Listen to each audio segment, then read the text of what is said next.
Oops, how this goes.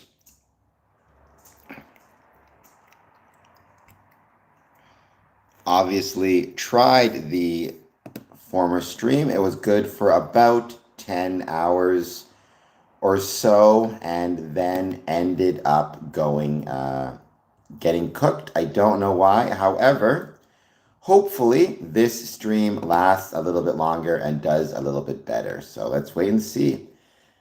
Hopefully, what I will do is I will leave a link to this stream on the video of the former stream. So give me 1 second.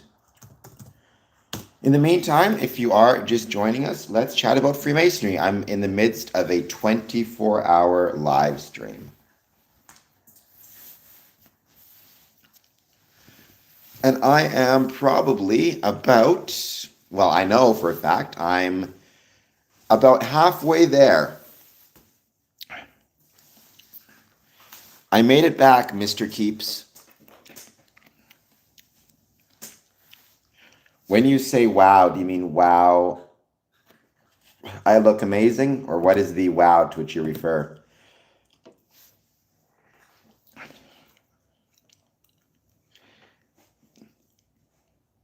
I would never do such a thing, Dylan. My bum is firmly attached to me, I promise. I'm from Canada. So, I'm very used to cold weather. Hello again. Honestly, sometimes that happens. This isn't the first time it's happened and it's gone down. I'm sure, unfortunately, it's going to happen again. Maybe even on this stream, in which case we'll start another one. But so be it, Technology is only great when it works.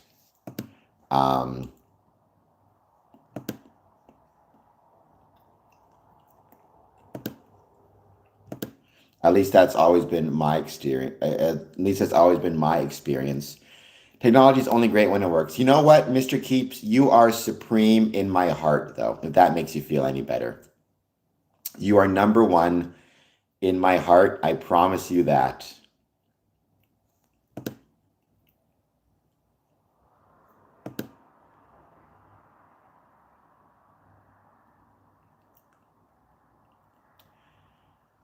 What, that you're supreme in my heart? You should be proud. Very few people are, let me tell you.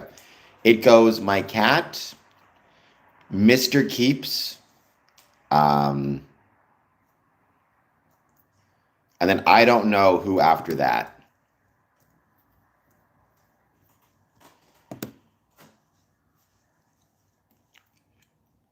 You should be, let me tell you.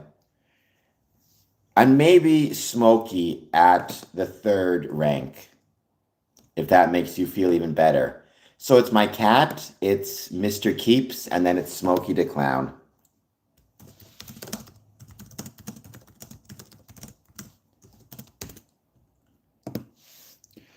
Hopefully this one lasts a little bit longer, though, and better than the other one. By the way, you could do a 99-cent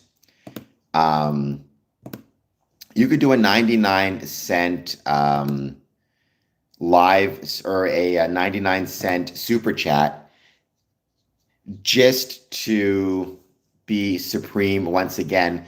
Sheesh, thank you. No, Harry, though. Well, my dad's on a whole separate, my dad doesn't count. This is a whole separate ranking. My dad it's kind of like, I'm trying to think of the Masonic equivalent that would work. He's like how conspiracy theorists often say 33rds, rule over Freemasonry, and they're wrong. In this case, I'll say my dad is like a 33rd degree Mason, and the rest of you are Master Masons, is how we'll put it. Congratulations, Smokey. Yes, it goes my cat, Mr. Keeps, Smokey, and my dad rules above all of you. He is the actual 33rd degree Mason. By the way, I was watching this trolley problem question from Vsauce. I like how one of the things they were trying to figure out is what the psychological effects of actually putting someone in the trolley problem would mean, right? Like if you were stuck in a situation where you had to actually decide between pulling a lever and killing one person versus allowing a train to go by and killing five, what would that psychologically do to the individual? I'm kind of curious to see what happens, what they say the psychological effects would be.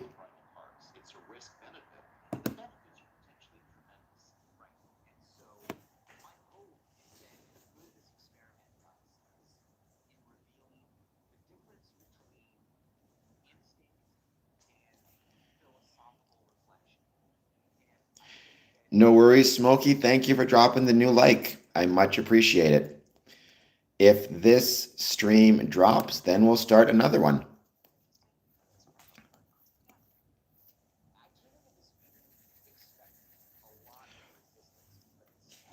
They're saying, it's interesting, they're saying the benefits of doing this have implications for things like public transit, self-driving cars, which is interesting. I wonder what a self-driving car or artificial intelligence would make of this question. If a car or an automated or automatic intelligence ever found itself in a situation where it had to decide between, um, making a decision that would take out either one individual or five individuals, what type of decision would it make?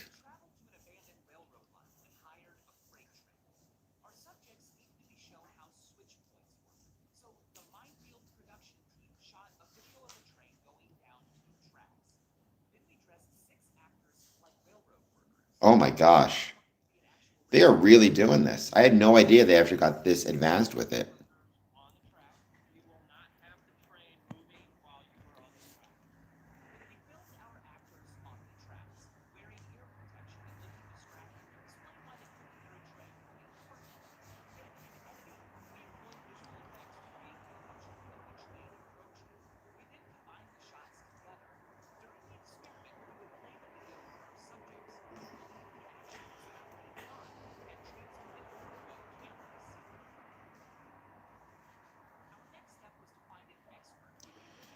The AI car version, excuse me, I can talk. The AI car version is if it encounters a child on the road, does it go over?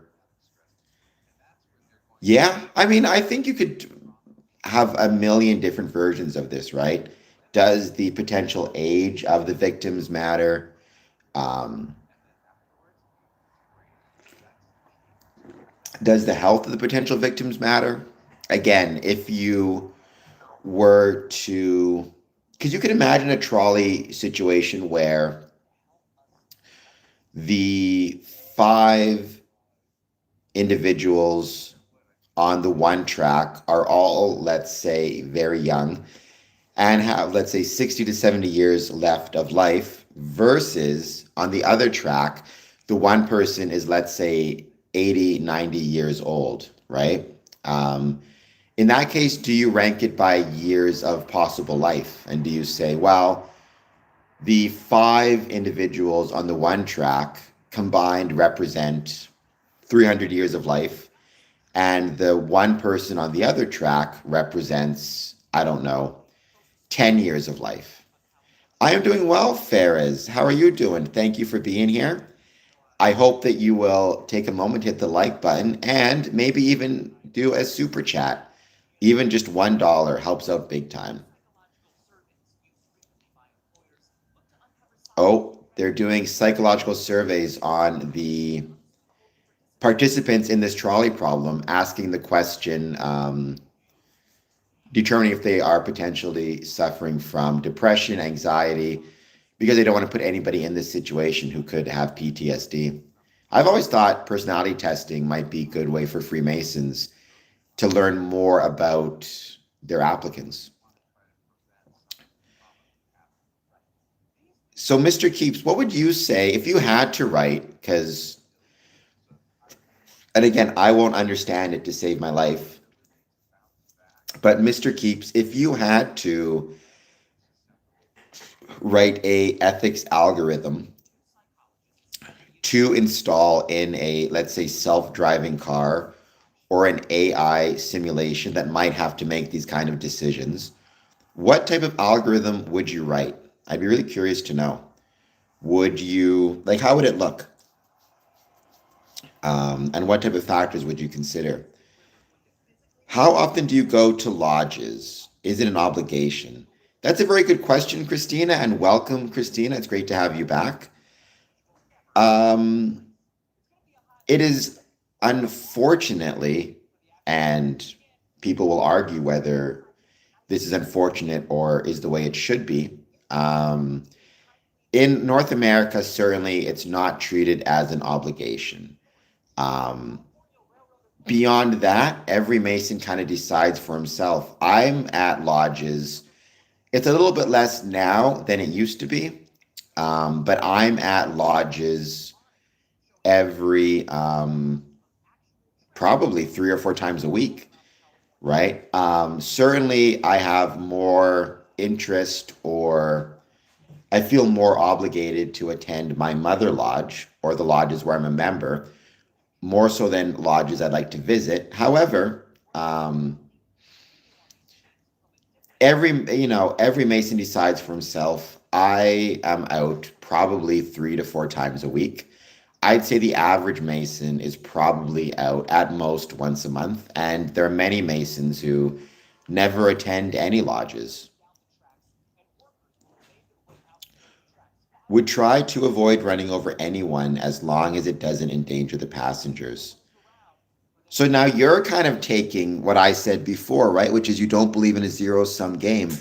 So even if in theory you're being asked, do you run over, like if the car is faced with potentially running over a young person or an older person, what does it decide? And you're saying you would try to program it in such a way that it would run over neither, but would, I don't know, maybe go on somebody's lawn or break some type of traffic rule it's not supposed to break in order to avoid.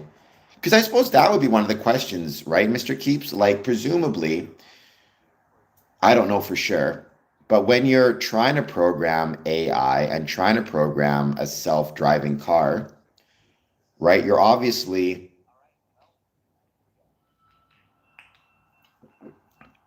trying to train it in this idea of what's the word I'm looking for? Like rules of the road. So always be on the right side of the road, stop signs, and you're going to want those to follow it all the time. But you can imagine a situation where there's going to be some type of conflict. So, for example, you might say, okay, you program the car, always drive on the right side of the road.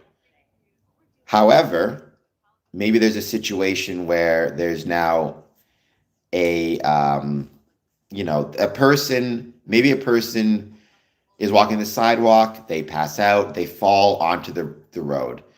You have to program the car in such a way that if it can't stop, it breaks its initial programming and drives on the left side of the road, at least to pass that person, right? So you have to think of how can you make sure that the rules you've set are not so stringent that they can't be broken by the AI in case there's some type of extingent or exigent circumstance. Like humans, I think are really good at that, right? We understand on some level, okay, I always drive on the right side of the road, but I think we intuitively understand if staying on the right side of the road will harm somebody, drive on the left side of the road for that moment. I feel like with computers, it'd be a little bit harder to train them in that way. I don't know, I could be wrong. But I feel like computers, the natural inclination is to continue following the rule unless specifically programmed otherwise. Whereas with humans, I think we have a tendency to understand things like nuance and the nuances of rules. Um, I think they're working on it, Castro. Is there any reason to continue living? I hope there is. I like to think that there is. Um, I mean, I think there's a lot of reasons to keep on living. The world is pretty beautiful. People can be very challenging. It sounds like Organic Machine dealt with some pretty challenging people. However, those challenges do not change the fact that people also have a lot of beauty in them. Um, if you keep on living, you get to enjoy it. One of the best examples I ever heard of somebody who said, "Why keep on living?" He said, "Living is a vacation from non-existence." And I always liked that. I'm not saying I believe there's no afterlife or there's non-existence, but I always thought that was a pretty great way to look at it. It's like if you get to be here on Earth, you get to do things like enjoy cheese, and I love cheese, and drink coffee, and talk to Mr. Keeps. Um, and you get to go to Masonic meetings, and you get to learn about Freemasonry. One thing I've been trying to do, I don't always succeed, but every day I try to write down at least one thing I'm grateful for, or that was really good about that day. And I find that helps remind me of all of the different cool things that exist in the world and all the reasons to keep on living. Well, Organic Machine, I'm very sorry. Some other dude decided to be rude to you. And I'm happy that you're here. I hope that you'll stick around. It's just a long series of if then. But could you, those are things to be grateful for, absolutely. Like, wouldn't there be, because I don't know how computers work precisely, it's all magic to me. Um, isn't there potentially the danger of there being an infinite number of if then statements? Like, so for example, you could say, okay, always drive on the right side of the road, but if a person is on the right side of the road and in the vehicle's way, then um, drive on the left side of the road. But if there's a person on the right and left side of the road, then drive on the sidewalk. Um, or try to, like, you don't you run the risk of there being an almost infinite number of if then statements? And if that is the case, how could you possibly, or is it possible to generalize? Because again, I think humans, the one thing that makes us really special is our ability to generalize, right? I think that's what makes us so, I guess special would be the right term. Like, we know, for example, okay, if there's somebody on the right side of the road, then drive on the left side of the road. And whether it's an old person, a young person, whatever, we can understand that, like, that basic rule is generalized and can apply to almost anybody. However, um, do computers have that same understanding? Or with computers, do you have to program more statements for almost any different circumstance? I'd be really curious to know how it works. Because again, I feel like my stupid understanding from outside of computers is they don't generalize well. They're very good at specific instructions, but they're not good at generalizing those specific instructions outside, right? Same thing with humans. Before we learn how to drive, we kind of get the concept from riding a bicycle or a tricycle, and we generalize that experience to being in a car. It's not endless. There are only as many statements as a programmer writes, and at the end, maybe an implicit deny or allow at the end. Kind of like an ACL. I don't know what an ACL is, but quantum computers change the game. I'm sure they do. I'm sure it's going to be. I mean, I have no idea how quantum computers even work. I understand it has to do with quantum states, and you can be in two states at the same time, like an implicit run over. So basically, you reach a point where you just have to rely on You just have to rely on the computer to kind of have that one implicit statement to figure it out. ACL access control list. It'd be really interesting. I would be fascinated to see how artificial intelligence would make those decisions and if it ever would be able to make those decisions on its own. I mean, for me personally, I think it even has some interesting implications for Freemasonry, right? Like, for example, what would be an interesting example of how that could apply to Freemasonry? You know, if you're in a situation where you have some type of, let's say you have two Masonic lodges and they're both struggling, and the question becomes, do the lodges amalgamate with each other? And you take two struggling lodges and make them into one lodge, or do you have one lodge go dark and join the other lodge, or do both lodges continue and try to make a go of it? I feel like with artificial intelligence, if you were to give that question to artificial intelligence, you could then create a series of if-then statements and see what the AI comes up with. Like, from a problem-solving perspective, I think it'd be pretty fascinating. Implicit deny or allow means that the object does not match any rules or statement. It applies X automatically. Like allow all or deny all others. Quantum computers use bits which can represent both 1 and 0 simultaneously. Okay, I've heard of that. Well, I guess that goes back, like, Mr. Keeps, I'm curious. So I'm watching this right now on Vsauce, and it's people, obviously, and it seems like the majority are deciding to, it looks like the majority are deciding not to flip the switch. Has anybody ever tried the trolley experiment with artificial intelligence systems or computers and tried to figure out what they would do? Because it's interesting, one of the things that the people here are talking about is how they felt physically. They're saying, like, their heart started to beat quicker, they started shaking, they started sweating, and obviously there was some physical, there was some type of physical effects that were impacting their ability to think through the problem.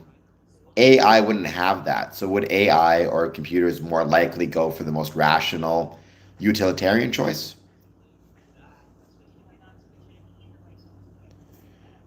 Okay. Example, website does match any website that are explicitly allowed or denied. Therefore, okay. So that's kind of like in baseball, benefit of the doubt goes to the runner, right? Basically, it's a benefit of the doubt program. That makes sense because you kind of need that, right? I get that. Yeah, I get what you're saying. It's erring on the side of caution.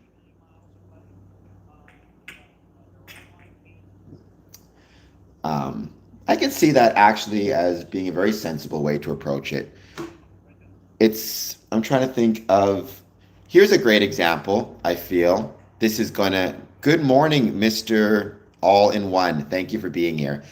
And let me know if this makes sense, Mr. Keeps. One channel I've been really enjoying, welcome Death Stark, is Jacob Knowles. He's actually a lobster fisherman. And he's always talking about when he's catching lobsters, the different kind of rules and regulations around which lobsters you can keep, which lobsters you can throw out. And it's like, so if the lobster is too big, throw it overboard. If the lobster is too small, throw it overboard. If the lobster has a notch on its tail, throw it overboard. That indicates it's been caught before. If the lobster is too big, then throw it overboard. If the lobster is too small, then throw it overboard. If the lobster has a notch on its tail, then throw it overboard. If the lobster has eggs, then throw it overboard. However, what's really interesting is there's also um, this thing he said where if you're ever unsure, then the lobster gets the benefit of the doubt and it gets thrown overboard. So I think that would be one of those implicit examples, right? Um, implicit deny or implicit allow, right? There's an implicit deny in that, which is if you're not sure for whatever reason, then you throw the lobster overboard. Okay. Um, oh, Jacob Knowles. I think it's Jacob. It's Knowles is the last name for sure. I believe the first name is Jacob. Um, he's a lobster fisherman out of Maine. He does a lot of shorts. I like him because, again, people know what I'm about to say. I like the fact that he cares about his job. He seems to love being a lobster fisherman. I guess his dad was one before him.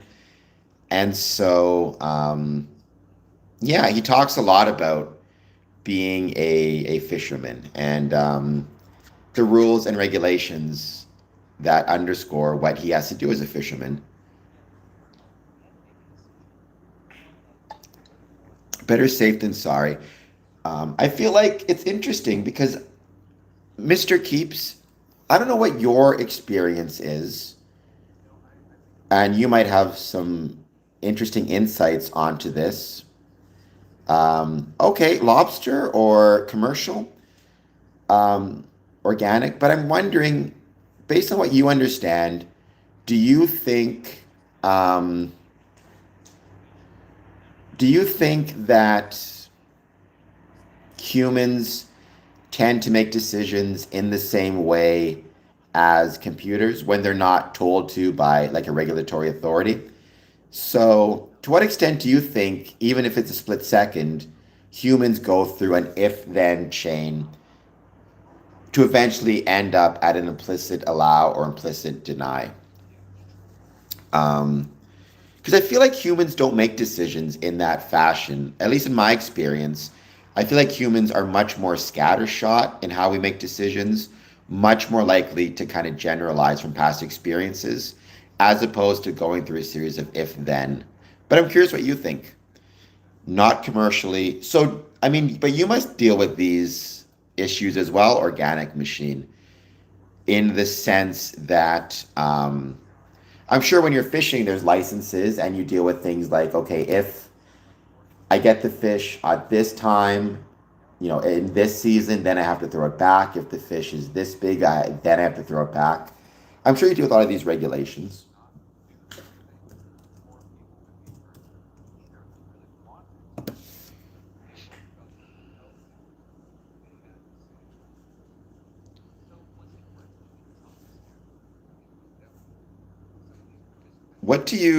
Interesting, what do you mean by heuristically? Because to me, when I think of heuristics, I think of kind of problem solving or trial and error approaches. Would you say that that's kind of what heuristics mean, or um, where do our decisions come from? We always think and think about it, but then the time comes and we make a decision on the spot. I don't think anybody knows for sure where our decisions come from. That's one of those fascinating questions, right? About you can even apply it to Freemasonry, right? Which is when someone's deciding to join Freemasonry or when someone's deciding to remain active within Freemasonry, where do those decisions come from? What's making those decisions? Is it the individual making those decisions? Or is it potentially some, not even outside force per se, but for example, is it pressures he may be feeling from maybe he had family who was joining, maybe he has friends who are joining? It's a fascinating question. How do we make the decisions that we make? Oh, consciousness. Well, all in one, thank you for being here. Don't forget, you can always give a super chat. Where do you think consciousness comes from? One of the best examples I ever saw of consciousness or discussions, philosophical discussions of consciousness in media was actually Westworld, which is one of my favorite TV shows, especially seasons 1 and 2.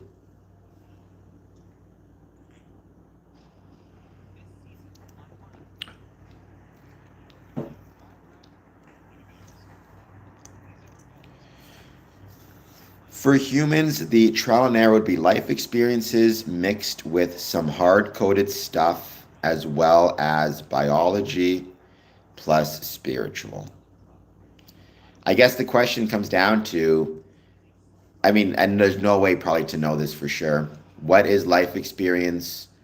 What percentage of a decision is life experience versus the hard coded stuff versus um, spiritual stuff?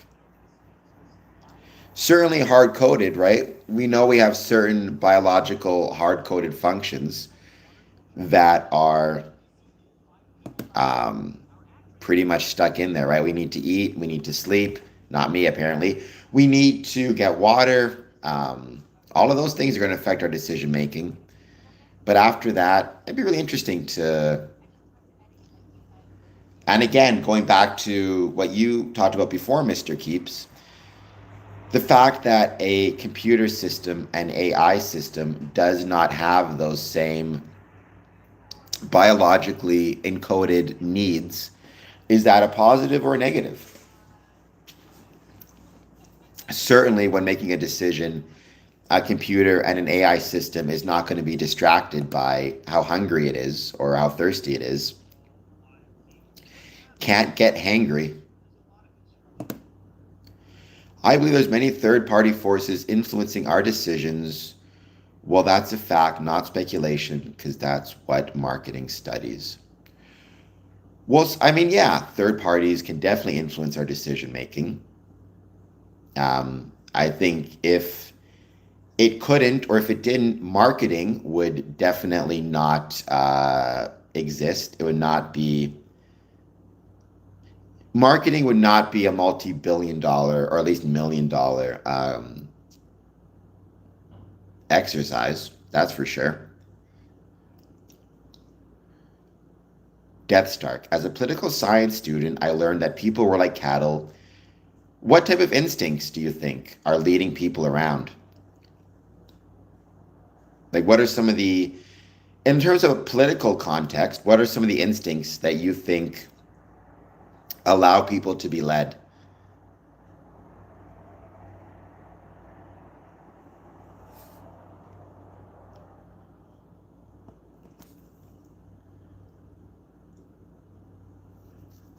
I think humans have, excuse me, more instincts than just that, Death Stark.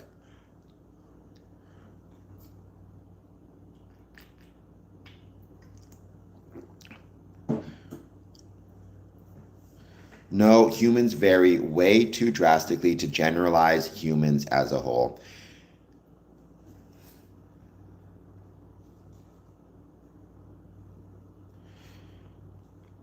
I mean, but there's concentric circles, right? Organic. So all humans have certain basic biological needs. We need to eat, we need to sleep, we need to drink water. Um, we need shelter. But then there's concentric circles where culture will start to impact what we view as being necessary. But I do think probably on some basic level, all humans actually do need the same things or very similar things. And then culture kind of starts to fill in some of those blanks.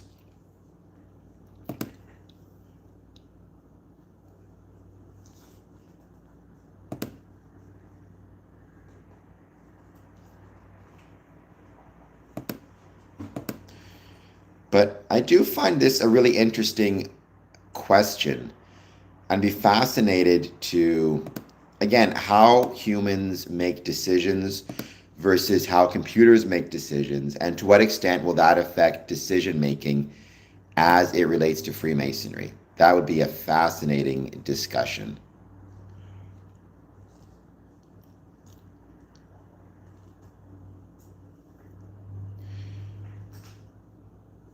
That's true, organic.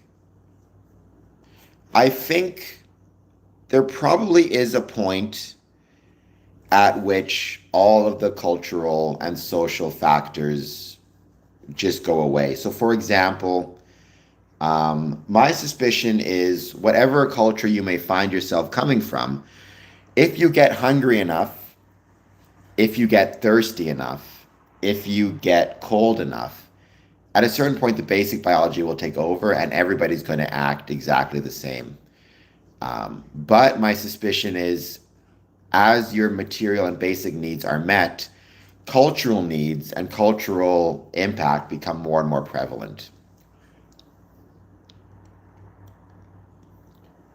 But I think generalization is certainly very dangerous. Generalization, I think, in a lot of ways, is kind of the enemy to thinking.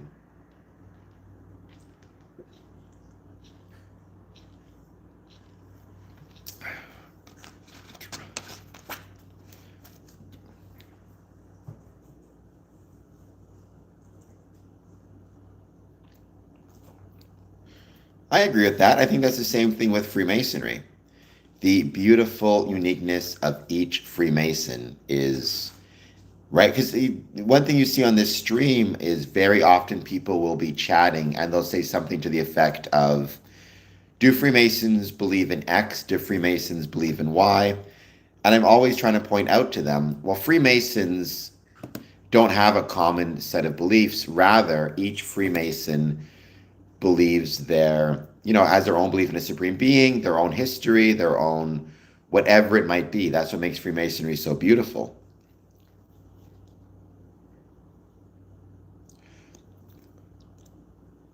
Mr. Keeps, I have no idea what that means. Pirkei.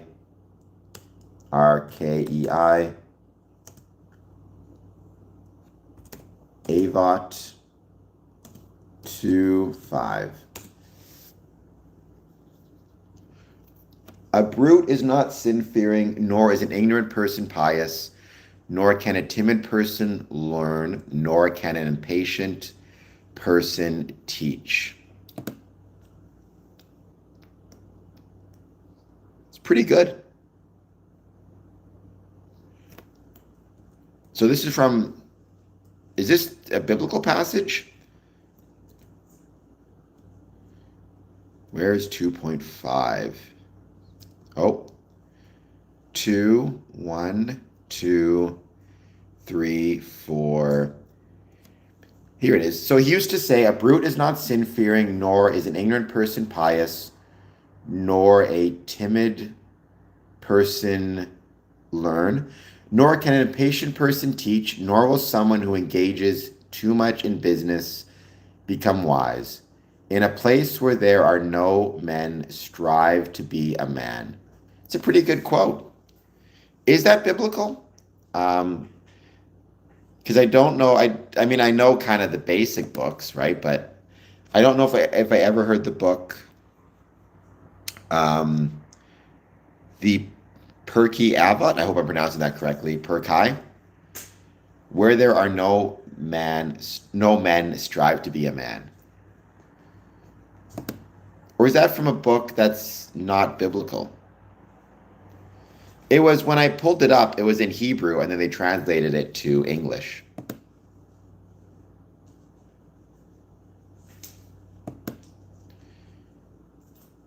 It's from the Talmud. Okay. I think it's a very, very cool piece of literature and a very, very cool idea, right? If you find yourself in a place where, and I mean, I'm assuming it's being metaphorical. They're not saying there are literally no human males, but they're saying there's no human males acting as it dictates of right reason would direct, for example. In such cases, strive to be the person who acts not like a beast, but like a man. At least I'm assuming what that means. At least I'm assuming that's what that means. Um, Zen X Set, welcome. How's it going? I hope you're doing well. Thank you for being here. This is stream number 2. We had some technical difficulties on the last stream. That's always good advice, but I'm assuming what they're saying is human beings can act as animals sometimes too. And even if you're surrounded by people acting as other animals, you should still try to act as a human being. And remember you're a human being. Sounds reasonable to me. It's good. How's your day? My day is going well. Technically, it's my night thus far, since it's 1:30 in the morning. But how is your day going?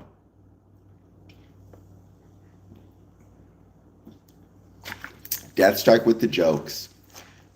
I think he means metaphorical. Metaphorically furries, perhaps. Although that is a good question in and of itself, too, philosophically. To what extent, if man is alone in nature, can he still be expected to act like a man if he's surrounded not by other humans, but by the natural environment? I can see that as being a really interesting philosophical question. Unfortunately, Mr. Keeps, you're not wrong. There are many examples of humans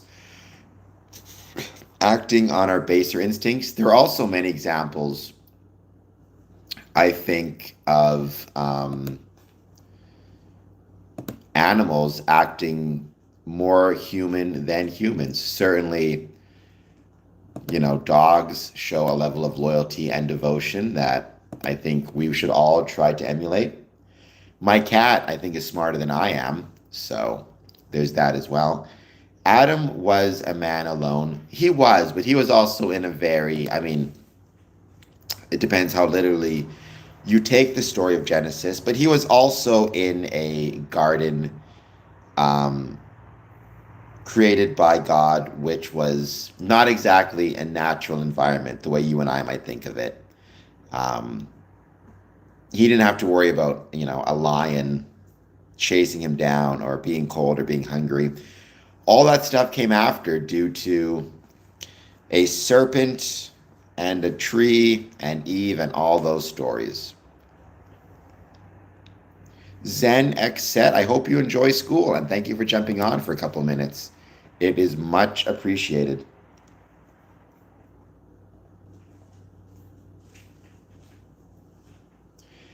I'm sure they do. It's funny, one of my favorite movies about, well, not about furries, but that features furries is Welcome to Pottersville, which, by the way, is an excellent Christmas movie. I think it was called Welcome to Pottersville, starring Michael Shannon. Let me double check the name of that.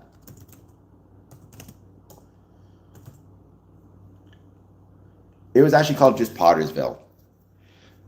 But there's actually a couple of really funny scenes involving furries. So I think that movie is on Netflix every Christmas. If you get the chance, check it out. Or I encourage everybody to check it out.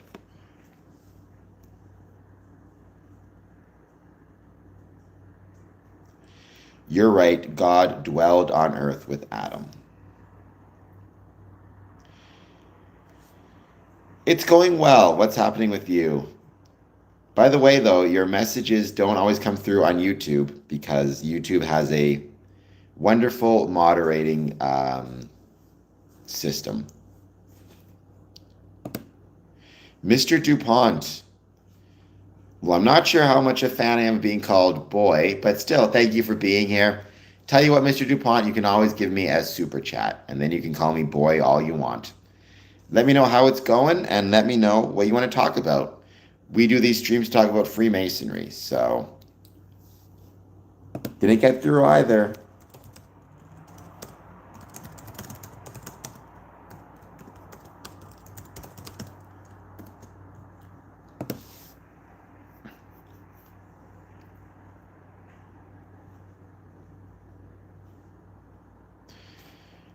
Mr. DuPont, there are some Jewish Freemasons. However, there are also Christian Freemasons, Muslim Freemasons, Hindu Freemason, Sikh Freemasons, Wiccan Freemasons, Indigenous, even Masons such as myself, who would not ascribe to any particular religious belief, but believe in a supreme being.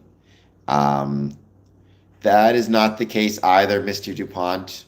I mean, I'm sure there are some Jewish people who are in positions of finance, but my banker's not Jewish. I can tell you that for whatever it's worth. So it sounds to me, Mr. DuPont, like you might be a little bit anti-Semitic, and a little bit racist as well. Um, what's a good, I mean, there's so many good 80s movies, Z. Oh my gosh.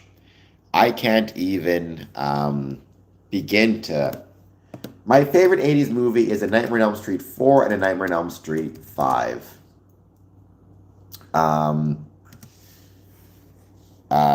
Dream Master and Dream Child. Those are the best. But I mean, oh my God. Adventures in Babysitting, Labyrinth, All of the Fridays, Halloween 2, Halloween 3, 4, 5, Child's Play. I like Mannequin. Oh my gosh, Z, there's so many.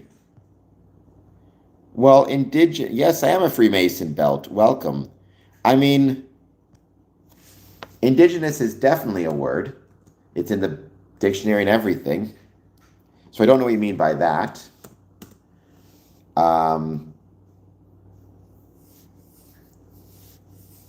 So Doctrine and Covenants 93:36 states, the glory of God is intelligence, or in other words, light and truth. Okay. I mean, that kind of fits into some of my views, right? I've often talked about, I think the way we understand there to be a supreme being is based on the rationality of the universe and the intelligence we have to understand the universe.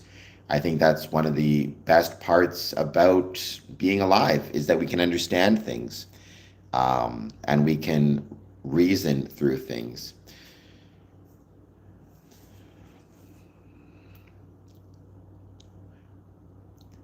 Two stereotypes for the price of one. Well, you must be very proud. We lost World War II. Pretty sure we didn't, Mr. DuPont. And Mr. DuPont, I'm also not sure about what you're speaking to there. I don't know who was here before them. To me, indigenous is just whoever happened to be first, whoever happened to be first on a particular piece of land. It doesn't mean they get, that doesn't mean it's the exclusive or the one thing that matters. But I think if you had, if you're describing an indigenous population, I think you just go back to who was there to the best of your knowledge before anyone else.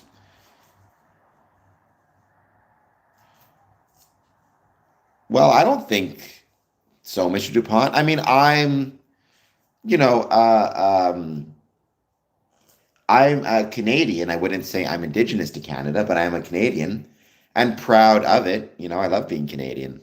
My dad's from Britain. I guess you could say he's, indigenous to England, but he met a nice Canadian girl, and the rest is history. You're not talking about individuals, or you're talking about peoples, right? So certainly, I would say like, the Celtic people are indigenous to, um, uh, northern Italy, Germany, things like that. Um, you could say, the Romans the Etruscans were indigenous to Italy once upon a time. The Romans were indigenous to Italy. You know, the Greeks were indigenous to Greece. It seems like a fine word to me. I think, we should probably try to keep all the words we have.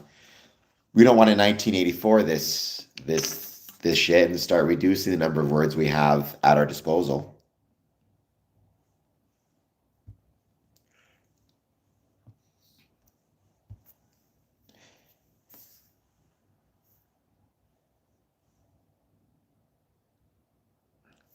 Well, Mr. DuPont, you seem like kind of an angry fella over here. Maybe try to be a little bit happier. We're all good people. We're all trying our best.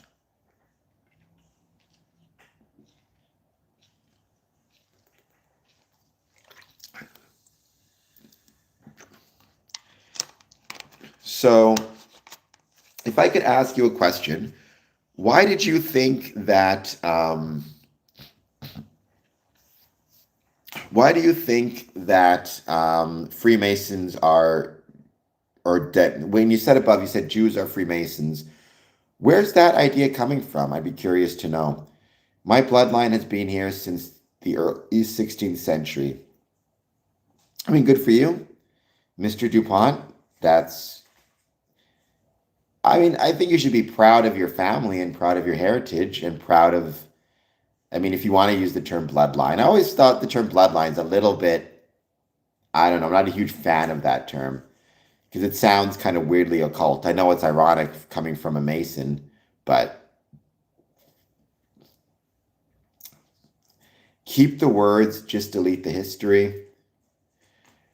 Well, let's do neither. Let's both keep the words and the history. What do I think about the EU with a digital ID? I mean, I have no intrinsic issue with digital ID. For example, in Freemasonry, they've started to encourage, or some jurisdictions have started to consider the use of digital dues cards in place of physical ones. In some ways, I prefer that. They're more convenient. You're less likely to lose them. In some ways, I think they're harder to forge if you have, because I mean, a physical ID, a piece of paper. I mean, how many students throughout the years have learned how easy it is to forge an ID by trying to get into a bar underage, whereas I think it's a little bit harder to do that with digital IDs. So I think there are benefits and drawbacks to it, but I'm not inherently opposed to digital IDs. It's about World War One, World War II, and Jewish elites. I've never been a big fan of that word elite, Mr. DuPont. I think it's too vague. And I've known a ton of Jewish people. I've been lucky enough to know them actually. And Mr. DuPont, this is going to send you on a tailspin. I'm not Jewish, but I'm actually a member of a Masonic lodge in Israel, as well as a member of a Masonic lodge in Texas and 3 Masonic lodges in Ontario.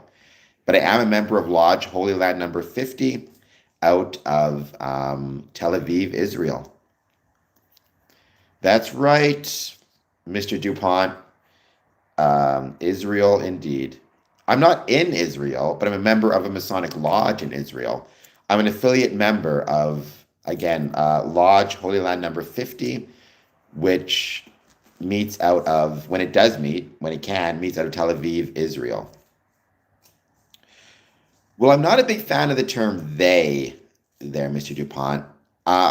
Whether it's a genocide or not, I guess I'll leave it up to everybody to decide for themselves. What I will say is I think you have to separate the actions of a government from the actions of, you have to separate the actions of a government from the people. Even if it's a democracy, even if the people, polling data indicates they support the actions of the government, once you start to say that everybody in a country is responsible for the actions of the government, I think that's incredibly dangerous, right? Because, for example, if you look at, let's say, American history, how many times in American history did the majority of the population oppose rights for Black people or oppose civil rights or support slavery or whatever it might be, right?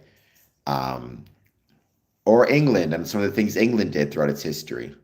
I think you still have to be willing to separate the people from the government. Even in World War II, after Germany was defeated, we didn't punish, the people. We had the Marshall Plan to allow Germany to, or at least the German people to recover. So I think, and I'm proud to be a member of a lodge in Israel because I have no issue with the people of the country. I definitely have some pretty major issues with the government and the actions. I think the actions of the government in Gaza were pretty monstrous and deplorable. But I would not extend that to the people. Um, Mr. Dupe, well, don't, I mean, if you want, I mean, okay, or Death Stark, you could donate it all to me. I will take it, and it would allow me to continue in my mission of promoting the ways Freemasonry was and is relevant to the communities in which it's located. Well, Mr. DuPont, I think you and I have many disagreements. In fact, probably my favorite president, I'm Canadian, but my favorite president in American history would probably be LBJ. And a big reason for that is because of the passing of the Civil Rights Act. And by the way, LBJ was himself a Freemason, which I think is an interesting little coincidence. Not saying Freemasonry is what encouraged him to sign the Civil Rights Act, but I do think within Freemasonry there are lessons about national equality that would encourage such things.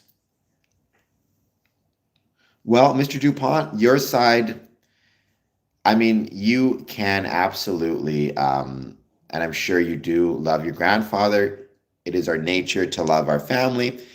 However, I got to say, I'm very happy that your side lost in World War II. And hopefully we learn from the lessons of the past, and try to forge a better future, and maybe not look to the SS for any type of positive lessons, because I don't think there's any there. Well, I think Lee Harvey Oswald. We defeated the wrong enemy, said General. Seema, how old am I? I am 42 years old. I'm too old. I do not like being 42. I guess I should be grateful, though. Growing old is a privilege denied to many. So I guess in some ways I should be grateful I get the chance to grow old.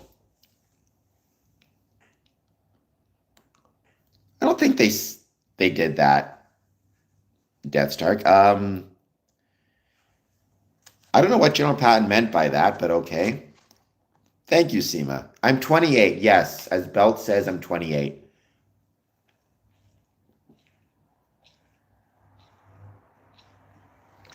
By the way, everybody watching this, if you could all take a moment and do a super chat, even just $1 would be incredibly helpful. Let me just check something.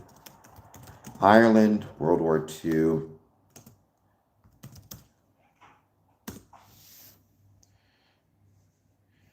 Ireland remained, this is going to AI overview. Ireland remained officially neutral during World War II. However, despite the official stance of neutrality, Ireland's relationship with the warring powers was complex. The state provided some covert assistance to the Allies, while the Irish Republican Army had limited collaboration with Germany. My name is Cameron. However, this stream is the Square and Compass promotion stream. We talk about Freemasonry. Any thoughts you have on Freemasonry, positive, negative, or neutral? And also, Seema, I hope you'll hit the like and subscribe button if you get the chance.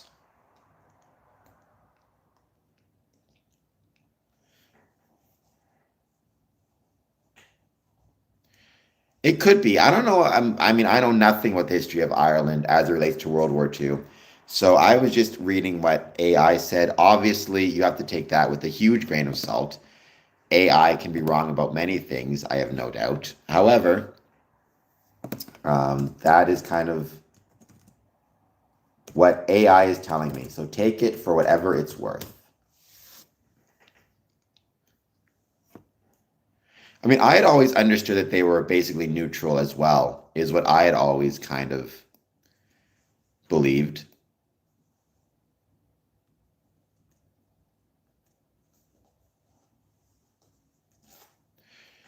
What sounds like, according to them, I guess the IRA supply, I don't know. They could have, like I said, it's not my area of expertise. I know about Freemasons during World War II, particularly in Europe, particularly the fact that there did exist a Masonic, to its credit, there did exist a Masonic lodge in a concentration camp, in the Erstwergen concentration camp. Anybody who ever says, right, that Freemasonry, they're too busy for Freemasonry or there's too much work or challenges, consider the fact that there were Freemasons who managed to make Freemasonry work in a concentration camp.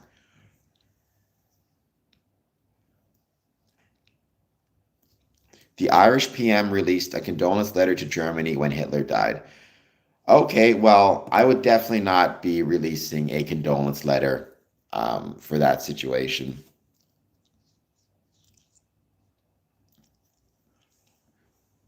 Yeah, no, he did. They were often considered to be political prisoners. It's hard to know how many Freemasons were put in concentration camps specifically because they were Freemasons versus other reasons, but we know, I used to know the number.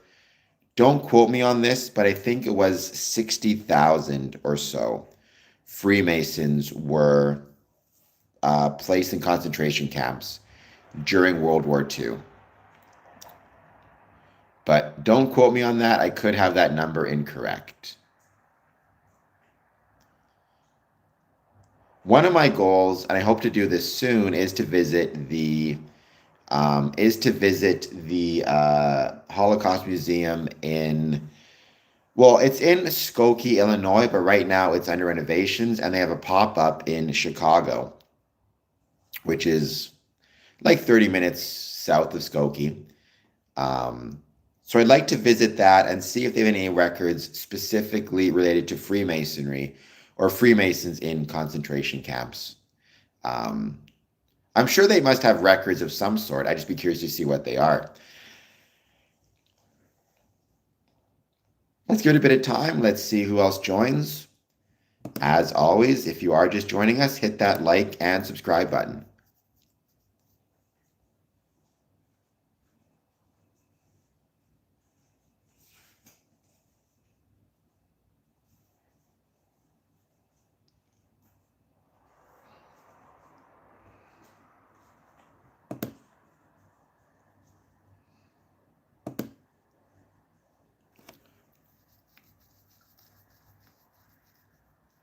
And what I'm going to do is pretty soon I'm going to take a brief break for like 10 minutes or so, run to the washroom, all that good jazz. And then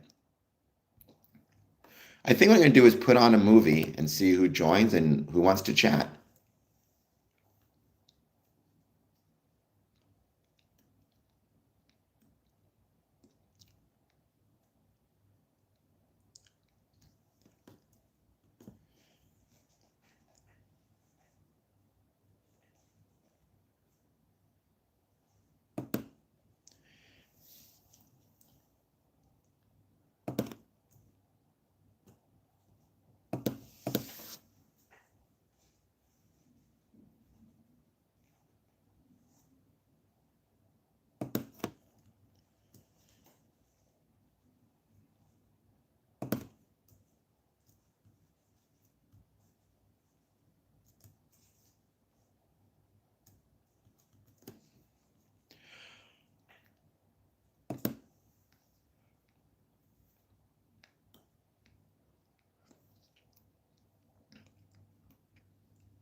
Chicago is the girl New York City thinks she is, according to Twitter.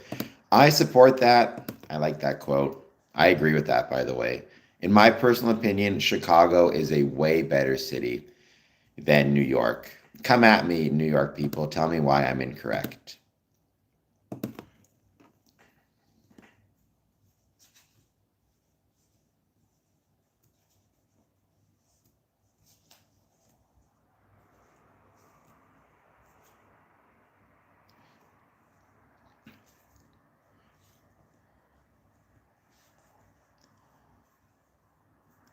Just waiting to see who else jumps in the chat. I'm going to be taking a break shortly, mostly to run to the washroom. Then I think I'm going to put on a movie and then wait to see. Again, any questions about Freemasonry, by all means, I'd love to hear them. Positive, negative, or neutral.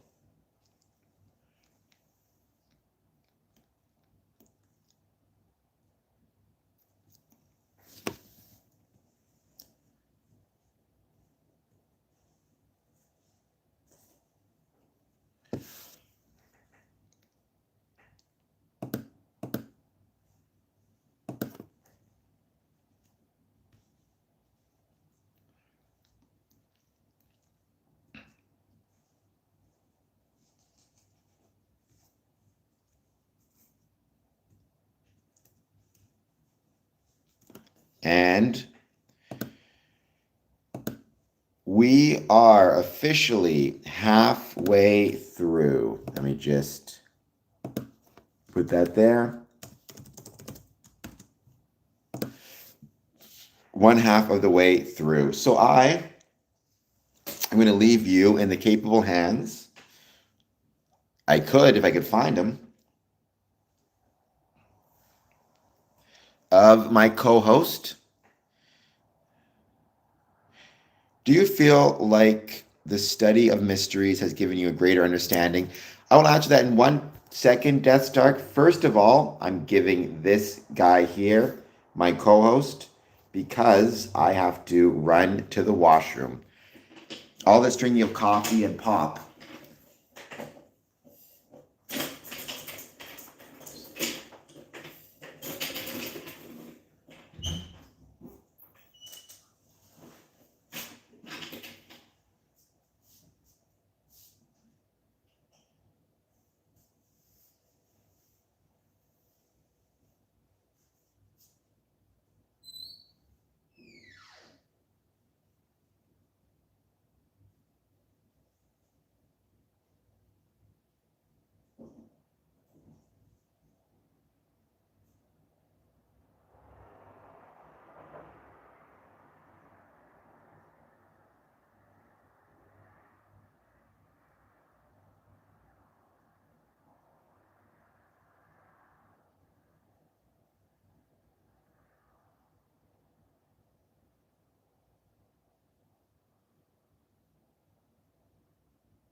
All right, now I need to go grab myself another drink.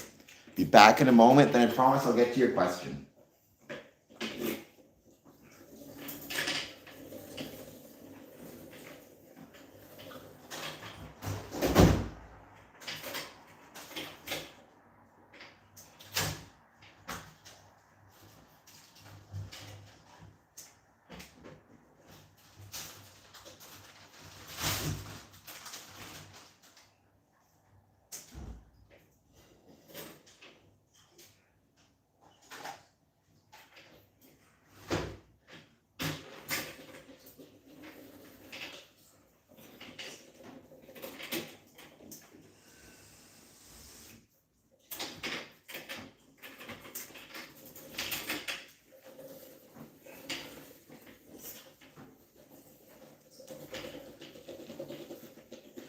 All right. Do you feel that the study of mysteries has given you a greater understanding? I'd have to know a little bit more about what you mean by that, Death Stark. Greater understanding of, like, when you say greater understanding, do you mean greater understanding of myself, of life, of other people? It's a good question, but I need to get a little bit more detail. I definitely think studying, I don't even call them the mysteries of, studying the philosophies or the ideas of Freemasonry has given me a greater understanding of the ways I can be a better person. At least I hope that's the case. And the ways I can potentially make the world a better place. Again, I hope that to be the case. Beyond that, I don't know. It's really tough to say.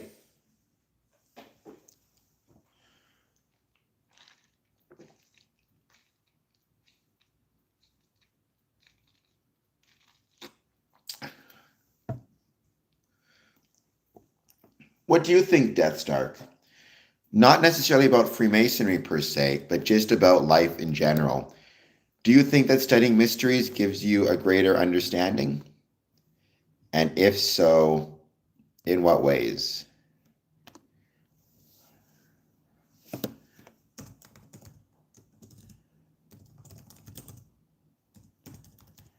Let's see what's happening in the news.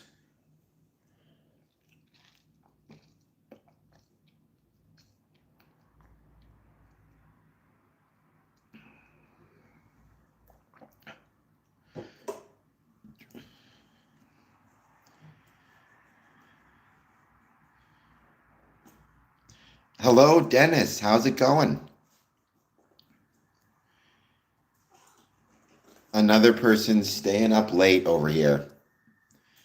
I hope you'll hit that like button, Dennis. And by the way, I hope that you will maybe even do a super chat of $1 if you're or 99 cents if you're the first one to do it.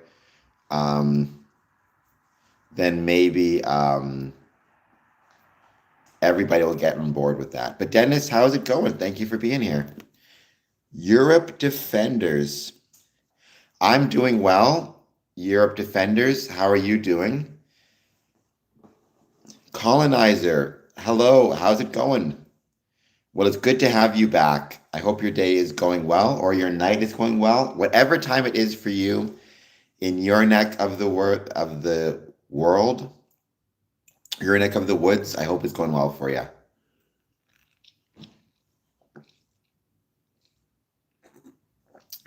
Okay, so you're 4 hours ahead of me. It is 2 a.m. here. Canada, born in Winnipeg, currently live in Windsor. Me too, Colonizer. I'm currently doing a 24-hour live stream.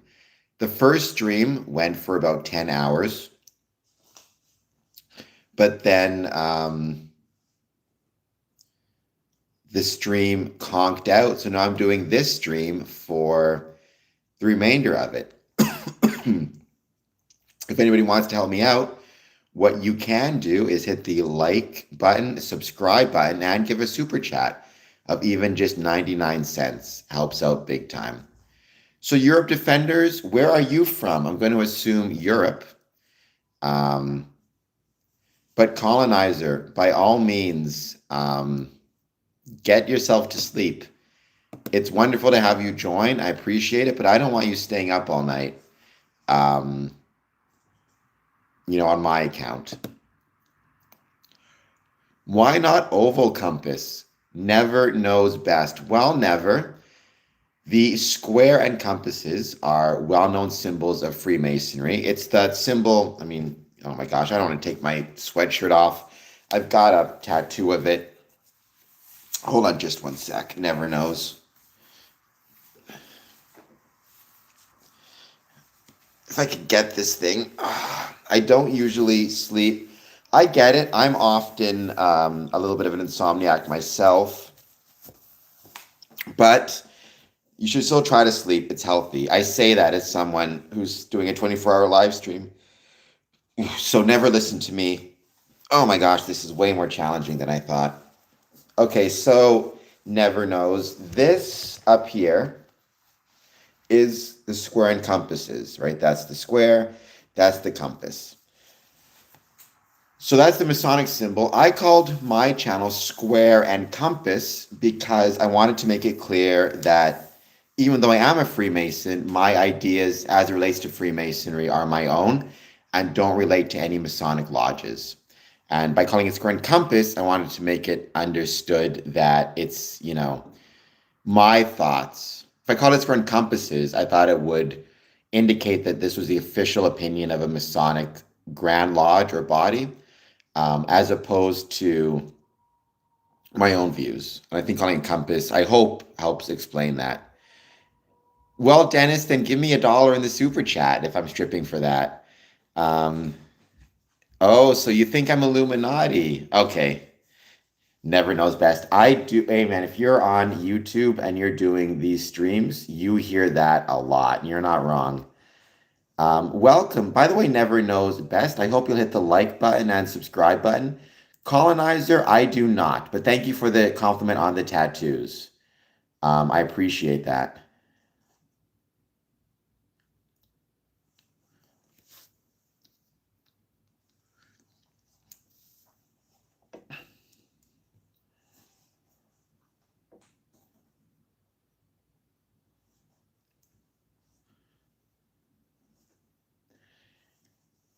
But never knows best. Hit the like button, hit the subscribe button, and let me know if you have any thoughts on Freemasonry. I've been a Freemason since 2007, so almost 20 years, which is crazy to think it's been that long.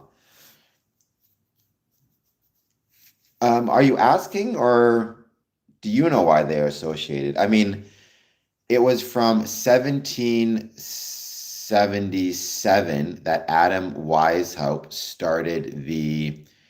um, started the Bavarian Illuminati. He was a former Freemason who did not like aspects of Freemasonry. He thought it was too expensive. He did not like the fact it did not focus enough on esoteric ideas. So he decided to start his own group called the Bavarian Illuminati. And supposedly there were some ideas. Some people had these ideas that within Freemasonry, the Illuminati had, I don't even know had overtaken or infiltrated the group. I don't know where those thoughts came from. Somebody wrote a letter to George Washington at some point saying the Illuminati have infiltrated Freemasonry. I don't think Washington ever responded to it, but I don't know where that rumor started that the Illuminati had somehow infiltrated Freemasonry. My assumption is just people wanting to stir up problems because it keeps things interesting.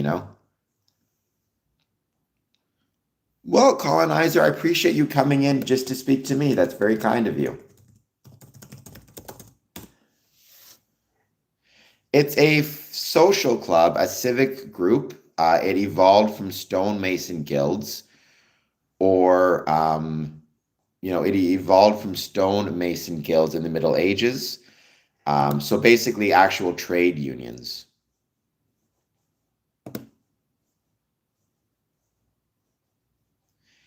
But think in 2025, think social club.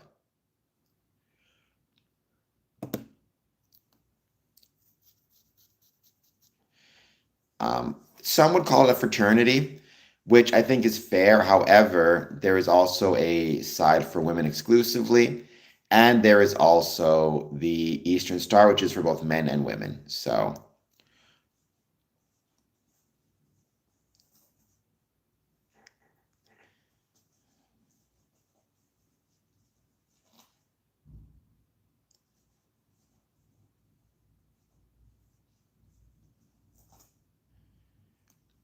there's no Wendy's, McDonald's, or Burger King in Iceland, but you know where there is. You know now what there is, Taco Bell.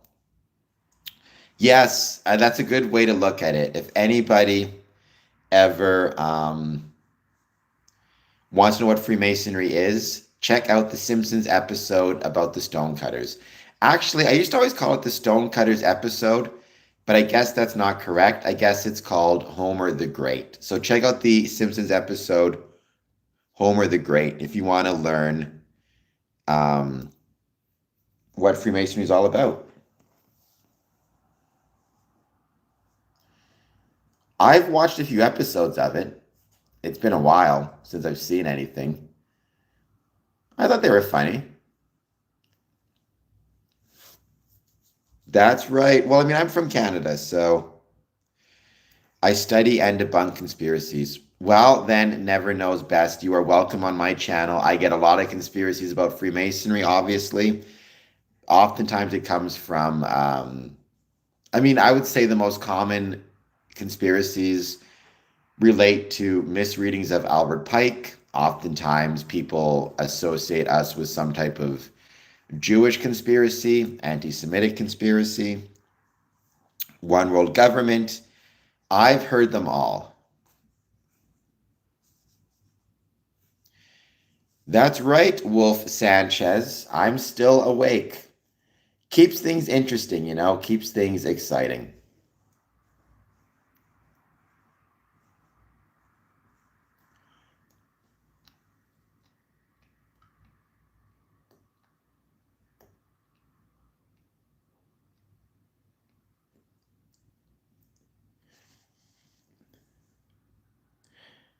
P2 didn't help FM. I don't know what that means. Bro, I'm not a big fan of conspiracy theories. I talked about this before. My view on it is it's really hard to imagine. There's so many different competing interests around the world. It's very hard to imagine any type of international conspiracy. Because, in my opinion, I don't know how you could have an international conspiracy when you have the interests of kind of people in Europe are so different than the interests of people in Russia, than Ukraine, than Africa, than North America, than South America. I mean, I've heard of the P2 stuff, but I don't know anything about it. Um, Other than what I've heard that seems to me kind of conspiracy minded, um, which again, I try to avoid if I can help it. All it takes is one pink to be notable. And also, well, I mean, that's always going to be the case a little bit where even for me, right? I don't think I'm doing anything to smear Freemasonry, but I always try to be very clear on these streams. I am speaking exclusively for myself. I'm not speaking as it relates to, my views do not represent the views of Freemasonry as a whole or any individual Freemasons, because I want people to understand that, I want people to understand that my views do not represent the whole of Freemasonry. And also, I don't want people, if I start talking, let's say, with something political, I don't want people thinking all Freemasons have those views. So you have to be really careful with that stuff. You're absolutely right, though. All it takes is one to smear the whole.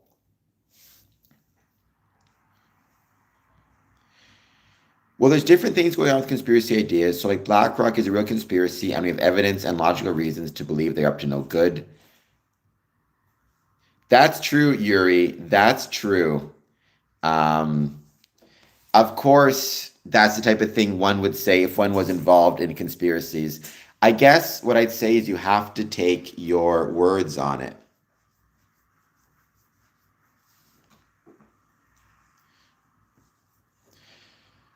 That's kind of one of those things where you're almost damned if you do and damned if you don't, right? As never knows best would probably say, right? One of the ways that conspiracies can be so challenging is what you end up with is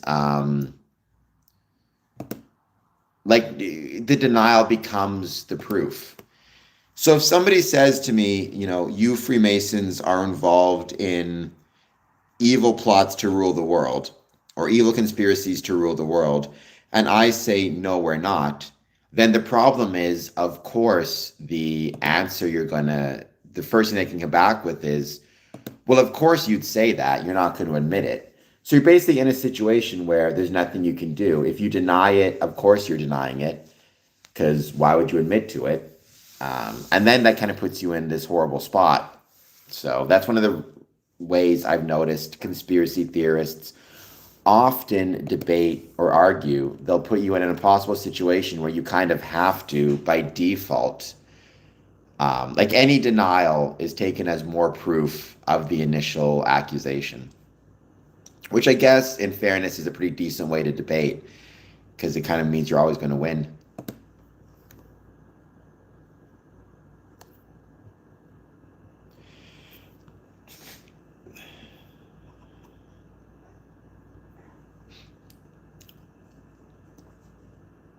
By the way, don't forget, everybody, I have the super chat option now available. If y'all want to be cool, you can take a moment and give me $1.99, whatever it is, super chat, just to get the thing started. And thank you, everybody, for being here so far.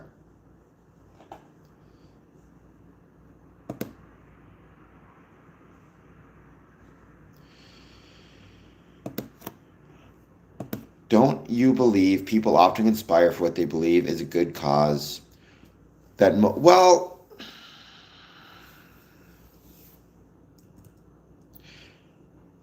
I know what you're saying with that. I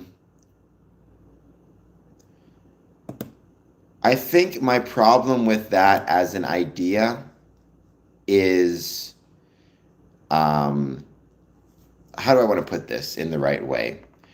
It's not that I don't believe in the concept of a conspiracy, right? So certainly I believe it's possible for two people to have nefarious motives and agree to meet with each other and work together to fulfill those nefarious motives by, I don't know, lying to the police or covering each other's tracks, right? I certainly think that that's possible, and that'd be a conspiracy.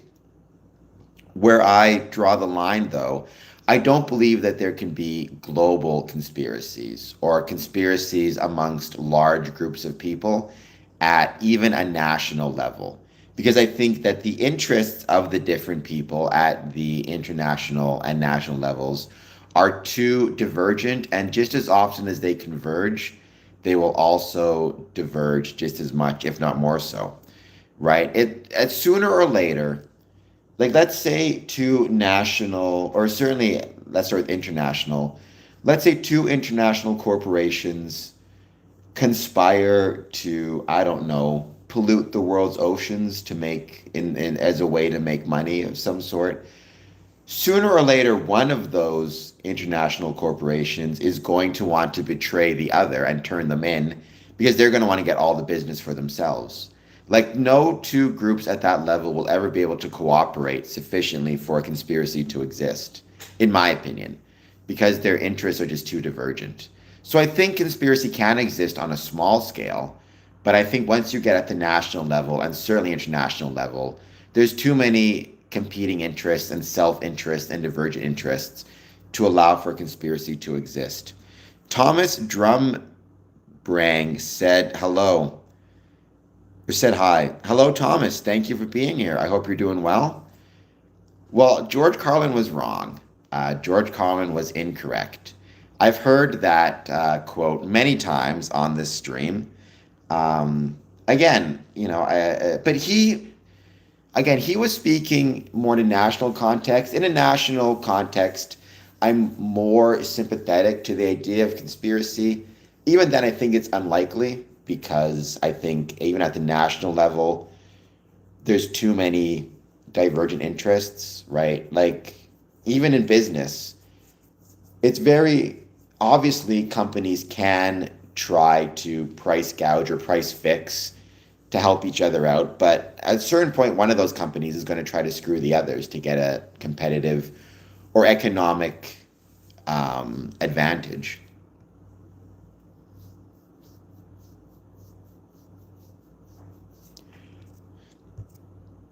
I know JFK was not a fan of Never Knows Best, brings up a very good point, which YouTube blocked. But the whole point is you couldn't even have three people in the White House keeping a secret in the 90s. So, how do we expect thousands of people to keep some of these conspiracy theories? I know JFK was not a fan of secret societies. I don't remember his exact words.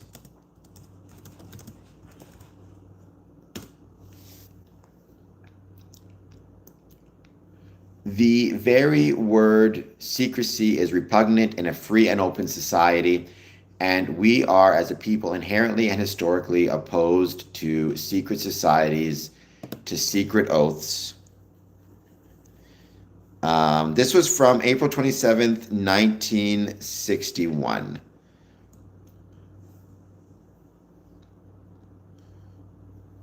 I have not heard of the Philadelphia Project.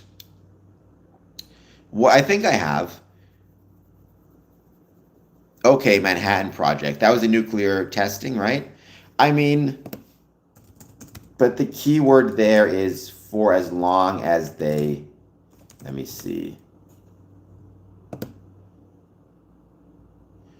It was to produce the first nuclear weapons. I mean, relatively speaking, how long do they actually keep it a secret for?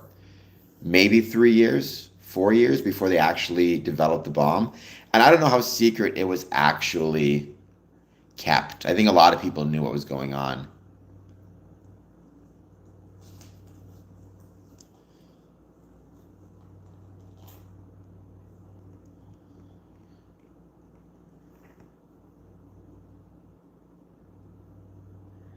Conspiracies happens every day when two people talk and the entities, but that's my point. When two people talk, can you have a conspiracy with 1,000 people that some of this stuff would necessitate? I don't think so. And even with two people, how often do the conspiracies actually succeed? I think very often the conspiracies fall apart pretty quickly.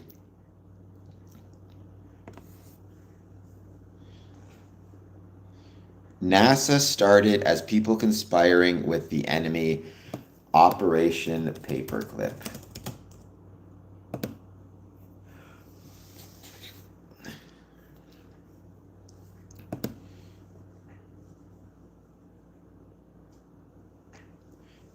Well, but I mean, how long did the conspiracy last before? I mean, to be a conspiracy, it has to be kept secret. I feel like I feel like good old King George discovered that conspiracy pretty quickly, or it was outed on itself. When you say conspiring with the enemy, I mean, Operation Paperclip was taking German scientists out of Germany after the war was finished and bring them to America. I mean, at that point, the war was done. They weren't the enemy anymore. Germany had surrendered, and technically, they were defeated.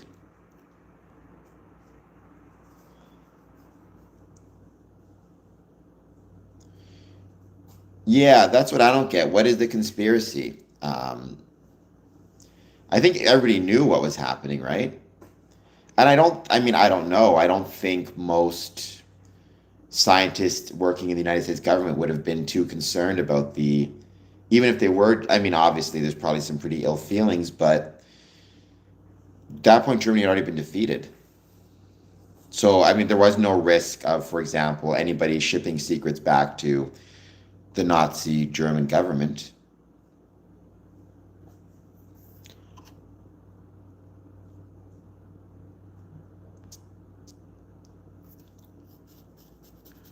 There you go. I mean, I guess again, what if because again, what does conspiracy ultimately mean? If conspiracy means any group of people trying to keep a secret, whether they succeed or not, then I guess it's not even so much I disagree with the idea of conspiracy. I disagree with the idea that a conspiracy can be successful in the long term, especially when it is a national or international level, national or international scope. Local conspiracies, some types of gang conspiracies or, organized crime, I think can be more successful over longer periods of time, although how many of those people end up going to jail or end up, not leading the life that they wanted to? So how successful is it really?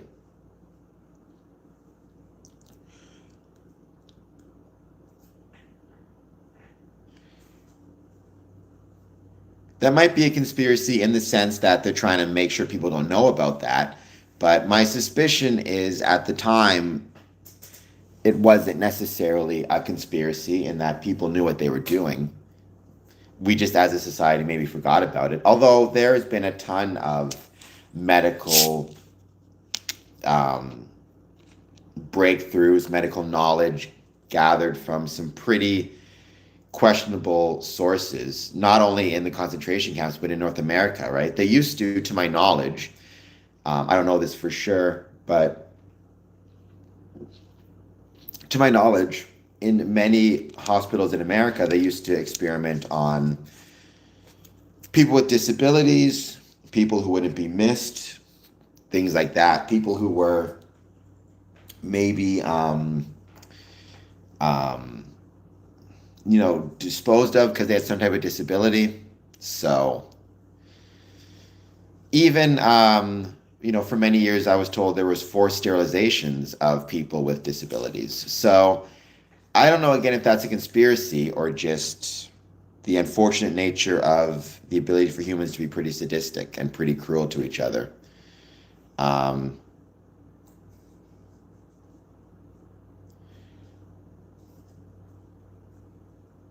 the D-Day landings were a conspiracy that was, and I guess they've done it as recently as the 80s. The D-Day landings, I mean, but again, conspiracy of what? Of whom? To whom? Like, I think one of the things I think we're doing here is we're kind of I mean, what I'm not saying is not that conspiracy, as in two or more people trying to keep a secret, is not something that exists. What I'm arguing is the type of conspiracy as often found on YouTube, which is this belief that there is an international cabal of elites controlling global affairs, or that at the national level there is a national cabal of elites controlling the affairs of their citizens. I don't believe that that's accurate. I believe, again, you can have all sorts of day-to-day conspiracies. You can even have the military engage in secret operation planning. That doesn't equate a conspiracy in the sense it's used of in the modern terms, right? Under that thing, basically everything could be defined as a conspiracy, right? I mean, under that, every single military action could be defined as a conspiracy. Every single police action could be defined as a conspiracy. Every single Coca-Cola coming out with a new product and keeping it secret to launch would be a conspiracy, right? That's not what is meant by conspiracy. Conspiracy actually means conspiracy has to actually mean more than people choosing to keep something secret for either military means or financial means or proprietary means, or even Freemasons, right? When you keep things private for various reasons, that doesn't mean it's a conspiracy. I think the danger is when you expand out conspiracy to mean almost anything. Well, then it's hard to, because who can argue with that, right? Like at that point, if that's the case, if D-Day operations were a conspiracy, Then under that theory, every military operation that was kept confidential is a conspiracy. I don't think that is. I don't think that's a very useful definition or useful way to maybe look at the world, if that makes any sense.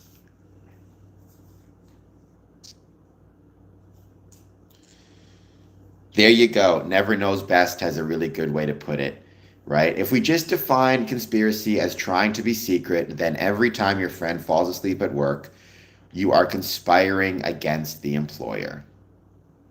I think that's a really good way to put it, right? Um, what I would say is when I define conspiracy, again, what I would say is it's two or more people engaged in some type of criminal or otherwise illegal activity, working with each other to maintain the secrecy of the activity.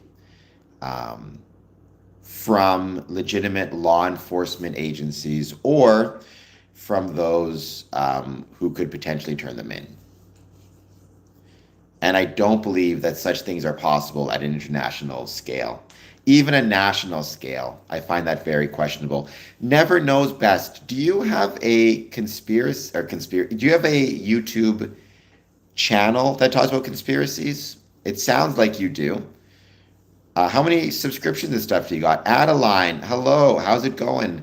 I hope Australia is treating you well.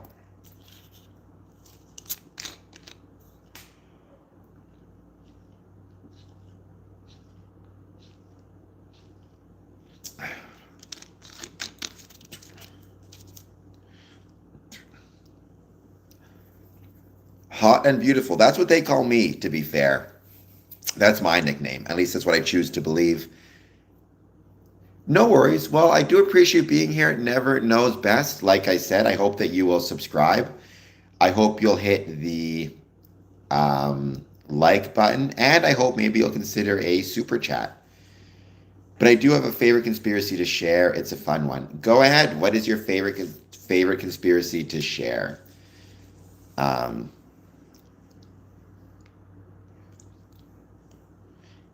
I mean, is it Yuri or is it rather that people just gave him money because they thought it would make them look good in front of Hunter's father? Um, which seems to me a far more likely explanation. You want to call that a conspiracy? You can.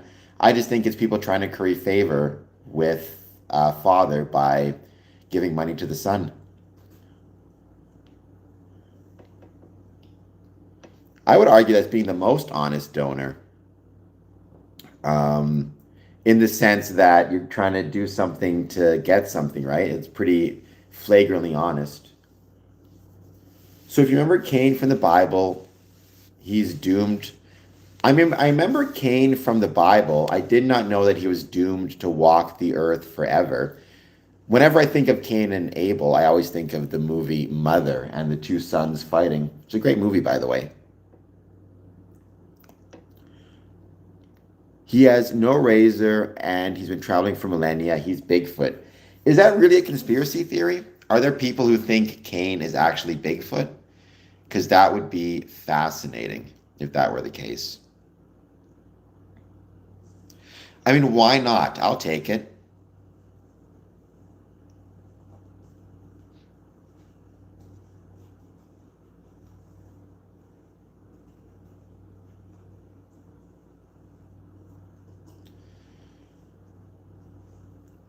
Well, but if there's so many Bigfoots throughout the world, they can't all be Cain, right? Some of them have to be. Unless is Cain traveling all around the world? And how is he doing so? He can't exactly get on a commercial airline and fly from, you know, I don't even know. Bigfoot, whenever I think of Bigfoot, I usually think of Bigfoot as being in Pennsylvania or in Philadelphia. Not Philadelphia, I should say, Pennsylvania, the Pennsylvania woods, that whole kind of northeastern area.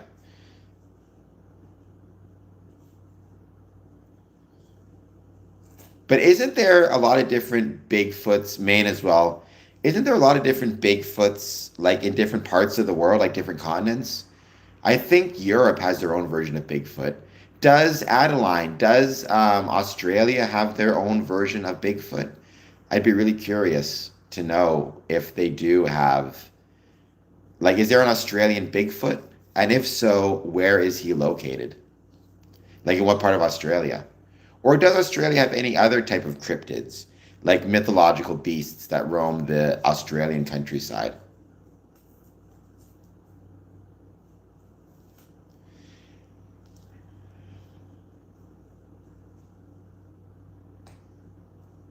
Cain reminds me of Casca, the legionnaire who pierced the side of Jesus, cursed to walk the earth for all time.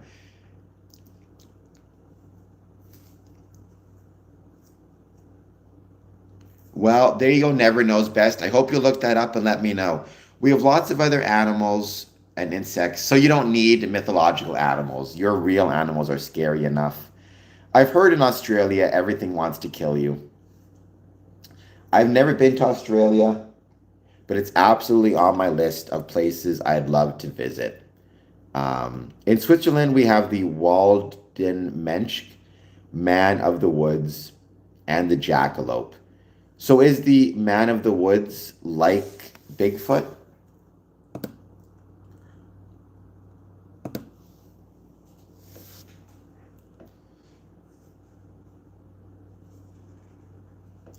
Here's a question. I asked this about aliens already. Now I'm going to ask this about Bigfoot. If Bigfoot applied to be a Freemason, would you take his application? Heck, if Cain applied to be a Freemason, would you take his application? He's been wandering for a while. He's definitely over the age of 21 or 18. Well, that's very kind, Adeline, of you. That's very kind. We'll see. Right now, my first trip is to Australia. Not Australia, geez. I'm trying. My first trip coming up is to Scotland. But after that, maybe Australia. Depends on his skill. Is he sentient? Is Bigfoot sentient? I don't know. I don't know what a Bigfoot actually even is.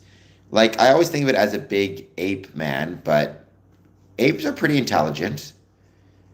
You know, he might be actually very smart. We don't know. I would be very curious.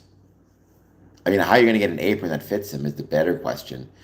Didn't Australia build a fence through the entire... Well, wasn't there... Like, I heard way back in the day, somebody brought, like, a frog to Australia, and the frog ended up just overpopulating the entire island, continent, country.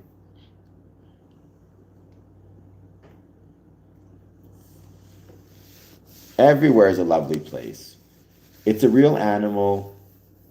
Oh,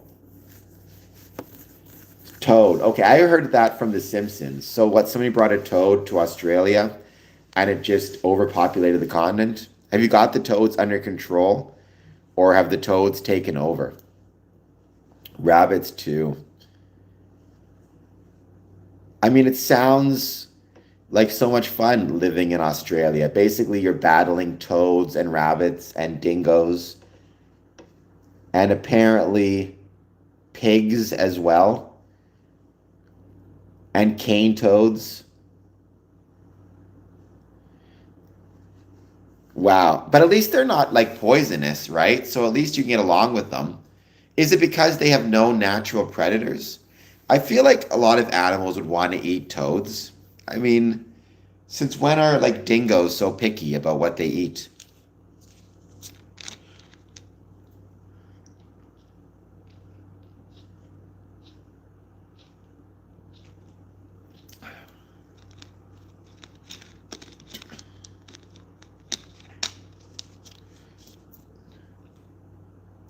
No, they don't come near the big cities. Yes, no predators and very poisonous. Okay, so I guess that's why they have no predators, because they're poisonous. Well, Adeline, I wish you all the best with your cane toad problem.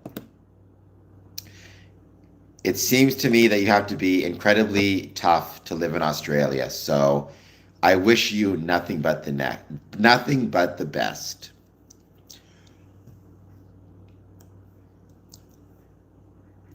Welcome back, Courtney. Logged back on. How's it going? Started this new stream because my other channel did not, for some reason, it cut out. So we're back on a new stream once again. How's it going, Courtney?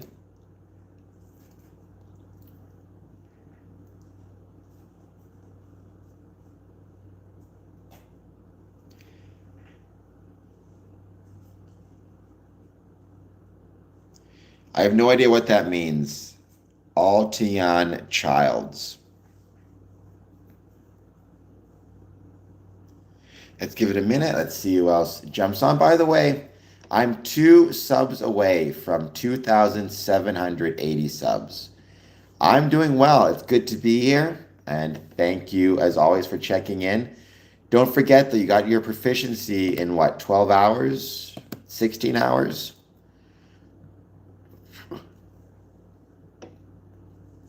Queensland is nice. Just ignore. I don't know what the bogans are. The kangaroos are a threat from what I see. It's just everything. You've got poisonous toads. You've got kangaroos. I hear kangaroos are super tough.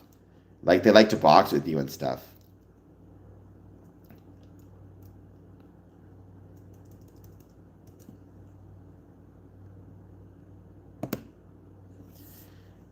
Oh, the rednecks. Hey, rednecks are usually pretty great. They're usually the most like productive and competent people in any situation. What's the old saying, right? A country boy can survive. Adeline Childs of Us Talent made a documentary about your fraternity claiming apostasy.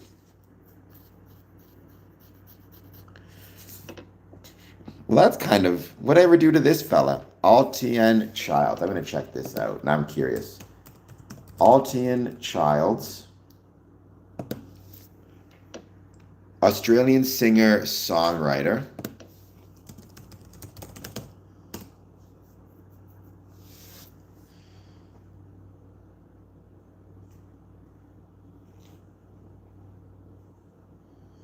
Oh, don't work in. Well, that seems kind of cruel. Altian Childs exposes Freemasonry. X Factor winner reveals world's secret religion. Oh, Adeline. I guess I can't blame you for what one of your countrymen says, although I don't know what we ever did to this Altian Childs who's exposing Freemasonry, but he is incorrect.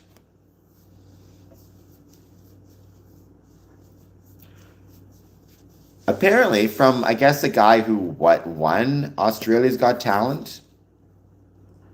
I mean, what good has ever come from Australia? Well, I guess Nicole Kidman, Keith Urban, Kylie Minogue.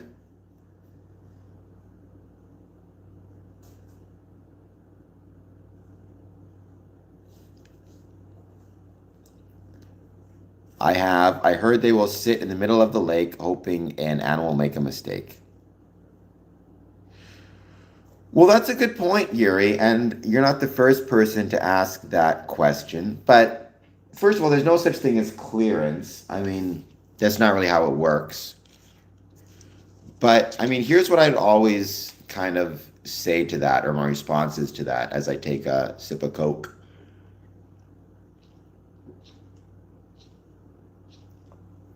I've been a Freemason since 2007, so about 20 years. And in that time, I was doing the math, and I do keep a Masonic journal. I've attended over 1,000 Masonic events. Not only have I attended over 1,000 Masonic events, but I've attended Masonic events and meetings in countries around the world. Brazil, Mexico, America, Canada, the Philippines, and England. And in all that time, right, I've never seen anything to indicate Freemasonry is not what I would expect it to be. And I could understand the argument that people would make, which is, well, they're just hiding it from you. And certainly, if I was showing up to lodge either at exclusively agreed upon times, or if I was always had to give advance notice of when I would be attending Masonic events and meetings, then I think there'd be a decent argument to say, well, they're just hiding it from you. But I'm not sure how they could hide from me kind of the nefarious religious schemes um, and things of that nature from me. Again, like for example, when I ended up in Brazil, I got to attend a couple Masonic meetings without letting them know in advance. I would just happen to be there and traveling through. It's not as though when I walked in, they were hiding a bunch of stuff or saying like, oh, we have a master mason here, not a 33rd degree mason. We need to hide everything. Now, I certainly don't know everything about the rituals. Um, and I don't know about every single Masonic ritual that exists, and I'm not supposed to know, right? But that doesn't mean because I don't know the exact wording of the rituals, I don't recognize what a 33rd degree Mason is or how he operates or what he does. And it sounds to me like I know more than Adeline, at least in terms of the number of rituals and Masonic events I have taken part in, right? And so it's always been my philosophy. It's like, how many meetings must I attend? How many events must I attend? How often must I travel? How far must I travel? How many times must I sit and lodge with a 33rd degree Mason before it's sufficient to satisfy some of those questions?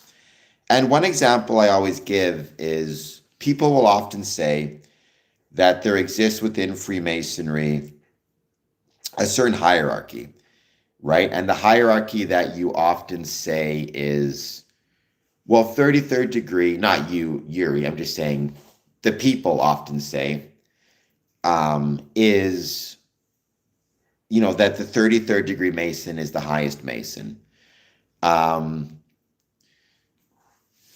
And the one example I always give to kind of counteract that is recently, well, that I've started giving, I should say, is recently I had a Masonic meeting. There was a motion on the floor that was put to a vote, so the lodge had to decide how to proceed. There were 7 brethren who could vote. One brother, who was a 33rd degree Mason, voted one way. All other Masons, the 6 other Masons, all voted the opposite way. And the motion passed. So clearly the 33rd degree Mason doesn't have that much power if he can be outvoted in lodge, even by a bunch of, lower ranking, quote unquote, lower ranking Masons, right? So I think you need to kind of always keep that in mind when you are thinking about kind of some of these conspiratorial minded ideas. Is part of a Mason or Masonic membership that you travel to other places, or are you allowed to just attend? No. One of the best parts about Freemasonry, Adeline, is when you're a Freemason somewhere, you're a Freemason everywhere. And that's a really beautiful thing in that I'm able to travel to other places and attend Masonic meetings. Now, there are usually different types of protocols that you can take into account when it comes to your travels and how you're traveling and where you're going. For example, you want to call them in advance if you can to let them know you're coming, have your dues card, even have a letter from your Grand Lodge to discuss these things. All that stuff is very helpful, but the best part about Freemasonry is the fact that you can travel and visit lodges around the world. What I always say, and I've said this before, right, is the most important thing you can do for Freemasonry is attend and support your mother lodge as often as possible. The most important thing, though, or the best thing you can do in terms of your Masonic career and ways to support your Masonic growth is to travel and visit as often as possible.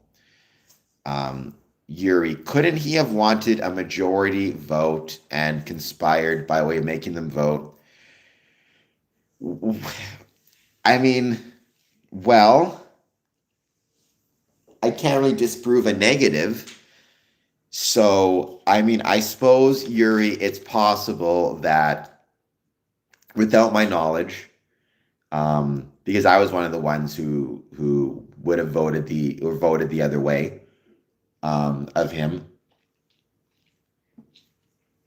that he went to the other votes and convinced them all of what he really wanted and concocted this elaborate scheme, despite all the evidence being completely to the contrary. So, I mean, that's the problem with conspiracy, though, right? Never knows best, who talks about conspiracies as well. It's like, I have no idea how to disprove that, except to say anything's possible, but based on everything I saw and experienced and was told, I cannot imagine that scenario actually practically playing out. It would have taken a lot of kind of sneaking around and stuff that I didn't see. And also, why would I be excluded from this whole thing?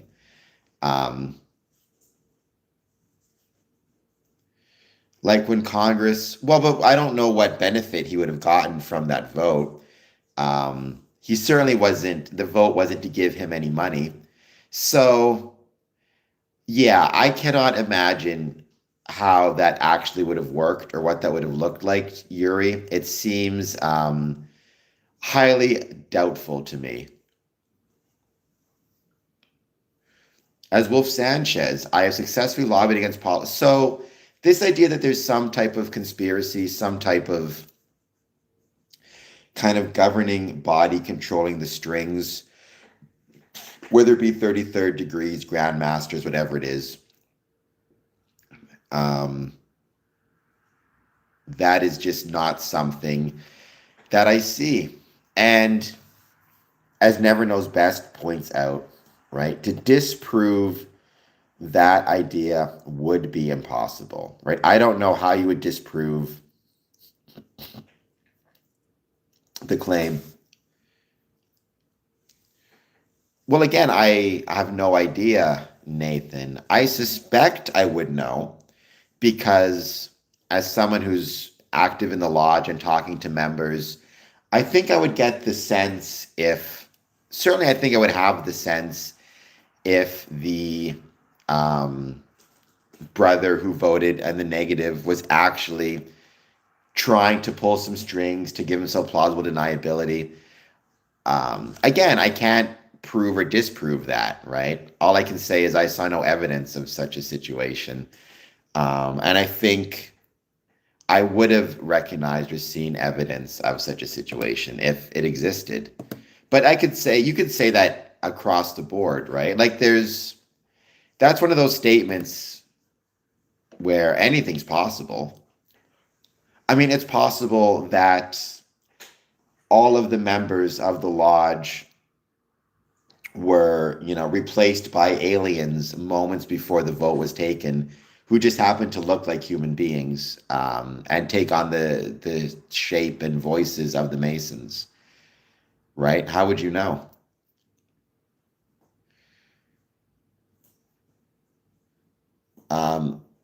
Well, again, Nathan, I get that argument. However, like it's the know of what? The know of, like, what is the know of which they are in? Because, like I said, I have traveled to Masonic meetings around the world. I've visited Masonic lodges around the world. I've attended Masonic meetings around the world. I've never witnessed anything that would indicate there is kind of a separate few who are in the know while the rest of us aren't. I feel like if I was attending lodges irregularly or not taking part in Freemasonry, it's always possible in those instances I may not be seeing everything. However, and I'm not suggesting I'm seeing everything. Rather, I'm suggesting I've seen enough to be able to recognize whether there is any nefarious secret cabal or nefarious few in the know. Um,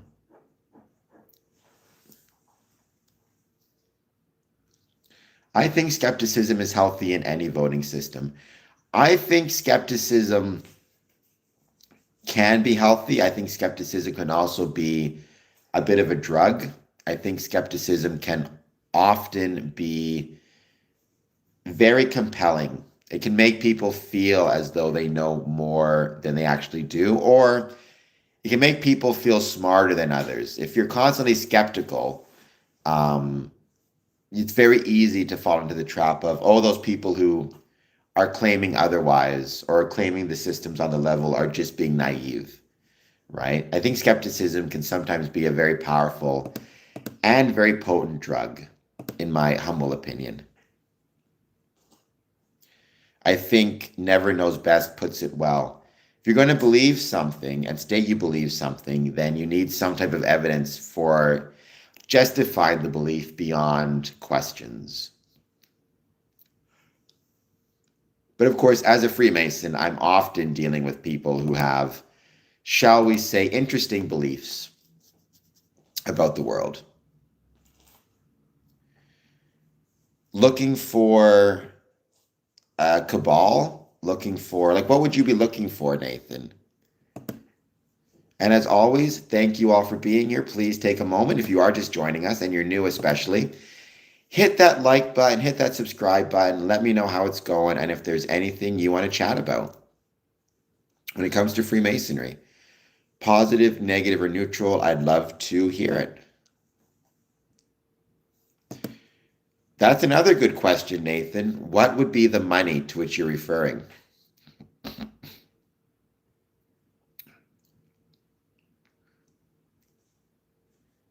Thank you. It definitely is morning here. It's 3 in the morning right now. Because one of the things you need to keep in mind, Nathan, is I think a lot of people have this assumption that Freemasonry is very wealthy. In some jurisdictions around the world, they have a fair bit of money. In many jurisdictions, they actually do not. Our jurisdiction is not rich by any means. So I'm not sure to what extent money could be causing corruption. There's just not enough of it. Most Masonic lodges, infamously have maintained very low Masonic dues for a lot of different reasons. Primarily because they thought by keeping their dues inexpensive, they would attract more members or maintain their membership. They were afraid if they increased their dues, they would lose the membership that they had. I mean, I'll give you an example. I'm a member of 5 Masonic lodges. One of the Masonic lodges, of which I'm a member, charges me $40 per year to be a Mason. So I don't know how much they can do with my $40 a year in terms of, money as a corrupting influence.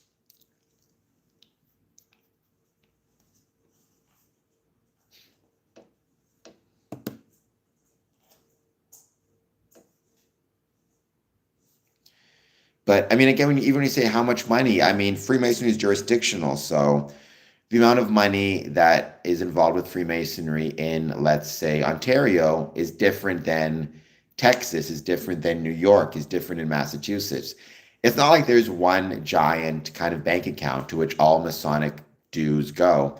Rather, your dues are paid to your lodge, and your lodge pays a percentage of that to the Grand Lodges.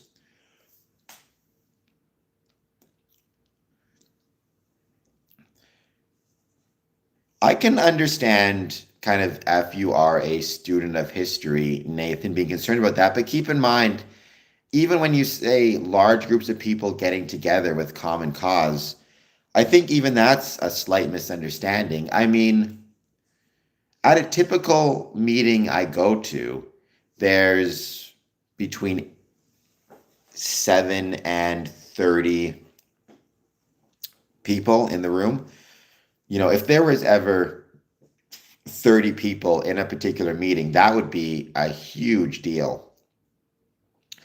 Like if I ever got to a Masonic Lodge meeting and there was 30 people present, that would be a big deal. Now, on any given day, even right now on some other part of the world where it's not 3 in the morning, I'm sure that there's hundreds, if not thousands, of Masons meeting at different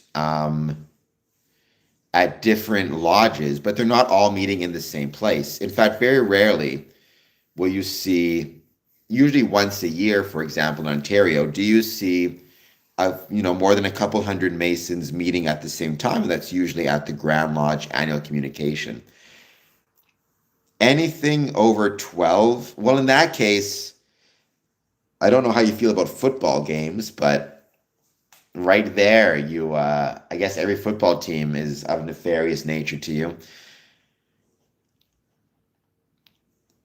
Thank you, Adeline. I hope we have. And if nothing else, I hope I've proven I'm not nefarious.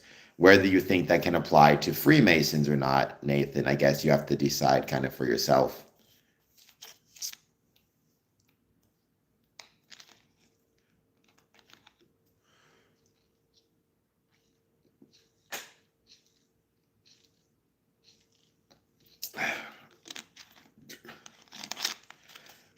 Well, I guess that's true. I shouldn't have said that. I was talking about the football teams, but yeah, sporting events, people can absolutely um, go crazy after they've won, especially if by football you mean soccer, because I know some of those can be very interesting after the games.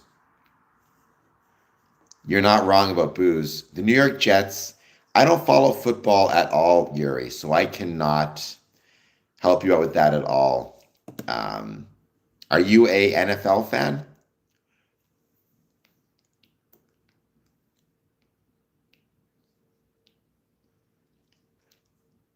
Or, I, for the record, am a CFL fan because I grew up in Winnipeg, Manitoba. So for me, CFL is where it's at.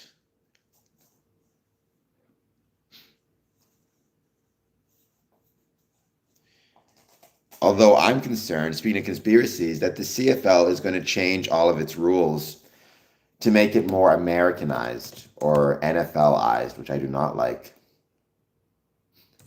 Who is your favorite team? Is it the New York Jets?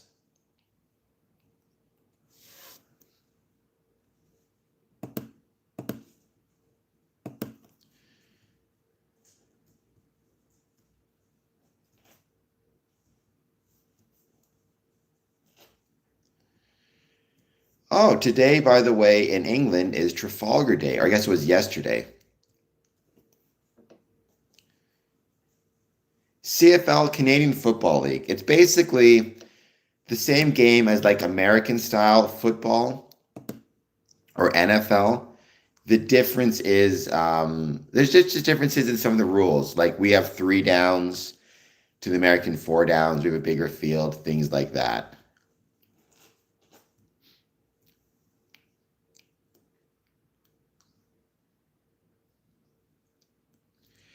Welcome back, Big C. If you keep asking me to do that, you should at least do a super chat or two.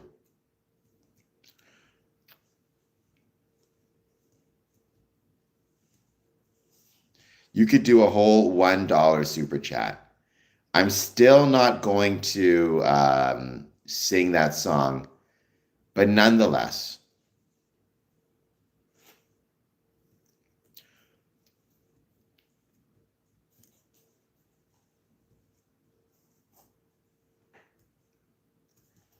And we got some hearts. I think that might be Smokey. Whomever it is, welcome. Thank you for being here. I hope if you're joining us and you're brand new, you'll hit the like and subscribe button. What's your favorite sport, Adeline, being from Australia?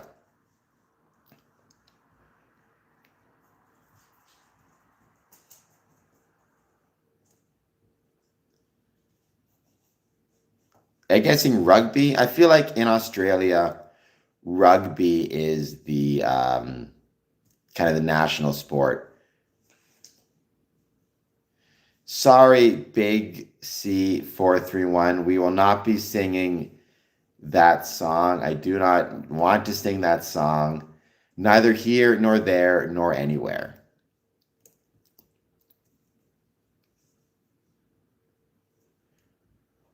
Baseball. Okay. I used to enjoy sports, but I haven't really, I've just been too busy to get into them recently. Having said that, I used to love CFL and I do love going to baseball games. Like, there's something about a baseball game when you are, like, when you want a hot dog, I think they just taste better at a baseball game. Australian Rugby League. Oof. Tough sons of guns. I would be terrified to play rugby. I'm in a wheelchair, and somebody once asked me if I wanted to play wheelchair rugby, and I said no. I like to sleep. I like to eat food. I like to be comfortable.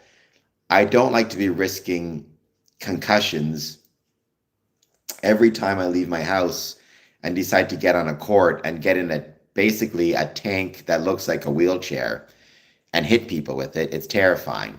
So, um, I have nothing but respect for rugby players, whether they're in wheelchairs or whether they are not in wheelchairs, and whether they're Australian or anything else. How does it work for the league there, Adeline? Do you guys have like do Australian rugby players do they play with countries from around the world or do they play with other teams in Australia? Is there like a Melbourne team and a Sydney team? Or is it one Australian national team that plays against, I don't know, like the Italian rugby team, for example?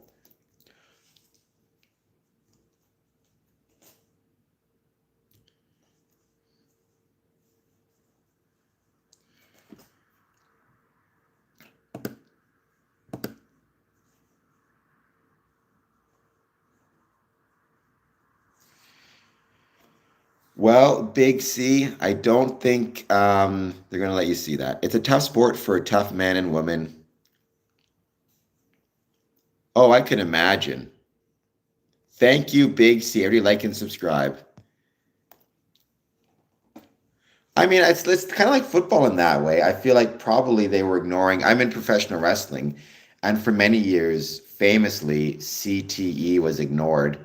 Thankfully, I think they're getting a lot better at that stuff and recognizing the dangers of it. I'll take bowling. No one's attacking you, no one's tackling you. I'm not very good at bowling, but still, I'll take that. Seems like a lot safer. Um,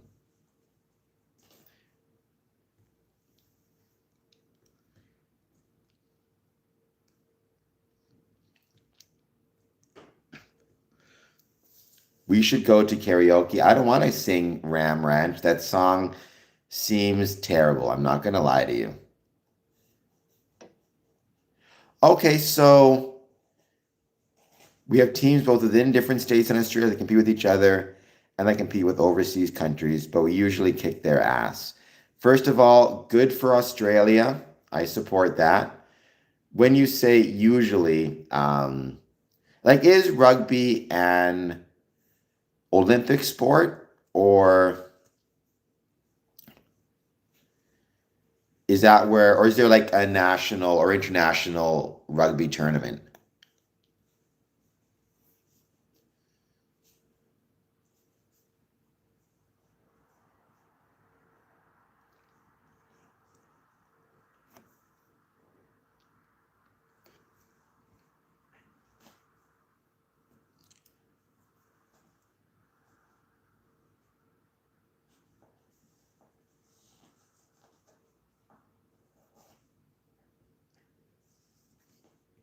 Well, I'm sorry, Big C431, but I cannot help you.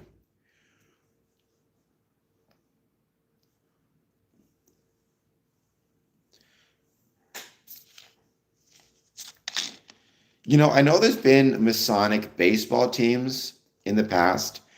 I bet you there's probably been Masonic rugby teams in the past too. It'd be fun to look up and see.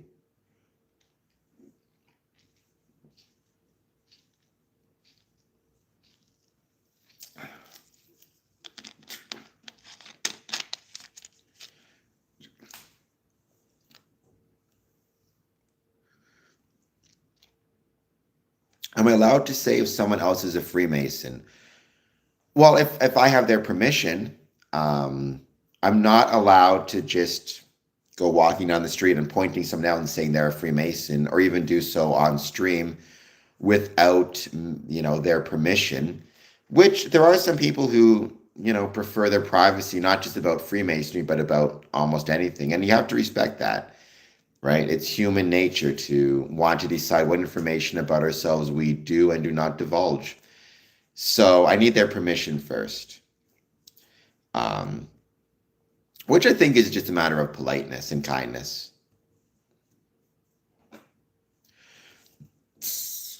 And also, in some cases, there can be risks to that person's safety, right? So, for example, if someone is a Freemason and let's say they are from Iran, well, Freemasonry is illegal in Iran.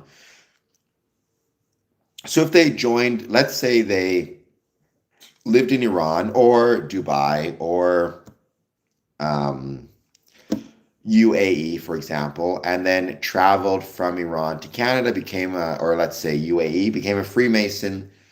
If I identify them on, let's say, social media, on this stream, whatever it is, as a Freemason, when they go back home, that could be putting them at risk because the authorities may look at them more kind of with a greater degree of scrutiny, or they may put their family at risk, or whatever it might be, right? So you need to be incredibly careful about that. And there are also places where Freemasonry is not illegal, but is kind of looked down upon, like in Jordan, for example. So if somebody's from Jordan and I mention they're Freemason, that could put them at risk there too. It's also the case in Dubai. It's also the case in UAE, also in mainland China. So there are some places in the world where Freemasonry is. Um, I mean, there's different ways. Sometimes it can be out and out, made illegal. Very often, what it can be is not so much made illegal as they don't outlaw Freemasonry. They outlaw kind of civic groups in general, or any group. They'll pick some type of term where it will apply to Freemasonry, but it won't mention Freemasonry in particular. So they'll say something like, we ban any society which maintains any secrets. But you know what they're talking about is Freemasonry.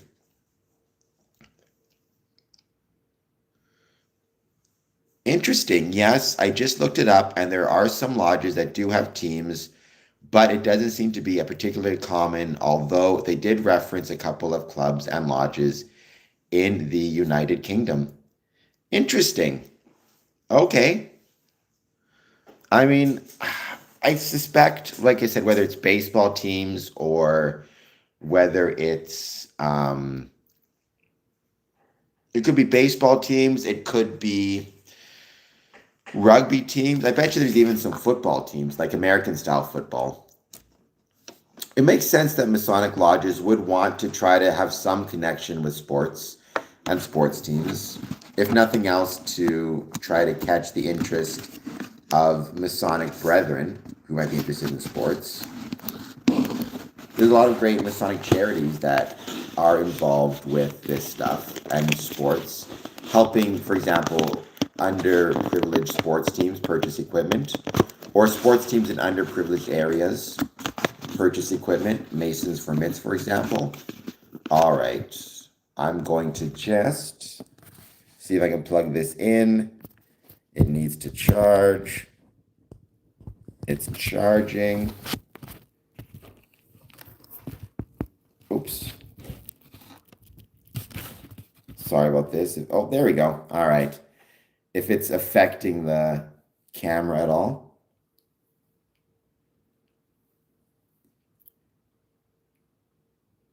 Outside of the United Kingdom, did it reference any lodges in Australia as having any type of um, rugby teams or like sponsorships or anything to that extent? And by the way, as always, anybody just joining us, please hit like, please hit subscribe. Thank you all for being here. I hope you're all having a great day.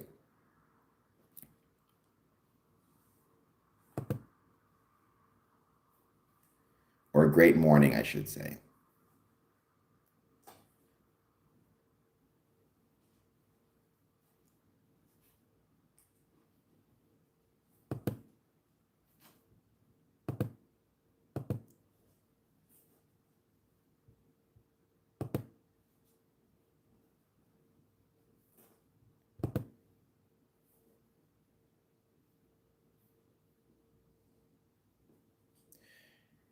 Still, that's really interesting. At least I know it exists in the United Kingdom, so that's one thing I learned now that I did not know before. Hey, well, I mean, I do still appreciate that, Yuri. That's very kind of you. And you might be right, although I would not be worried if he exposed the Masonic secrets. I mean, at that point, I'd have a lot more things to think about. You know, Freemasonry would probably, if Jesus, I assume when you say Messiah, you mean Jesus. I'd have a lot more things I'd be thinking about than my Masonic secrets, that's for sure. Honestly, it would be, as I've said before, no different to me than exposing family recipes that are kept secret. Um, or, exposing people's, um, I don't know, passwords to their Facebook accounts or something. There are different reasons to keep things a secret. I think a lot of those reasons will cease to exist if the Messiah does in fact return. But I do appreciate you taking the time to like and subscribe, Yuri. That's very kind of you.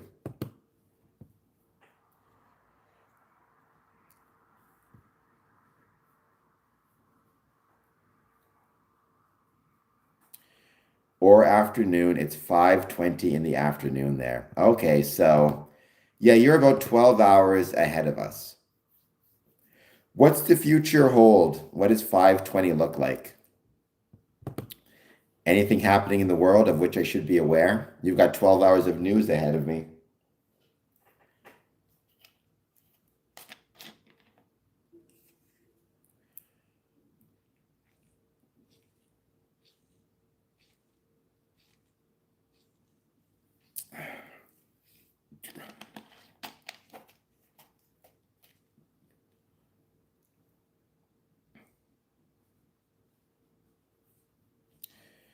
We're going to give it a bit of time. We're going to see who else joins. Actually, I am going to take this opportunity because we got a lull in the stream for me to run back to the washroom. All this pop making me need to run to the washroom. I'll be back in one moment. Be nice to my co-host.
All right. Be nice once again to my dog. How long have I been Freemasoning? That's a good question. I've never heard it described that way, though. Freemasoning. And mostly people would say, how long have you been a member of Freemasonry or a member of a lodge? It's interesting taking Freemasonry and turning it into a verb. Since 2007, sir. So I became a Freemason in 2007, so almost 20 years, which is insane to think it's been that long. I find that nuts that it's been, like I said, almost 20 years. Makes me feel old when I think about it, that it's been that long, but in a good way. Like I said, I should be grateful that I'm growing old. It is a privilege denied, unfortunately, to many people.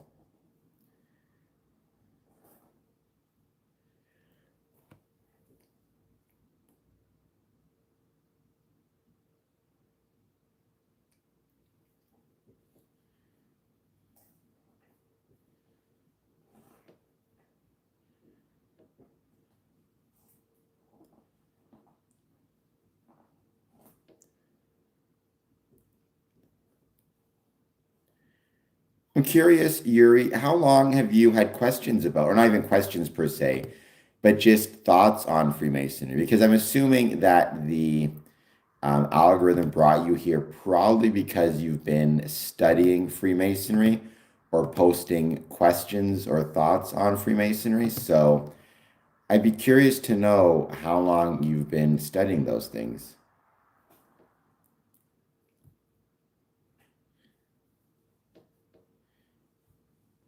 Have you been on the stream? I mean, I know you've been on the stream before, Yuri, but how long have you been tuning in? Because I remember this would have been probably last year or maybe January, February, March, something like that.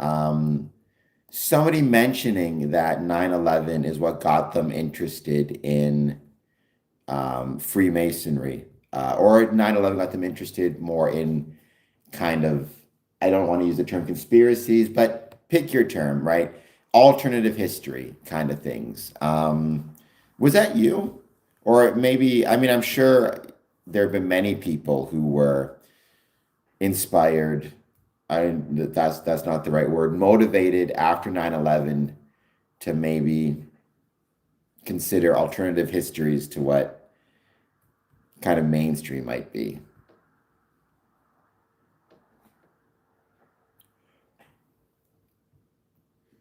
Okay.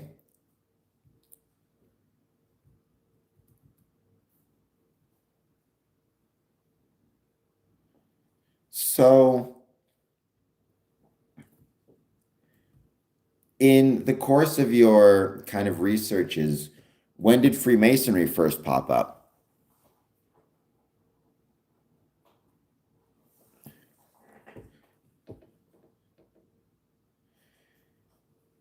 So, yes, Skull and Bones is a fraternity.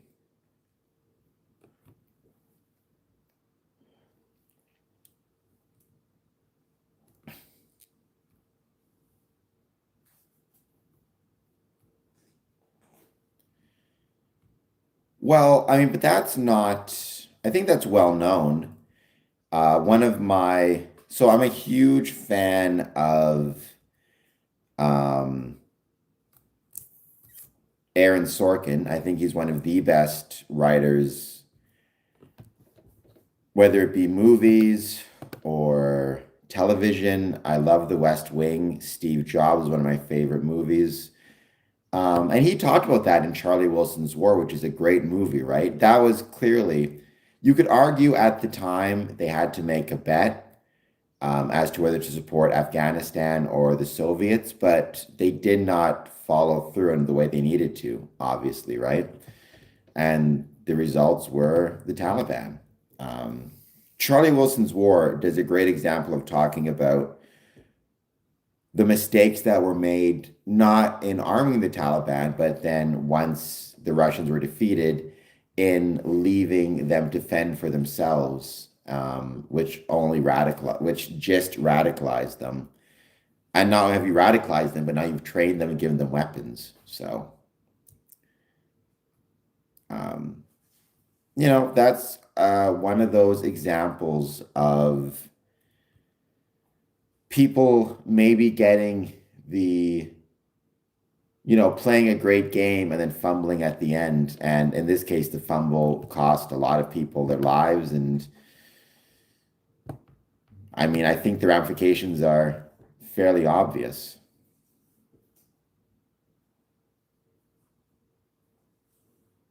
Oh my gosh.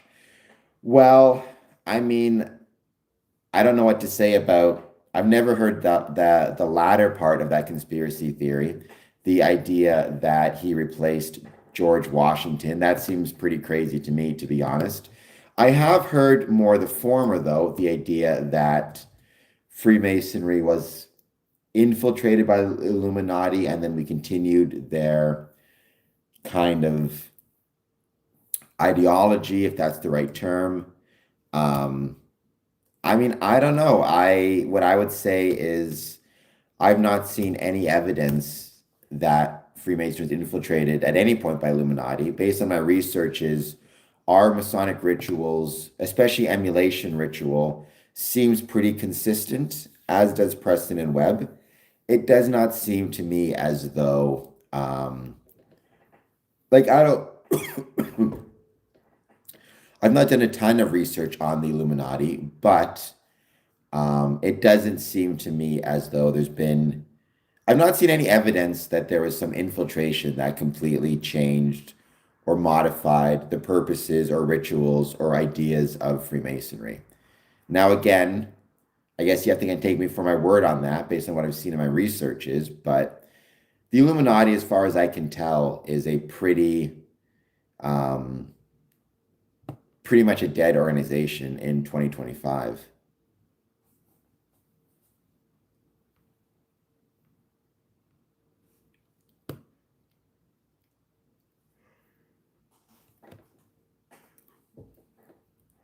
Because, I mean, Adam Weishaupt was not even particularly a fan of Freemasonry, right? That's kind of the point. He started it because he was anti-Freemasonry.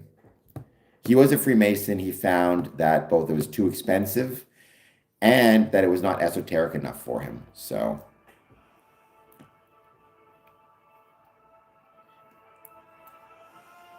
I just see no reason for Masonic secrecy, but that is not unique to them. I was born Catholic. Well, I mean, I think, yeah, every group has a certain level of secrecy associated with it.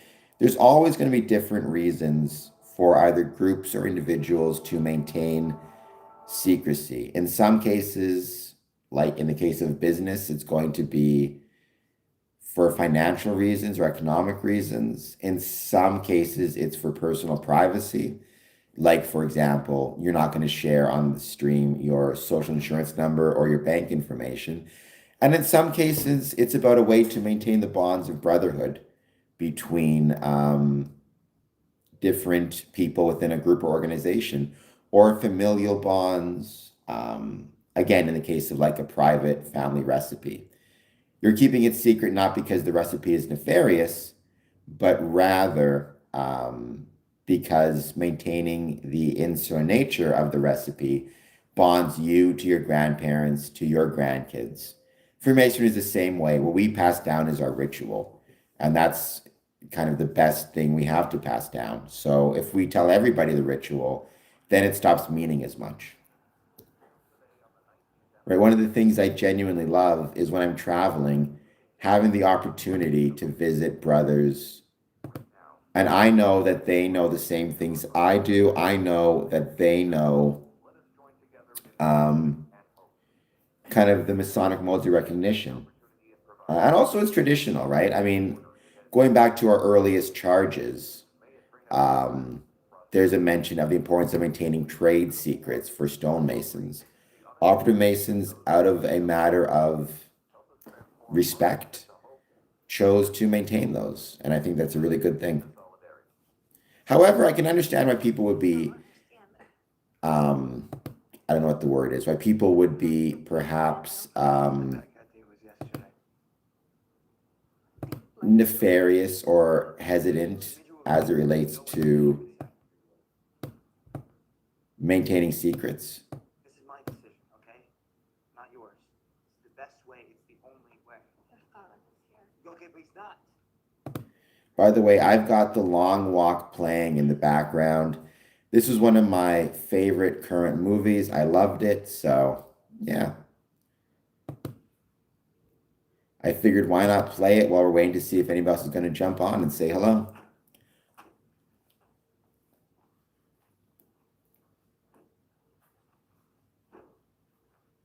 You brought the baseball? I know. I made you these oatmeal chocolate chip, your favorite. Thanks, Mom. Come here, baby. I love you. I love you too. Be a good boy, okay? Okay. All right, I love you better. No, you don't. That's a fact. Okay. I love him more. No, wait. Says wait. Wait for what? I'm not going anywhere.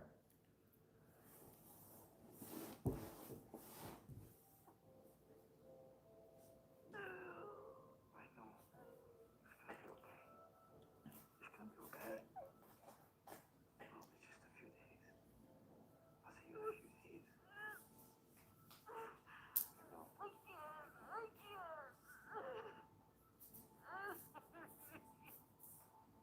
I gotta let you go, okay?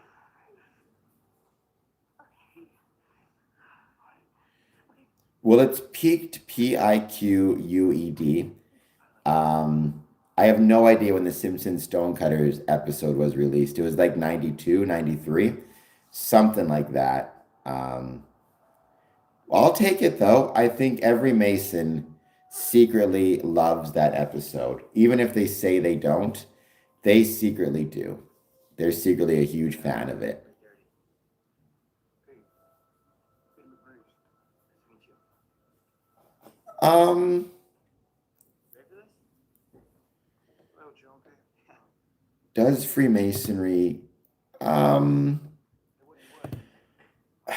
I don't know. Like, Oh, water for yourself. I definitely think in the past, when Freemasonry was so ubiquitous, you definitely saw more fathers and sons joining.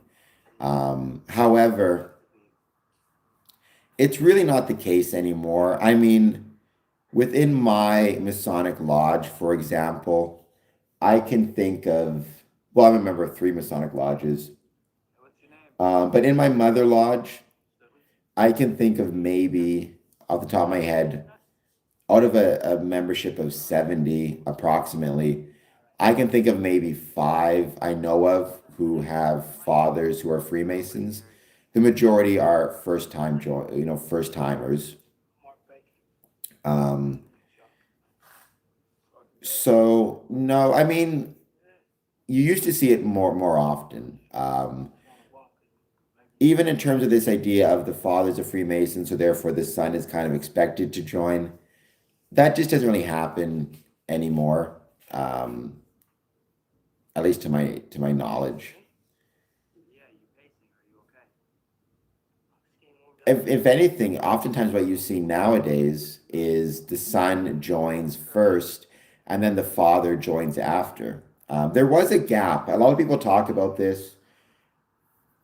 What you saw now, especially, is very often the grandfather joins and then the father doesn't join, and then the son joins Freemasonry. I did my research on a Mason. There's a gap in the family line of Freemasons. Doesn't happen all the time. Um, a big part of that is we talked about this before, right? You saw a massive decline in membership in the 1960s, starting during the boomer period. So I'm 42, which I don't like to think about. My dad is in his 70s. My grandfather passed before I was born. Here he comes. for many people of my generation, their fathers were not Freemasons, but their grandfathers were. So, yes, Adeline, it is a great episode. I think almost everybody, um, like I said, every Freemason, whether they admit it or they not, do really love or does really love that episode. It's a great one. I think number 13. It's conserve energy whenever possible. I read the rule book. Now, as I call your name, step forward and take your tag. What was it again? Take off the stone of shame and put on the stone of victory.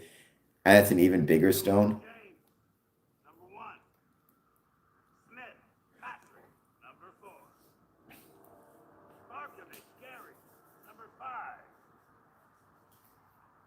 I've always been one of those people who I will always like support the idea of White, Freemasonry being portrayed in media, even if it seems like it's a more negative portrayal or a comical portrayal or it takes the piss. 19. I still think it's awesome. It can only, in my opinion, help us within Freemasonry Number 20. to have representations and to show we don't take ourselves too seriously. Number 38. Look, son. Olson, Hank, number 46. Garrity, Raymond, 47. Parker, It's funny. 48. I mentioned before that I really loved the movie Steve Jobs, and I do, right?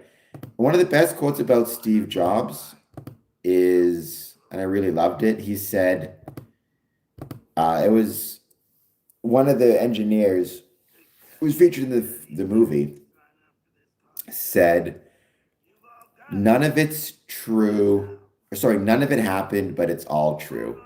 In some ways, that's kind of how I feel about the Stonecutters episode, in that none of it's true. There's no stone of shame. There's no stone of victory. There's no, that ridiculous handshake or whatever it is. However, it does capture a certain kind of quality as to the feeling of Freemasonry, the feeling of brotherhood, kind of the way it's so much of it is kind of silly, but yet special. Homer wanting to just belong. Even the whole one of the most Masonic things I've ever seen is when the Grand Poobah or whatever, the Grand Master's talking, and he says, for dinner we shall have ribs, and everybody cheers. I've been to meetings where the master or the junior warden announces they're having ribs for dinner, and everybody cheers, or they're announcing that they're having like pizza of some sort, and they all cheer. So I've seen that. So I think it captured a certain quality of both the silliness and the value of Freemasonry. Because there is something very silly about Freemasonry. However, I think it's counteracted by a lot of beauty in it as well. Very often, I think those two things can exist at the same time, both silliness and beauty. I need to get myself some water. I'll be back in a moment. You'll still see me. So I'm not going too far.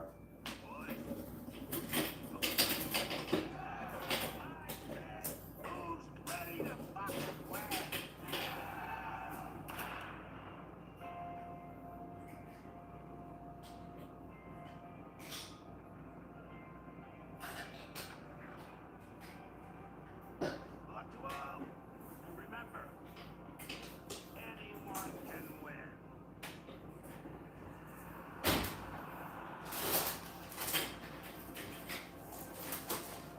And how about we go for some chips too?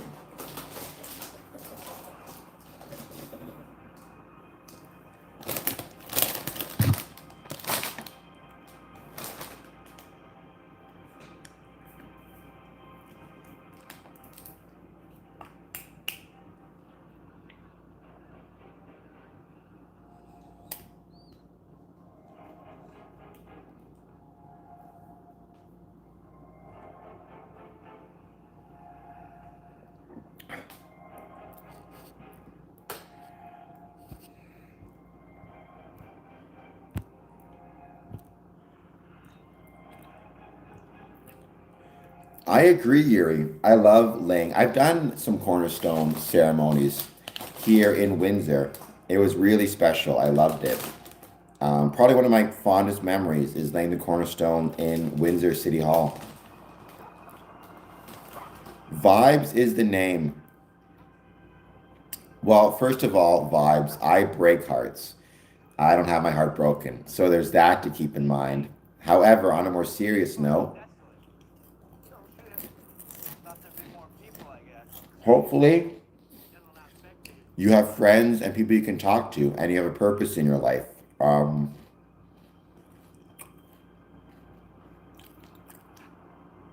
I think if you have those things, you can make it through anything. Um, I think the worst thing you can do when you're experiencing any type of emotional trauma, if you will, whether it be a heartbreak, a breakup, whatever it is to try to isolate yourself or to try to be alone. I think that's an incredibly dangerous idea or dangerous. Um, what's the word I'm looking for? What's the best word? A dangerous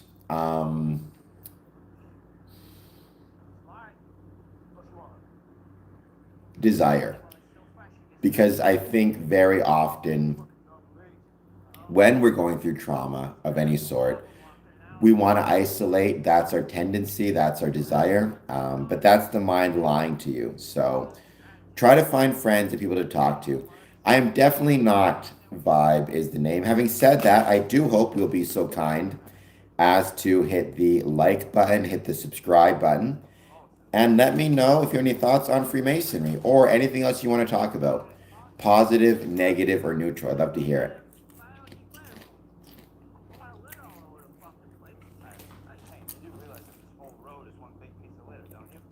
Is that a reference to mall rats? If that's a reference to mall rats, Vibe is the name. Good for you. And also, I maybe want to do a super chat of even 99 cents.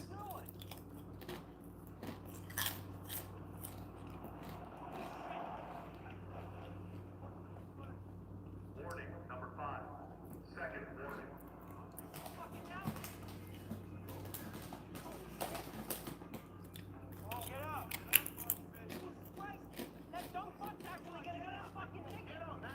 Warning number 5. Third warning. Just think you're new to the stream, right? Vibe is the name. I think I would remember that name before if I'd seen it.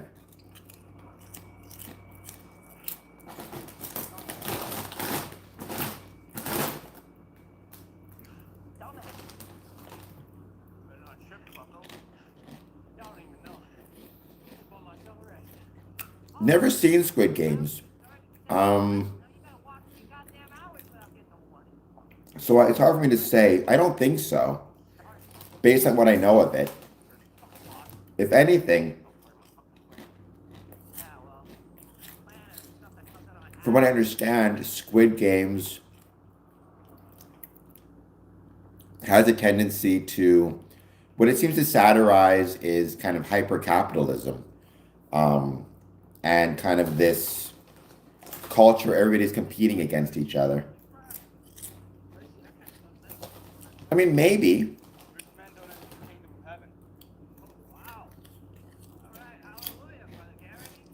I don't know where the mask thing comes from.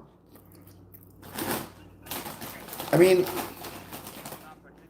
I think whether purposeful or not, I think it's whenever you have any of these secret societies in movies or in like whatever it is in movies or TV shows, whether they're called Freemasons or not, people are always going to draw a connection to Freemasonry. And I think the television and movie producers know that and kind of run with it because it's a way to get people, it's a way to kind of, what's the word, get people's attention quickly. Because almost everybody, when they hear secret society, on some level is thinking either Illuminati or Freemasons. And I think the producers know that, and they kind of play on that as a way to get more people to watch and a way to create, connections in people's minds to things they may have some familiarity with. But I don't mind. I think that's just the curse of if you have a secret society in a show, in a movie, in media, then people are going to assume it's Freemasons, whether it's meant to be or not. So, I guess that's what I mean, Eyes Wide Shut, The Skulls. I don't know. I'm trying to think of them all now. There's so many movies that have a secret society in, and it's not called a Masonic group. However, the implication is it's Freemasonry. So, and I guess you can't really blame directors and writers for using that as a kind of an easy crutch.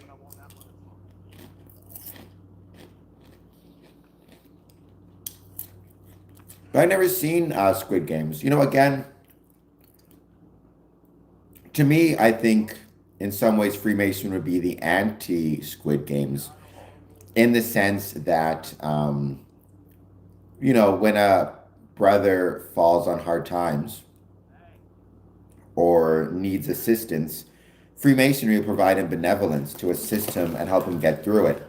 Whereas in the Squid Games, it seems like what they actually do is put him in some tournament to the death. So, Oblivious, welcome back. How's it going?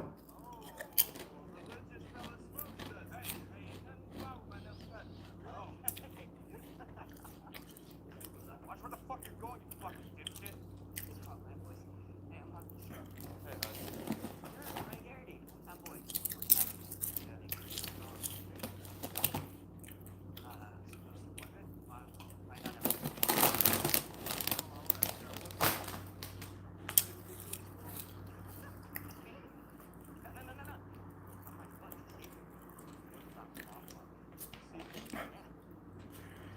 You can't have any of mine, Oblivious. Actually, if you give me a super chat of 99 cents, I will send you chips.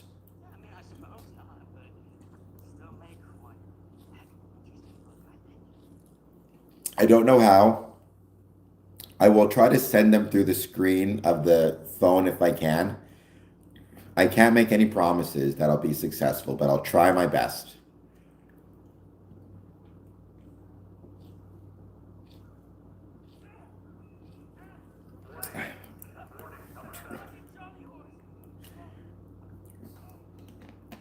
Actually, Adeline, well, I mean, Oblivious, I'm not sure where you're from, but Adeline, because Australia,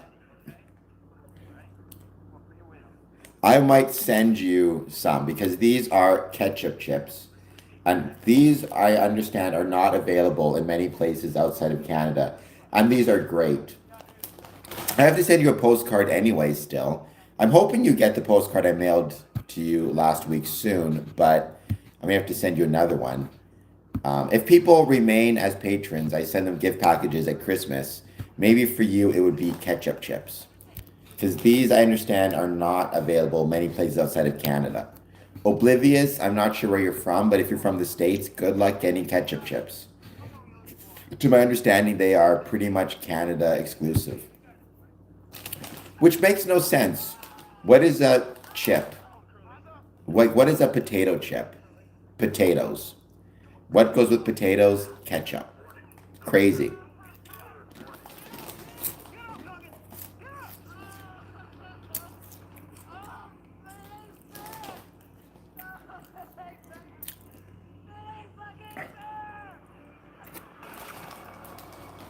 That seems insane to me. How could you not?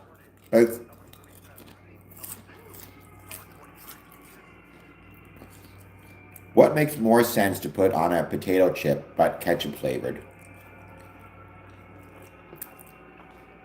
Well, I can't do anything unless you give me a 99-cent super chat. I'm just kidding. I can send you the chips anyways. We have all dressed chips in Midwest. Yeah, we have all dressed chips in Canada too, Al. They're not equivalent in any way to ketchup, though. I would say ketchup or salt and vinegar. Those are the chips. Those are the best kind of chips.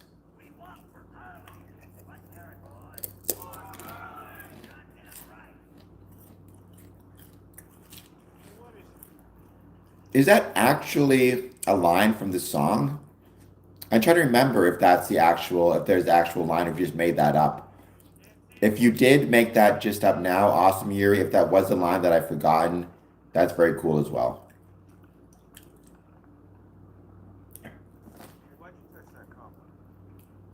Knock it out.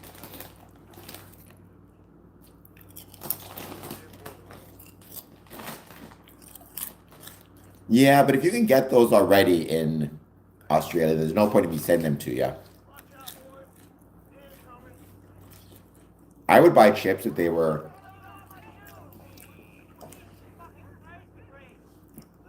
I would buy those chips if advertised that way. The Stonecutters ever want to serve me or advertise chips to me, I support them in all of their efforts. No. Tired for quite a while now. Wait, me, you not? This one. Ain't no finish line. That's the next mile in this race. Would you agree? Well, I disagree. Just, I'm already feeling it. I'm not sure how much longer. Oh, no, right. Come on now. That's what everybody likes. At least me, you got to make a difference. You don't think about making it to the end? I'm wrong. Maybe to the next one. Yeah. Won't think about that. Whatever. Just gonna make it. God damn. Boy. Oh my God. Hey, right. What you said back there, like a long one. One of them good volunteers? You, if anything, Yuri, should go into, selling advertising. That's what small motherfucker. Yeah, I think so too.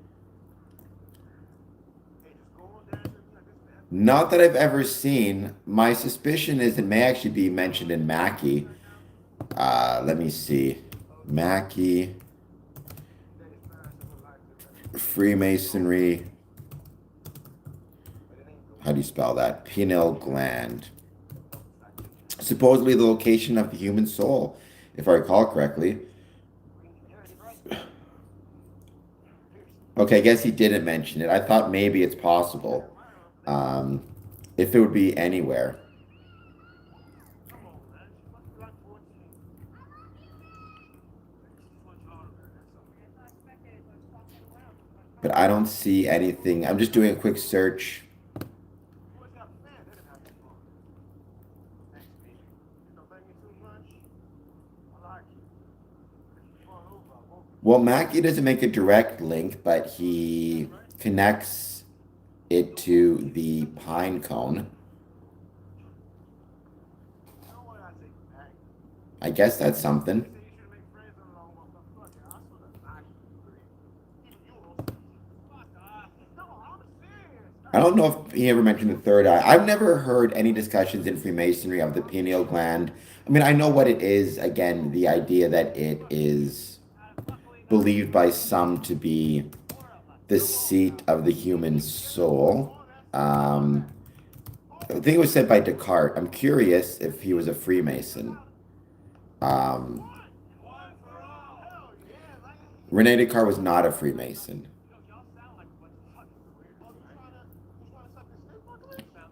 I don't even know if the pineal gland is actually a real thing that exists, right? I know it was thought to exist by doctors and scientists back in the day. I don't know if it currently does or not.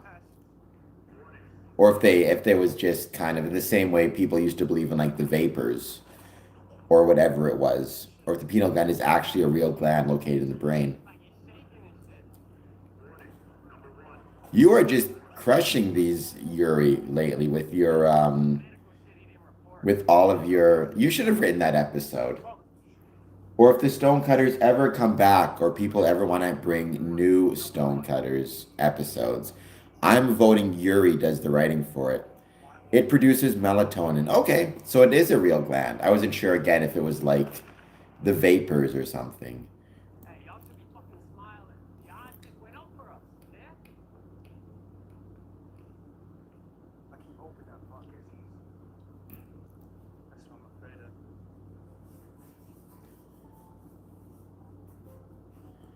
I did not know that the pineal gland could even calcify. I'm just learning all sorts of new things today. I'm also going to have some sweetened dried mango slices.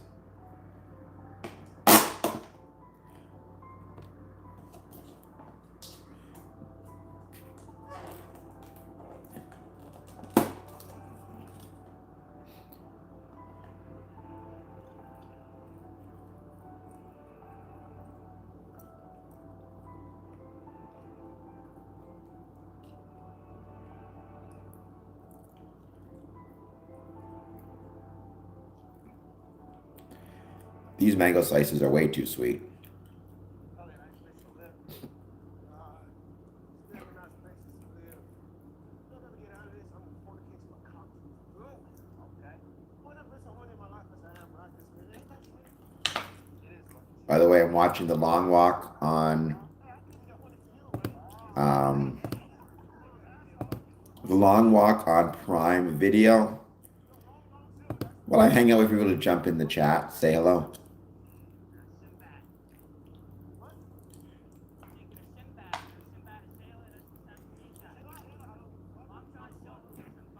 I should have got those. These are from Shoppers. I mean, they're not bad, but they're very sweet. They need a bit more spice to them. If you're just joining us, welcome. Jump in the chat, say hello. Just hanging out, chatting about Freemasonry. By the way, I got to get a super chat here at some point. Then when Shakib come back, he can see he's not in the lead anymore.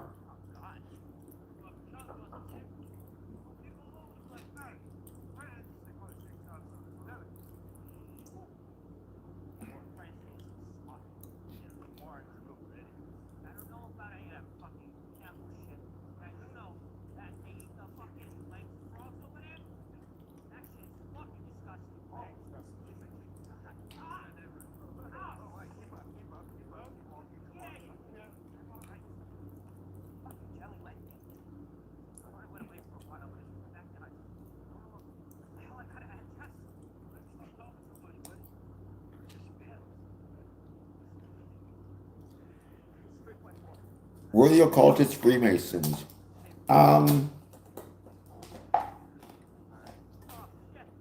No, I mean,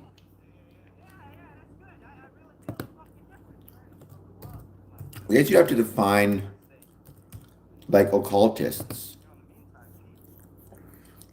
Because, I don't know, like, was there ever a group called the occultists? I mean, you could argue that Freemasonry is a type of occult organization in that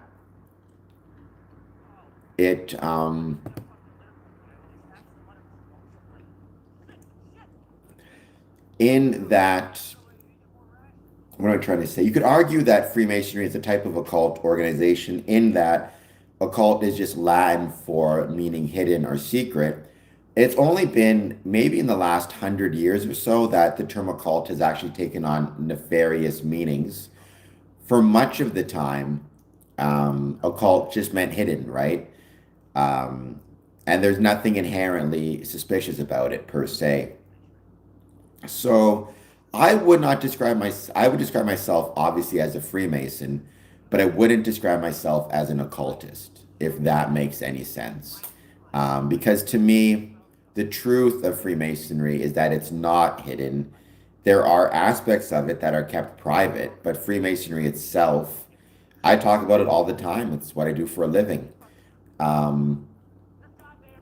So, in my opinion, but I mean, if you describe occultist as anyone who engages in any type of kind of either secretive society or private group, then you could argue Freemasons are occultists. I think it just depends on how you define that term. But I've never heard of occultists as like a specific group. Rather, occultists simply as meaning anyone who engages in kind of hidden practices or private practices. So, for example, magicians would be occultists. Or, I don't know.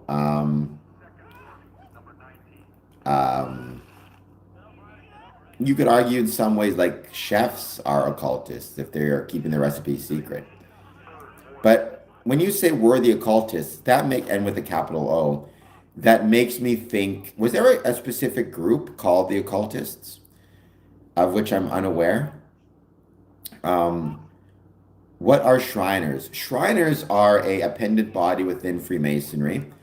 They are kind of the later or the most recent appendant body to form after York Rite and then Scottish Rite. Oftentimes people think about the Shriners in terms of like Shriners Hospital, for example, which, in many ways, it's kind of a charitable arm of Freemasonry. It's also the most social part of Freemasonry. It's a lot of dinners, it's almost like the Masonic version of the Clampers, if that makes sense. But to be a Shriner, you must first be a Freemason. Um, and then you can join the shrine.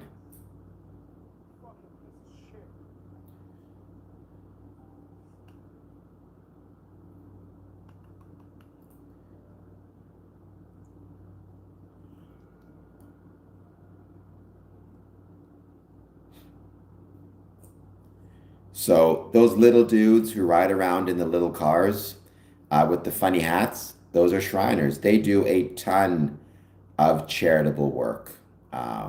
They're a great group of guys and a great part of the Masonic family. But again, when you think about the most public facing and most charitable side of Freemasonry, I would say it's the shrine. Well, you can't tax my super chat right now because my super chat is presently at $0, just for the record. So take that. Government trying to super chat. I suspect it's very possible, by the way, that the virus came from bats. I don't think anybody knows for sure. It's also possible it came from the lab. I don't think we have any ideas one way or the other for sure. I think we have to be careful if we start to make any assumptions.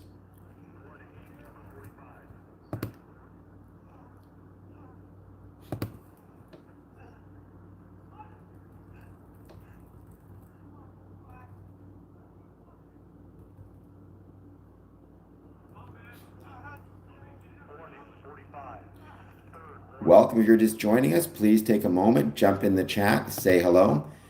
Here, hanging out, talking about Freemasonry.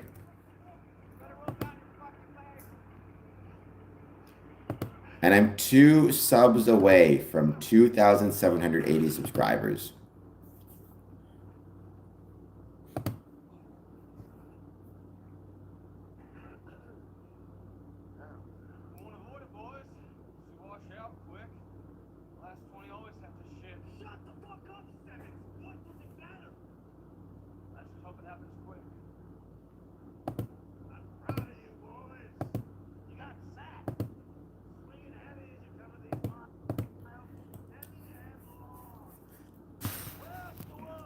Let's give it a bit of time. Let's see who else joins.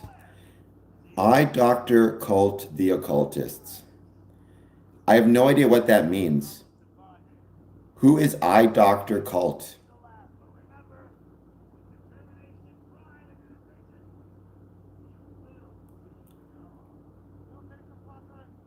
I will look that up. When I think of that, what I think of is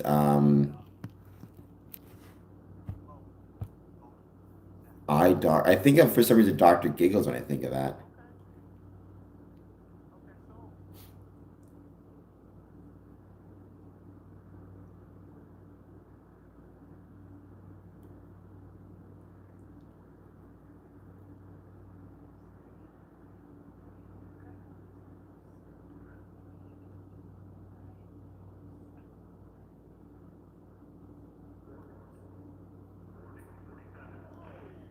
Welcome. You're just joining us. Jump in the chat. Say hello. Give me a super chat.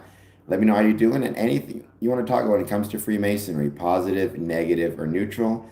I'd love to hear it.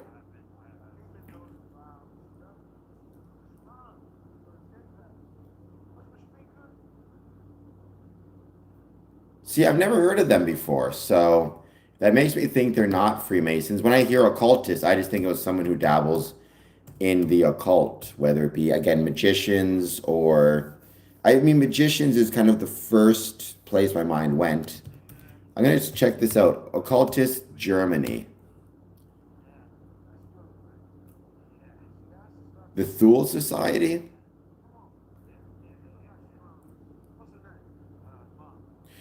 I mean, when I pop that up, most of what I'm getting is kind of Nazis' interest in occultism. I know the Nazis were very interested in occultism, and occult symbols. They were 1C, not 2. Let me try that. Maybe that's what I'm messing up. Occultists.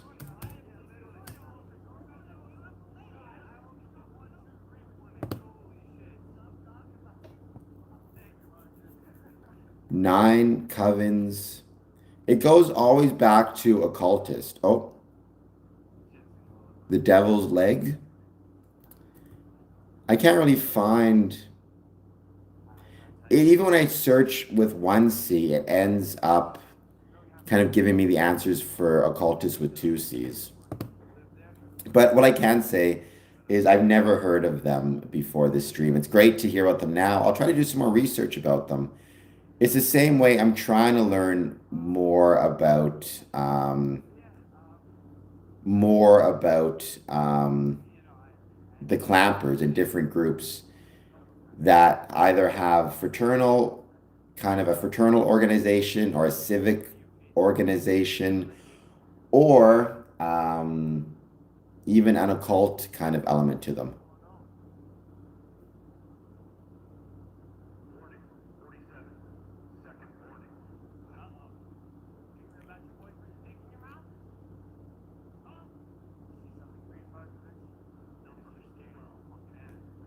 Ocular like eye. I'm going to try searching Great Enlightened Society of Occultists with one eye. Let me see.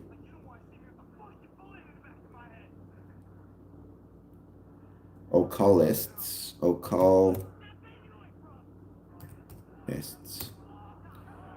Oculists. Oh, here it is. All right, I found it. The Great Enlightened Society of Oculists was a secret society likely founded in 18th century Germany that centered around the practice of ophthalmology, but whose true nature was hidden with complex cipher in the manuscript called the Copal cipher. Well, it appears to have included pioneers in the field, such as those performing cataract surgery. Its secrets also suggested deep connections to Freemasonry. This is the AI overview. This site is known as... The main evidence of the society is the Copal cipher, a large encrypted manuscript discovered in the 19th century, decoded in 2012.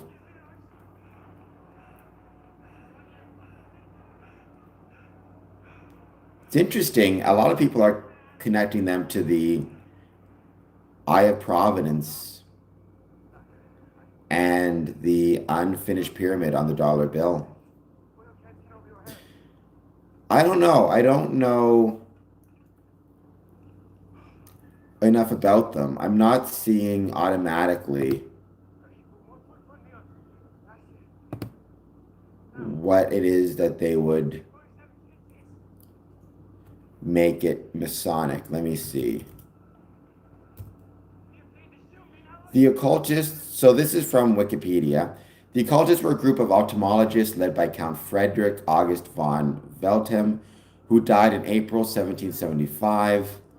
The Philip 1866 document appears as the occultists, or at least Count Veltheim, were a group of Freemasons who created the Oculist Society in order to pass along the Masonic rites. which had been recently banned. So it sounds like, and this is just me kind of spitballing, I need to do more research, but it sounds like when the Pope banned Freemasonry, I guess Germany, it got banned in Germany as well. Their solution was to create the Oculists as a way to quietly pass down Masonic secrets, is my best guess. Look at Yuri go. Yuri's coming up with 1 million of these. You should have written that episode. Have you heard of Crones of Crookback Bog? I have not. I do not know what that is, Orange Clown. But Orange Clown, please don't forget to hit the like button. Give a super chat of 99 cents. We'll get one in there at some point. Let me know how you're doing, though, and what you want to talk about.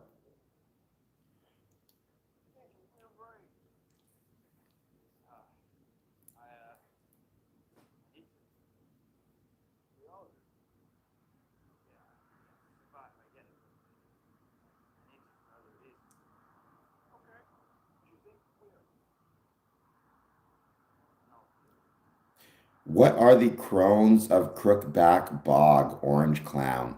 And thank you, by the way, for being here as always.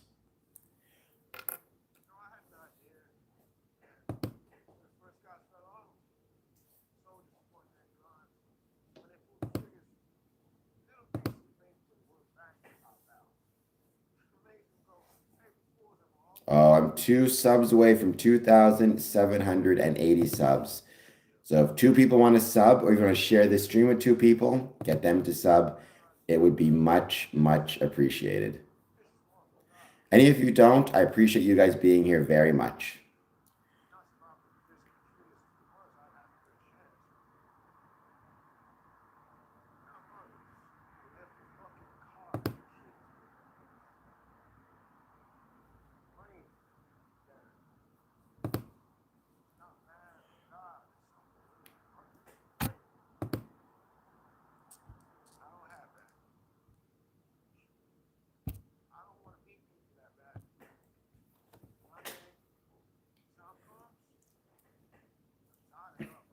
Just going to give it a bit more time. As always, wait to see who jumps in the chat to say hello.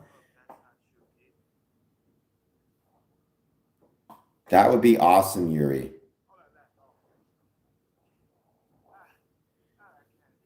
I think you must be subscribed, Adeline. What you can do is just go to the main, page, and you should be able to hit subscribe there on YouTube.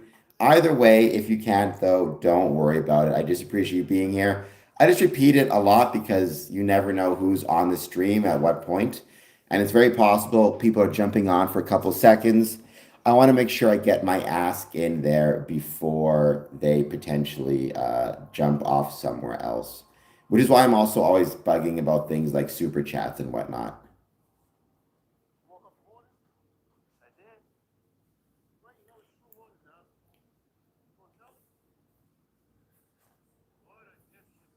And also, don't forget, Adeline, you are a patron, and I truly appreciate that. I hope you got my message about the patron. It should expire automatically on November 4th. If there is any issues, I can issue you a refund, though there shouldn't be. The cancellation only matters if you gave your bank information. If you joined, because you joined with a gift membership, you should be fine.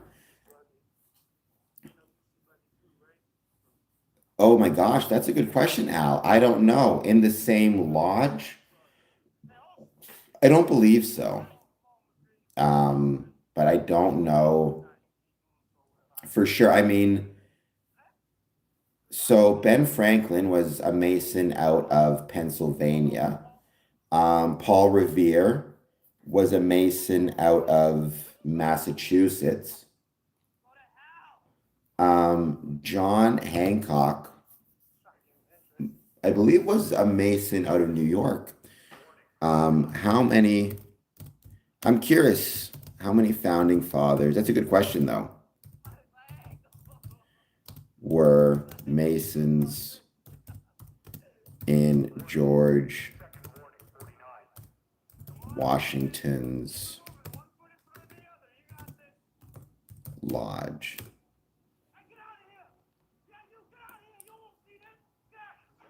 Yeah, Alexandria Lodge number 22.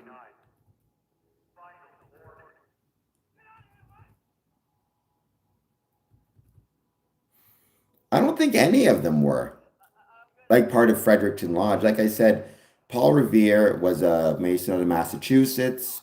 Ben Franklin was a Mason out of Pennsylvania, Philadelphia. And I think John Hancock was out of New York, if I recall correctly. Or I guess King Solomon's Lodge, maybe. Oh, I think it was actually Massachusetts as well. Hold on just one sec.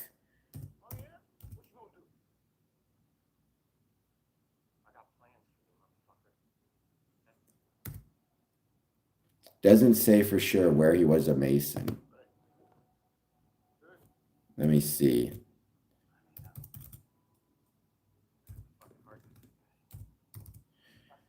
I'm going to try it this way. Masonic Lodge.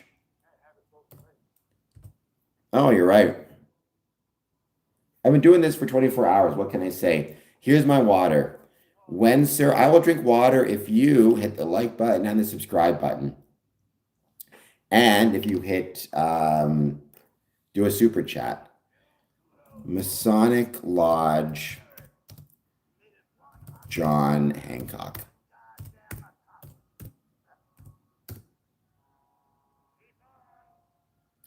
No, founded a Freemasons Lodge in Massachusetts. Okay. He joined this lodge in St. Andrews in Boston, Massachusetts. Here we go. Alejandro, if you're drunk, you should go to sleep. You should definitely not be here on this stream with me.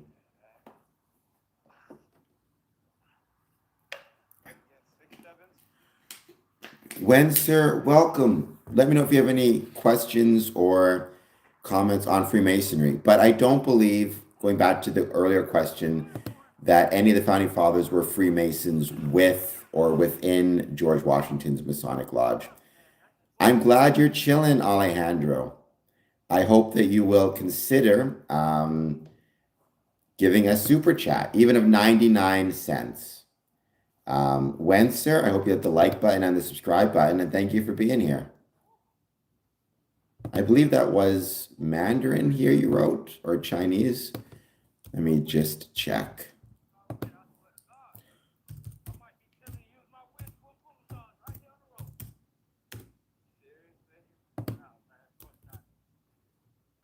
Drink water quickly.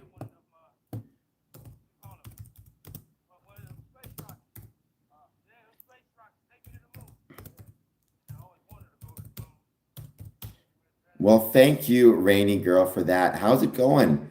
Thank you for being here. I hope you're doing well. It is 4:26 in the morning for me. I don't know what time it is for you, but I will take your $5 million. 4:26 for me too, Dennis. You and me. We are rocking out the same time.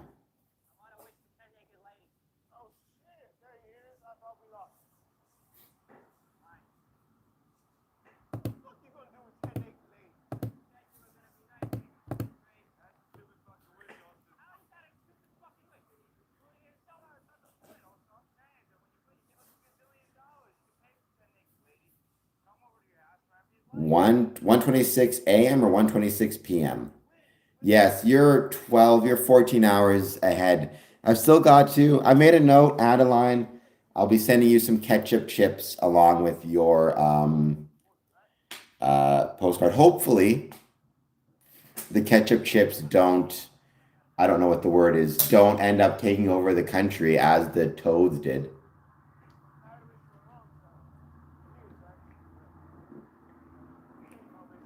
Oh my gosh, Rainy Girl, get yourself some sleep. It's 1:26. You should be sleeping. You should not be on this stream. Having said that, I do appreciate you being on this stream very much. Thank you. You could make a fortune if you started importing these ketchup chips, believe me, because they are the best. Nothing beats a good ketchup chip or two or three.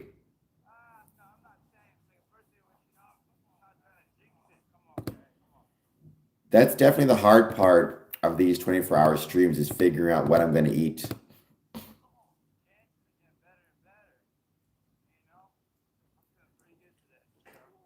He was. He was. I mean, Freemasonry and Scouting actually has a pretty strong historical connection. That's a great bit of Canadian candy as well.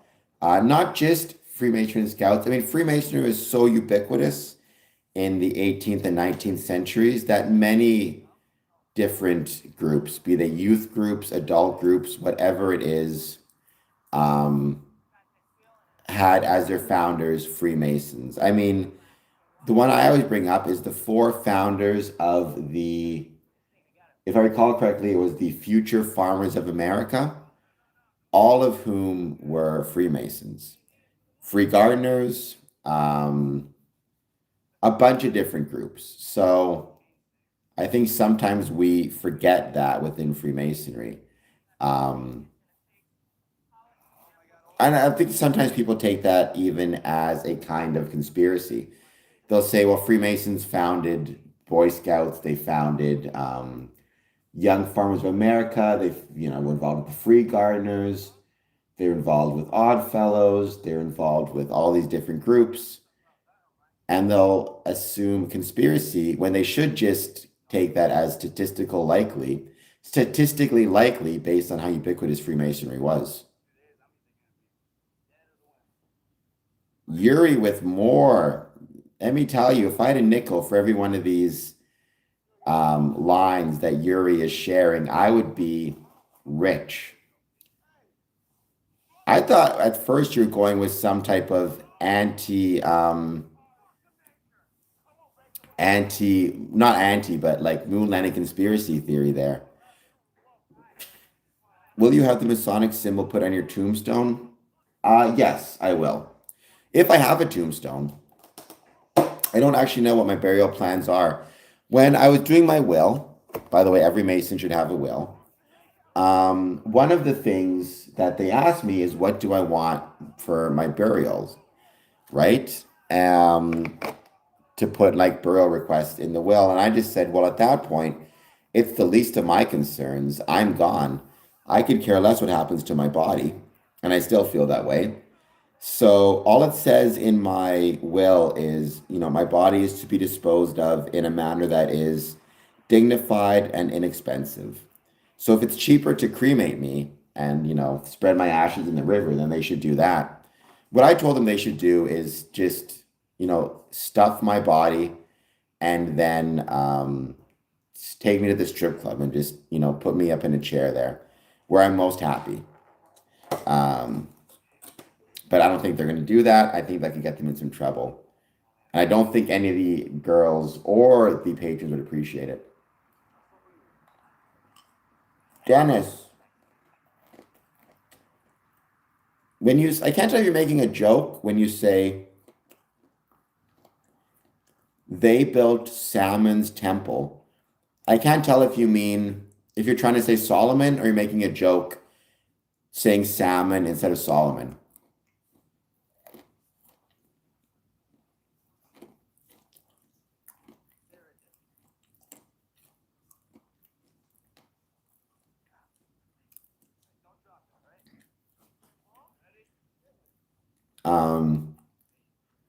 Get a QR code and make 1,000 videos. So basically, you want me to trick the people into believing I'm still alive.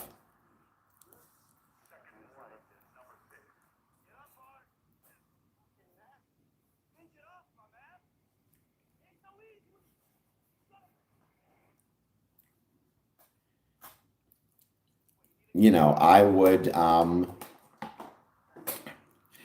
it's one of those things where I guess it'd be kind of fun. Basically, what you want me to do is convince YouTube I'm still alive for 1,000 days. Do you know how long it would take Dennis to record 1,000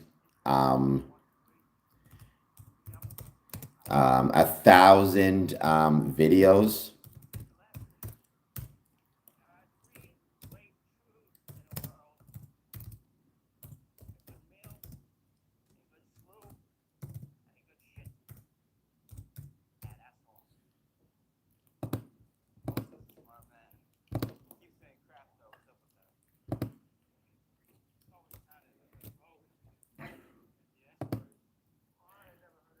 My dad wanted a periscope on his grave. We assumed he was joking. So he didn't get the periscope? I would have put a periscope on there. Let me tell you. In fact, Al, I think your dad has a good idea. You know what? I'm going to go to my will and I'm going to change it and I'm going to request a periscope specifically.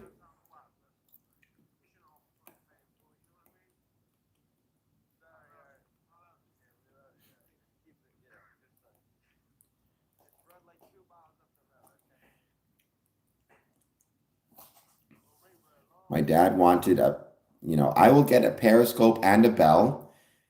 You know what? I want, now that you've got me thinking, Al, I'm going to change my will. And let this be my new will on YouTube. So if I, pass away, please share this with the appropriate people. I would like a periscope. I would like a bell on a string. I would also like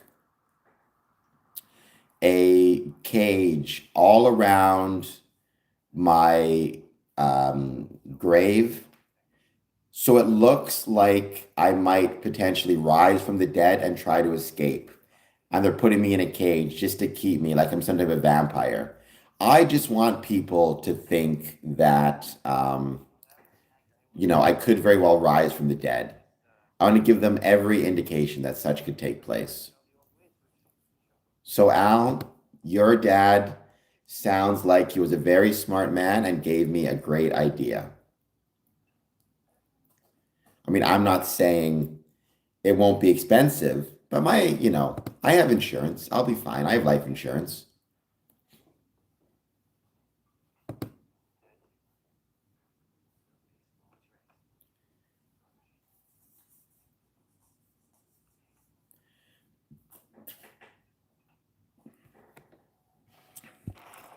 Wensier, I hope you get rich also. I'm sure you will. And thank you as always for being here.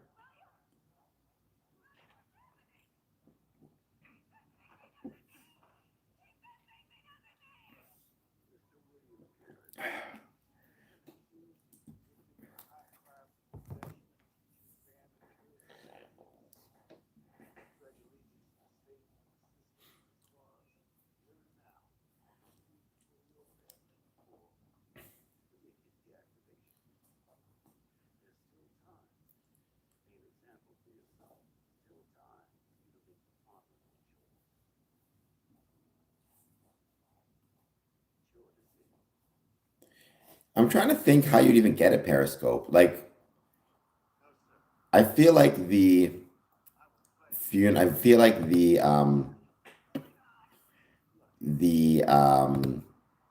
graveyard and the cemetery may have some issues. However, that's on them. You got a periscope guy, Dennis? I appreciate your attitude. That's how it should be. See, why can't more people be like Dennis?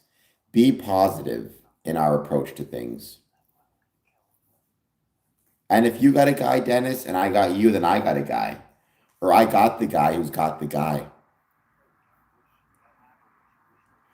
It's Chinese. We had a Wensier, I believe it was, posted some yes, Wensier posted some comments in Chinese. And so I decided I'd put some stuff back in to his language. Just ask him to like and subscribe and do a super chat of 99 cents.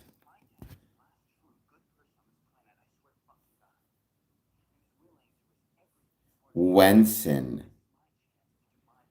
Well, Wenson, welcome. Thank you for being here. New on YouTube. Okay.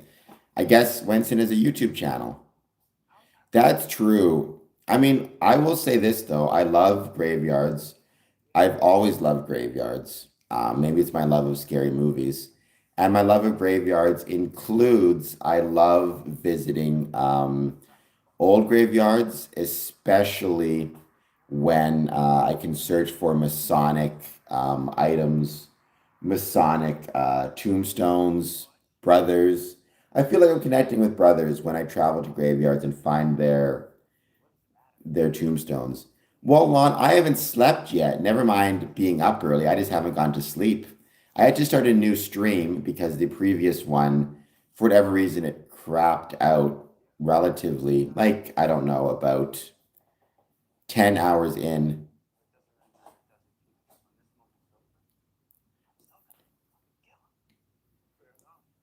Oh, don't let the Pope hear you say that, Yuri.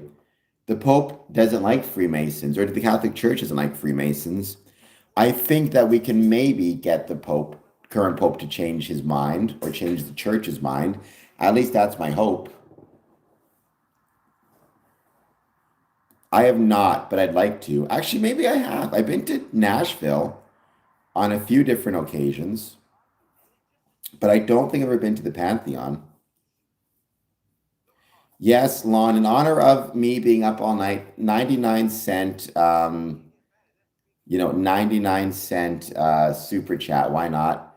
Yes, Lon, how are you feeling?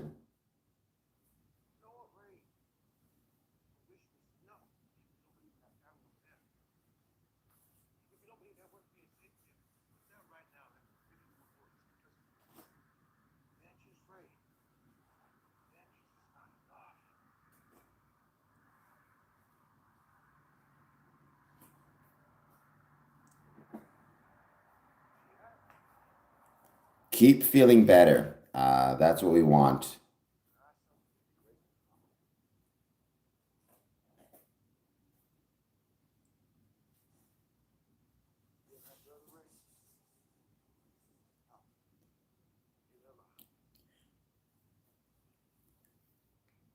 And by the way, Adeline is number one.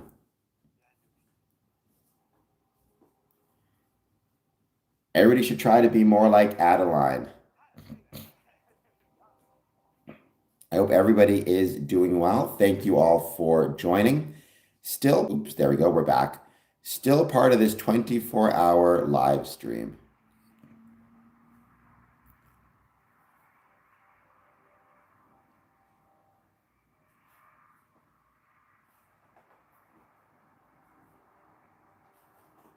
Just make sure, Lon, you do what your doctor tells you. That's always my advice for anything.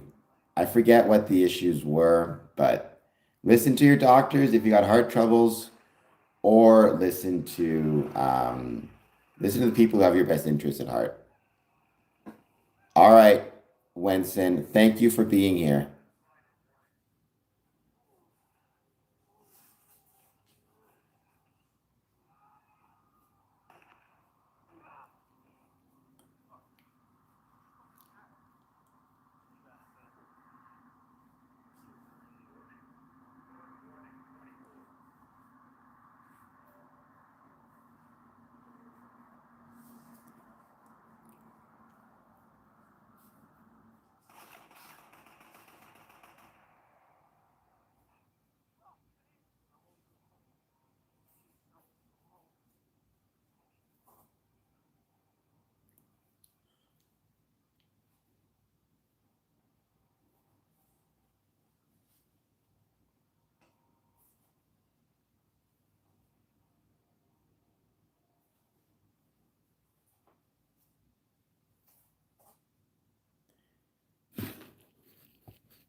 As always, we're just hanging out.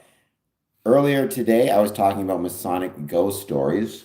As you can imagine, not only was I talking about Masonic ghost stories, but I was talking about Masonic ghost stories with this awesome helmet.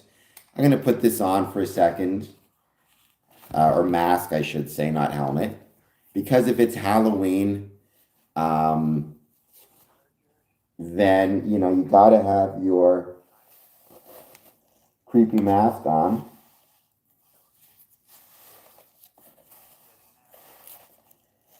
But as you can imagine, because there's ghost stories or because there's Masonic buildings everywhere across America, and a lot of them are very old and ornate, you end up with a ton of Masonic ghost stories as well.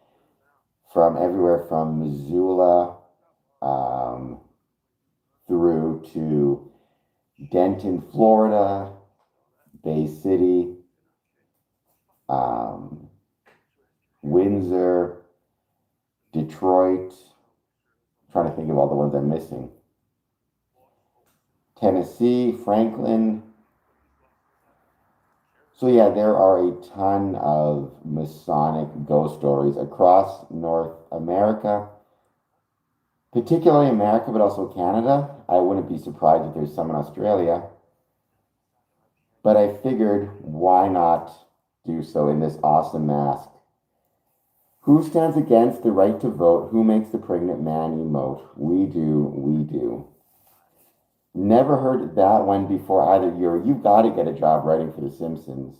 If they ever do a Stonecutter sequel, I am recommending Yuri to be to be a writer for The Simpsons. Let me know actually if you prefer this mask or my regular face. I would say this is a more attractive look than my ugly face, but that's just my opinion.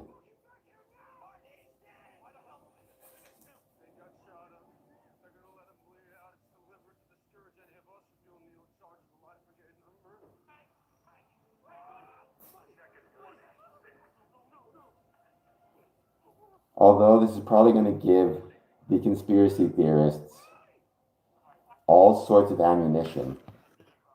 All I'm going to hear about, they're going to be saying they knew that we Freemasons wore masks.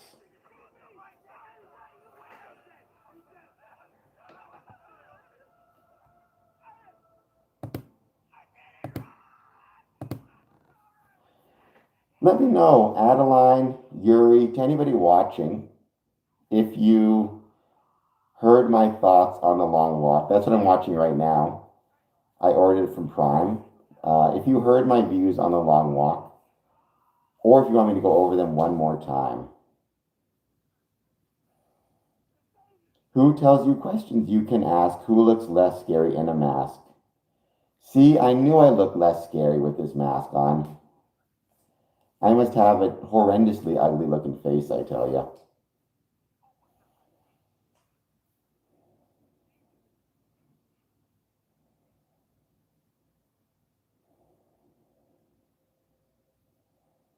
I will say, with the lights, it gets very, like, warm.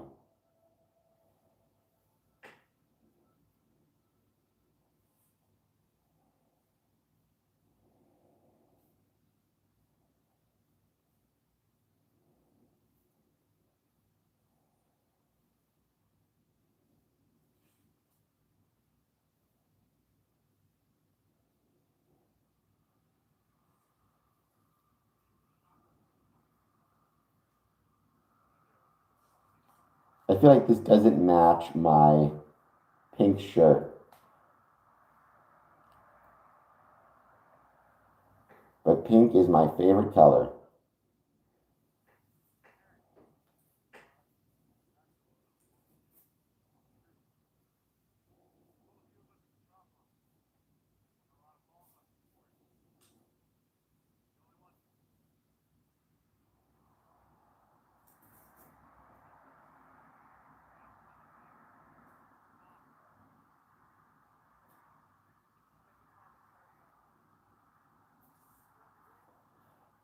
Adeline, what do you think? Would you go with this mask or my face? What's the better look?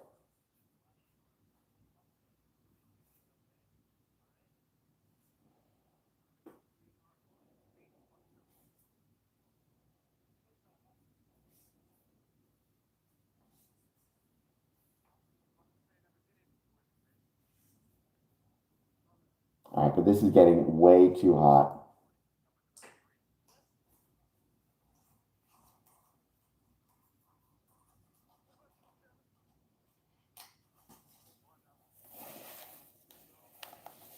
Oh, but there are, as I was saying, a ton of Masonic lodges that have ghost stories, including even the Windsor Masonic Temple, my home Masonic Temple, which famously, there's actually pictures of a ghost, of a spirit, wandering the second floor, or the third floor, actually, I should say, landing area. And as we get closer to the end of this stream, I will share those pictures with you.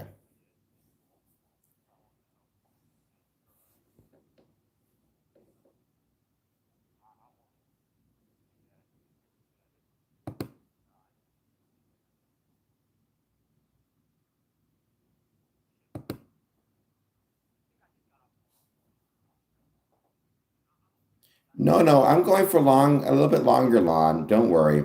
I'm going for a lot longer, to be honest. There's no end to this stream in sight at the moment.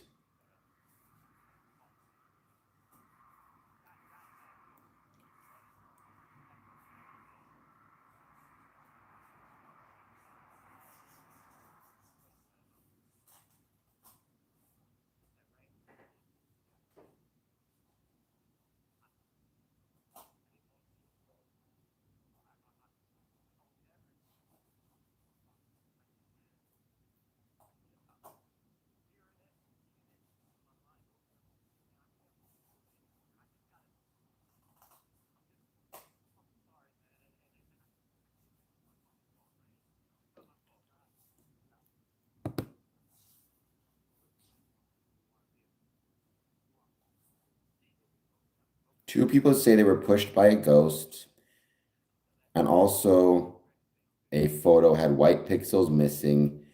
It appeared in the shape of a woman. A lot of people have said, are you talking about the Hamilton Scottish Rite Club? Where absolutely one of the stories goes that there was a woman ghost or spirit apparition who supposedly pushed a paranormal investigator as she was going down the stairs. And the investigator would have ended up falling down were not for her holding on to the railing. So goes the story anyways.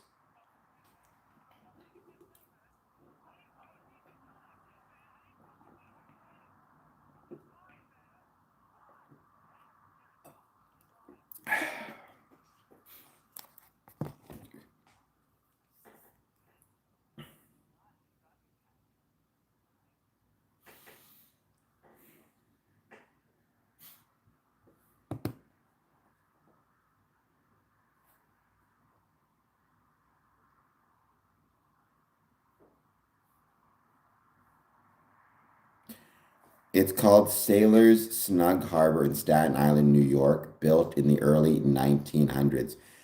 I will check that out. That'd be really cool to learn more about.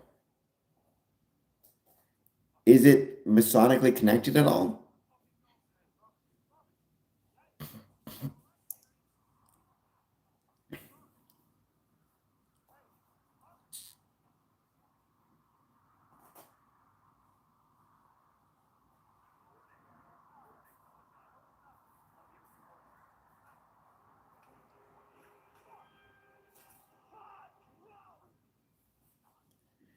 It was a home for destitute sailors.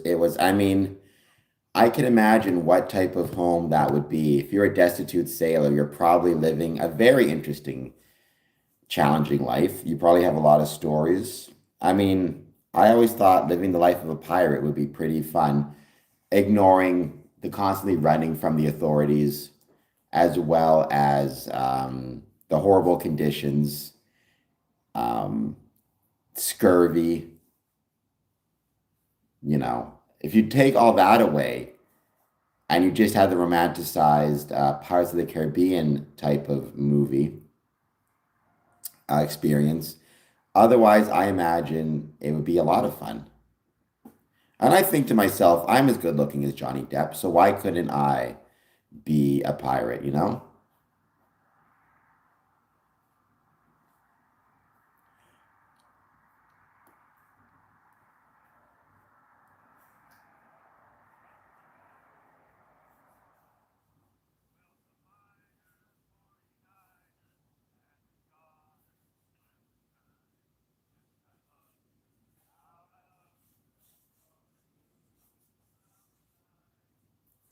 The Veterans Memorial Hall, formerly a church, has Masonic stuff in the basement, which I believe indicates they made that Protestant church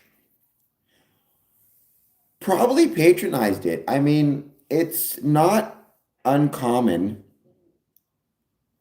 certainly, for Masonic lodges to have patronized or used churches' basements on some instances for meeting spaces. I mean, if it has Freemasons stuff in it, which I assume you mean, that wouldn't mean that they made the church because those would be operative stonemasons, which I mean, we come from the same branch, but operative masonry is a different thing than speculative stonemasonry. However, you know, I do know of some Masonic lodges that met in churches for various reasons. That was the only space they had available, whatever it might be. And the church was happy to rent out the space.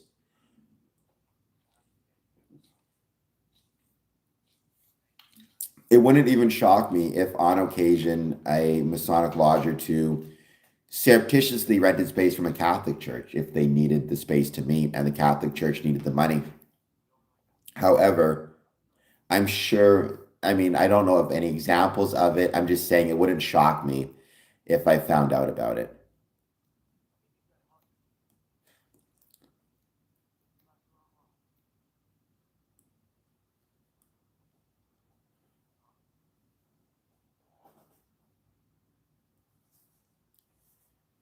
I know a Protestant man commissioned all the buildings just before the early 1900s.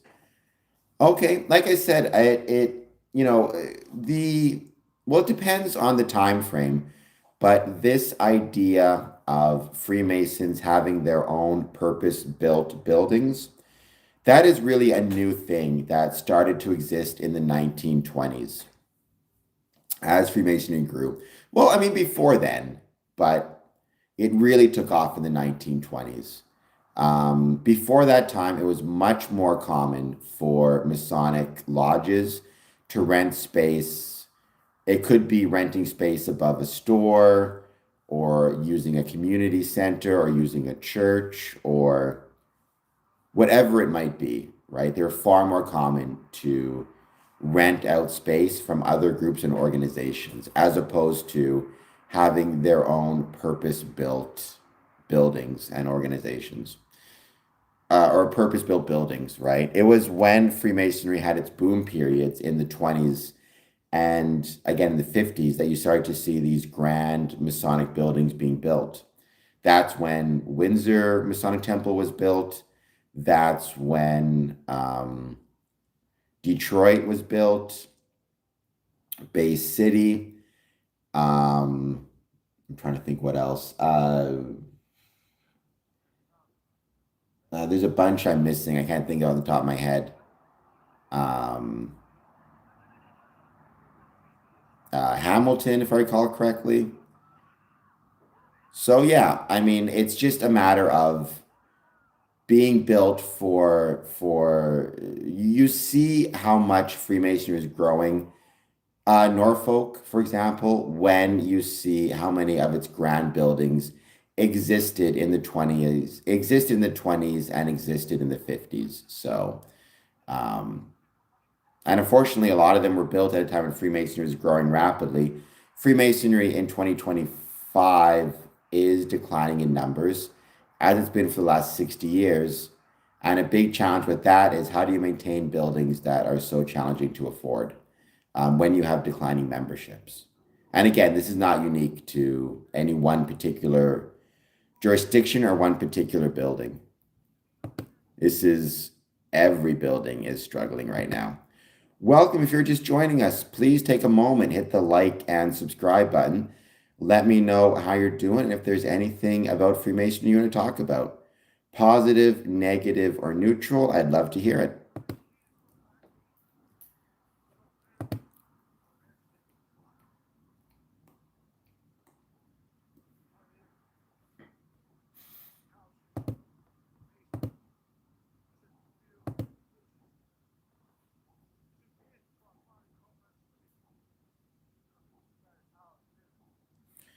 There were other happenings on that land as well. It was built to instill Protestant values.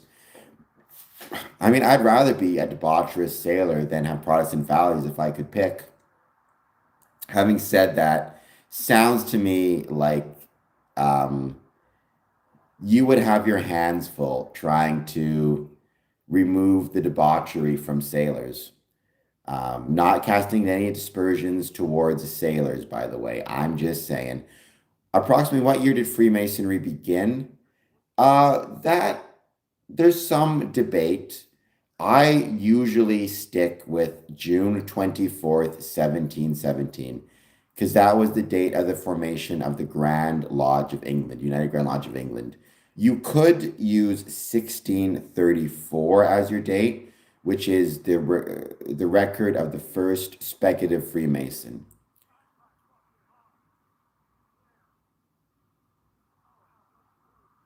Welcome, Monk. Thank you for being here. Please hit like and subscribe. Were Freemasons stonemasons or bankers? Not, well, I mean, neither. Freemasons evolved from stonemasons. So stonemasonry came first, or operative masons, you'd call them, people who actually built things out of stone. They existed for as long as humans were using stone in construction, so millions of years, if you want to count our ancestors. But in the 15th and 16th century, they began to evolve into Freemason or speculative Masonic lodges, which references the social club or group. So like my type of masonry, speculative masonry. I can't build anything to save my life, but I can open a Masonic lodge. Freemasonry was never involved in banking or bankers or anything like that. Most of us have a hard time balancing our own checkbooks, let alone trying to help others with theirs.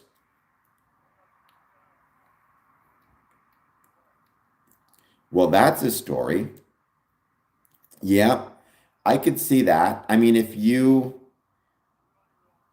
chain a mentally disabled child in the basement, it then escapes and stabs its mother.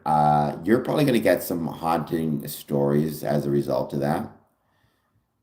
If it's true, I mean, there's many of these types of legends that, have existed throughout history. Hello, Lydell. How's it going? Please hit that like and subscribe button. I would very much appreciate it. And I hope you are doing well. And if you've already subscribed, then please just hit the like button.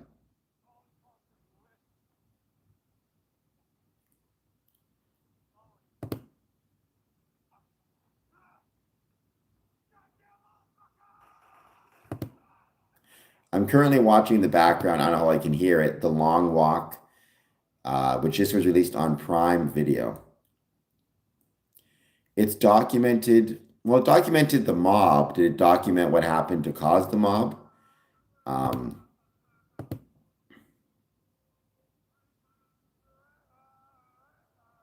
but I will say that is one heck of a story.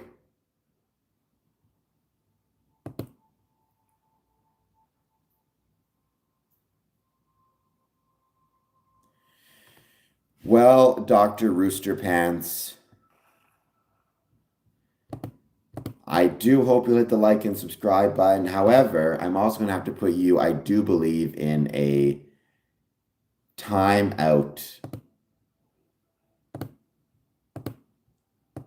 Maybe when Dr. Rooster Pants returns, he will be more polite to the stream. What are you going to do?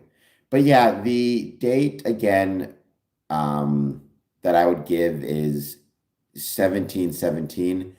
The year, I should say, June 24th, 1717.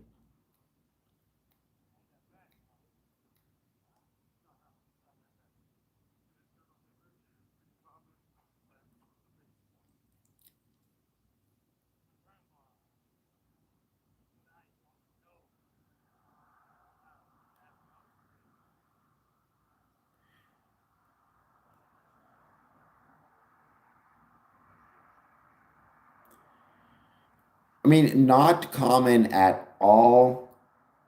I mean, I'm not questioning your story, but it does seem very unlikely to me.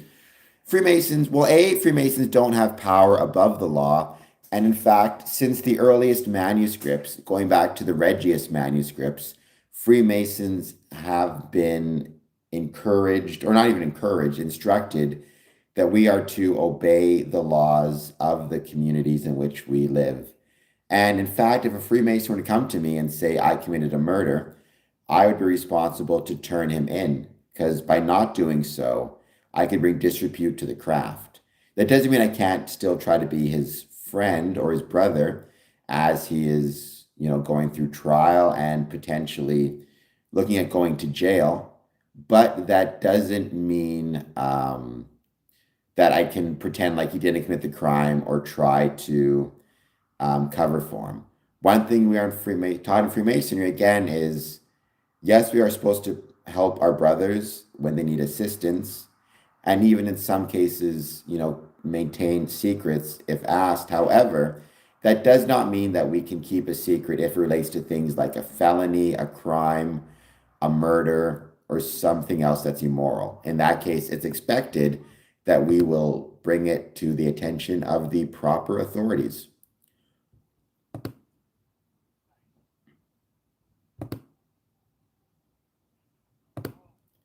So I'm not sure, Monk, your situation there, your friend's situation.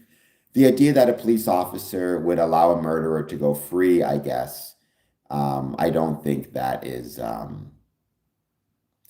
think that might be maybe a rumor or misinformation, which I know people don't like that term, or whatever it might be.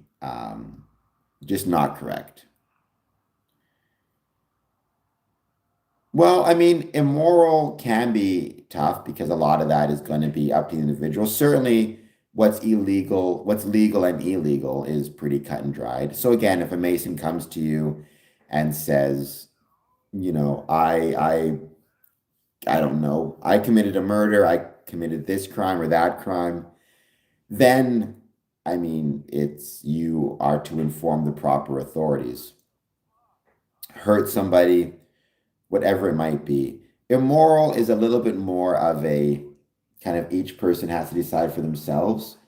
And I mean, if it's something immoral, but there's no crime that's been committed, then, I guess the Freemasons have to decide for themselves. Um, so like, I don't know, I'm trying to think of what an example might be. Um, let's say you as a Freemason consider gambling to be immoral. Um, and your brother comes to you and says, I lost all my money gambling at the racetrack and I need benevolence.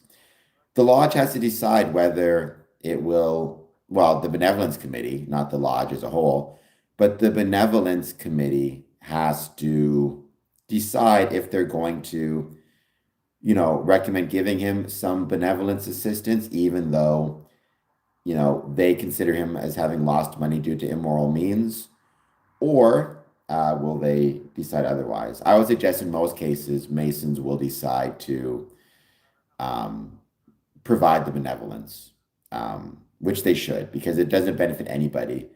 Whether, whatever it is that caused him to lose the funds to end up on the street or whatever it might be. But no, I think, like Dennis, it might be easy for some people. I will say for me personally, it is absolutely or can oftentimes be a challenge to determine what is moral or immoral at any given point. I think we all struggle with that a little bit more than perhaps we are willing to admit. It can be tough, right? But certainly, we as Freemasons are responsible for obeying or complying with the laws of the land. And that includes, expecting other Masons or understanding that other Masons have responsibility to turn us in, for example, if we are found to be breaking the laws of the land.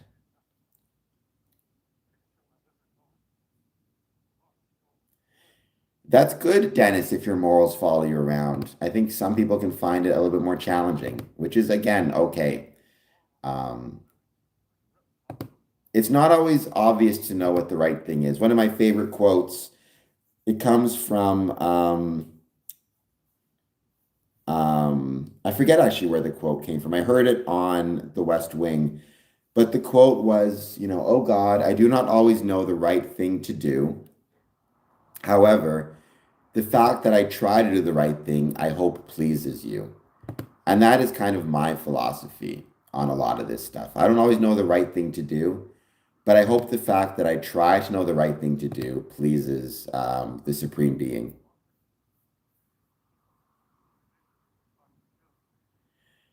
Well, sure, that's a good example, Yuri. If you find out a Mason, I don't know, took a boat to international waters, committed all sorts of heinous acts, and then, took his boat back into port, and there's nothing you can do legally, I would suggest Freemasons may, in those cases, still say, well, yeah, but you can't be a Freemason anymore. If you, I don't know, took a boat to international waters and was hurting people or something, or, dumping bodies overboard. Um, I think 99% of the time, it's not really an issue. You kind of know if you know.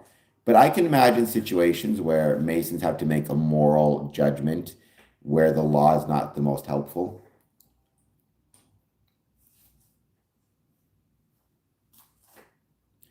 It's how you keep things interesting. If everything was cut and dry and obvious, it'd be pretty boring pretty quickly.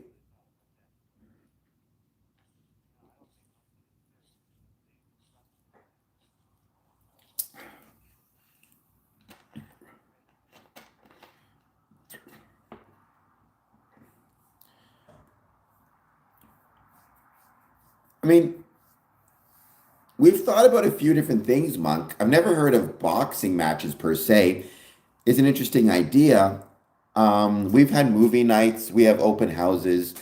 We've done a lot to try to get people through the door. The problem is not so much getting them through the door, it's getting them to join or, stay through the door. I mean, a lot of Masonic lodges rely on events like movie nights, concerts, whatever it might be, sporting events, even like the Detroit Masonic Temple has had a lot of professional wrestling shows in their at their venue. And that's one of those things where it brings in revenue to help maintain the building in the face of declining numbers and to make it more relevant to communities. It doesn't necessarily assist in increasing our Masonic numbers, unfortunately. And that's a really tough thing to figure out how best to deal with.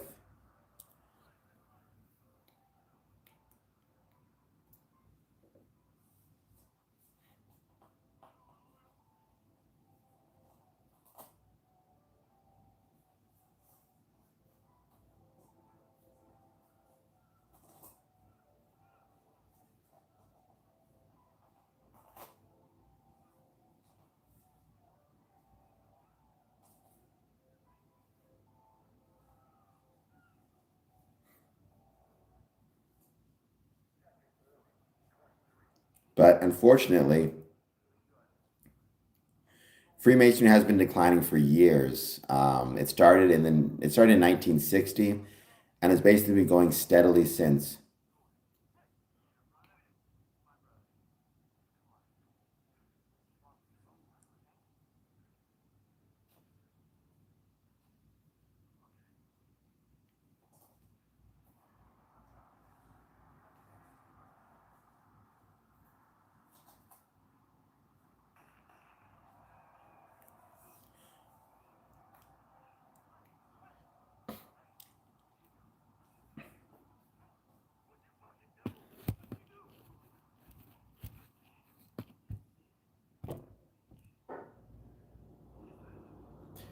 I saw King Kong Bundy at a WF. When was that, Yuri? Like, was he a Mason? Was he? That's really cool. Consolidated powers. When you say consolidated powers, I'm not sure what you mean by that.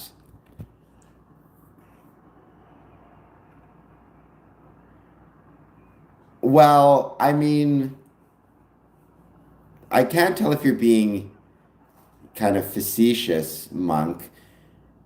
It's an interesting idea. I mean, the problem with that, well, there's a few problems with that. We'll put aside the moral questions for the time being. For Freemasonry to, like,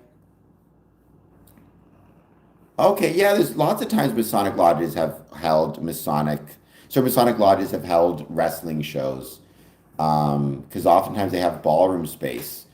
Um, the problem is there are some business models, and Freemasonry is not a business, but we're going to use that term anyways. There are some models that rely on a subscription based approach where the interaction with whatever the product is actually considered unimportant. So Netflix is a good example of that. And actually, an even better example is gyms or workout centers, where, what matters to the gym is, are you paying your membership fees, and do you pay them, your subscription fees? Netflix, for example, that's why, or different streaming services will do the thing where you get 7 days free and they hope that you just forget to turn it off, and they end up just automatically charging your card every year, right? And they don't care if you pay every year, every month, and never watch a single title on Netflix. The gym doesn't care if you pay your yearly fee and never show up to the gym to take advantage of it. All they want is, for you to pay. Your interaction with the product is considered irrelevant. Freemasonry is not the same thing, right? Freemasonry cannot survive and cannot function if there exists no engagement between the members and the subscribers, if you want to call them that, and Freemasonry and the lodge. It's not enough to have people just paying their dues. They need to be showing up regularly. There needs to be a community. So, putting aside the moral questions, Monk, practically speaking, even if, let's say even if you could somehow make it work that every time, for every ticket you sold to an event, you tacked on a fee and made them some type of member of a Masonic lodge, if they're not going to interact with the lodge in any way and show up, it's not going to make a difference. If anything, it'll make things worse in some ways, because now you have a greater number of members, which costs you more money, but you have, nobody showing up to do any work. So it doesn't actually solve the problem. Freemasonry cannot run on as much as it may want to, cannot actually operate or run on a subscription type of service, even though many buildings have found them, or many other kind of products and services have found a way to do that. Well, as Yuri's, I mean, and oftentimes these gyms will, yeah, they know all sorts of tricks. They see your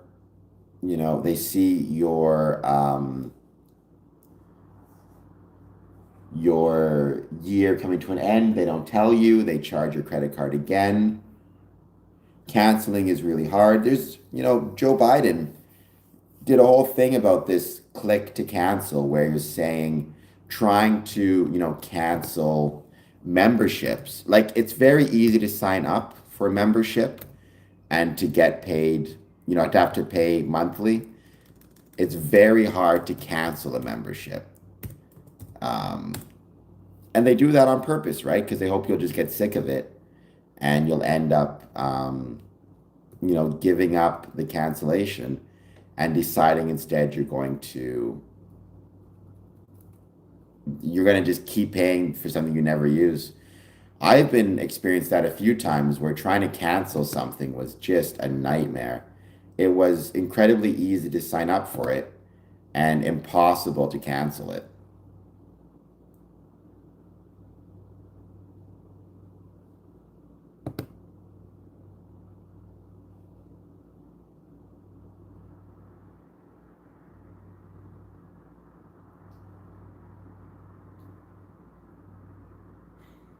But I think Freemasonry should try to be better than that for whatever it's worth, right? I do not want to see Freemasonry reliant on, I would say, some of those dirty-ish tricks.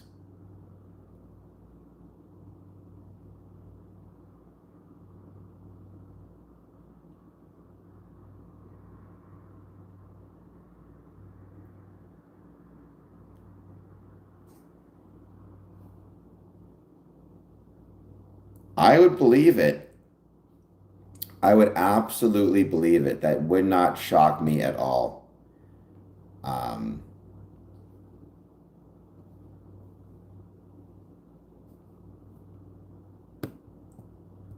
I'm going through the same thing right now with Adobe. Sometimes what you have to do is just cancel your credit card, get a new one, and hope that they don't do. It's tough though. But again, it's kind of on this whole business model of almost a lack of engagement. It's almost to a certain extent that they want you to not engage with the product and hope that you kind of forget about it. Even, forget that you maybe have the service.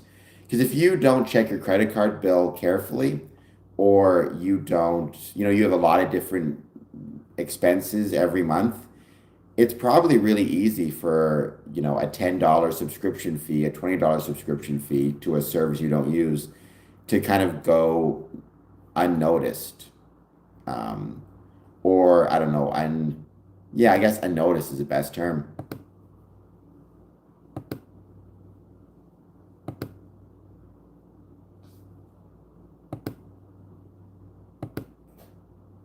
But that's also, again, that's not a model that works for Freemasonry. Because even if it was moral, which you could question, it's not going to help. The biggest problem, in my opinion, that Freemasonry faces in 2025 is not financial stress. It's a lack of member. It's not even a lack of members. It's a lack of member engagement. Because we don't have that member engagement, we are really struggling with everything else. Everything is downstream of that. The necessity of our engagement within the craft. Oh my gosh, I cannot imagine, but it makes me sad to think how much it probably cost you. More than I'd like to imagine.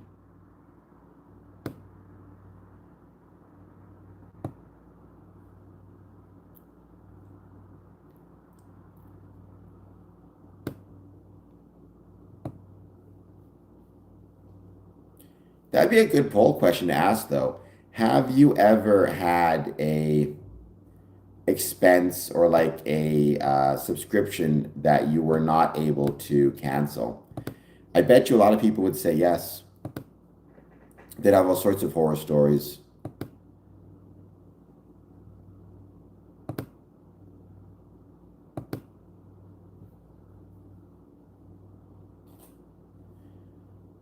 Yep, that's another one.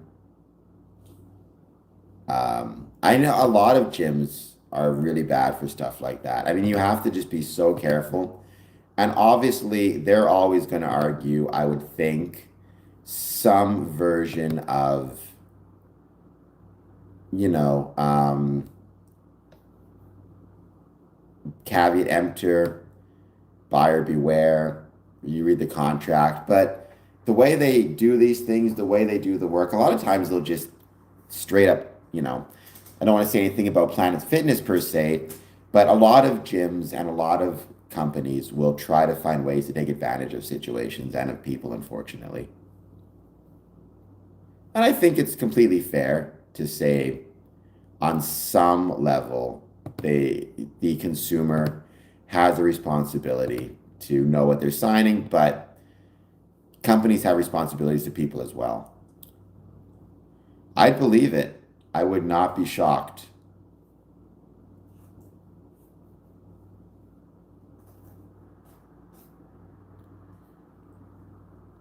I mean, that is, I did suggest once upon a time that, some lodges have it, very few, but that Masonic lodges set up recurring payments where instead of relying on Masonic Brethren every month or every year, it's usually paid per year, sends in, a check or an e-transfer of the amount of dues that are owed. My suggestion was always that you set up automatic payments where the brother doesn't have to think of it, and every year the dues are taken directly from his account without, kind of like automatic bill payment. But now that I think more about it, the one danger of that is there's a lot of brothers who may demit or leave Freemasonry. However, they do not, they still end up getting charged because they don't cancel their dues payment. And you don't want that because that kind of leaves a bad taste or that leaves a bad example for Freemasonry in general. So, as with everything else, it falls on both parties. It falls on both sides. To make sure that the Mason has responsibility to make sure he's keeping his finances up to date, but the secretary has a responsibility to make sure he's not charging people who are not current members. Yuri with the jokes. Hey, Freemasonry ain't free. It's not expensive, in my opinion. It's not nearly as expensive as it should be, certainly in North America.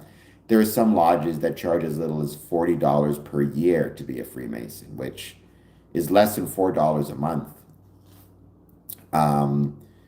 Some charge more. I mean, in North America, I know some that are as high as 500. I learned today about a lodge in Sweden that charges 1,200 American a year, which honestly I think is a little bit more fair.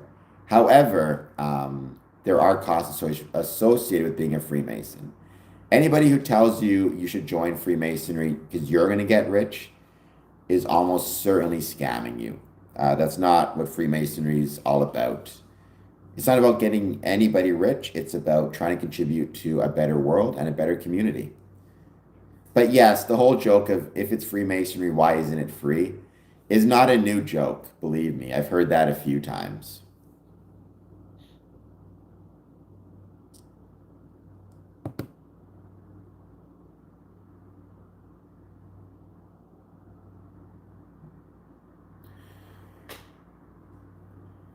The only way I managed to cancel my family password. I don't doubt it, Monk. So again, don't get me wrong. I got the idea of what you're saying, but it would not work for a lot of different reasons. A Swedish Freemason lodge sounds like, I mean, I think so. I suspect if you ever had to make a movie where you needed a villain to be a Freemason, make him a Swedish Freemason. I think it'd be fun. I'm not saying anything against Swedish people. You're all wonderful people. I'm just saying I think it would be, think outside the box a little bit.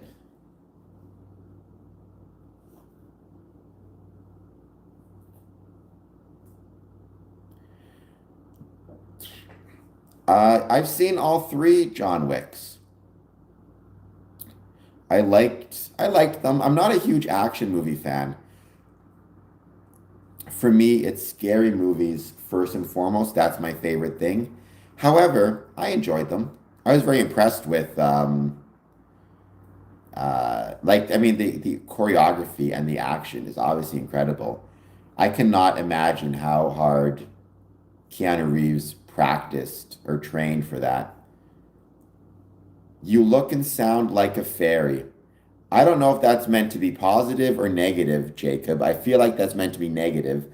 You could still give me a super chat despite how I look. However,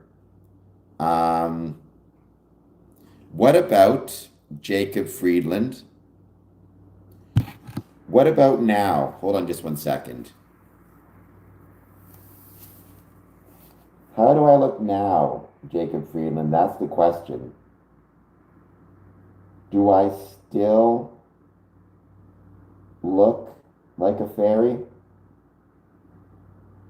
And I'm going to assume when you say that, you mean the mythological creatures, because otherwise I would hate for you to be saying anything homophobic.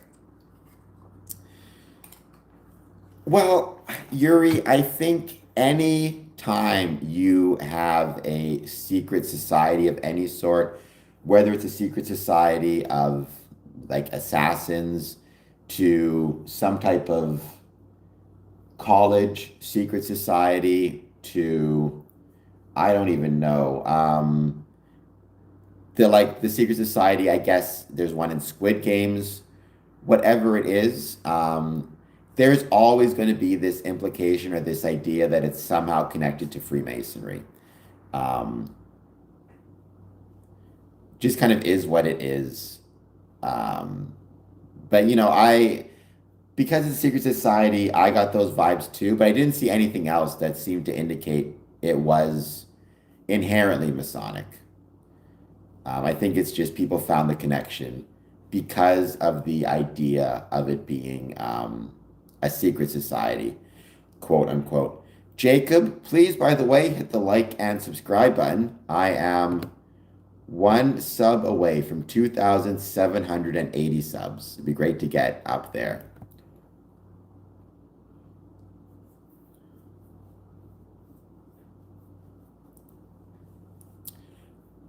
Well, I mean, I will go on the record and say that I think socks should come in pairs.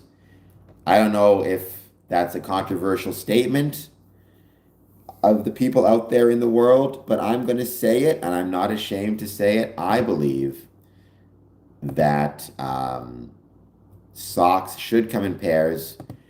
If you believe that as well, then as Yuri says, you can thank Freemasons for making that possible.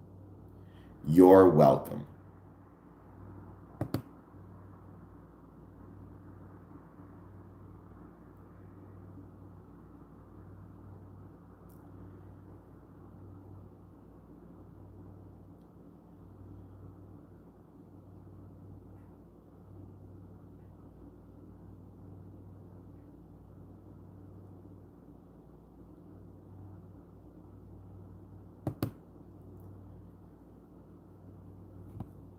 As always, we're just giving it a bit more time. We're waiting to see who joins.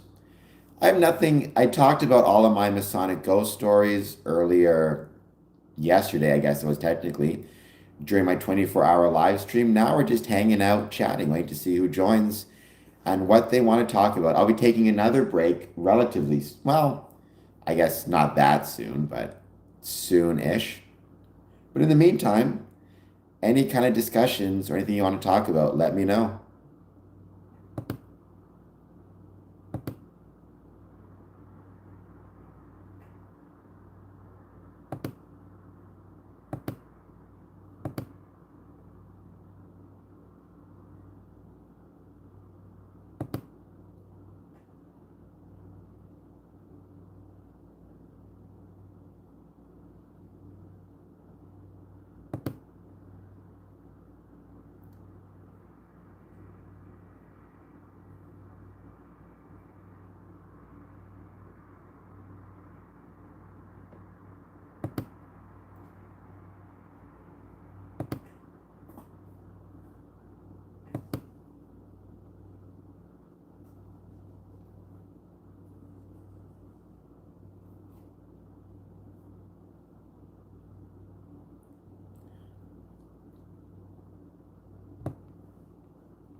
I don't know what the Ark of the Covenant did. So I suppose, but I don't know what it means to be functioning. Wasn't the Ark of the Covenant what supposedly held kind of the Holy Spirit? which I don't know if we could create a functioning Ark of the Covenant. I'd like to think that we could, create a replica, whether it would work or not. I guess I need to know more about what the actual original Ark of the Covenant did.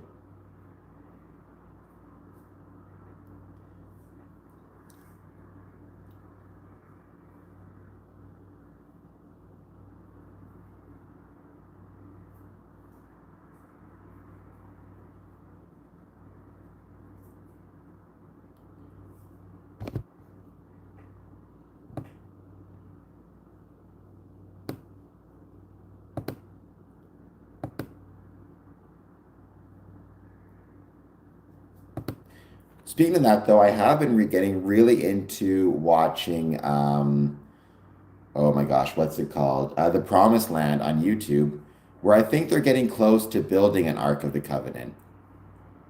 Um, it's about Exodus, but it's done in the style of The Office.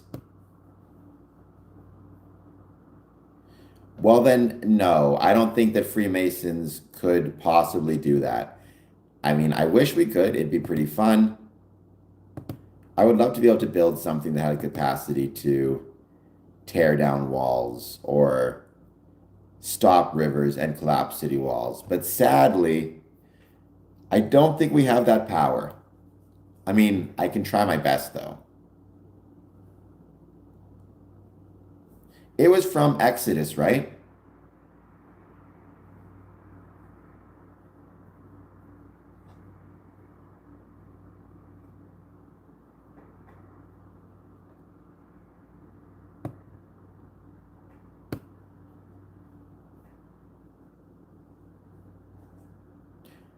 Let me know, Yuri, have you been watching The Promised Land on YouTube?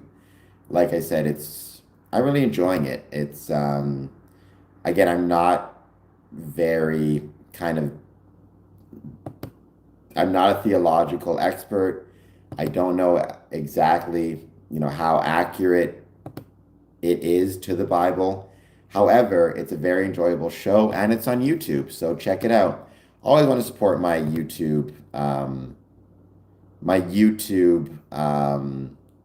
fellow content creators, although obviously I think we're in different leagues. Exodus or The Promised Land is getting millions of viewers. I'm always honored if I can get over 1,000.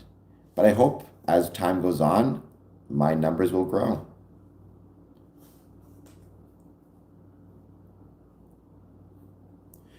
Well, check it out. Like I said, it's called The Promised Land.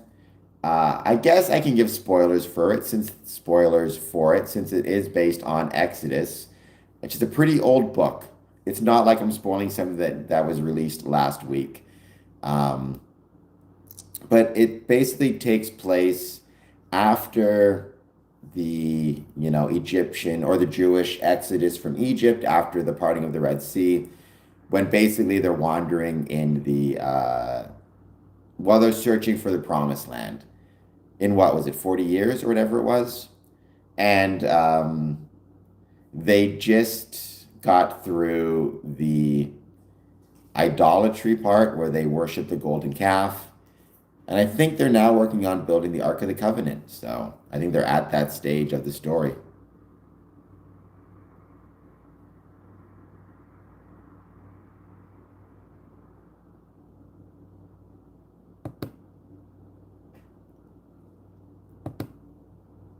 So may I recommend to all who are watching, check out the Promised Land. And hopefully all the people who are involved in the Promised Land are fans of Freemasonry. I don't know if I think the Promised Land, I think it's a Catholic, I could be wrong. Let me check. Maybe it'll tell me. The Promised Land, because a lot of the actors in it were also in The Chosen.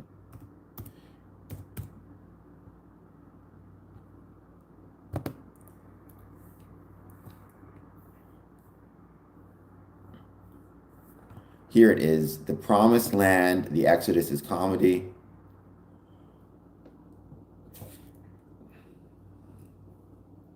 On YouTube, etc., etc.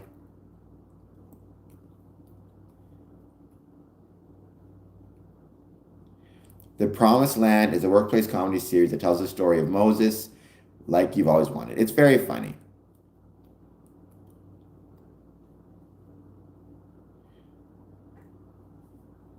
We're a group of filmmakers who love the Bible and the humor in it. We believe the scripture is full of real people with real problems. Our goal to humanize the heroes, laugh at the absurd, and bring a fresh voice to stories um, that are thousands of years old but still relevant.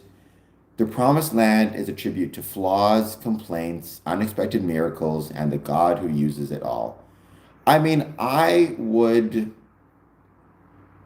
for me, again, because of course it's me, um, I always compare this to Freemasonry.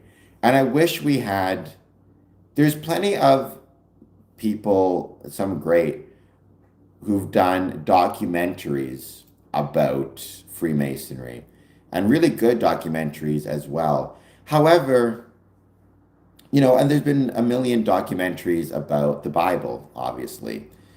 Like Wes Huff, for example, does some great work. However, obviously, I mean, he's got millions of views as well. But with Freemasonry, like, wouldn't it be incredible if they did some type of version of the Promised Land, but maybe with Hiram Abiff or the 15 Fellowcraft, or, some of these stories that are important parts of Masonic history and Masonic ritual and Masonic philosophy, turn them into actual entertainment style series, like they do with the Exodus, like they do with the Chosen in some ways. Obviously, those are religiously based. Ours, Freemasonry is not a religion, but you could still do the same thing. Like Freemasonry has its philosophies, it has its stories, it has its ceremonies, it has its historical stories.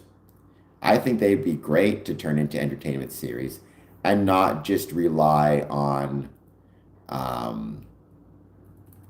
what's the word I'm looking for? Not just rely on documentaries, make people laugh, make people enjoy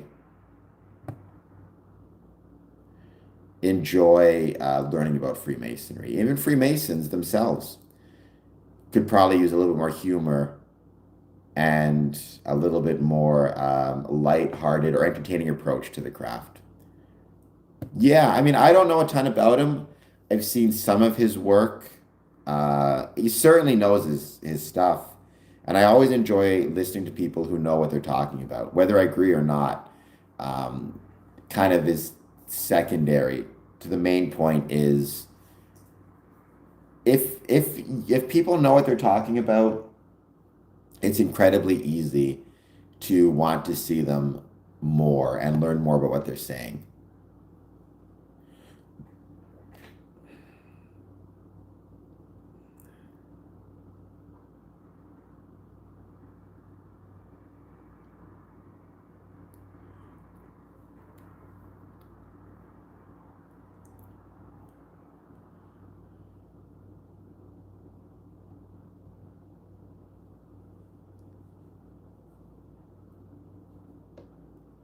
I like what they see here. I'm just looking at the Promised Land television series, their newsletter. We're not mocking scripture. Um, we're mocking ourselves as we try to live it out. The Promised Land is a long way of saying, yeah, I'd probably complain too, wouldn't I? Well, I mean, Freemasonry borrows is the polite way to put it. Steals is perhaps more accurate. A lot of different ideas and a lot of different philosophical figures, concepts, stories from a ton of different sources. Um, the Bible is one of them, but it also takes from Islam, Judaism, um,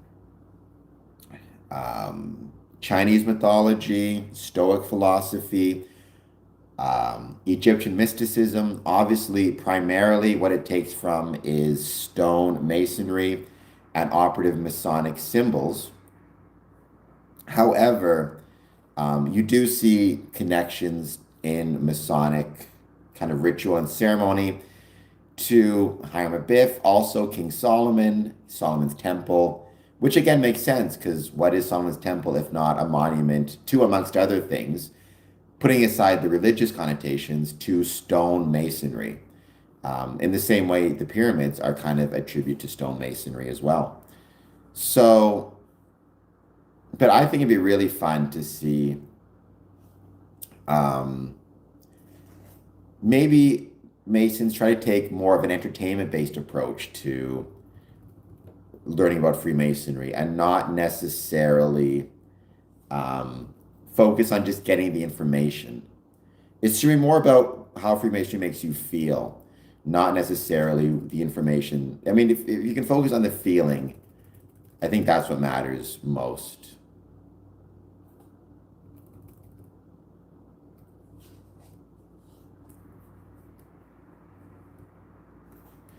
Even when they say here, right? But at its core, this is a story.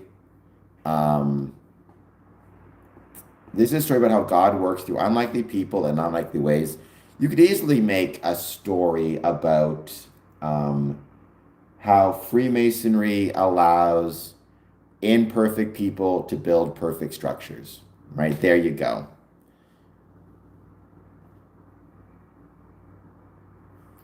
If God could lead a nation with a shepherd on the run, a reluctant spokesman, and a sarcastic sister, maybe there's hope for the rest of us too. You could say the same thing, right? Again, if Hiram Abiff could build a temple with all the challenges he faces, maybe there's hope for the rest of us Masons as well. The Bible, well, Yuri, luckily I am not Christian, so that's okay. I think I'll make it. I'm going to join the Promised Land newsletter. I'm doing it.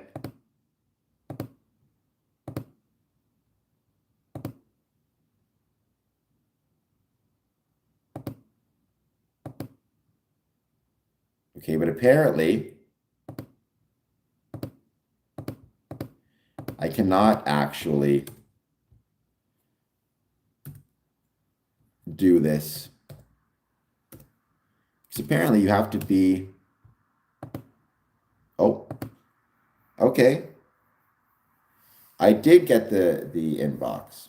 I don't think the Bible explicitly forbids spin-offs. And again, this wouldn't be a spin-off because Promised Land is a biblical and religious kind of work, whereas this would be, it's taking and in the same way the Promised Land borrowed the concept from The Office, my Masonic comedy series is borrowing the same principle. So we're both borrowing from The Office. It's kind of like what Bill Gates said to Steve Jobs about the graphical user interface. We both had this rich neighbor who left their door open. I went in to steal the TV only to find out that you had already taken it.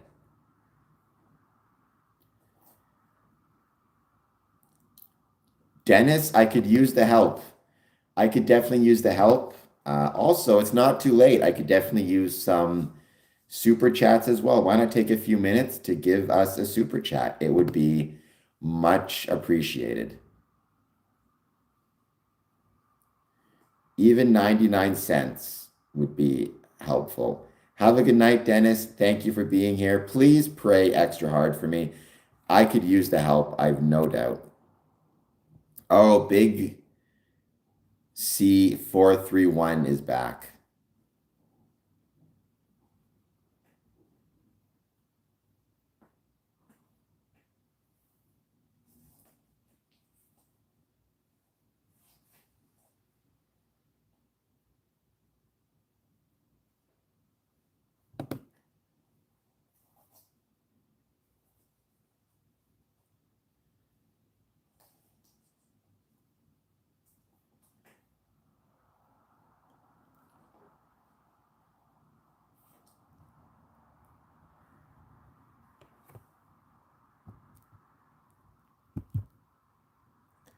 Thank you, Dennis.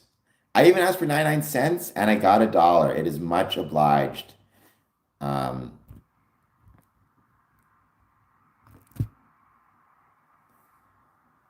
which works out to $1.41 in Canadian. So it is even more so appreciated. How much to sing Ram Ranch?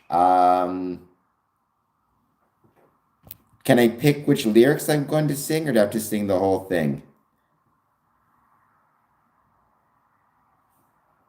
And can I moderate or can I self-censor, or do I have to say every word?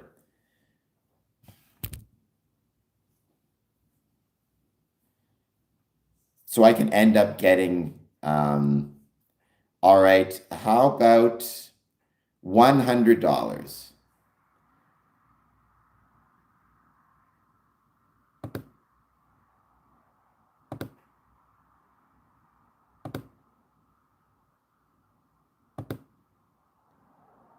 But I won't throw on this song. Well, then definitely not. It's $100 or bust.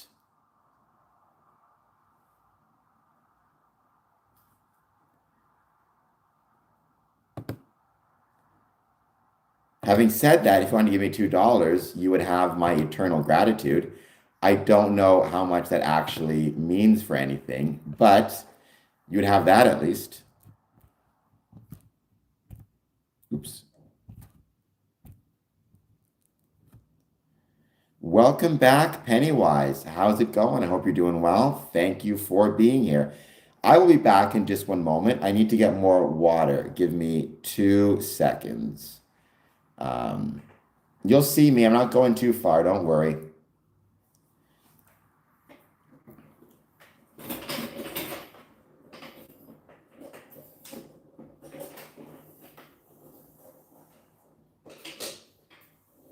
And actually, I'm going to get myself also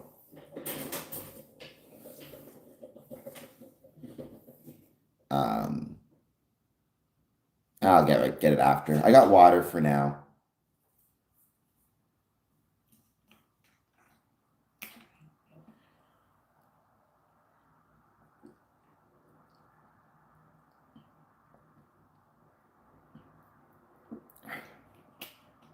By the way, I guess if anybody does not know, I am in a wheelchair. So there you go.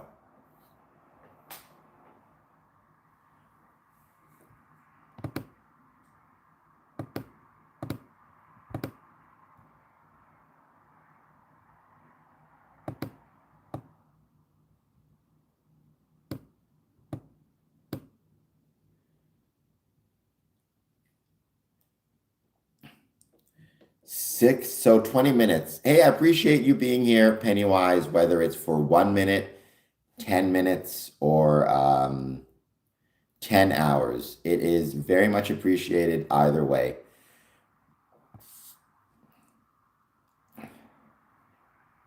Hey, I'm not going to sing that song unless $100. Then I figure it's worth it. But it's got to be $100 or no luck.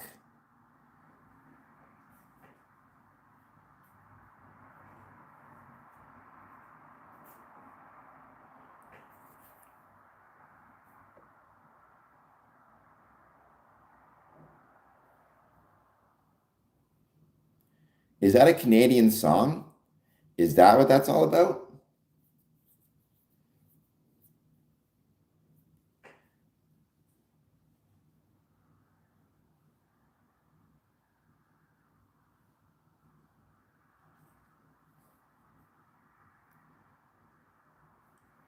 As always, if anybody has any questions about Freemasonry or just wants to talk or chat about whatever it is, please let me know. Positive, negative, or neutral about Freemasonry. I'd love to hear it. Would you rather never be able to see or rather be able to hear? Oh my gosh. That's a good question. I would say I'd rather. I mean, there are plenty of people who have led incredible lives who can neither hear nor see, I suppose, in some cases, or have limited hearing or seeing. Um, I don't know. I think it's one of those things where it's like a lot of people, because I'm missing my legs, right? A lot of people will say they couldn't imagine having no legs, for example, and how hard it would be. But because I was born with it, for me, it's doesn't seem hard at all. It's just a part of how I grew up. But so, I mean, to me, it seems incredibly difficult, but it also, I believe that a lot of people have managed to, lead incredibly successful lives with either of those disabilities. So I think because I love music so much, I think I'd rather not be able to see than not be able to hear. Also, if I can hear, I can still perform Masonic ritual much easier than if I can't hear. Because some Masonic ritual and some Masonic ceremony requires call and response. Yes, everybody listen to what Pennywise is saying. Please spam the hearts in the chat. Philip Smith, maybe, but that shouldn't stop you from doing a super chat of even one whole dollar, or gifting a membership to somebody else, or hitting the like button, or hitting the subscribe button, or many other things. Be a sport. Help us out here. Come on. Just asking you to work with me. Having said that, you're not wrong. But I like to think, if nothing else, I'm a handsome noob. The problem is I don't know what "you are noob" actually even means. I feel like that's not a compliment, so I should not take it as such.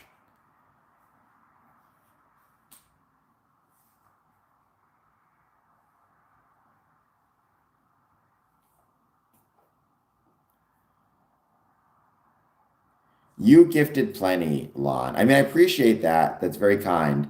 But you gifted plenty of membership, so no need to worry about that at all. But thank you so much for being here. I hope you enjoyed the Masonic ghost stories I shared earlier today. Again, when you talk about Freemasonry in North America, you've got Masonic ghost sightings in Florida, in Missouri, or Missouri if you prefer. You've got Masonic ghost stories in Detroit, Bay City, Idaho, Windsor, Hamilton. It's one of the, and Johnstown, Pennsylvania. And when you think about that, when you think of what that means for Freemasonry, right? It's a big opportunity that we're missing, not trying to leverage those stories into ghost tours, ghost investigations, not trying to leverage those into visibility on YouTube and social media. Now we're getting better. Johnstown Masonic Building is without a doubt working its tail off at growing its Masonic visibility through paranormal investigations and exposés, which I think are awesome. However, I don't think it can just be them. I think more Masonic lodges need to leverage this.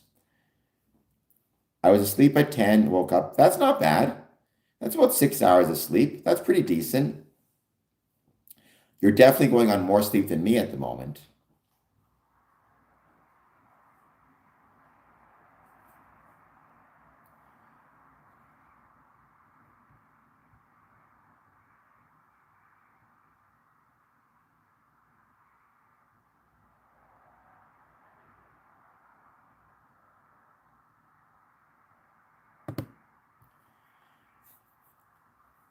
Well, I mean, the free at point of service.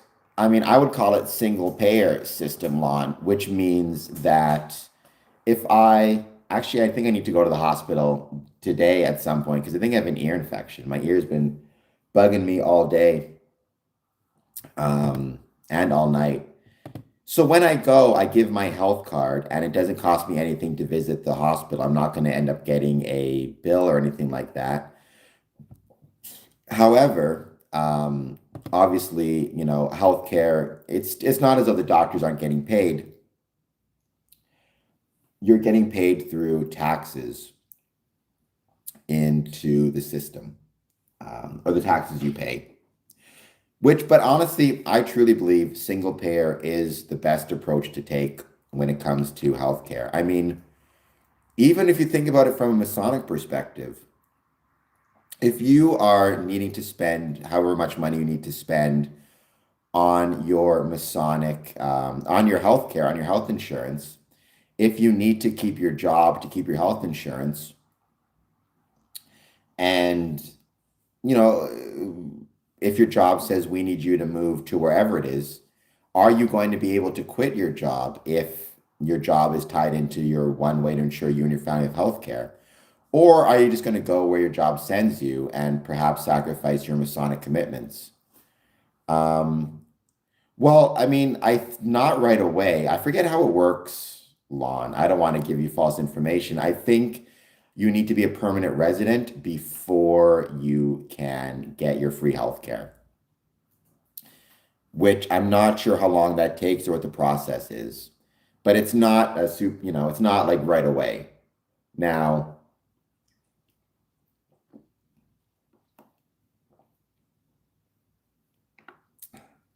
I think, and I think there's actually a bit of significant wait time right now when it comes to the immigration process.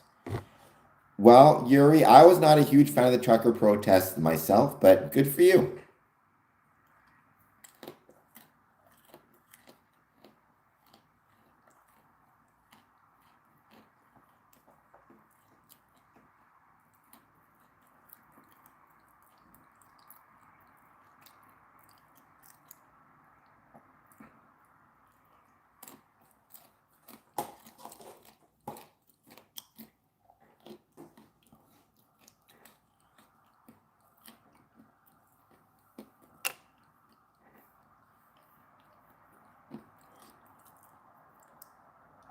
I like truckers fine, and I speak exclusively for myself. I had my concerns with the trucker protests and the actions in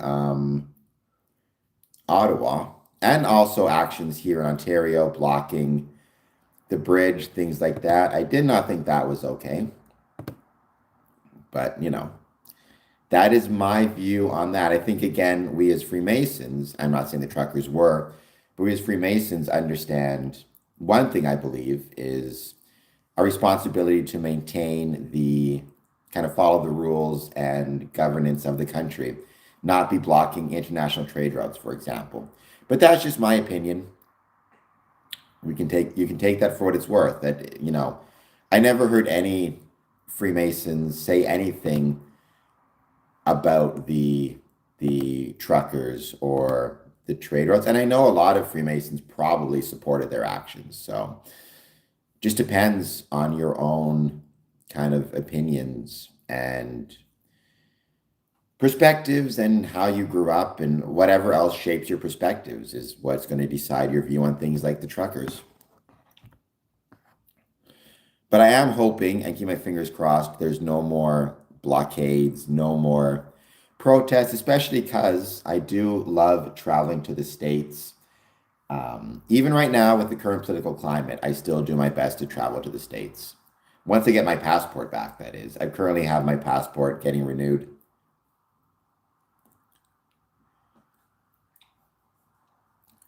Fair enough, Yuri. I personally am a big believer in vaccinations and getting vaccinated. And I don't think I'm not opposed theoretically to, for example, employers requiring vaccination as a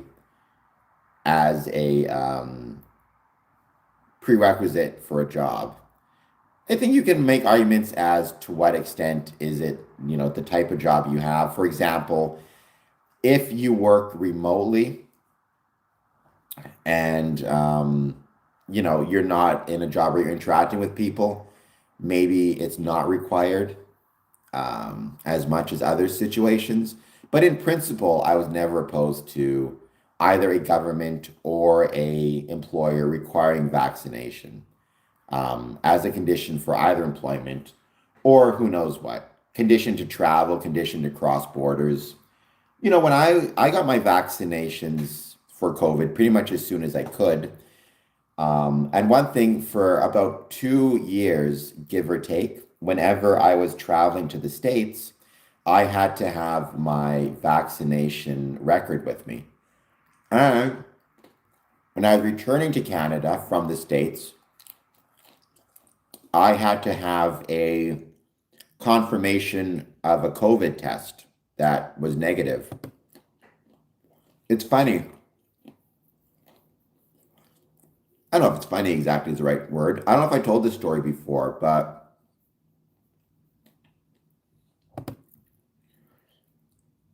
I will tell it now in 1 second. So I was in Chicago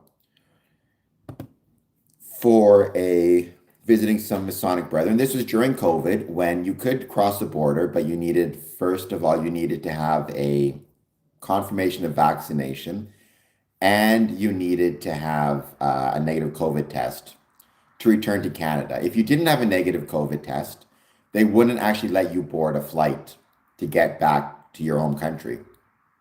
So I'm in Chicago, and luckily I had some friends in Chicago, some Masonic brothers, so I was able to get a free COVID test. So I'm in Chicago. I get my free COVID test. I'm told I'll have the results emailed to me within 5 days. I then fly from Chicago to San Francisco and I attend the Grand Lodge of California's annual communication. And I'm thinking this communication lasts 3 days. Chicago will email me my COVID results, and then from there I can fly, back home, no issue. So day one, no email. Day two, no email. Day three, wake up in the morning, no email. Go to the airport, no email. I go to the ticket counter and I say, look, I got a test while I was in Chicago. It's supposed to be emailed to me today. I still have a layover in New York. Can I just take the first flight from San Francisco to New York and then wait in New York during the layover? I should have the email by then. They tell me no. Anyways, they won't let me board the flight back home. Of course, 5 minutes after the flight leaves, I get my COVID result. I get my COVID test, and it says it's a negative. But at that point, my flight had already left, and the next flight wasn't until the next day, at which point that COVID test would be expired because it needs to be done within, I think it was like 3 days of departure. So I had to go and get another COVID test in the airport. They charged me. I went from getting my COVID test for free in Chicago to needing to get another COVID test. Cost me 120 US. And they charge you that much because they knew that, if you're in that situation, you have no choice but to pay it. And then I ended up having to sleep at the airport. I got my flight the next day. But the point is, I was not happy about it. However, I also had to respect the fact that I chose to travel, and both Canada and America have the right to set up the rules that they think are necessary to protect the health and well-being of their citizens as a whole. Even though I am a citizen of Canada, I did feel that Canada still had the right to tell me I'm not allowed to return without my COVID test. Actually, I think technically if I pushed it, they would have had to allow me on the plane, but when I arrived in Canada, they would have immediately put me in a quarantine situation and basically left me in the hotel room for, I think it was 14 days without being able to leave. So it's probably better the flight didn't let me go on or didn't let me board. But either way, you know, yes, it cost me 120 US plus a night in a hotel, that night in an airport. Yes, every time I crossed the border, I had to have my vaccine information with me and get a COVID test and et cetera, et cetera. However, I felt then and I still feel that it's completely fair for the government to expect me to do my part, to do what I can to protect the health of their citizens and to protect the integrity of the healthcare system. And if that puts a little bit more pressure on me, then so be it. That's okay.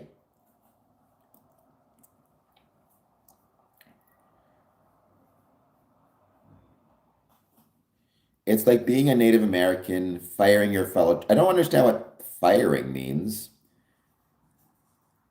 I'd say, well, it's interesting, they had vaccines for small, not vaccines, but they understood the concept of immunity and vaccinations in some sense, even before, vaccines and syringes were a thing.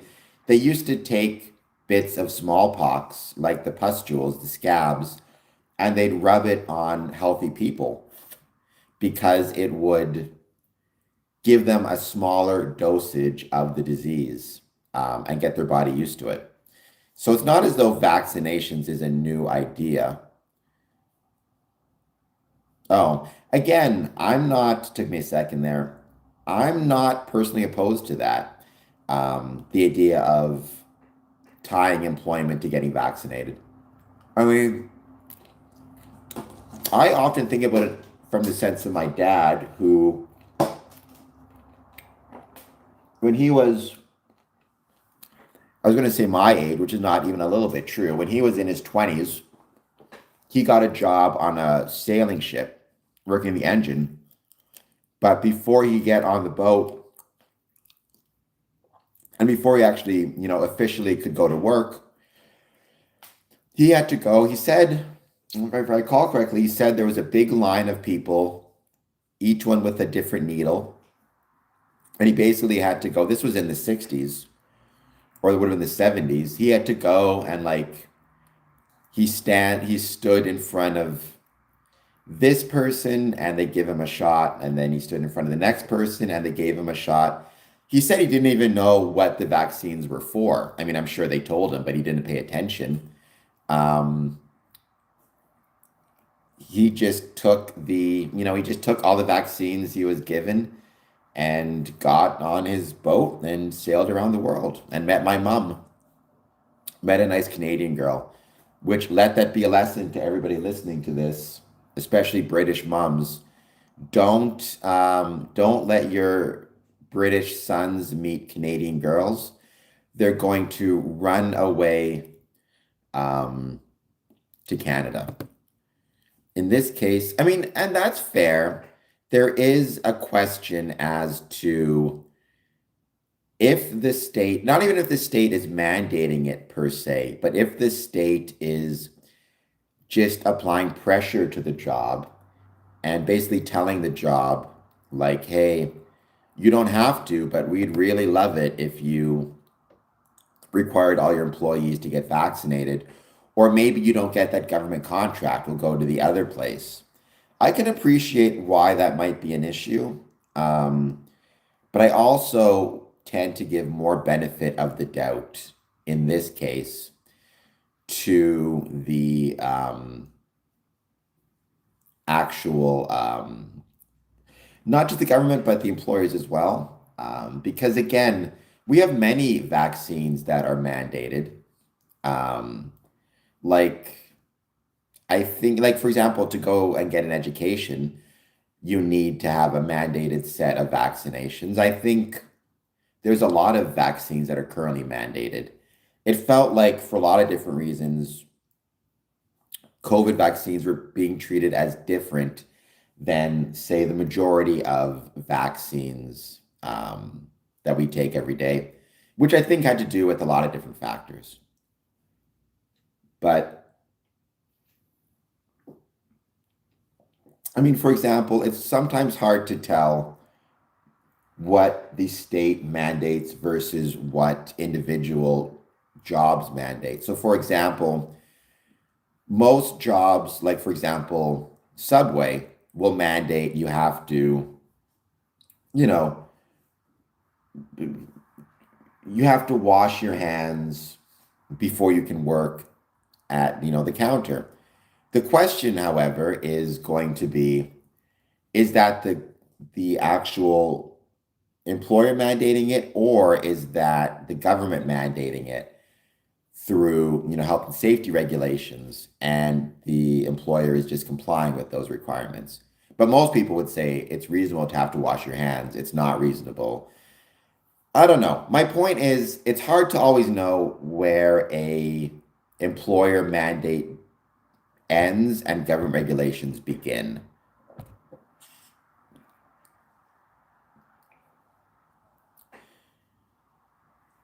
Well, I don't think that's fair, Yuri. I mean, but were any citizens mandated to take the vaccine without the middleman of the government? Or sorry, of the employer, excuse me. What are you doing up so early, Dad? It's 5:15. I'm gonna be taking another break soon, by the way. Um, so for example, if you have a employer that is enforcing everybody to get vaccinated or they'll lose their job, to me, whether they're employing documented or undocumented workers, they should all be required to get vaccinated. And if they don't get vaccinated, then I'm fine with the job saying you are no longer able to work here. In what way because I know plenty of Americans, more so than Canada, who didn't get vaccinated. I wasn't a fan of that decision by any means, but I know plenty of Canadians who chose not to get vaccinated as well. I'm not a fan of that decision either. But, it's different if they have a job and the employer is mandating it, potentially as a requirement from kind of government pressure. But it still is one of those things where you can argue as to who is actually providing the force and the pressure. By the way, Dad, have you started getting mail again? I know they're delivering it once again, so hopefully that means my um, passport gets in sooner. And Kevin sent me a message, so I'm going to send him one back about meeting up with him.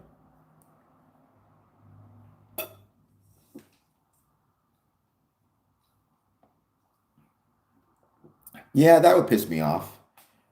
Although I could understand why you'd be upset, but because travel in what, so for example, for a time, whenever I had to get on a plane or on a bus, I had to show they didn't ask me my immigration status or what my status was in the States, or whether I was a visitor or on a visa or whatever I was. They just asked for my proof of vaccination and my COVID test. So I'm not necessarily sure why illegals or why undocumented workers would be different. Now, if they're day laborers and they're hanging out at the Home Depot parking lot and somebody hires them to do work on build them a deck or something, then I guess it's up to the person who stops by the Home Depot to pick them up as to whether he checks their vaccination status or not.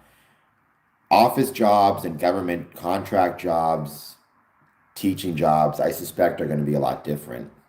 Having said that, nobody, human beings respond to fairness and unfairness. And when you have a group of people who are able to keep working without getting vaccinated, I can understand why that would piss somebody off, especially if they themselves went and got vaccinated. As Dad says, though, this is not a new thing. It was measles back in the day, right? When we went to school. It does concern me the way people seem to have grown increasingly anti-vax. There was a kid, I think it was a child in Texas, who died of the measles and who was unvaccinated. This idea of, I'm not looking forward to conversations with people asking them if they got polio, or if they got measles or shingles or whatever. I don't know. I thought, I grew up, it's just a different world. When I was growing up, I was kind of ensconced in this belief that things like measles and polio um, and smallpox for that matter, were diseases of the past and we wouldn't have to deal with them in the future. And it seems like um, it is, in fact, coming back. It's scary to think. A lot of things that I think we took for granted for years, we can no longer take for granted. I'm hoping Freemasonry can be a bulwark against some of those returning or re-encroaching ideas. In the last few weeks, I've seen people, and I mean, YouTube is not real life, but it's not real life. I've seen people on YouTube advocating for the return, like Americans, advocating for the return of slavery, advocating for anti-Semitism for some reason, advocating that maybe Hitler isn't the worst person in World War II, which seems insane to me. And so I'm concerned things that I thought had been put to rest are returning to the forefront.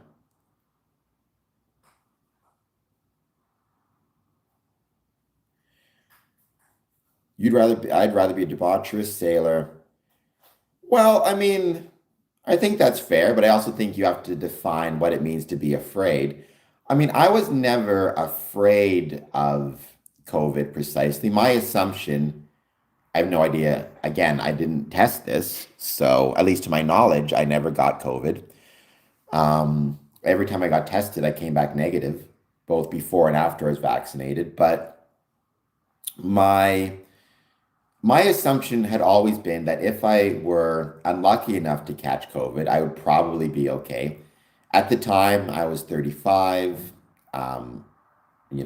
healthy, good blood pressure, all that jazz. I mean, I had, slightly high cholesterol, but I was exercising, I had good lung capacity, whatever. I thought I'd be okay. I was never afraid of it, but I also, I didn't want to put myself in this. I wanted to be able to say that I did what I could to, try to limit the risks of exposing other people with the best knowledge I had at the time. And also, I wanted to be cautiously optimistic in the sense that there were some healthy people who got very sick with COVID. I don't want to take that risk if I can help it. And even if vaccination gives me a 1% chance of, 1% reduction in risk of serious, complications from COVID, then I'll take 1%. Am I a Zionist? Yeah, but you can't know that at the time, or I couldn't know that at the time, right? I'm just going to take it and take the risk and hope that it does, right? It's one of those situations where, and also, I think it actually did stop COVID until it mutated. And one of the reasons it mutated is because different parts of the world were getting different types of vaccine, is what I believe happened. But I'm not an immunologist. And so it's kind of like the example I always give, or it's not my example, but it's an example I heard and really liked, is it's kind of like the 3 o'clock, 3 o'clock watch, which means if you have a watch that stopped at 3 p.m. and I tell you it's 3 p.m. and you say, no, it's 6:23, like if I keep on saying it's 3 p.m., sooner or later I'll be right. But that doesn't mean I was right all the time.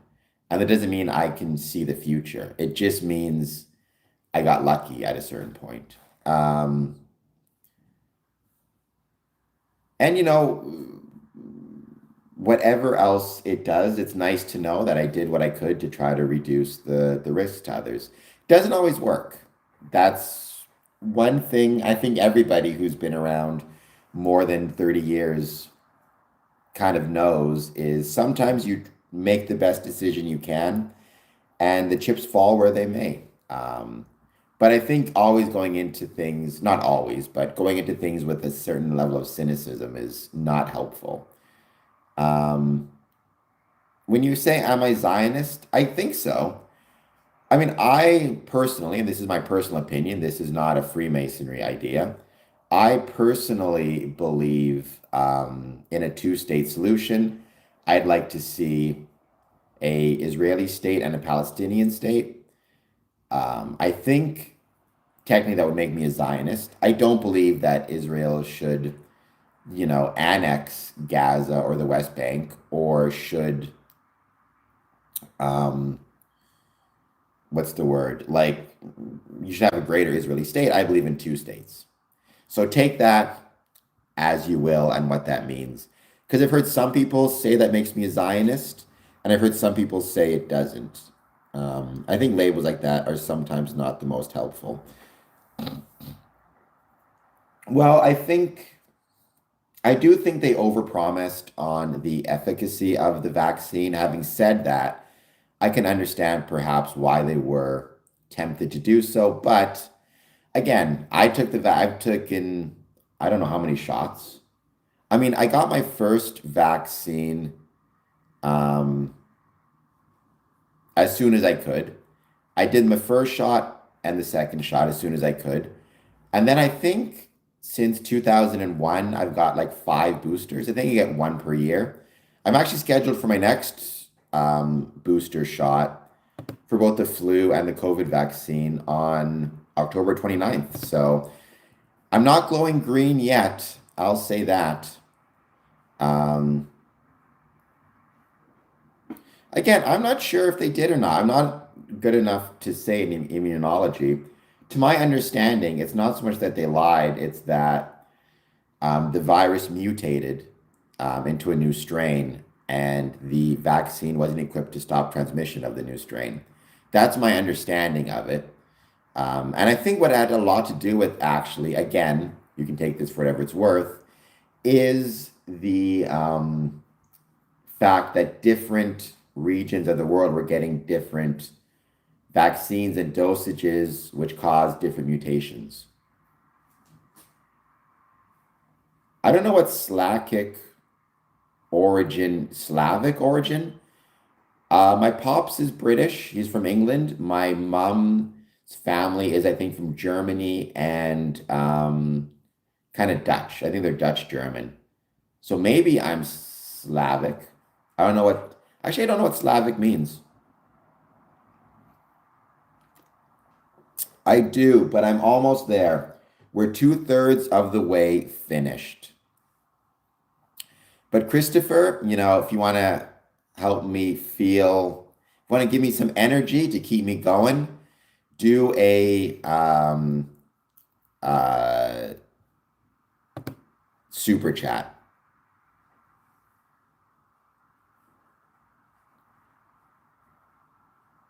No, I cannot, Christopher. No, I cannot. I don't even know if I can do the full 24 hours. We'll see how it goes. I mean, I'm getting there, don't get me wrong. I try to do these once a month to see how it goes. And usually it's the 21st of every month. So, I mean, I think that on my mom's side, my grandmother on my mom's side, um, is Ukrainian in origin. Certainly, growing up in Transcona, I'm honorary Ukrainian, since there were a lot of Ukrainians living in Transcona at the time. No, two-thirds, as in two-thirds of the way done. Trying to keep people up to date and informed about what's happening.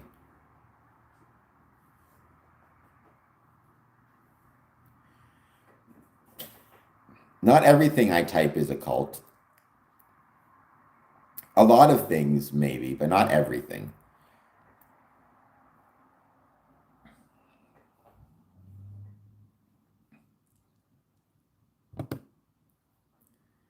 like to think it keeps things interesting, you know? 3/5, I don't know. 3/5 is my favorite fraction. I do not know what that means. I feel like there's some type of joke in there or some pop culture reference I'm not getting. Or some reference to something I'm not quite getting. I know, Christopher, I know. And thank you so much for being here. What I would love if I could get one more subscription. I'm at 2,779 subs, which means I'm one sub away from 2,780. Having said that, though, this has been a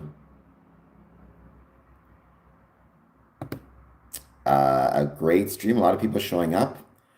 You are a Heinz 57. Well, on your side, but what was Nana's background? Was it Nana from like Nana and Papa? Weren't they of like German or Dutch descent or something?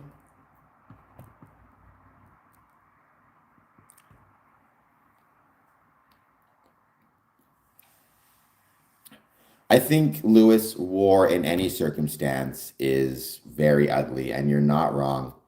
There's Freemasons on both sides of it as well. There's Freemasons in Ukraine, and there's Freemasons in Russia. And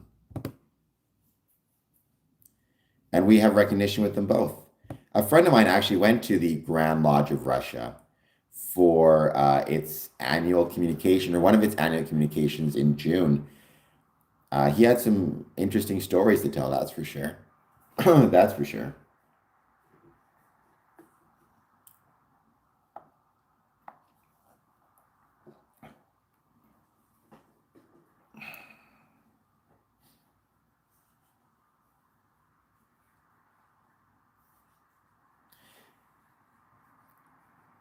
People are going to see that, Lewis, and think you're calling me pretty ugly. However, we both know that's not the case.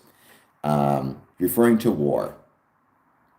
Swedish and German. There we go. I wasn't sure. Swedish and German in my past.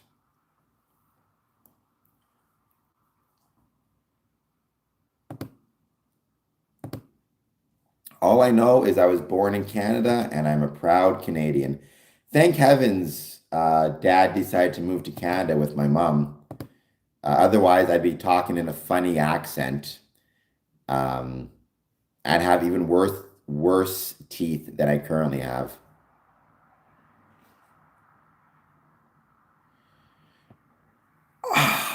That's a really good question, Yuri. I don't know. I mean, like, Freemasonry is tolerated in China. Certainly, it exists and is quite popular or well known in Hong Kong and Macau. It's not allowed in mainland China, although I believe there's some underground Masonic lodges.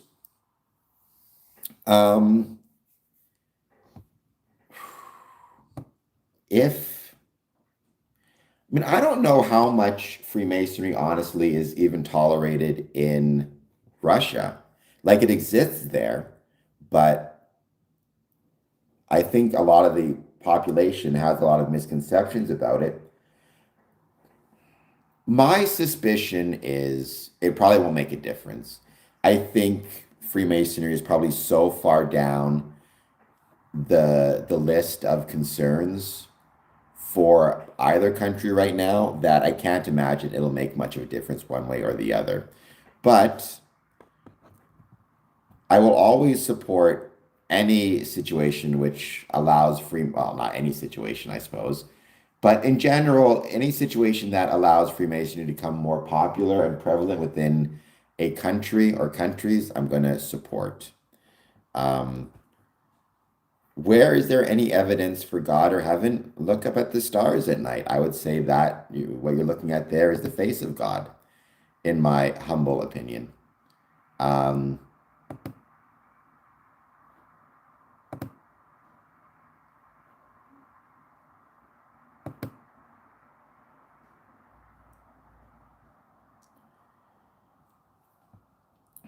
Well, I mean, Lewis, I definitely think they may not care too much, but I don't know.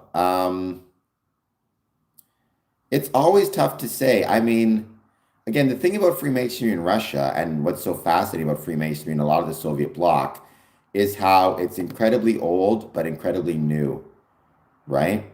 In the sense that for many years, it was outlawed. So it existed in the 17th century.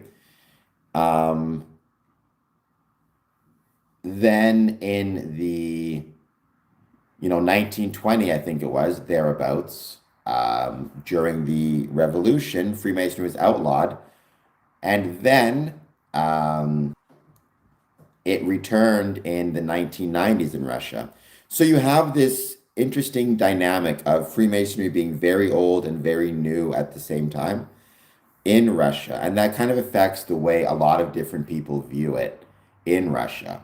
Um, because it's kind of both a bridge to the pre-Soviet Russia and also a representation of the post-Soviet Russia.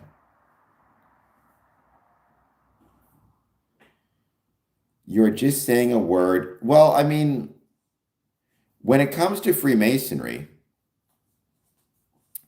um, we all believe in a supreme being. The nature of that supreme being is different for every Freemason. For me, I don't believe in a supreme being that would be equivalent to, let's say, God as, understood in the Bible or the Quran or the Torah or whatever it is.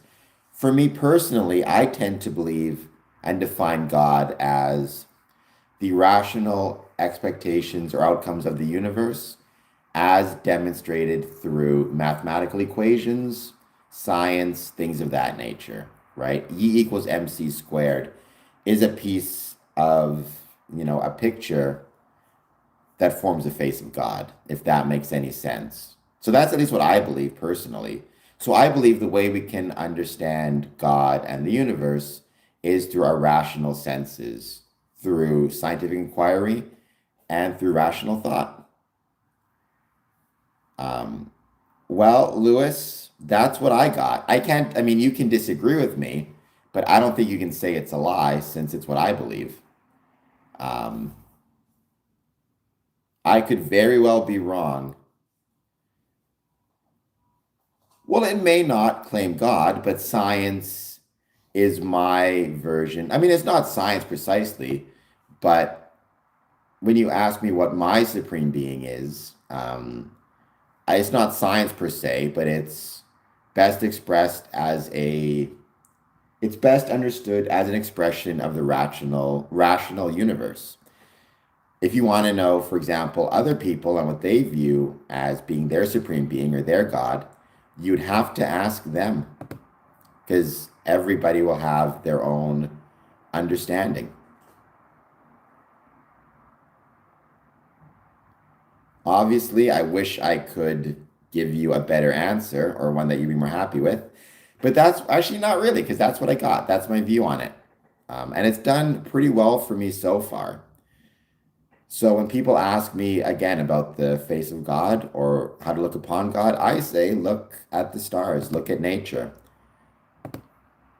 The fact that we have a rational universe, I think, is evidence of a type of supreme being.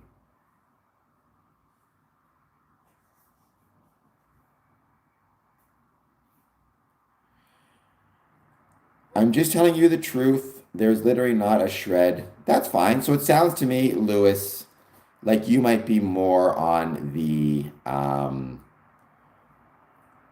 atheist or agnostic side, which is fine. Everybody should come to their own conclusions on matters of spirituality. I am not an expert by zero means. I'm just enjoying hanging out, talking to people about what they believe. And asking for super chats, right? And obviously trying to explain what it is that exists within Freemasonry and how it operates, and trying to, disabuse people of, for example, the misconception that Freemasonry is a religion, which it is not. Fair enough, Lewis.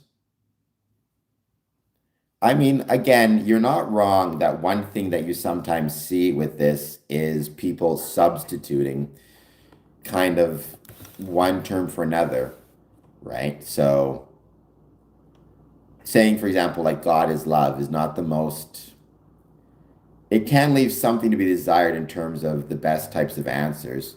However, sometimes when you're dealing with a concept as large as God, um, it can be hard to necessarily know how best to explain it.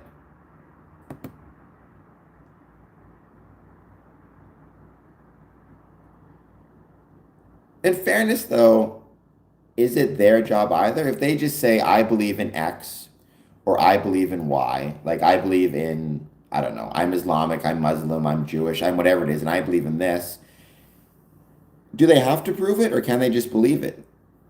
I think Freemasonry would argue they just have to believe it. They don't have to prove it to anybody, except maybe in some ways they have to prove it to their own conscience and their own understanding. But they don't have to prove it to other.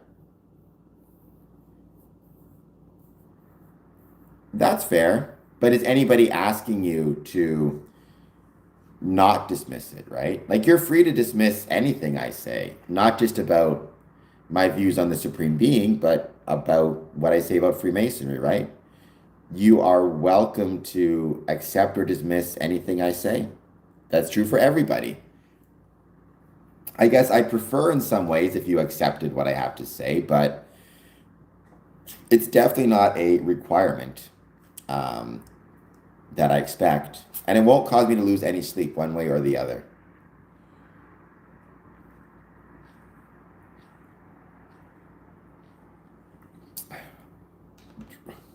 I still believe in God. I wouldn't say I'm a modern day Christian. I grew up Roman Catholic. Okay. Hey, I'll take free food from anybody. I find rarely is it the case that you have to pretend to believe to take advantage of church suppers. I've been to a few church suppers in my day, been invited by friends. At no point did they say I had to believe to get the food or pass some type of catechism or some type of proficiency, if you want to call it that, to get the food. If they had, I may not have done it, but yeah, I've been to quite a few church dinners. Always felt welcomed. I've also been to a few events, even at a mosque. Never felt like I was required to believe or would face whatever.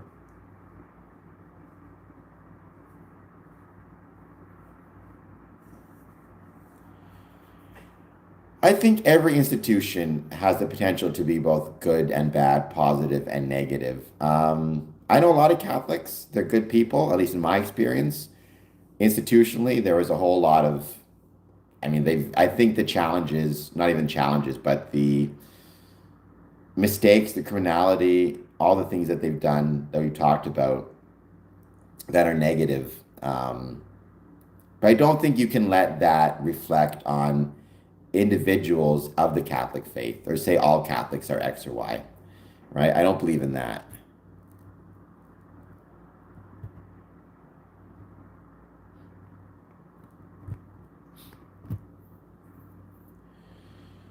Yeah, no, I mean, that's well discussed, Lewis. And you're not wrong, that was evil.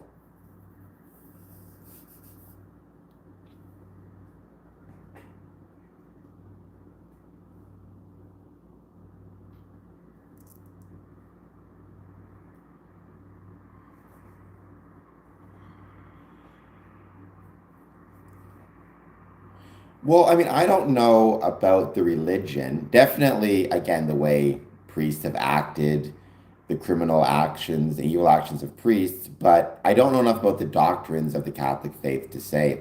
Again, I've known enough Catholics who seem to live their life in a kind of moral and positive way and base their life on Catholicism and their actions on Catholicism, that it's hard for me to say blame it on the religion per se. Rather, I blame it on institutional corruption, which honestly is a problem that many institutions face, not exclusive to Catholicism by any means.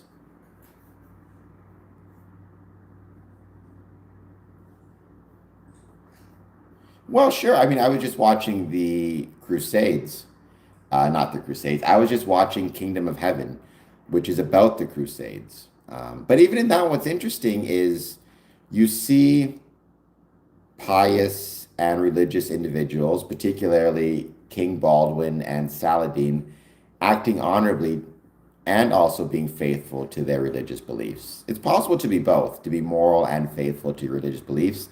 It's also possible to be immoral and faithful to your religious beliefs. It's the individual, not the religion, in my experience.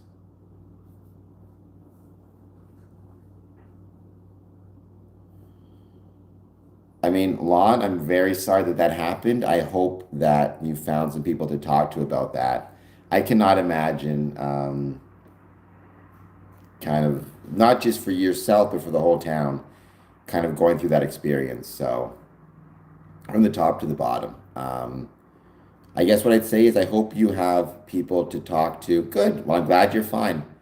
Having said that, it's always a good idea to talk to somebody if you ever feel the need to.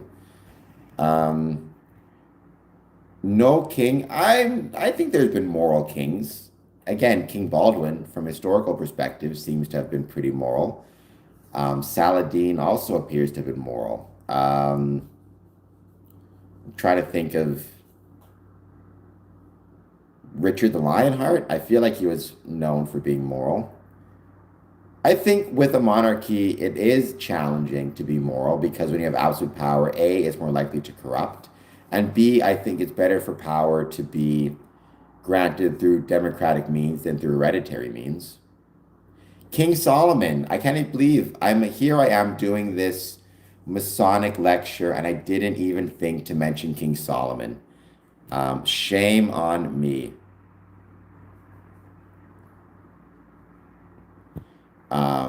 For not thinking of King Solomon.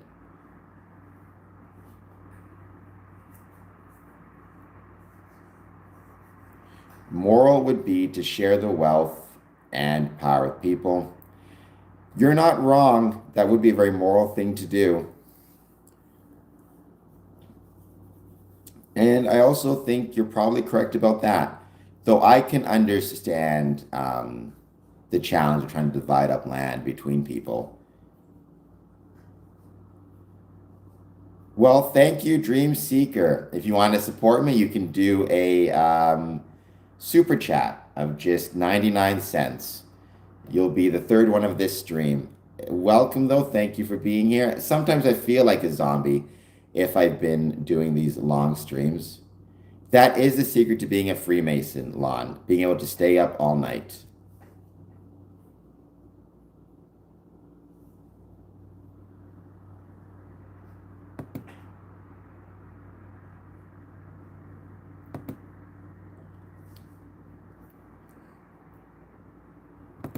It's only once per month, so it's not too bad.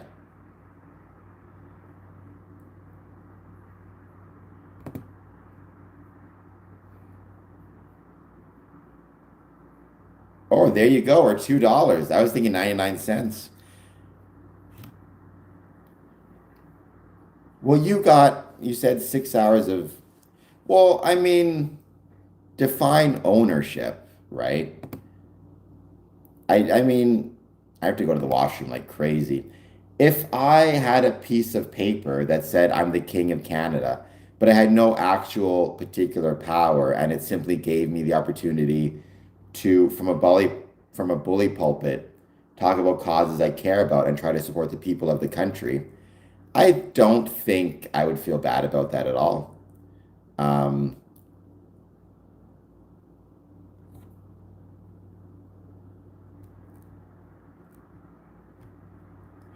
Please explain your best King Solomon's reverence. Um, oh my gosh, Yuri.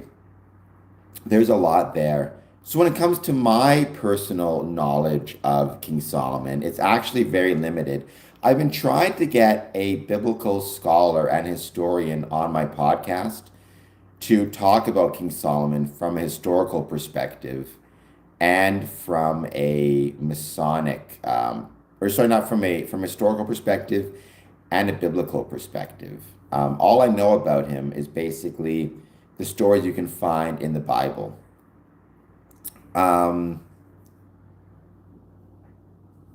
His importance to Freemasonry, I mean, there's a couple things. First, you need to remember that we in Freemasonry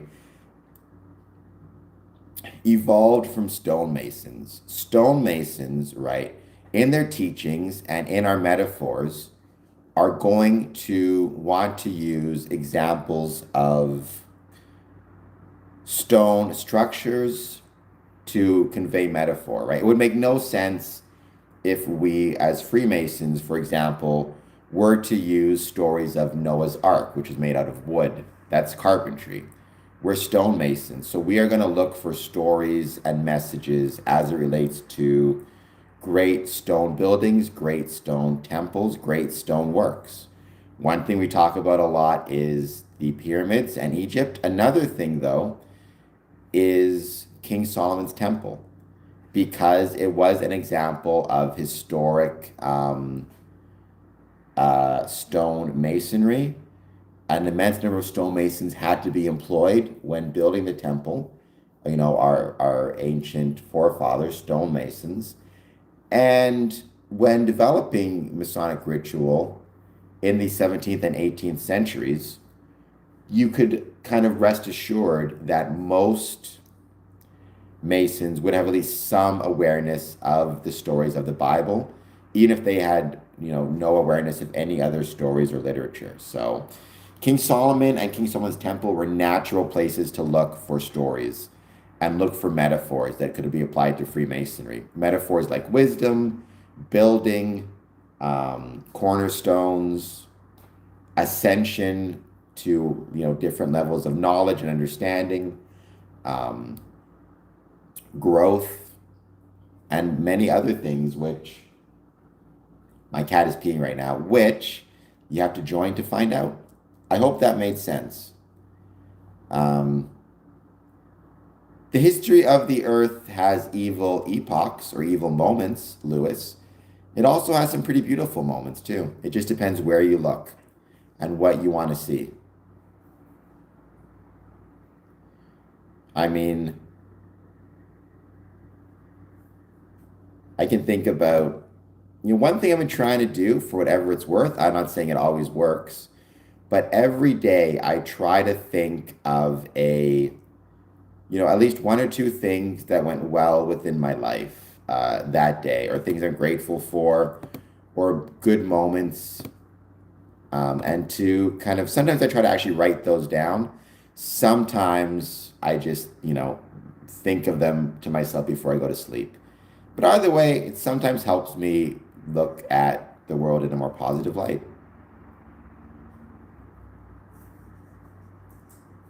It can be. You're not wrong, Lewis. There's a lot of injustice in the world.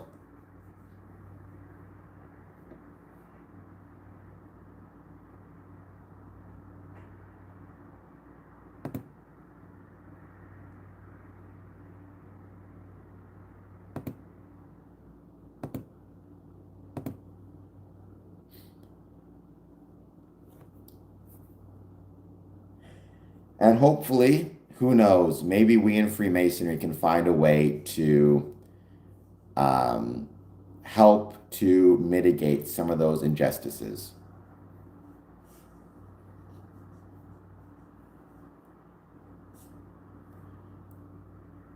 Who is Mammon? I do not know who Mammon is.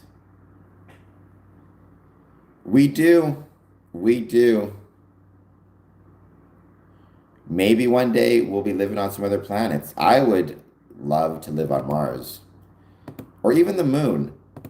I'm a member of Tranquility Lodge, which technically has its origins on Tranquility Valley on the moon. So who knows? Maybe one day I'll get up there.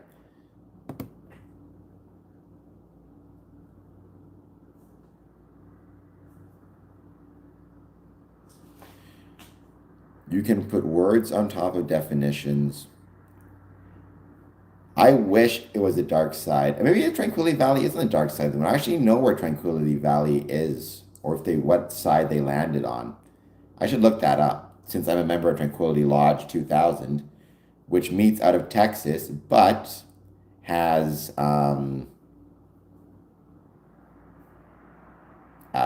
claimed the moon as its home.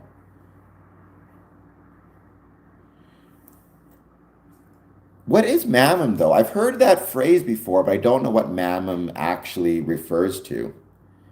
Oh, well, Tranquility Lodge meets around different parts of Texas. What part of Texas are you from, Lon?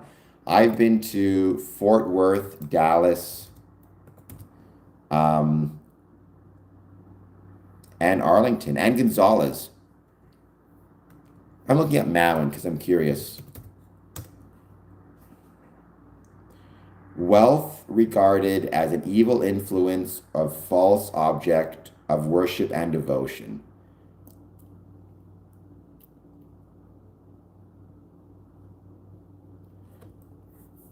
Yeah, I just looked it up on the dictionary. That's interesting.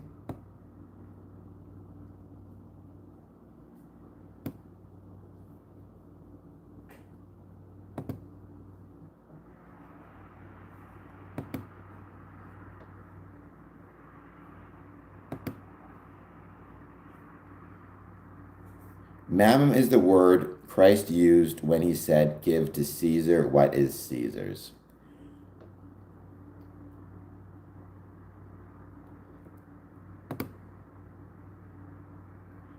It's interesting because I feel like I've heard that word a lot, but never actually knew precisely what it meant.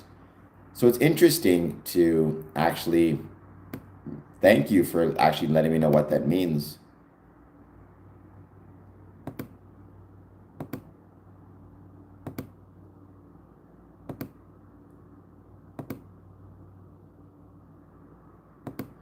The stream has been good. Oh, don't worry. I'm going to be yawning a fair bit, but usually I find this is the hardest part of the stream is like 6 to 8. And then it tends to get better again around 9 o'clock and on. So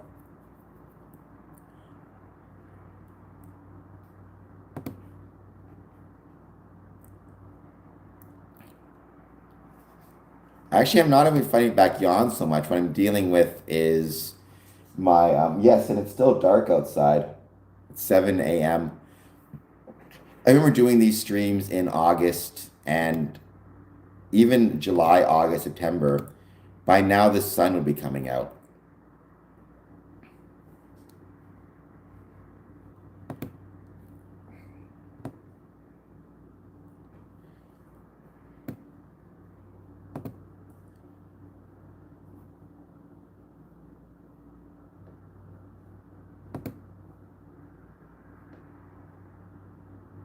Well, I don't think there's anything wrong with that, right? I don't think you have to be convinced.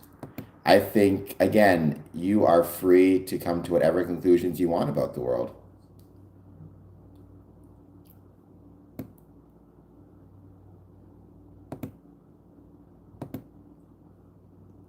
What I can tell you again, from a Masonic perspective, to be a Freemason, you need to believe in a supreme being. However, the nature of that supreme being, a lot of Masons have, every Mason comes to that understanding of their own accord.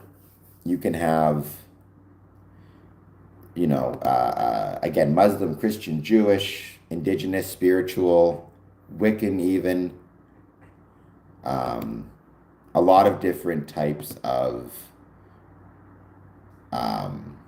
beliefs in different supreme beings.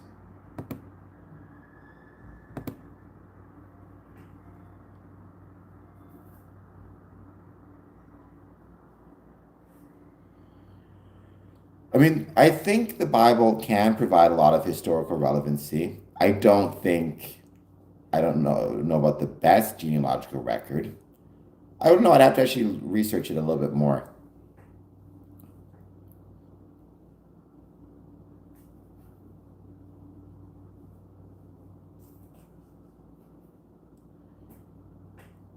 Who is the fence? What is the fence?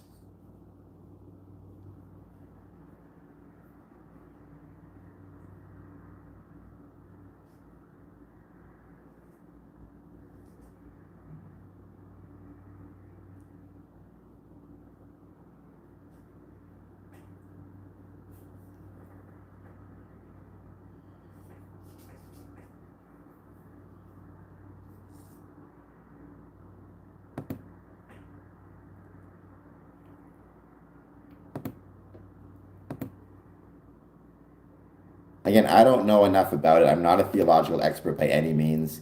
I have grown interested lately in, there's this television show called The Chosen, which is really good.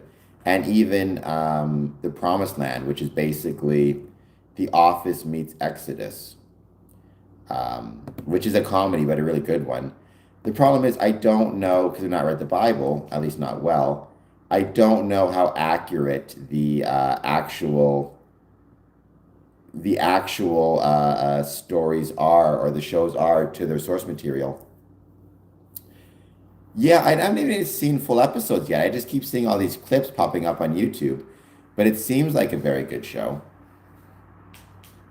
So I want to watch it. Cool. What about are you guys watching The Promised Land? I was saying, I think within Freemasonry, one of the biggest issues we have is we have a lot of documentaries about Freemasonry, a lot of them done really well. However, I don't think we spend enough time trying to create documentaries, or not even documentaries, but entertaining shows that aren't in the documentary format. So, for example, take what they did with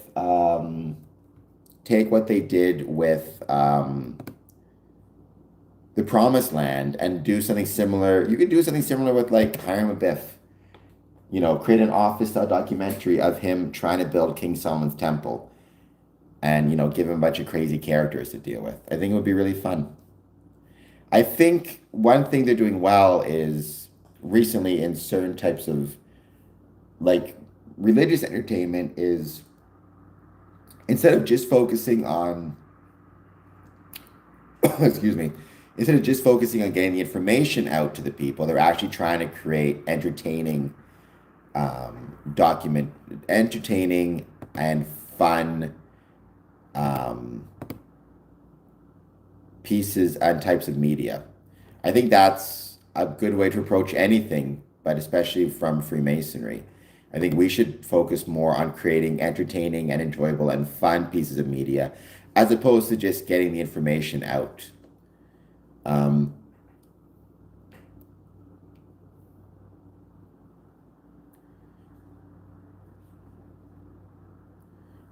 I don't think so. I mean, I would not consider myself a believer in the sense of, like, certainly as compared to, say, a fundamental or, a Protestant Catholic, but I've never felt that they treated me with any disdain.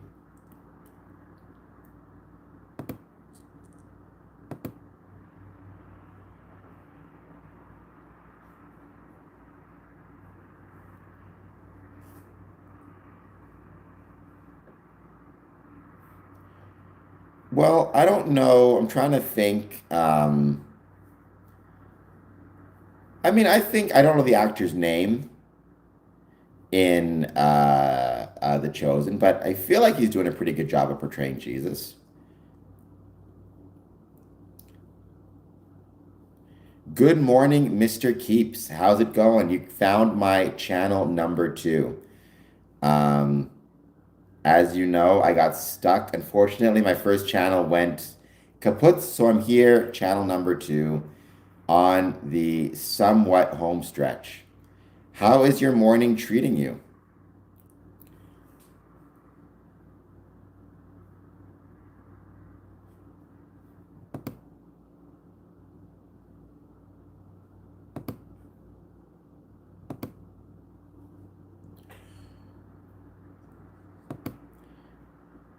We currently have all sorts of theological debates happening in the chat. Which, whatever keeps you guys communicating, I guess. Again, from a Masonic perspective, people are free to find whatever supreme being they so desire. Based on, it could be based on anything, based on their own personal experiences, their culture, a genuine kind of turn of their heart to different faiths. That's one of the things I love about it is it doesn't ask you how you came to your beliefs, rather just that you have them.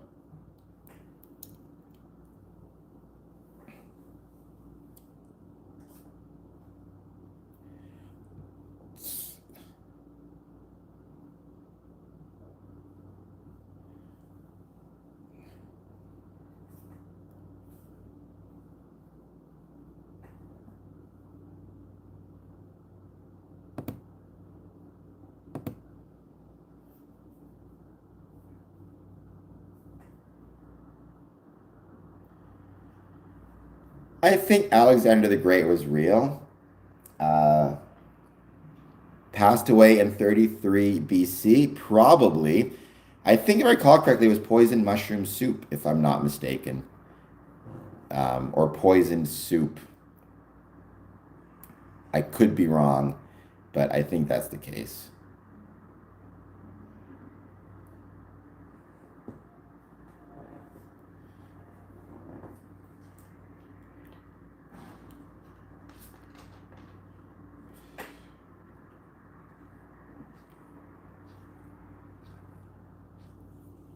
I could be mistaken. I'm going to check in on this. I'm curious now. I want to try to remember.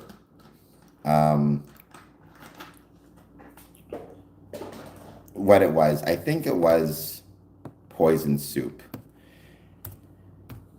Alexander the Great poisoned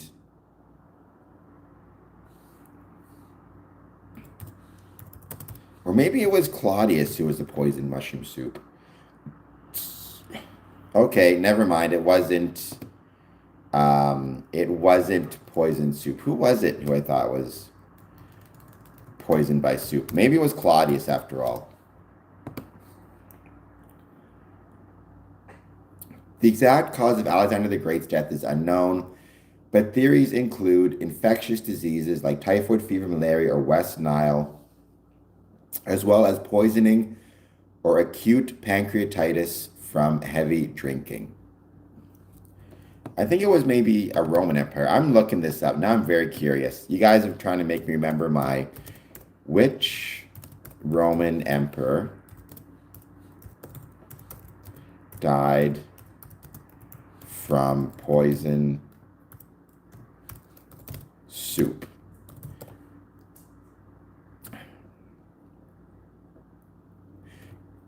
It was Claudius. All right. The Roman Emperor Claudius is said to have died from poisoned soup, specifically a dish of poisoned mushrooms served to him by his wife, Agrippina. So there you go. I thought so. I was close. I was very close.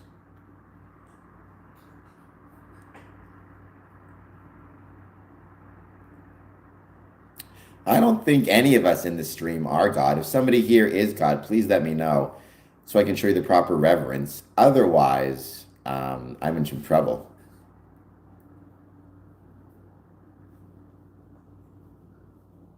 Any thoughts on Nero? From the records, pretty terrible emperor. The epic fiddling while Rome burned. I mean, in terms of worst emperors in history, um, I don't know. You probably have to go with either Caligula, Nero, Commodus, um, a lot of the latter ones, which I don't know much about. But, famously kind of terrible with money, allowed, spent millions of the people's money on his own palace, which was then torn down by Vespasian. And on the site of it, he built the Colosseum, which was meant for all of people. So, like all of the Roman people. It was one of those interesting example of stone architecture and stone masonry being used for the good of the people, as opposed to stonemasonry with Nero being used for the good of a single emperor.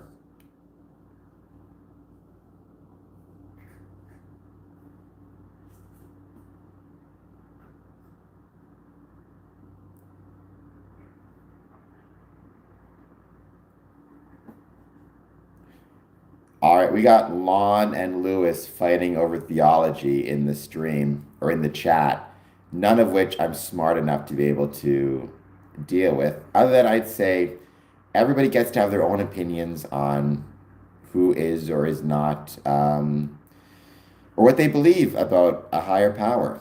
I try not to judge anybody's beliefs as much as I possibly can, which I think is a very Masonic ideal.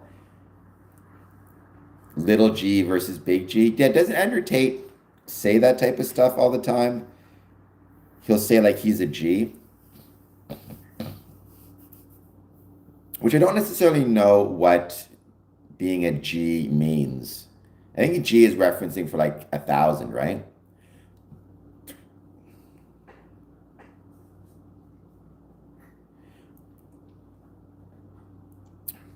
I don't watch Andrew. I mean, that's a lie. I've watched a fair bit of Andrew Tate, primarily because I feel like as Freemasonry has declined in its relevance, people like Andrew Tate are unfortunately finding more and more relevance, visibility, call it whatever you want, in our society. And I think if Freemasonry is going to grow once again, part of what it needs to do is not just grow in relevance in a vacuum, but grow in relevance so it overtakes the messaging of someone like Andrew Tate. Be the real you. I'm trying to be the real me. Um, be the real you. I'm working on it. If you want to help me be the real me, do a 99-cent super chat. I'd very much appreciate it. Let me know what the dream is you had about me. I will answer that question in 1 second, Lewis. But first, I'm going to leave this here because I have to run to the washroom like crazy. I'll be back in 15 minutes or so. Well, less than that. However long it takes me to go to the washroom. But I have to go like crazy.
All right, I made it back.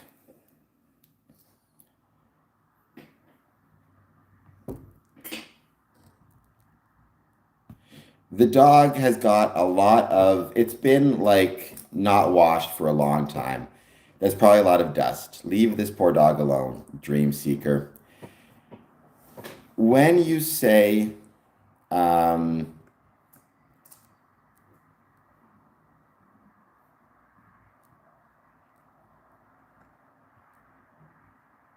is SquarePants, is faith a good pathway to knowledge? I mean, you need to define faith a little bit, right? You would need to define faith a little bit more in terms of what you mean by that. Certainly, there's a level of faith that is necessary for any of us to kind of engage in anything, to even, for example, have the confidence that we have the ability to learn, especially learn about things outside of our area of expertise. Part of that means we need to have a certain level of faith that we can learn, that we are smart, that the universe is rational. So I think faith in some ways is necessary. I think the question is what type of faith? And the danger is if you have, like, you'd want to avoid this kind of God of the gaps argument, right? Sometimes, what if you don't have any experience? Like when I started this YouTube channel, I had no experience doing anything on YouTube. I had no experience with anything video or audio related, as many people can tell by looking at the very crummy audio and video quality of my earlier efforts, and still some of them now. But I certainly had faith that I could potentially, if I was willing to work hard enough, develop this into something, or I had faith that what I was doing was important, right? I couldn't do any of that based on evidence. It was rather just based on a belief I had.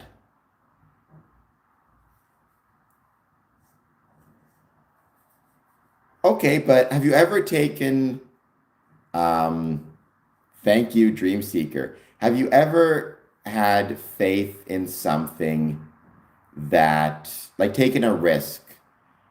Like, for example, getting married requires, I would argue, a certain leap of faith in that you can't necessarily know how it's going to turn out before you do it. Um, you can have a certain level of experience where you can say, well, we dated or we had a relationship beforehand and we knew each other. However, you're still taking something of a leap of faith. Um,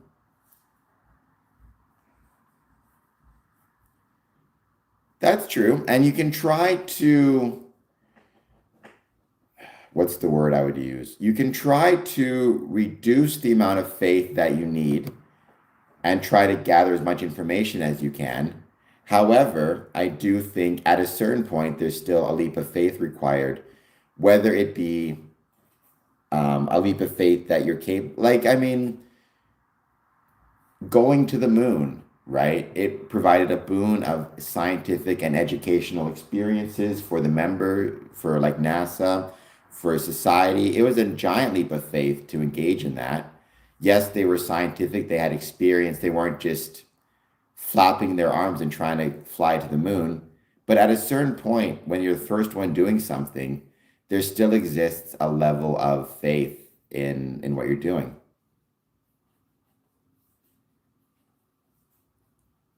But have faith if there is a being who created everything. Well, you don't have to have faith in a being that created everything. I'm not suggesting that you do. What I'm suggesting is the concept of faith and what faith is and how faith works. It's not exclusive to religious faith. It's in many ways a part of what it means to be human is a desire or not just a desire, but the necessity of having faith in sometimes beyond reason, right? Faith that things will work out if you don't know if they will. faith that what you're doing is right if you don't know the right thing to do. Faith that you're going to be okay. Faith in your neighbor. Faith in the goodness of people. Faith in our ability to understand the universe. Faith in our ability to understand the world. Right? I think it's dangerous. We need to be careful that we are not too dismissive of the concept of faith. Now, if you want to be dismissive of the concept of religious faith, that's fine. But don't pretend like you are not taking some things on faith also. Is religious faith... I can. Yeah, I think so. I personally don't have religious faith, and I think I'm pretty knowledgeable. But I think I've met people who are very intelligent, who also have a great deal of religious faith. So it seems like for some people, it gets them there. Has religion taught us anything about... I don't know, because I don't know enough about religious teachings. I would certainly say I think religion has taught us a great deal metaphorically about the nature of humanity. In terms of the natural world, probably not. I mean, obviously, it's very hard for me personally, and I'm not speaking for Masons, I'm just speaking for myself. It's very hard to look at Genesis and view that as any type of scientific document or any scientific explanation as to how the universe was created, based on what I understand about it. Goodbye, Dream Seeker. Thank you for being here. And certainly, the ark and two of every animal, that is not scientific. However, I think based on, again, my understandings of it, there's a lot of metaphorical wisdom in the Bible as it relates to humans and how humans react to one another and the best way for humans to live. Not just the Bible, but I suspect the Quran as well and the Torah.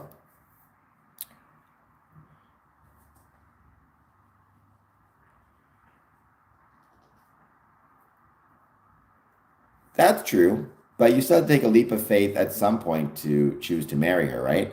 Now, if you're asking again about the natural world and religious faith, I don't know. I think at that point it gets a lot more complicated, and I am not the best person to answer those questions.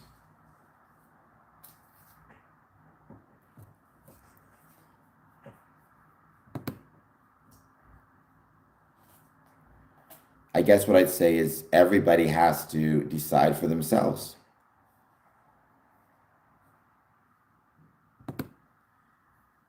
Right? It sounds to me like what you're trying to say, Lewis, is, and what you're hoping you can do is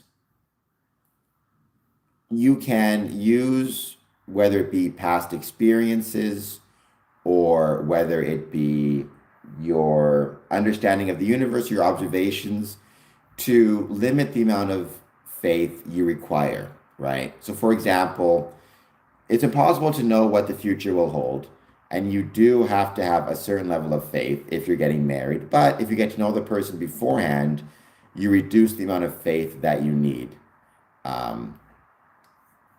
Oh, geez. I gotta disagree with that, Lewis. That seems a crazy thing to me to say. Like, why would you...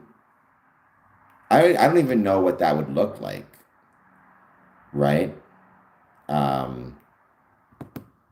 Like the idea of wasting your life, I definitely would disagree with that. And that's for whether it be a religious person.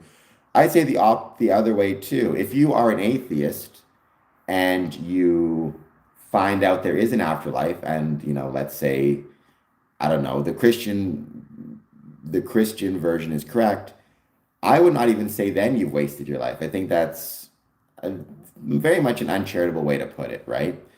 If you lived your life in a way that most people would find moral and most people would consider kind and generous, and you tried to do the right thing and you helped those around you, then I think whatever happens in the next life happens in the next life.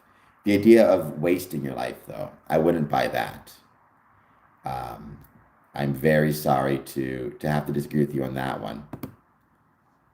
And I think Lon does make a good point If you have faith in something and it turns out you were incorrect, that doesn't mean you wasted your life having faith in that one thing, or that you wasted your marriage or you wasted your whatever it is.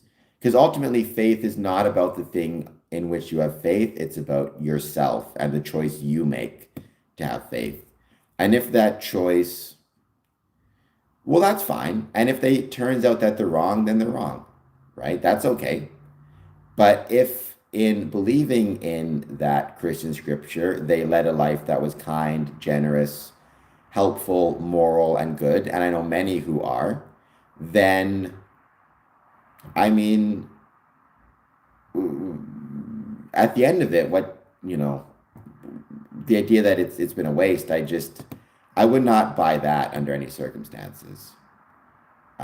Bran, welcome, Bran. I think you're new to the stream.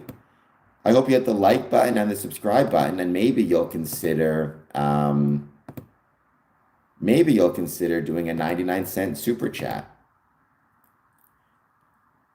Are you new to the stream? I don't know if I recognize your name or your picture. It's funny, this has kind of become a theological debate, but really we're here to talk about Freemasonry. So if you have any questions or thoughts on Freemasonry, positive, negative, or neutral, please let me know. Hey, that happens to all of us, Bran. Have you been on the stream before, or is this the first time? Because I feel like I kind of recognize you. I just can't think from where.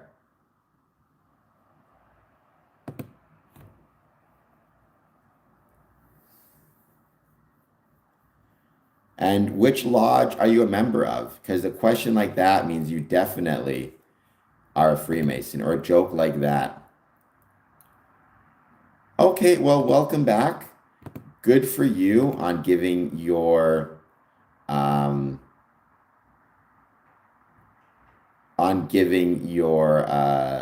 all your money. How is it going? And forgive me if I asked you before and I've forgotten, but which lodge are you from?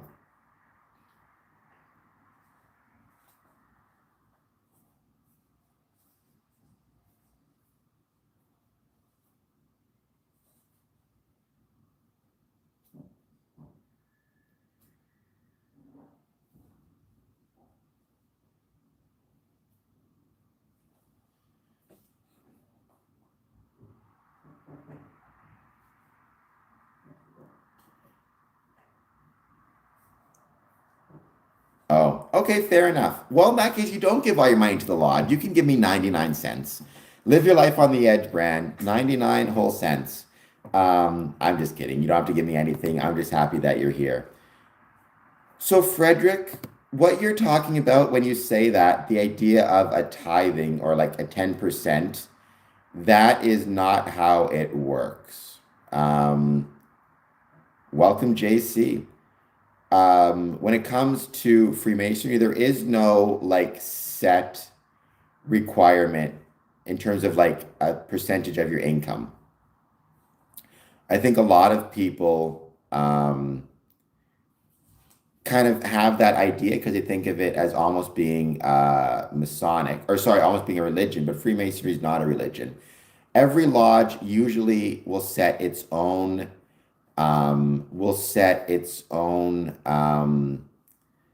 I can't think of the word I'm looking for now, will set its own dues based on how much it costs to operate the lodge and how many members.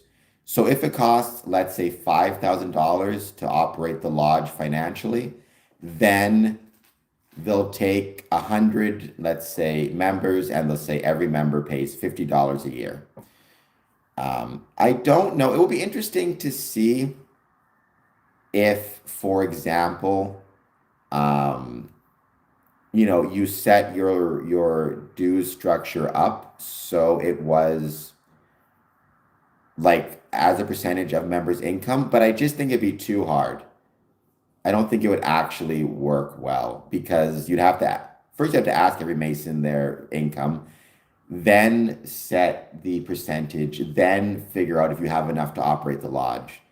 It would be incredibly challenging. So it's not 10%, it's not any percentage. it should be determined based on the operating costs of the lodge. Like for me, I'm a member of 5 Masonic lodges. I pay anywhere between $40 and $250 per year. Different lodges have different amounts. The cheapest is 40. The most expensive currently is 150. It's going to go up to 250 pretty soon. I think most lodges are looking at increasing their dues.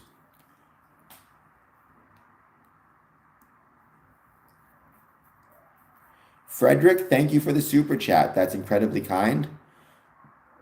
I hope I answered your question well. Let me know if what I said made any sense.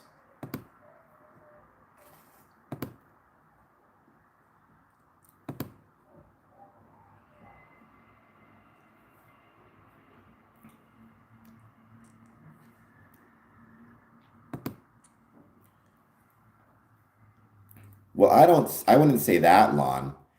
I think that's way too harsh, and uncool. Um, you could argue that actually, and Wes mentioned this at some point, and I think it's fair to say, you could argue that what history is actually written by is the literate, right? A lot of times, victors, um, it's like you look at the Vikings, for example, I don't believe a lot of them were literate, so it's very hard for them to actually, they weren't writing down what happened and their victories. They relied on other people.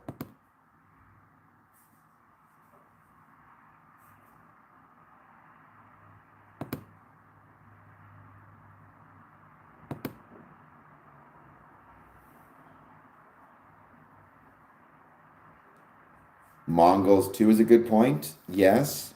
So I think that's always the best way to think about it, which is history is written by the literate. And science, I think sometimes it can be helpful when it comes to science to think about it in terms of who has the money, who's funding the research. But that's not the exclusive thing.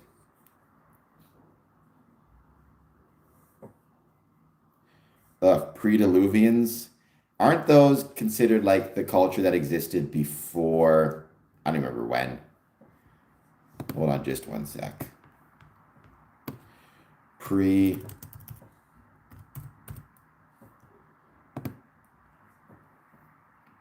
Existing or occurring before the biblical flood.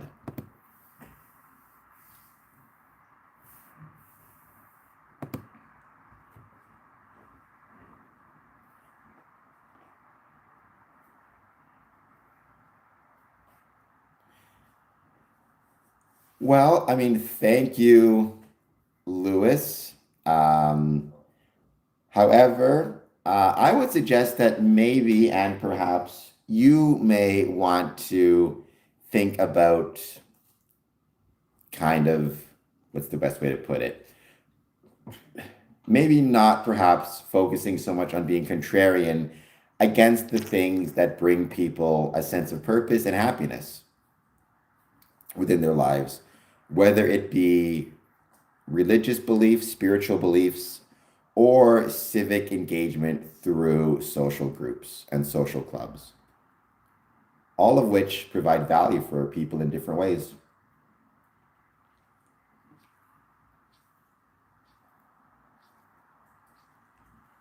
And there's all sorts of evidence that society functions far better when we have significantly stronger civic institutions, whether it be Freemasonry or the Odd Fellows or churches or social groups or bowling leagues. I mean, it might be worth, you may have already read it for all I know, but it may be worth reading Bowling Alone by Robert Putnam. He also just did a movie based on the book Bowling Alone called Join or Die, which was one hell of a title and completely misrepresents what the movie's about. Well, it is. And one thing a lot of people ask me is, what is the purpose of Freemasonry? And I always say the purpose of Freemasonry is no different than the purpose behind kids on a schoolyard forming their own clubs and groups. um, in order to, creating a club for them and their friends in a tree fort or whatever it is. It's our nature to want to be part of something bigger than ourselves. Um, and at the end of the day, whether it's a knitting club or a social club or a sports team or anything else, it is still ultimately that we are trying to fulfill that requirement.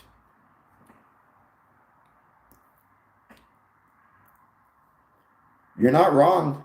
I mean, there's a lot of bells and whistles attached to it, but at the end of the day, that's at its core what it is. It's just happens to have a unique amount of history that encourages us, that a lot of people will within Freemasonry respond to for whatever reason. Maybe because they love history, they love the family connections, they love being social. It's a bit like music. I've said this a million times. My favorite song is Simple Man by Leonard Skinner, right? My second favorite song is Prodigal by Blacktop Mojo. But the point is, there's nothing special about the song Simple Man. What's special about it is the fact that there's something about that song that speaks to me. It's a relationship between me and the song that makes it special. There's nothing inherently special about Freemasonry. What is special is the relationship I have with Freemasonry. That's what makes it special. That's what makes it matter. And that's something that is as much within me as it is unique to Freemasonry. In fact, I would say it's more unique to me than unique to Freemasonry. You can take that if that makes any sense. Well, thank you, Lewis, though. I do appreciate it very much.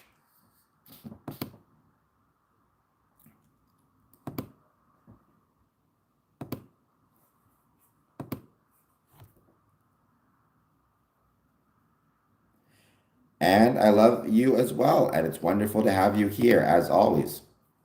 To everybody joining, if you are new, please take a moment, hit that like button, hit that subscribe button. Let me know how you're doing. And if there's anything about Freemasonry you want to talk about, positive, negative, or neutral, I'd love to hear it.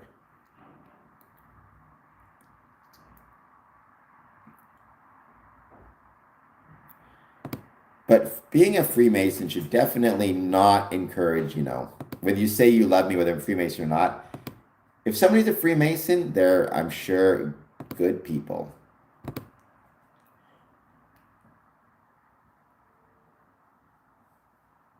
I'd call it philosophies more than honor codes.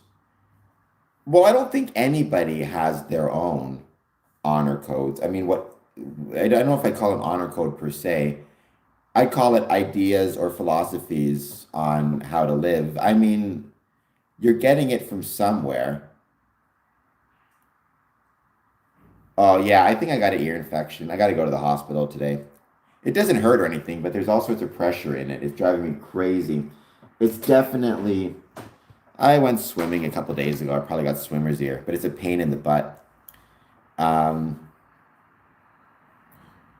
I think it is part of our nature, Lewis, that we are never going to be able to develop a completely independent honor code. I mean, it could come from anywhere. Like if you choose to play football, you may develop an honor code based on team sports. So you may develop codes around things like teamwork, physical fitness, dedication, practice. That doesn't mean, right, that you're not thinking for yourself. It just means you found something you love. And in the process of finding that thing that you love, you've adopted kind of ideas and philosophies as to how you're going to live your life. And Freemasonry is no different. I mean, it could be anything. If you decide to become or join a knitting club, there's certain philosophies around things like taking your time, conscientiousness, dedication, artistry, design. I think it's possible for all of us to find things we love and then from there develop philosophies and ways of living. Well, I'm a Freemason, so 0, I suppose. I don't know. We've never done that. I've never once been given any example or any question as to um, an IQ test. It's funny, I'm one of the people, I tend to believe that we in Freemasonry should be asking more questions of our members or of our applicants. I think we should do criminal record checks. I think we should do credit checks, health checks, but I don't think we should do IQ tests. I would definitely not agree with that. Because I think you can be a decent and good Freemason pretty much with whatever IQ you got. Now, I think it'd be worth saying if you are obviously delayed in some way, you want to proceed with caution because you want to make sure the person joining understands, what he's joining and how much it will cost and things like that. But I think you'd be able to tell if there's some concern that the brother may not know what's going on or like what he's agreeing to. If he's, let's say, got the mental capacity of a 5-year-old.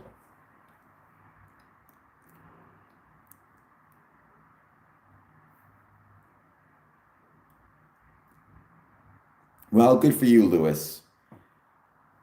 But it's still wonderful to have you here.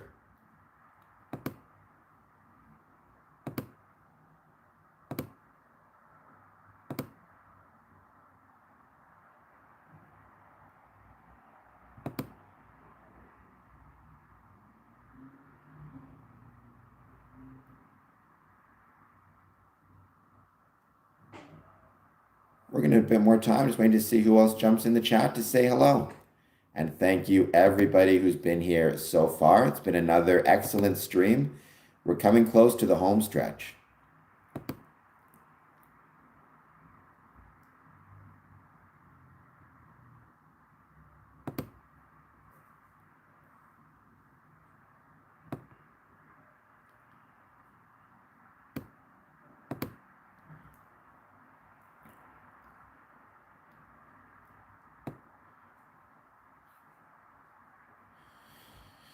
Well, I'm trying not to. I think people can treat Masonry as a hobby. I treat it as my passion.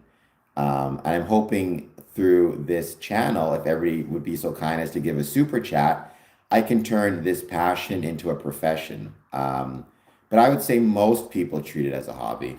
But again, whether you treat it as a hobby or whether you treat it as something more, it's still like football would be a great example. You can love football and have a passion for football and have it be your job and take lessons for life from it while all the time not treating it as a religion or anything like that, right? There's a million ways that we in Freemasonry can apply the lessons of Freemasonry to our day-to-day lives. Well, I was saying we're 2/3 of the way finished. We're in the final third of the stream. I'm very happy to report.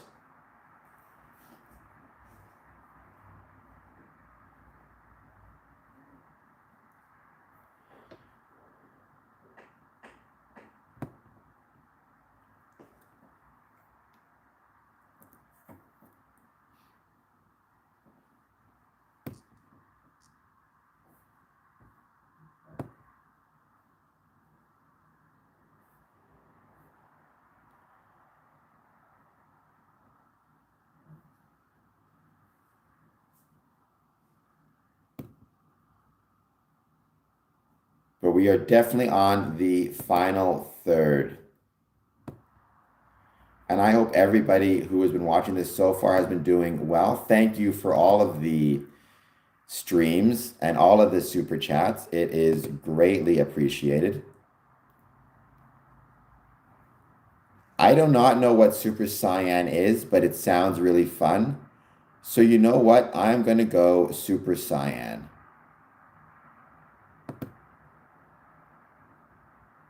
That sounds way more enjoyable. What would I have to do to be a Super Cyan? Well, it's interesting you say that, Lewis, because Freemasonry actually encourages the learning of the seven liberal arts and sciences. In fact, I don't know if you're subscribed, Lewis, but I've had on my podcast scientists from NASA. I've actually had three NASA scientists involved with Square and Compass promotions, and I'll be back in just 1 second, so nobody go too far. Oh my gosh, if I could find it now. There it is. In the worst spot, of course.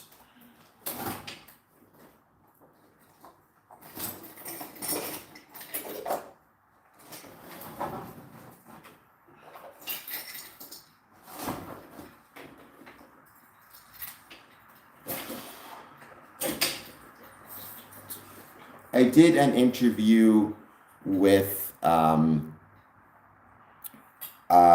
from the James Webb Space Telescope, and this, if I could find it now, where is it?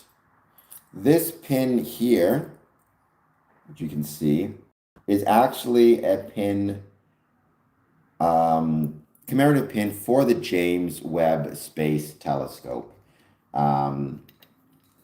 Because as Freemasons, we are taught to consider lifelong learning to be incredibly important, and especially in areas of geometry and the liberal arts and sciences. I'm trying to think, there's a ton of pins in here that relate to history, science, art. I mean, obviously, you'll notice this pin here, Euclid's 47th problem. Freemasonry cares an awful lot about Euclid, about geometry. You'll notice these tools here. These are square level plural Masonic tools that are incredibly important. I mean, I got a ton of pins on here, obviously. I'm trying to look through them and see if I can remember off the top of my head any other science-related ones in particular.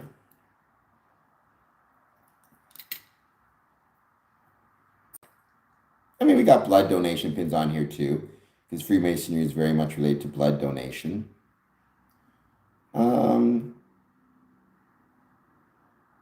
I think that's it. I think those are the main ones. I mean, there's a ton on here, obviously, but the main ones to deal with science.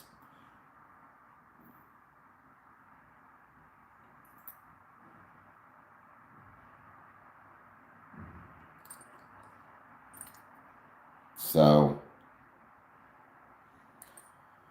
yeah, I guess what I'd say about that is part of being a Freemason is caring about, in fact, science, technology, well, not technology, science, the liberal arts, lifelong learning, things of that nature. Well, thank you, Lewis. See, you always want to be very careful that you never judge anything too quickly or too harshly, because I'm glad I have Freemasonry in my life as well. I'm also glad that you're part of the stream, though. So thank you for being here. That's right, Christopher. I know I told you if you gave a super chat, you'd see a whole bunch of women on your screen. I kind of lied to you. I'm still here. However, I promise you, if you do another 99-cent super chat, this time the women will appear.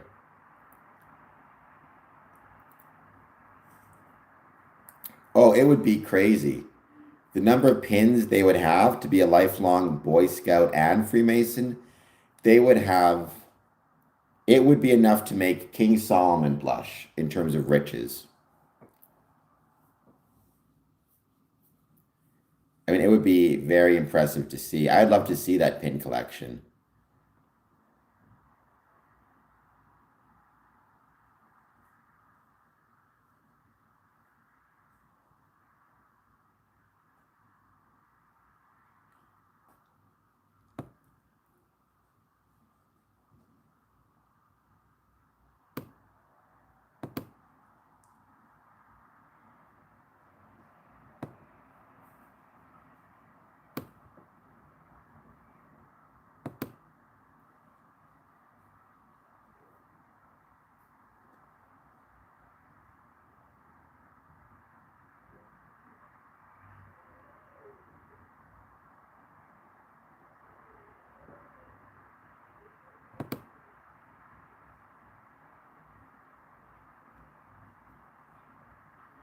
I think it's okay. I mean, having judgment is a good thing.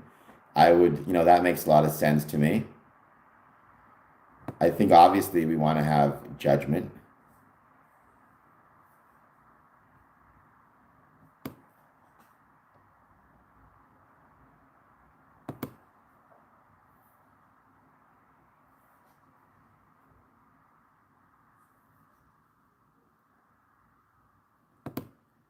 But I also think, well, no, I think what you said there is perfect. I think judgment is incredibly valuable. Um, the question is, what are you basing your judgment on? Hopefully, you're basing it on positivity, rationality. You're avoiding being too negative. I don't know. I think a lot of it, the question is, on what are you basing your rationality or your judgment, I should say.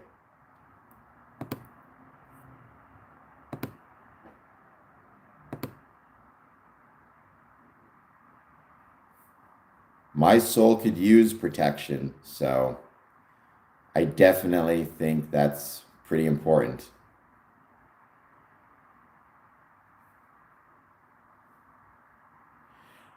I used to have prosthetics back when I was younger. When I first started kind of going to school, I used prosthetic limbs. When I got to high school, I switched to a wheelchair, and I've been in a wheelchair ever since. I find it's faster, more convenient. It's one of those situations where you're not, the limbs could often get very warm in summer, very cool in winter. So I much prefer the wheelchair.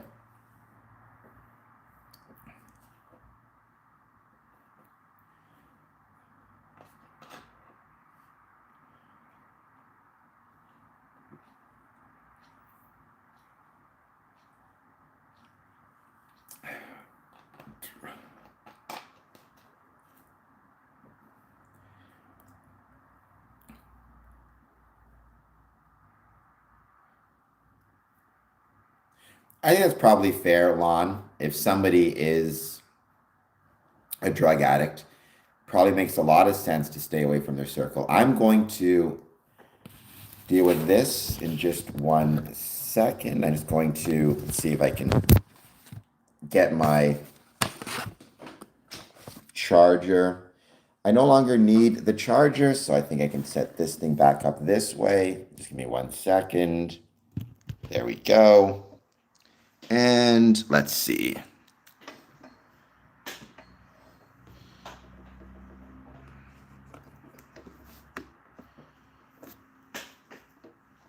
I think there's a soul and a spirit. In Freemasonry, we call it an immortal idea or immortal principle.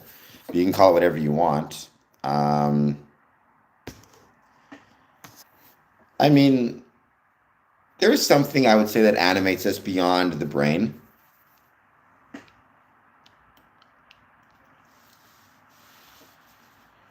Well, I think it's judging others if you, I don't know, jump,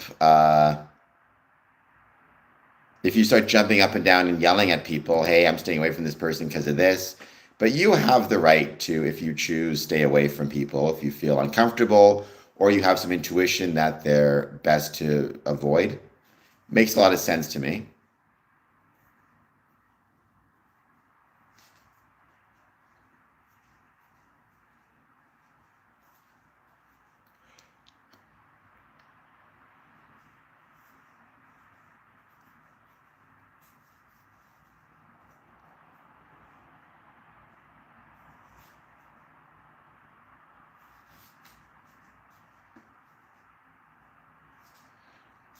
Oh my gosh, look at Lewis still has, at this late stage, is still rocking out the Stonecutters lyrics.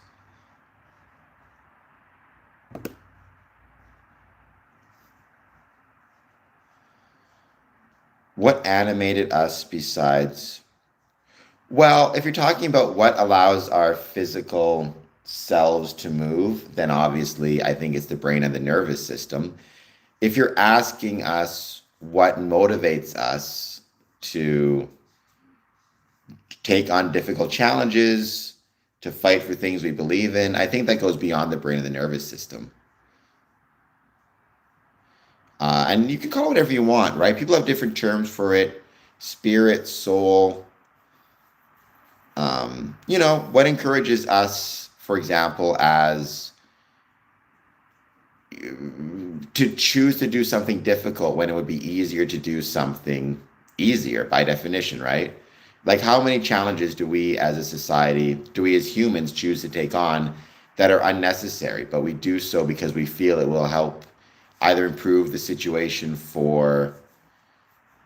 our, for whatever it might be, help the situation for our society, our community, ourselves. That can't just be a matter of the brain making a calculation.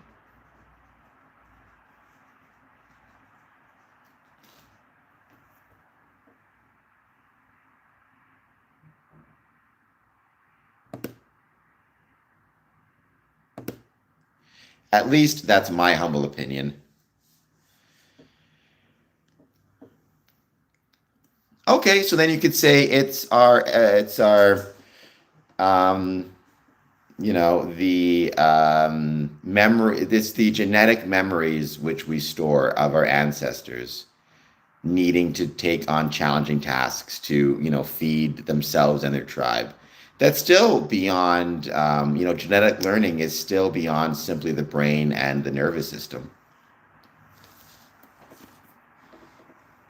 Yes, Yuri. I mean, I have been arguing for years that we should be letting monkeys into our Masonic lodges.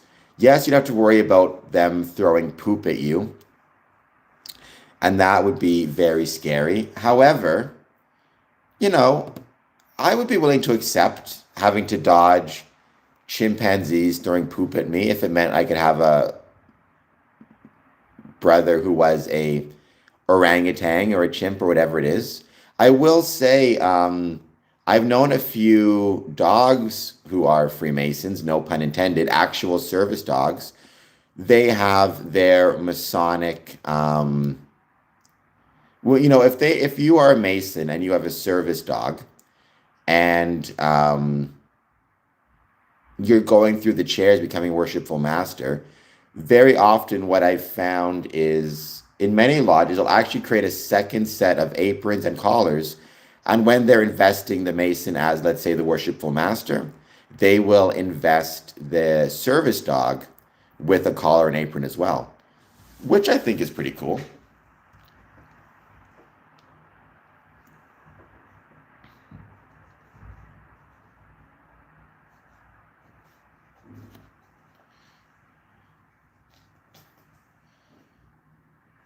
Well, I definitely would not agree with you on that. I mean, even if you push us aside, right? What is math if not, to a certain extent, a conceptual element that's not physical?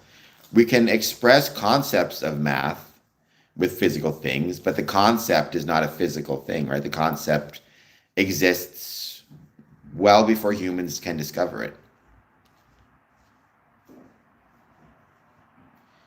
Yes, there would be, which I don't know how the dog deals with that. It probably gets confused. But if you are being installed as a worshipful master and you have, let's say, a seeing eye dog who also is installed as the worshipful master, then unfortunately, everybody else in that lodge is a lower rank than the seeing eye dog, as it should be. I think dogs are better than most people, to be honest. If you were to ask me who I prefer, animals or humans, very often I'm going to say animals.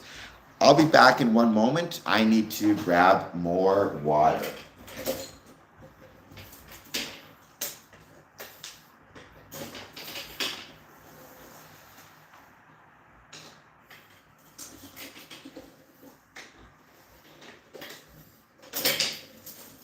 All this talking is tiring me out.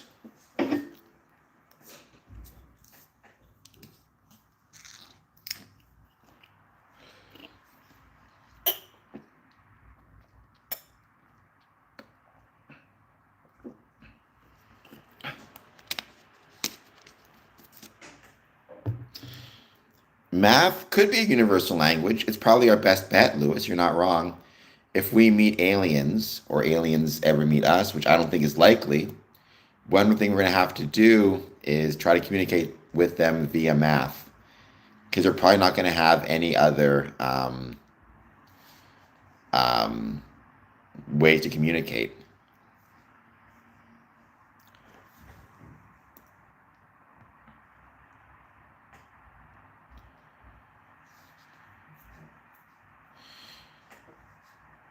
Well, that's true, but who's to say that animals can't have souls? I understand most religious people would probably view it differently, but I wouldn't say that. I think it's very possible for perhaps all animals to have a certain immortal idea within them. That was pretty funny, Yuri. I'll give you that. I certainly don't think humans are better than other animals, and certainly animals have demonstrated the ability to understand physics on a certain level. When a lion is, hunting a gazelle and cuts the gazelle off, it's performing a physics equation in its own way.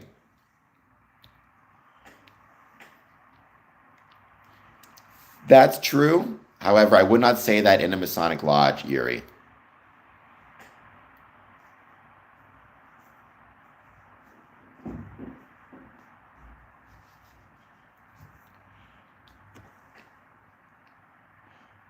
I don't know. I've never been a big fan of that idea. I understand that's like a religious idea, but I've never personally felt that way. I'd like to think we don't have dominion over animals. I like to think we're part of the animal kingdom, which is why, for example, I'm fine with eating meat because animals eat meat, and I believe we're part of that kingdom. I think animals are pretty special, though. I think I'm not a fan of necessarily putting us above them. But that doesn't mean that doesn't make humans not special. It just makes animals special.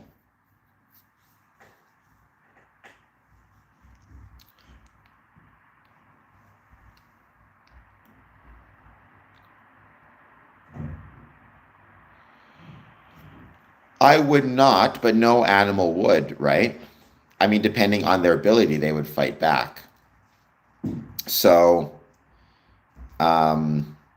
if, like, for example, if a stray dog tried to attack and eat a lion, the lion would stop it. If the stray dog had tried to attack and eat a squirrel, the squirrel would run up a tree or try to get away from it, right? So it's not about having dominion or not dominion. It's just recognizing we are part of the animal kingdom. Um, and, that's why, for example, I eat meat. Because again, I believe that it is, if I'm no better than a lion, and if a lion can eat meat, then so can I.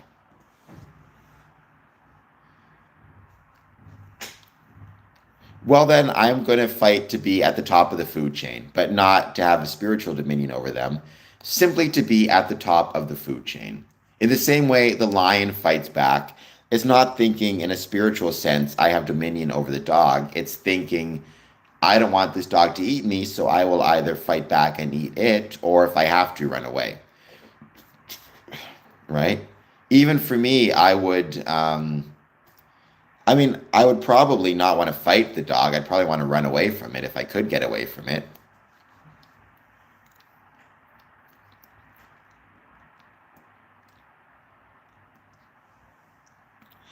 And I think the evidence is somewhat clear that we evolved from, I don't know for sure, but I think the evidence is pretty clear that we evolved to be able to not just be able to eat meat, but that meat is part of our diet.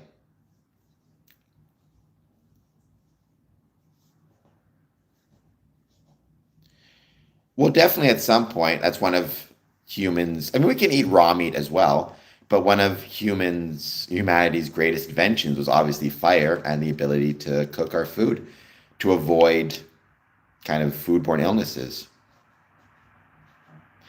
I am still here, Terrifier.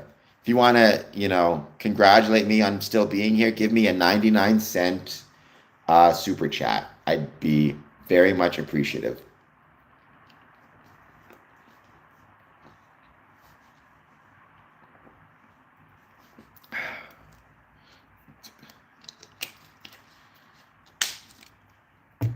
And some hearts as well.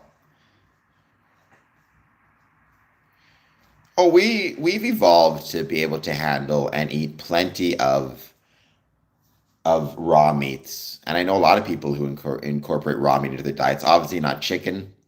Obviously, talk to your doctor, follow all food health and safety guidelines. But there are certain types of food that people eat both raw and people eat cooked. Just always listen to food safety guidelines. I actually have my food safety food handler certification for those times when I may have to serve food at a Masonic function or prepare food at a Masonic function. I figured it's far safer and far better to have that certification. Well then, Terrifier, I'm just happy you're here. Oh my gosh, that's a good question. How many certifications do I have? Well, it depends. I mean, again, don't take my dietary advice. Talk to a doctor, talk to a clinician, chef, whatever it is, talk to professionals. But I do know some people who actually eat steak tartare, which is basically raw beef. Um, I've known people who eat a lot of raw fish, seafood, things like that. Not raw chicken. Don't do that. Um, but those are the two examples I can think of, right? Beef tartare and then all sorts of seafood. Beyond that, I think eating most other meats raw would be quite dangerous and should not be done. Pork, you shouldn't eat raw, obviously. Chicken, you shouldn't eat raw, obviously. Don't eat those foods raw. But I do know people who've had steak tartare, um, which is basically raw steak, right? So,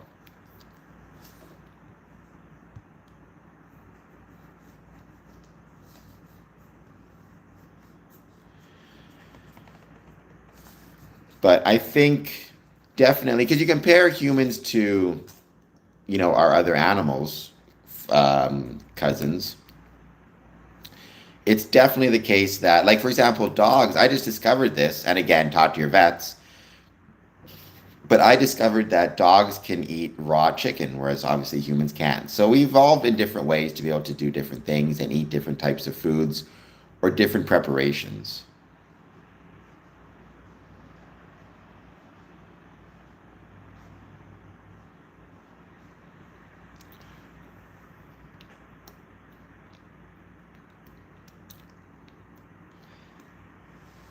But I think even with sushi, you have to be super careful and only have a certain type of fish. I'm not a sushi expert, but I don't think you can have like any type of fish for sushi.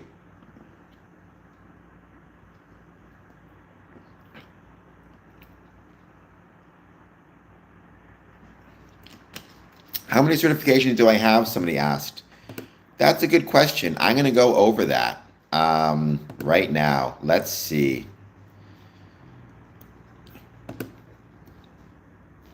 I think it's here. So I have my psychological first aid caring for others certification. I have my first aid for opioid poisoning emergencies. Where is it? It's coming up in a second. Working together, the code and the AODA. WHMIS certificate. Workplace Hazardous Materials Information System. Going through all of them now. Food handler certification.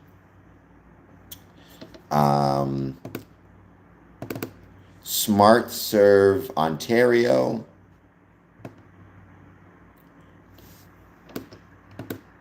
and first aid certificate, and CPR. So there you go. And I think all Freemasons would benefit from having, if not all of these certifications, many of them. Helps make sure I'm able to support and, help my Masonic lodge.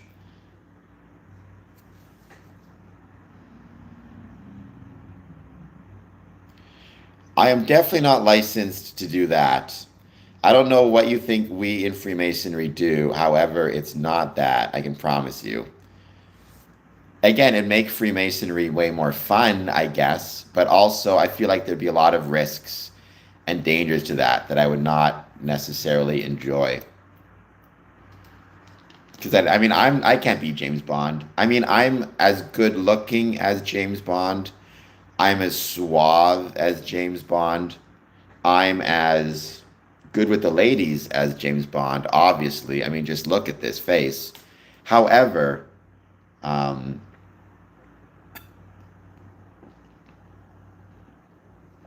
I'm way too busy to be running around risking my life to save democracy. I'm busy trying to make sure the Masons get all the ribs that they need to eat.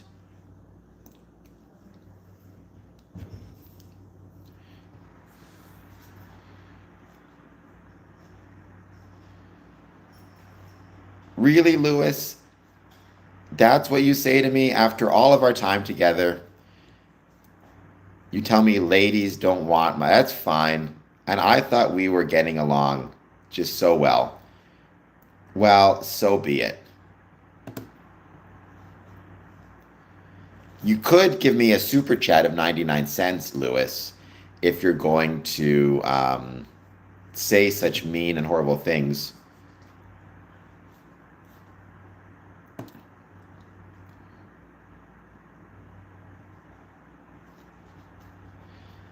Having said that, I hope everyone is doing well. Please take a moment.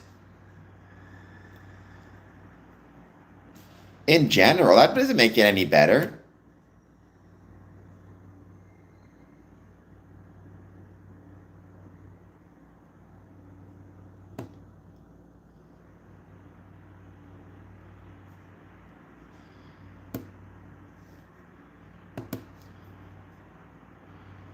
Oh, thank you, Lewis. In that case, I'll take it. I try my best to, I guess, have a pure vibe.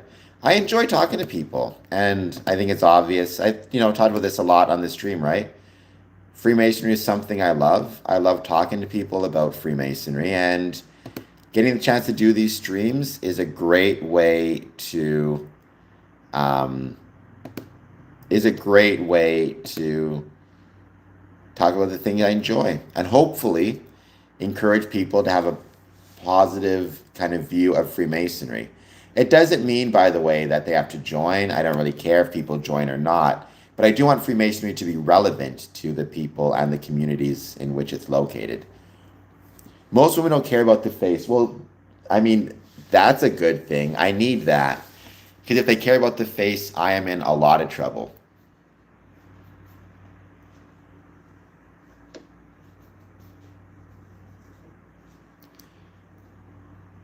In fact, they care about looks in general. I'm in a lot of trouble.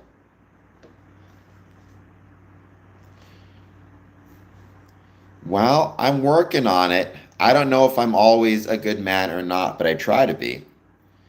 One of my favorite quotes, right? And you can take this in a religious context or you can take this in a non-religious context. I think both works. But it was from The West Wing, one of my favorite TV shows. It was, God, I don't always know what it is you want me to do. However, the fact that I try to do the right thing, I hope pleases you. And that's kind of the way I treat life in some ways, in the sense that I don't always know the right thing to do, but I always try to do the right thing. And I hope that pleases whatever supreme being there might be.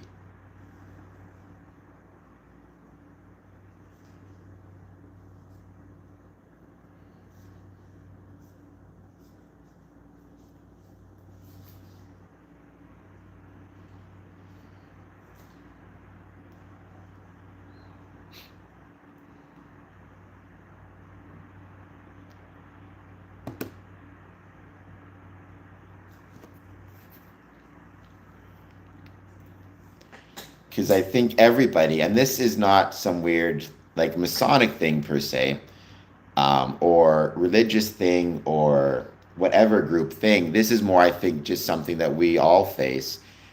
It's hard to always know what it means to be good and how we can be good, right? But I think so long as we're trying, I think that's important. And I like to believe most of us, if we try hard enough, will find some type of success.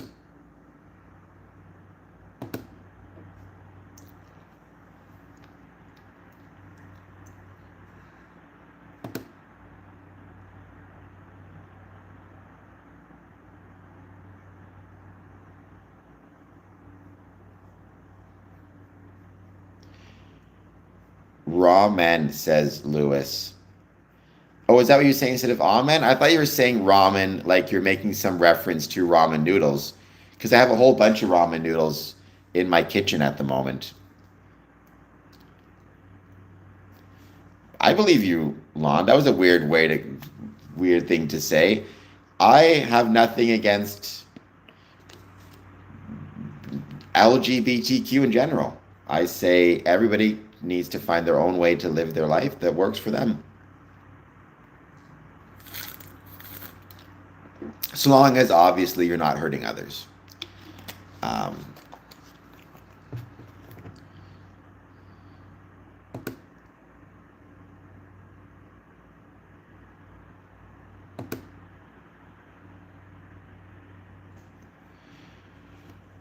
I do not know what Pastafarianism is, but hey, if that is your supreme being, more power to you, Lewis. Um, it's funny. One thing I've noticed on these streams, I don't know where it comes from or why, is so many of the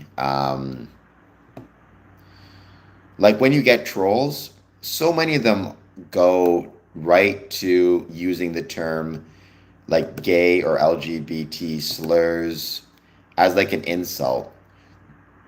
And it got to the point where I no longer answer the question whether I'm gay or straight because I'm constantly getting trolls on.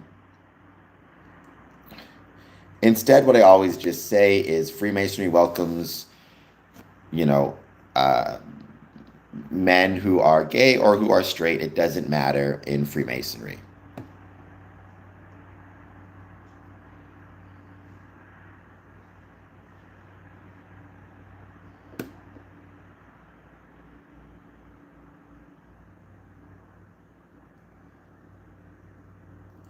But I think that's a troll thing, right? It's unfortunate when you have these kind of troll things that happen, but I think that's also the curse of being online. Unfortunately, I've been told how ugly I am many, many times, thanks to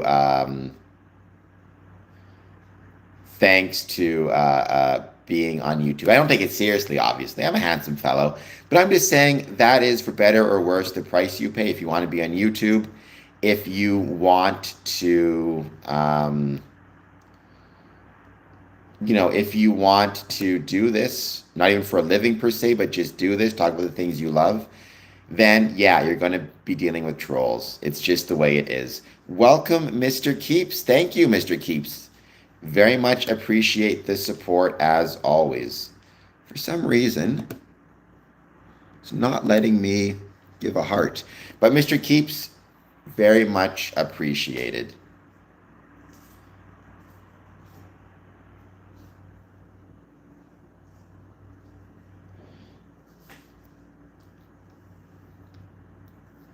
Well, I'll take that, Lon.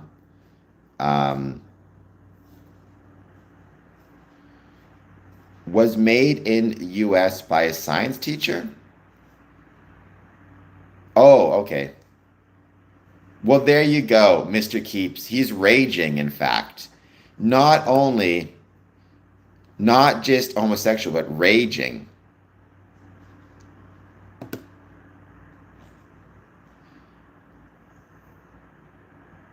Again, I will say, some people know the truth because they know who my childhood crush was. But if you don't know my childhood crush, then you'll never know the answer.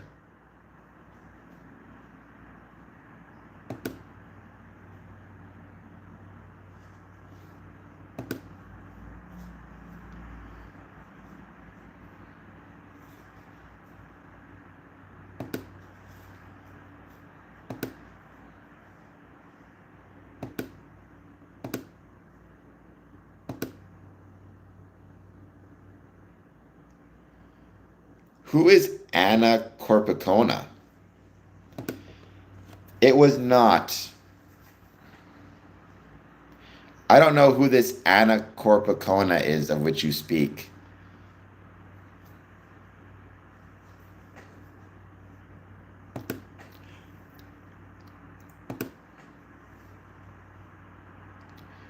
I am definitely going to need to get my...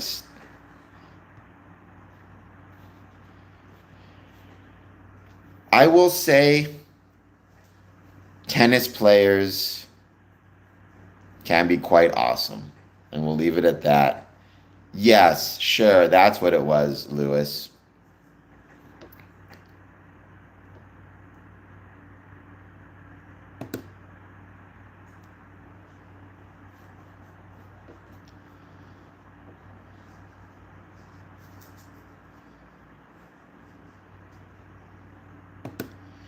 You know, I did want to mention, before I forget, I know I've talked before and at the start of the stream, well, when I say start, a couple hours in, but it feels like the start, talked about Masonic ghost stories. One thing I didn't talk about, and I should have a little bit more, is the Windsor Masonic Temple. And a friend of mine sent me, he was volunteering at we have a learning center in the school. One of the things you have to do when you're volunteering at the learning center is you have to monitor the cameras. Basically to see, the students, if they're coming up the stairs, if anybody trips or falls, heaven forbid, or whatever it might be, right? You're basically monitoring the cameras as much, if not more so, than you're monitoring the students. And he sent me, so he took these pictures on let's see if I can get a decent shot.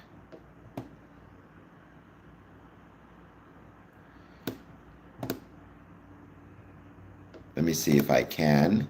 Oops. All right, I'm going to see if I can share this. He came across and he was watching the screens, and this is what popped up on one of them, channel 11.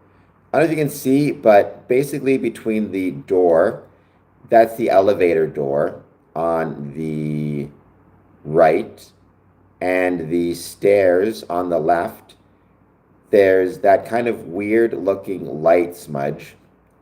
It looks like 2 legs and kind of 2 arms. And then let's see if I can find, oops.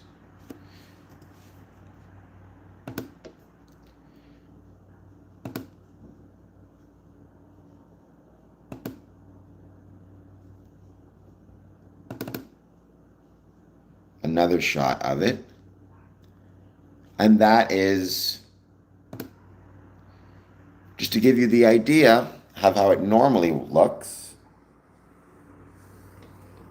That's how it normally looks.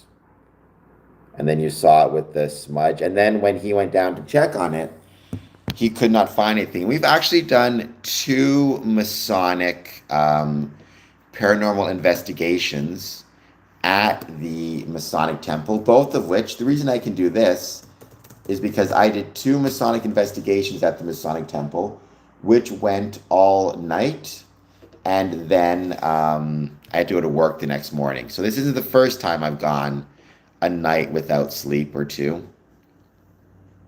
It's definitely I've done the most talking while going a night without sleep, but that's a whole separate can of tuna. Each time they did discover paranormal readings inside the Masonic building. Um, Mostly in the Red Room area, although the Red Room is located on the same floor as those pictures I saw. Now, me personally, I'm actually on Lewis's side. I don't believe in ghosts. What I do believe, however, is that the paranormal can be a really good way to increase the visibility of our Masonic buildings, and it's worth exploring them. One of the best examples of that is the Johnstown Masonic Temple. Good question, Mr. Keep. So they had an EMF monitor and they had a spirit box. And the EMF monitor, supposedly it picks up electromagnetic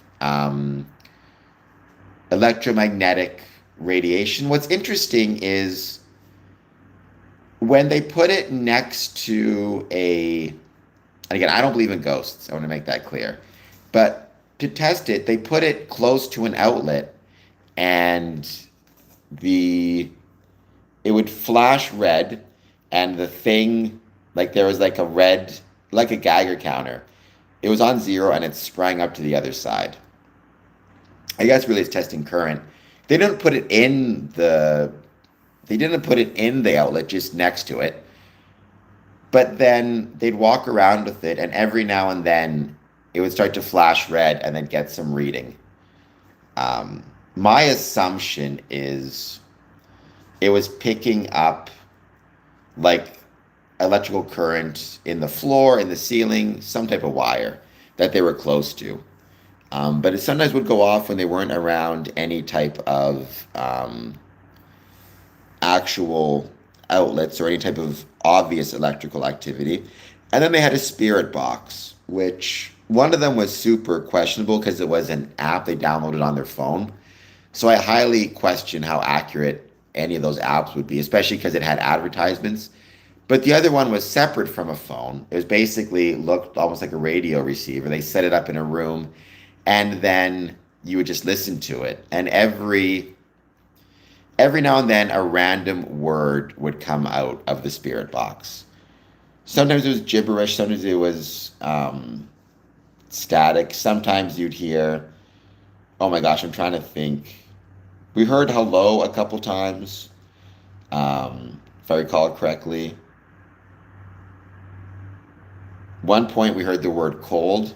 My assumption is it's picking up radio signals very weakly, and just every now and then a word or two comes through, is my guess as to what that was. But yeah, those were the readings that they found. And they also had a psychic who said she sensed disturbances. Again, I don't know if I believe it. I'm very skeptical. I'm actually incredibly skeptical of. I mean, I believe the paranormal investigators believed it. They weren't scamming or anything. I think there's probably a rational explanation for all of it. However, I think paranormal investigations do provide a lot of visibility for buildings and are worth, I think every Masonic building should do one. I mean, find a group of people that are reputable in the sense that they legitimately believe in what they're doing. You may not believe them, that's fine, but they're not trying to scam you. And I think it's worth trying it out. In Johnstown, it was really interesting because what they had as, no, they were good people. I mean, I don't know what they scammed. Well, it makes me look good because they didn't get any money for it. So I'm not sure what the scam was. They just got the opportunity to check out the building. In Johnstown, they had a really interesting. You got to be more positive, Mr. Keeps, about people. In Johnstown, what was really fascinating is they did a paranormal investigation. I took part in that. When I say took part, I was just an observer. But one piece of equipment they had that we didn't have in Windsor, which was really interesting, is they set up I don't know how to describe it, like a mirror, not a mirror wall, It was like a laser pointer, but it didn't shoot out a single light. It shot out like a grid. And so basically, all against a back wall, you saw this grid pattern of like green lights, and each light was a laser that was hitting the wall. And then they put mirrors where the pattern was, so then the lights shot back the other way. Basically, it turned the entire room into like a grid of laser beams, creating like a crisscross pattern. Um, and that was a kind of a cool piece of equipment. It didn't do anything. It didn't catch anything, at least to my knowledge. They had the rest of the equipment that the other paranormal investigators had. Again, I think you want to be really careful. I don't think you want to spend any money. I think it's okay if you want to give them a donation. If they ask for money, I'd be hesitant. But if you want to give them a donation out of the goodness of your heart, you can. Take it with a grain of salt. But again, I can tell you there are some Masonic buildings that are making significant bank and significant money from paranormal investigations. Because after you do the paranormal investigation, you record it, you can usually get your building on some type of ghost tour or ghost walk. Like Winnipeg, probably the best example I can think of off the top of my head is Bay City Masonic Temple. Now, it's no longer owned by the Freemasons. It was sold decades ago. But the current owners, every Halloween, not only do they have a haunted house there, they have ghost tours where they have a paranormal investigator take people around the building, show off the different, whatever they investigations they did and the stories of the hauntings. I mean, Idaho does it. Hamilton does it, I believe. I think Detroit, I know at least a couple of buildings. The one I can think of on the top of my head is Bay City, and Johnstown.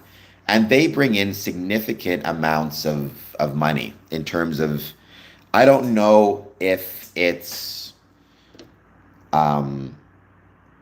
the ghost tours collect the money from the people taking the tour, and then a percentage of it goes to the temple, or if it's just a matter of the ghost tours pay the temple a set amount of money for the right to take tours around the building. Either way, though, it's bringing them visibility and it's bringing them financial success. So, when I lived in Ottawa, I moved there in 2004. One of the very first things I did is me and my friends, we all went on a ghost tour throughout Ottawa. A ghost tour. I feel like pronouncing that very Canadian. Where it was really fun. We all met. It was like an October night. It was me and 5 people I was living with, and they took us to all of these old buildings, historic buildings, in a couple of cases abandoned buildings, told us the ghost stories, talked about their readings. Again, I'm not suggesting people do this because I believe in ghosts. I'm suggesting people do this because ghost tours, haunted walks, haunted tours can provide significant visibility and financial means for your lodges. And again, I don't believe they are, I think, let me rephrase. I'm sure there are some ghost hunters that don't believe anything they're saying. Rather, they're just trying to scam. However, I do believe there are many ghost hunters that believe what they're doing, believe what they're saying. I just think instead of searching for rational explanations, they start by searching for the irrational ones. I think a good test is, are they immediately asking for money? And if so, is it some insane amount? They're probably scammers, just like Freemasonry. If somebody contacts you and says they want you to be a Freemason, you just need to give them, I don't know, $5,000 to join, then they're probably scammers. And no, Derek, I guess no super chat.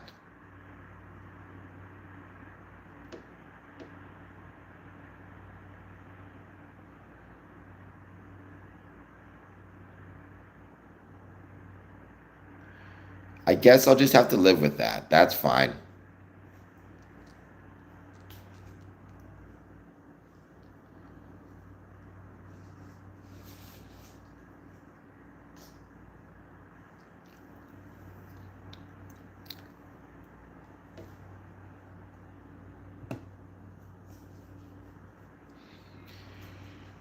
When we go, you need outside world. You're not wrong. I've been staring at this computer for a very long time. However, I think it's worth it because I get to hang out with all my friends. And it's also, every time I do one of these 24-hour streams, I try to set a goal.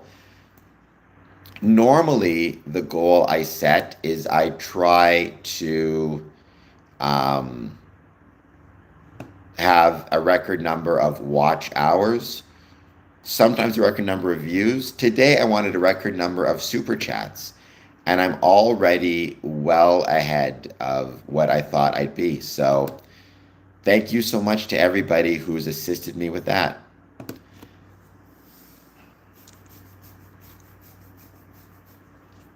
And a record number of waters that I've been drinking, that's for sure. All with potentially an ear infection, so there you go.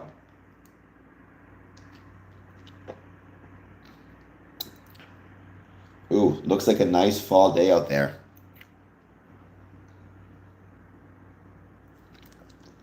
I'll admit, it's 90% Mr. Keeps on Ticking, although everybody, whether it's been 99 cents or $10 or whatever it is, I greatly appreciate it.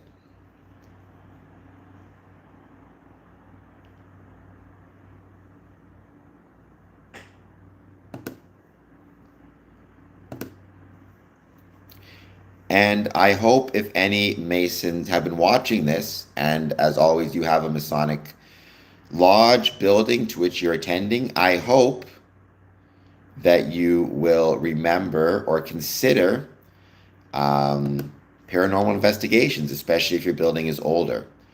Believe me, there's a lot that you can do, a lot that you can leverage from those investigations.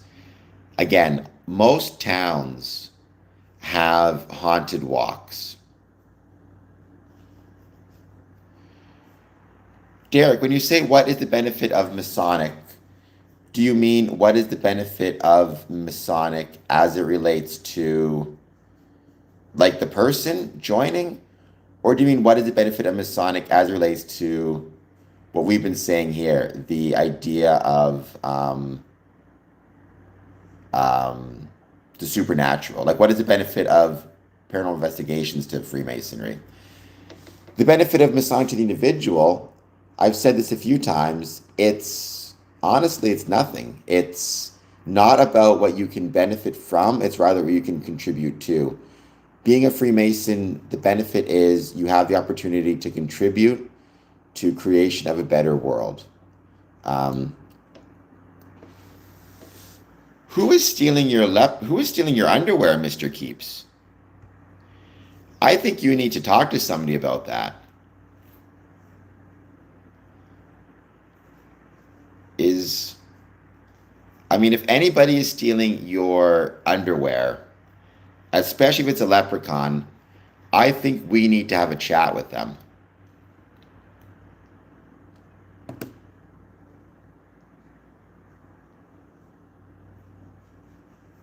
But thank you, Mr. Keeps. It is truly, truly appreciated. In fact, let me see if I can find, out of curiosity,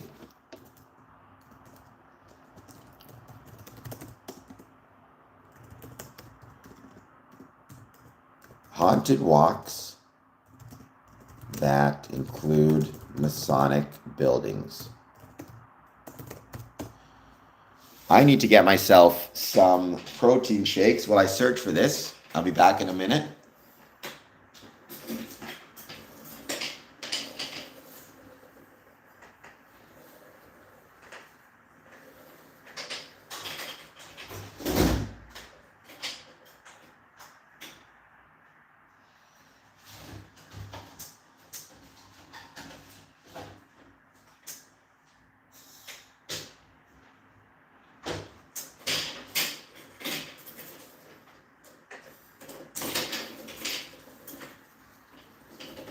last one. So Detroit, the Motor City Ghost Tour is a walking tour that includes a stop at the Detroit Masonic Temple. New Jersey, the Ghost on the Coast Tour visits Mattawan Lodge number 192, a Masonic lodge. Haunted Orange County in California includes a stop at the Masonic Lodge. Lansing, Michigan, the Ghost Tour involves a stop at the Masonic Lodge. So many of these. Bay City, I talked about that before, has a ghost tour.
We're just going to give it a bit more time, as always.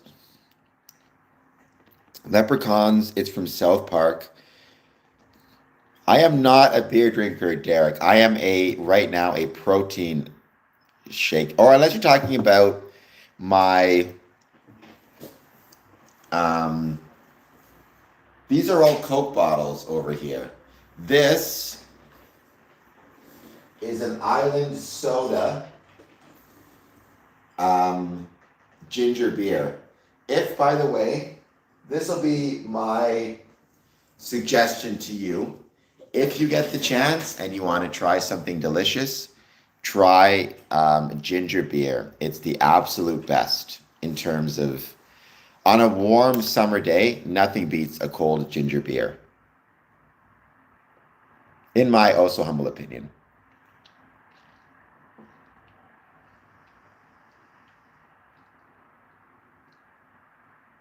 You should see, though.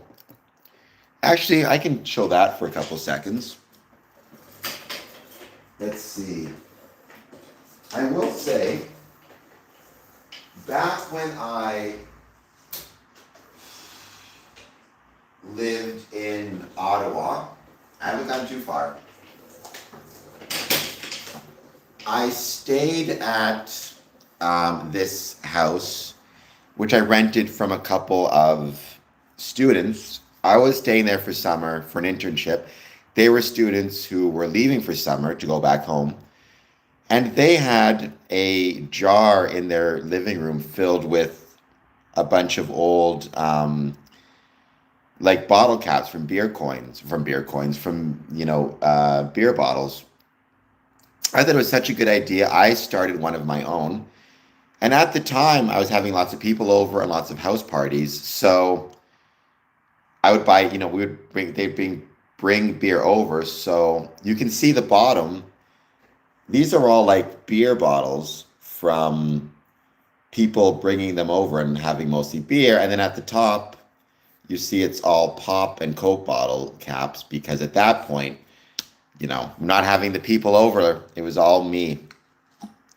It's crazy to think how many bottle caps are in here, though. Does anybody else collect bottle caps, or is it just me? It'd be really fun, I think, to turn these into like some type of coffee table or something at some point. I don't even know what this one is.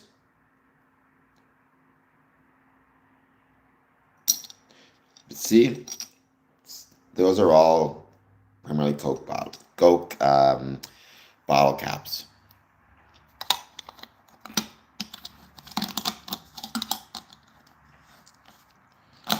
And, oh, now I can't get this thing closed. There we go.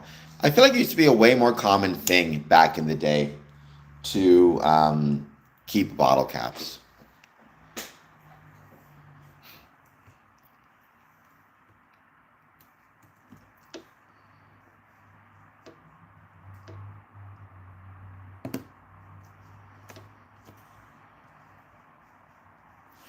Make sure people can still see me. After the first stream went out, looks like the second stream is still going strong. Welcome, Bonehead. Thank you for being here.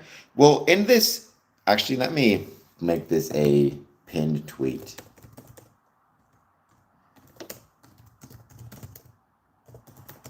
In this stream, we talk about Freemasonry. We have many Freemasons who are of the Christian faith, as well as many who are Jewish, Muslim, etc., etc. But welcome, Bonehead. Let me know if you have any thoughts on Freemasonry. Positive, negative, or neutral. I'd love to hear them.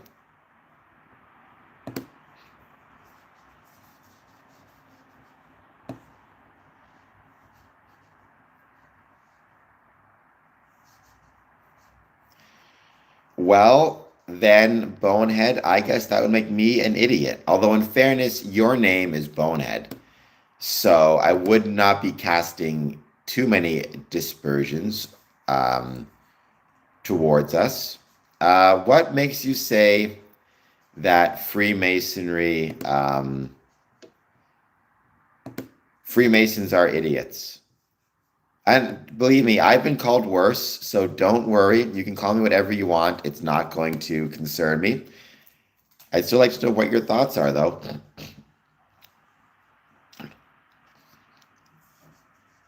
I think I used the wrong term. I've been doing this stream for 24 hours, Bonehead. I'm very tired. For heaven's sakes, man. I think I meant aspersions when I said dispersions. Yes, I think I meant aspersions. For heaven's sakes, I haven't slept yet.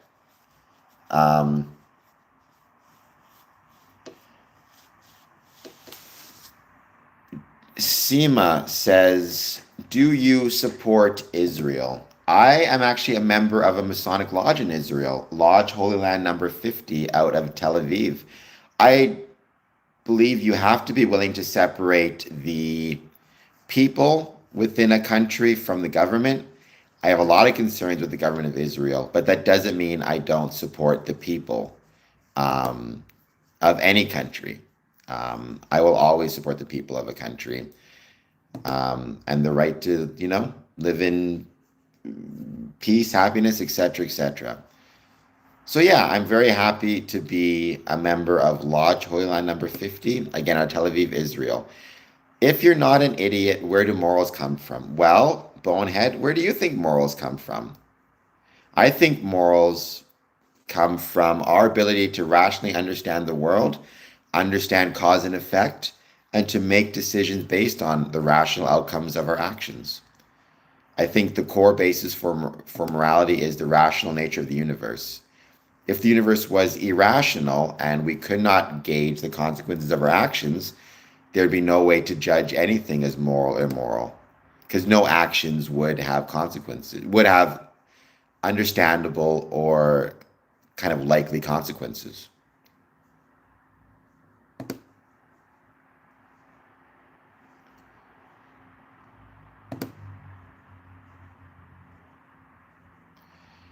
I will say, Bonehead, it's like 8:49 in the morning here. You're coming in really hot for 8:49 a.m. when I haven't slept at all. In fairness, I've been called a lot worse. The Christian worldview is the only, all caps, worldview with love, truth, morals, logic, science, and free will. All other worldviews must borrow from the Christian worldview in order to make sense of itself. Well, Seema, I guess, I mean, I've never even been to Israel. But there you go. I got to tell you, Bonehead, when you call one an idiot, it does not make them particularly inclined to seek Jesus. However, I'm still happy you're here. We're almost done. We are, I don't know, about, what are we at now? 5 hours to go, something like that. I'll be taking a break at some point to get more coffee and everything. How's it going with you? How have your streams been going? It's been looking to me like they've been going really well um, based on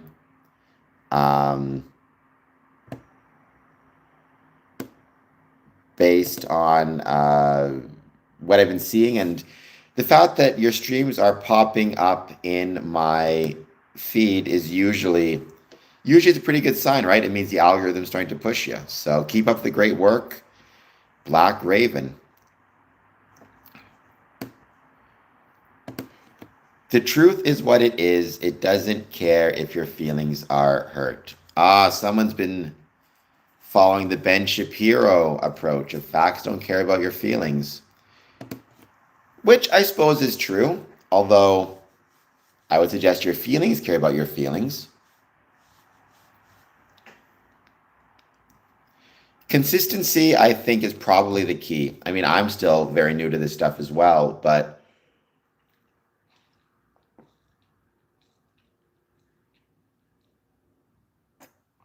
I got what you're trying to say. Well, I'm no fan of Ben Shapiro either, but I figured since he's always saying facts don't care about your feelings, you'd be on his side or something. I do not. I have a cat, Seema. I figured you meant bit, although I thought it's also possible that you were trying to do like a some type of like play on words on the idea of like, you know, bot as in YouTube bots.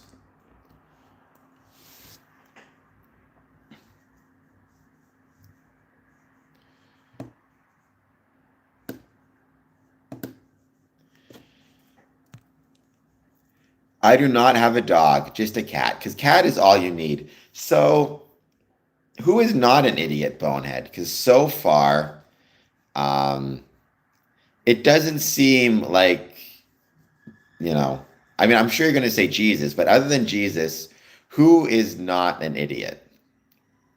And why do you say Freemasons are idiots? How many Freemasons have you met thus far?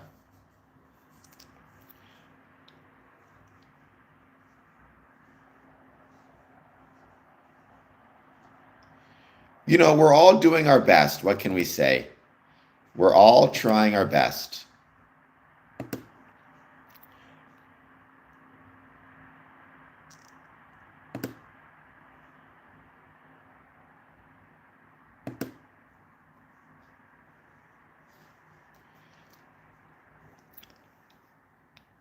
Oh, I got to disagree with you on that one. I mean, I get what you're trying to say, and everybody gets their own kind of opinion. But I got to be honest with you, Seema, I got to say cats are better than dogs. Dogs are great if you're just visiting. But as soon as you have to, like, you know, live with the dog, they are way too they are way too needy. Cats are like a disinterested roommate.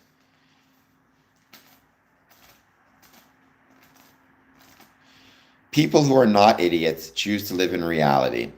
Idiots choose to live in fiction. Self-made worldviews that steal from the truth and misguiding souls to hell. Well, all right. I mean, fair enough. I don't think that really answers the question as to a who. I mean, I'm assuming you're going to say you're not an idiot, but beyond that, do you have any other examples? What is your religion?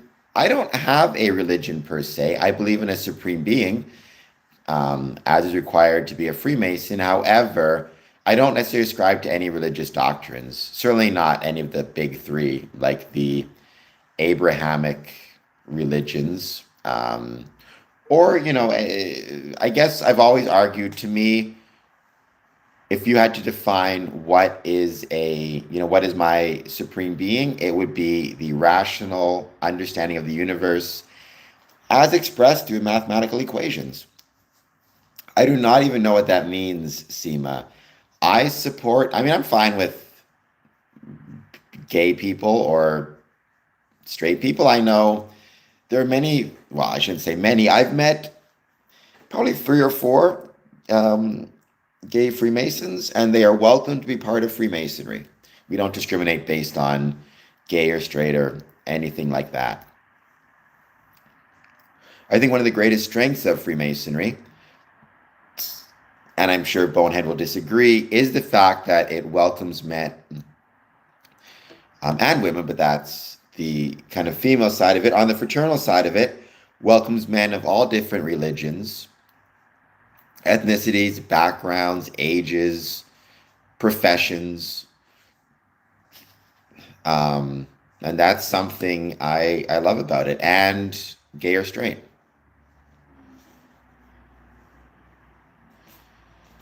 I've never understood that argument, Bonehead. I've never got that. And if you want to say it's because I'm an idiot, then that's fine. But it seems to me very complicated or very confusing. Why is it that an external God is necessary to provide a basis or a standard on which to judge good or evil? It's almost like you're trying to, you're still at Newtonian relativity while the rest of us are at the Einstein relativity or special relativity, if you prefer to put it that way.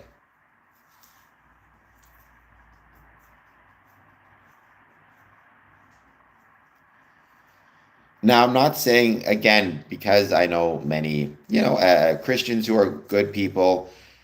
I know Jewish people are good people.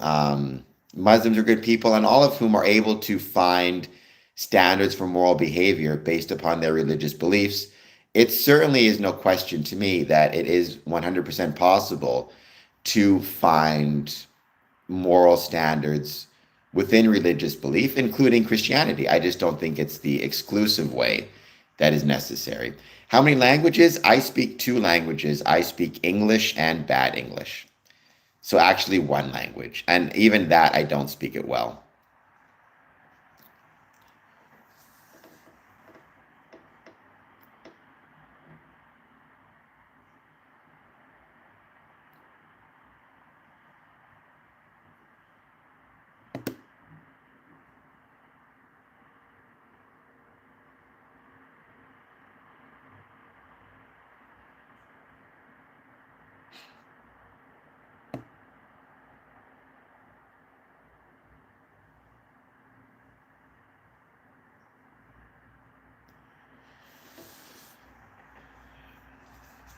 Logic is not with me. Well, I did the decisions that Hitler made make anybody's life objectively or subjectively better? I cannot think of a single person who was better off after World War II by any measurement, subjective or objective, than before World War II. So it's very hard to recognize how, on any standard, you could say he made decisions that were moral. If by moral you mean things turning out in a way that is good for either the individuals or the whole. I can't think of a single person who benefited from Nazi Germany, right? And if you can define good and evil in many different ways, but most people have an intuitive sense. If somebody's hungry, it's not good. If you feed them, it's good. If 6 million Jewish people die, it's not good. And if he's stopped, it's good.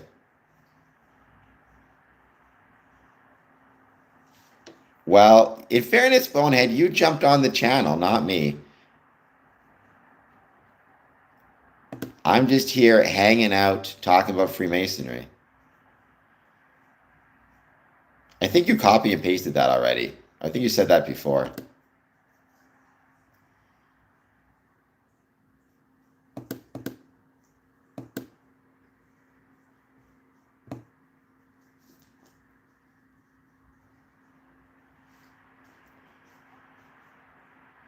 Well, then I guess I mean, it's easier to copy and paste it and put it back on the channel, back on the, it's easy to copy and paste and put something on the chat twice. There's a lot of chats coming. All right. Have a good day, Bonehead. Thank you for joining.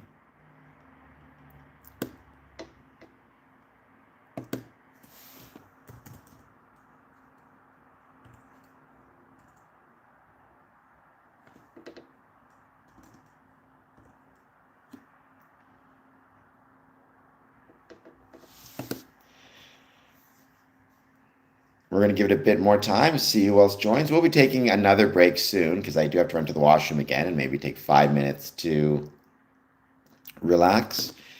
We'll see who else jumps on, though, in the interim.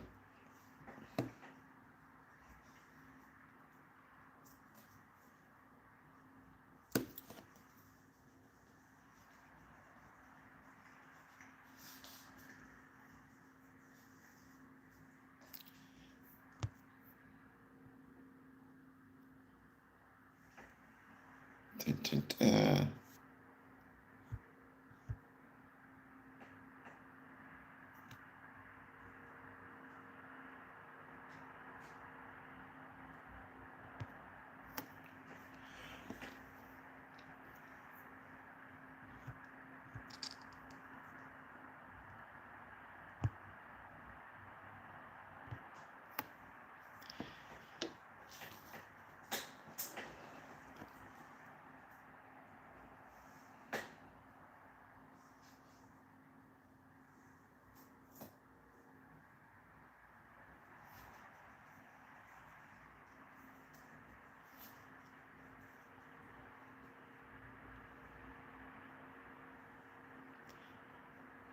Just going to wait to see who else jumps on to say hello. Maybe this might be a good time to take a little bit of a break.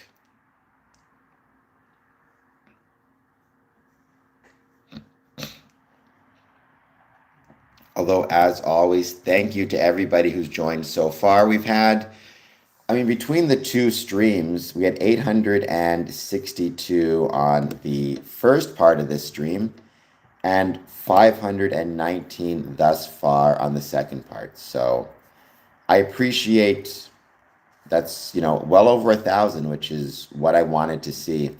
So thank you, everybody, for that. Thank you, Armadillo. Yes. I do once a month, I try to do a 24-hour live stream. We're almost there, but I still, got a bit more time to go. How's it going with you, Armadillo? I hope you're doing well.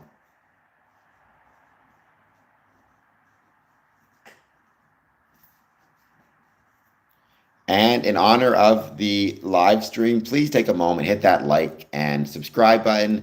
Do a super chat, even 99 cents helps out big time.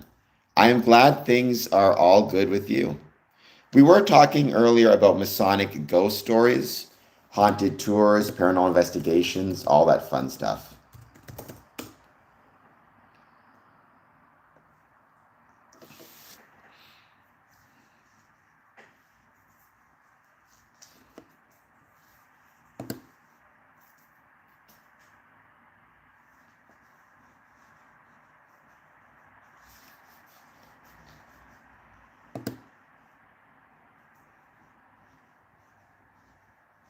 All right.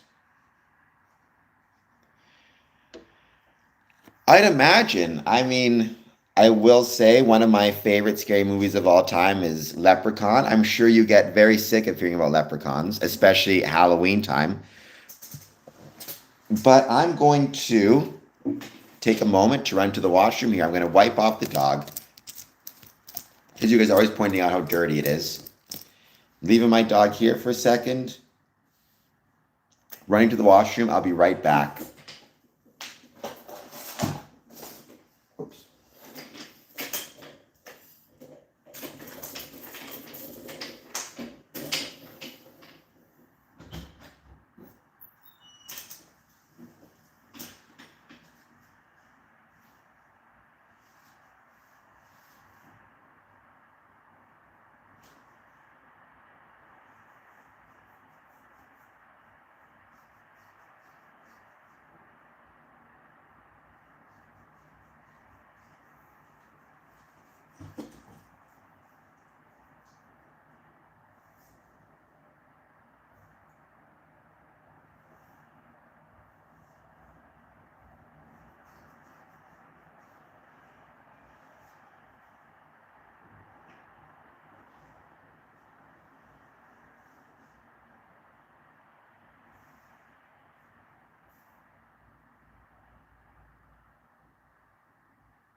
Okay.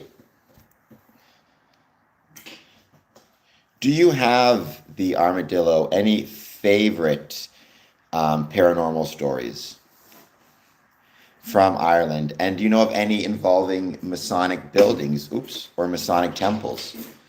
And if so, can you share them potentially?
Let's give it a bit of time. Let's see who joins.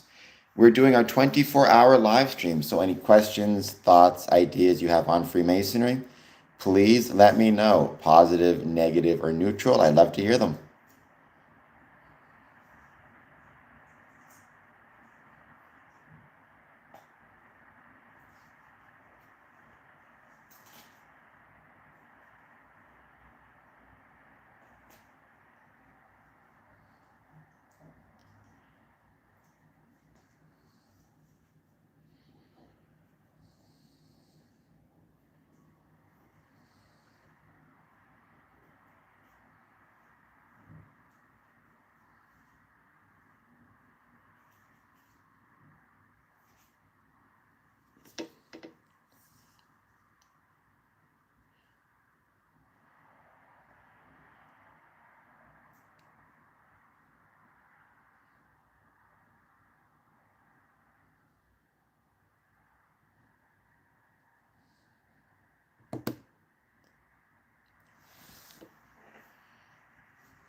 Just waiting to see if anybody else wants to join, chat about Freemasonry. I've been doing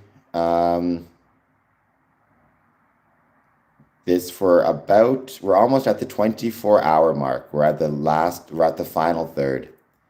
Actually, we're at the final quarter, I think. Welcome back, your local Spurs fan. How's it going?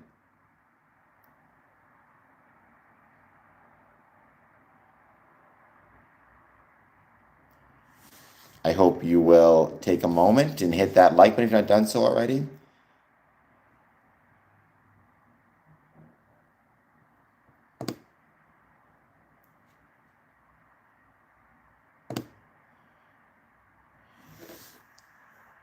Well, yes, you should not stay here any longer. If you got to go to school, I'm guessing, make sure you get yourself to school. But thank you for being here for, the morning. 9:16 here. I don't know what time it is for you, but yeah, these are always very fun, very enjoyable days. They're long days, they're full days, but they're still a lot of fun.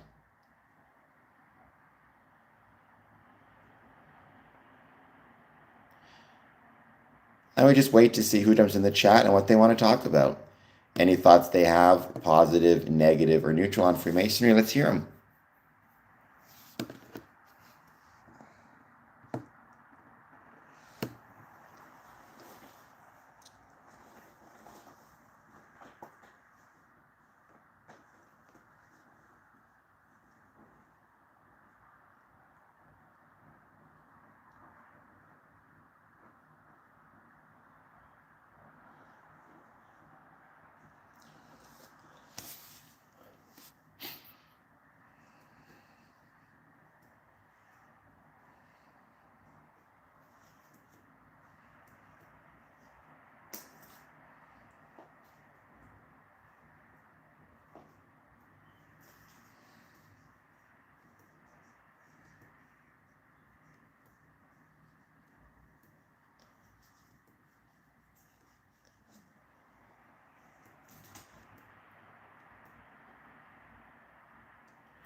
If you're just joining, welcome. We're just hanging out, finishing off this 24-hour live stream.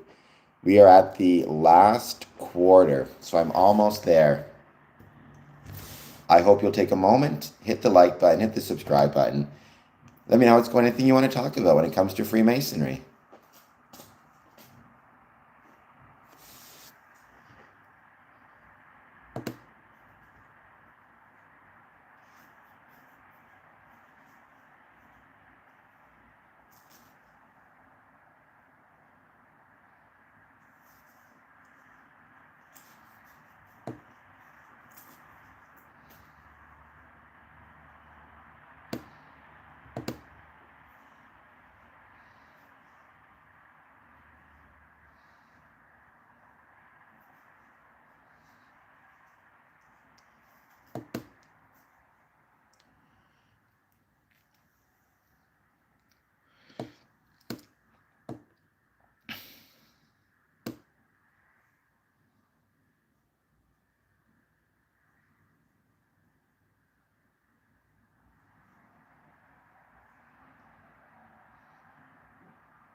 Waiting to see who jumps on to say hello. And who wants to chat about Freemasonry? Any thoughts you have on Freemasonry? Positive, negative, or neutral? I'd love to hear them.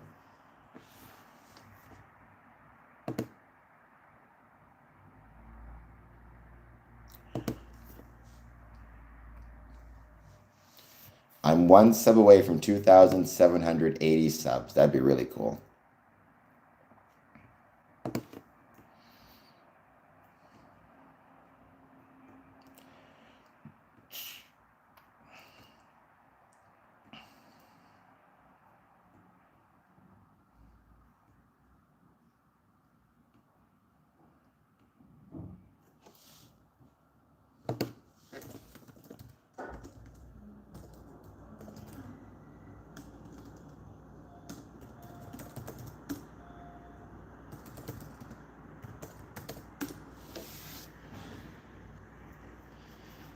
Thank you, Jason. I think it's an awesome mask myself. Actually, Jason probably can't see this one. Let me see if I can share this stream with him.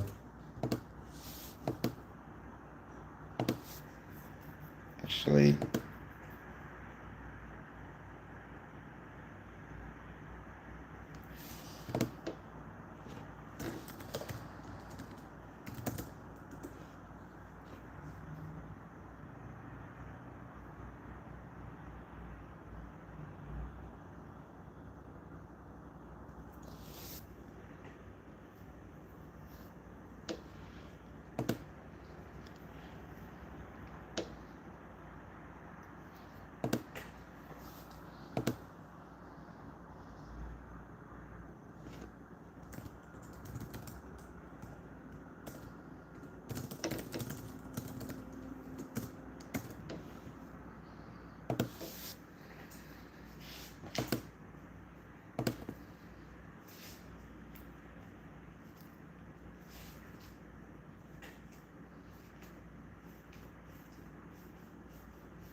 just hanging out, waiting to see if anybody wants to join. Hit that like and subscribe button. Chat about Freemasonry. Any thoughts you have, positive, negative, or neutral, I'd love to hear them.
We're going to give it a bit of time. We're going to see who else joins.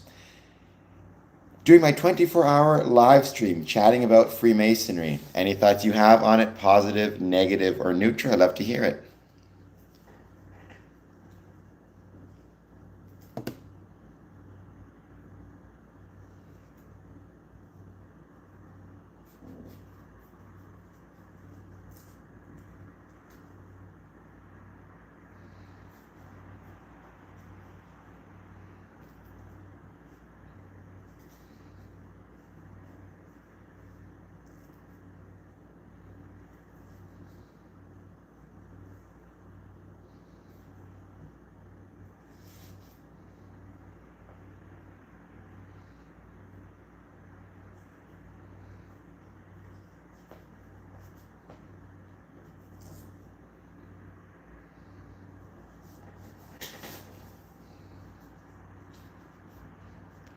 Oh, we got the hearts. Could that be Smokey the Clown is back?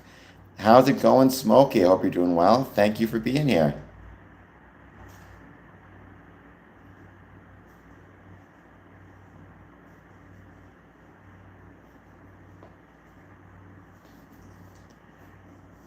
How is life treating you this morning, Smokey? And thank you as always for the hearts.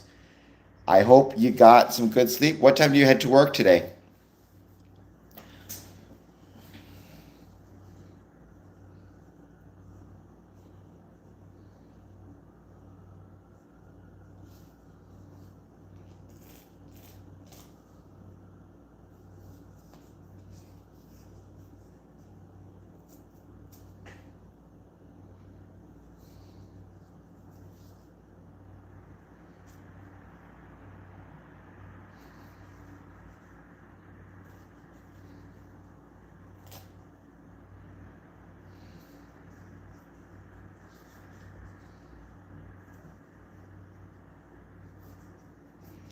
I'm off. Well, it's funny. That's one of those things that happens, right? It's like you end up finally having the day off of work, but then you book like everything else that you need to do that day. So you end up with a whole bunch of stuff to do. That happens very, very frequently, I think, for all of us. It's a bit like retirement. A lot of people say, well, once I'm retired, I'll relax. Usually they end up busier when they're retired than when they have to work. At least that's often been my experience. Because suddenly they think they can pack, all the stuff they missed doing. Um, Suddenly it's like every day's with the grandkids or with whatever it is, or a lot of my friends who got retired or who retired told me that they ended up having to do either end up even busier after retirement than before.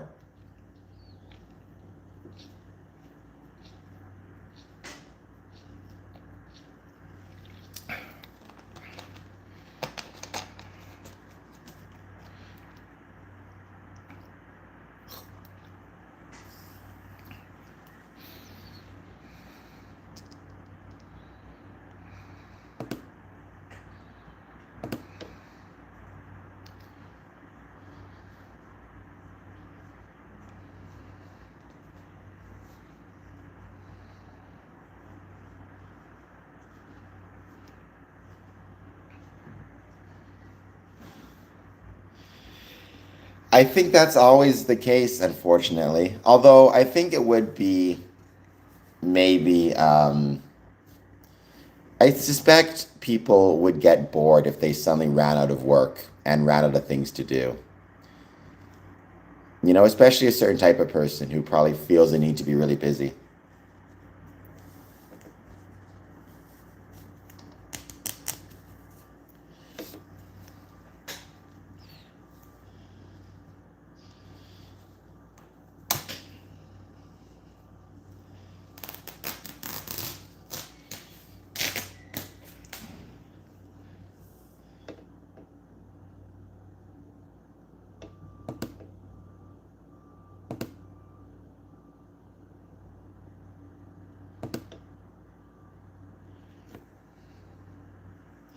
It's like me, I've been working and doing, and you've been, I mean, you've talked about some of the, I don't know what term to use, struggles, challenges, issues that you faced, and how well you've, you know, managed to get through. So nothing but respect, right? A lot of people don't always get dealt the best hand in life, but it seems that despite that, Smokey, you've played your hand very well. So keep up the good work.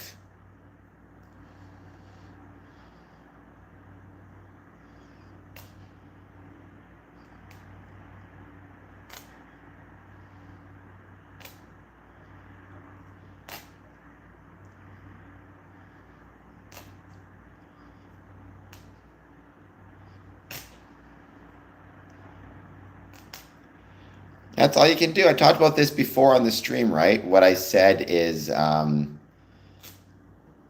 what's the expression I always like? Lord, I don't always know what the right thing to do is, but I'd like to think the fact that I try to do the right thing pleases you. I think mostly in life, all we can do is try our best. But I definitely think that you seem to be doing a pretty good job to me for whatever it's worth from over here in my neck of the woods.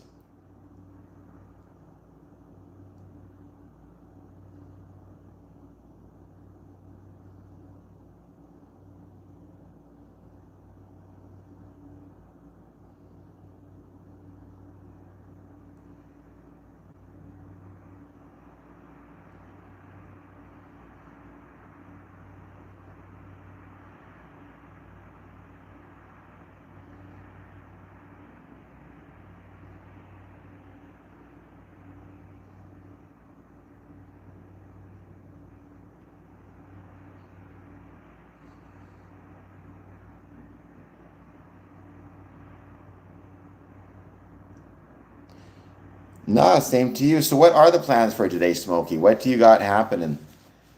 I'm guessing errands to run, or do you have any of your medical stuff you got going on? Doctor's appointments, things like that.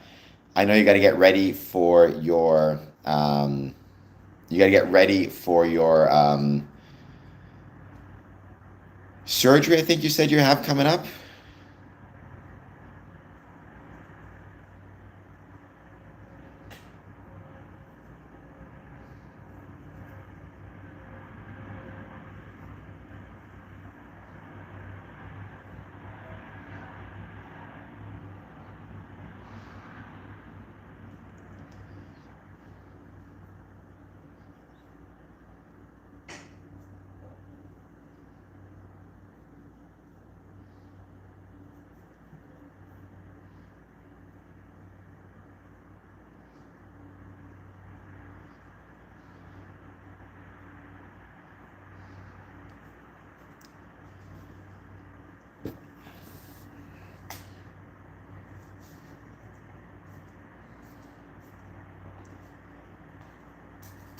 Sometimes after this Thursday. All right, well, we'll all be thinking about you.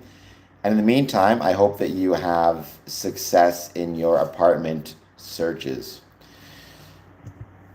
It can be tough finding, I mean, I don't know what the kind of the housing market or the apartment market is like in your neck of the woods, but I know in a lot of places it can be tough. Let me know if your address changes because I'm guessing you have not received your postcard yet. I don't know if it's because I mailed it from the States or what happened, but it seems like the postcards I mailed are not going through. So I'm going to resend it. I'll probably send it to your current address this week unless something changes. I'm guessing you won't be moving the next few days.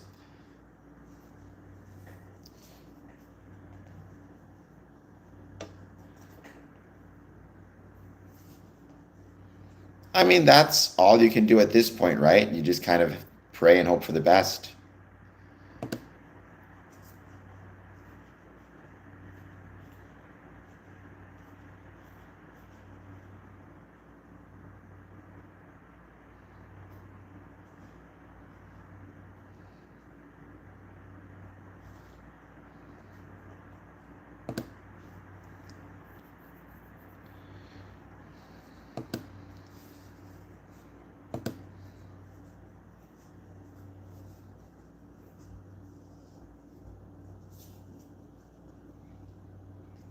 Perfect. Just watch, you'll end up getting two or something like that. Out of curiosity, let's see what's happening in the news.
I'm sorry to hear that.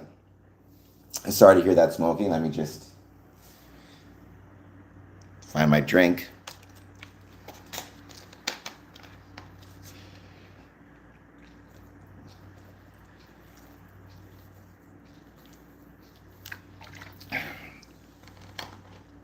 Did like one of your government workers, or like how did you find out, or is it just they're not getting delivered, or did somebody advise you? Because it seems like, again, I'm not an expert on it, but from what I'm reading, a lot of the programs they're trying to maintain, to what extent they're maintaining them, I do not know.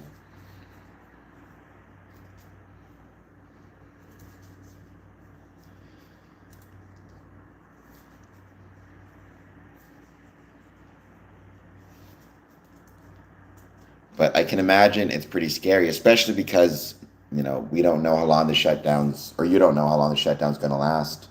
So I'm guessing that adds an extra level of fright to it.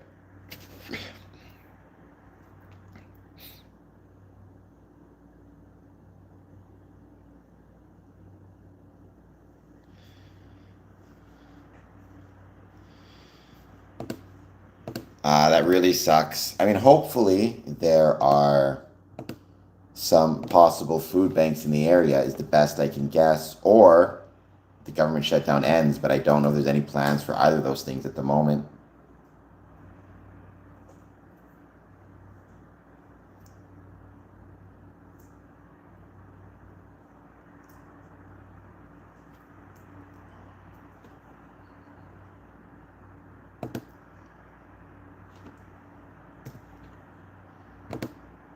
Especially to be doing that while you're also looking at moving, right? That's two bits of stress that you're probably dealing with. I wouldn't say bits, but that's two stresses that you're dealing with. Gothric, I feel like it's been a while since I've seen you. How's it going? Or seen you on the stream. What is happening, Gothric? It's probably been, I guess, I don't know how long it's been, but welcome back.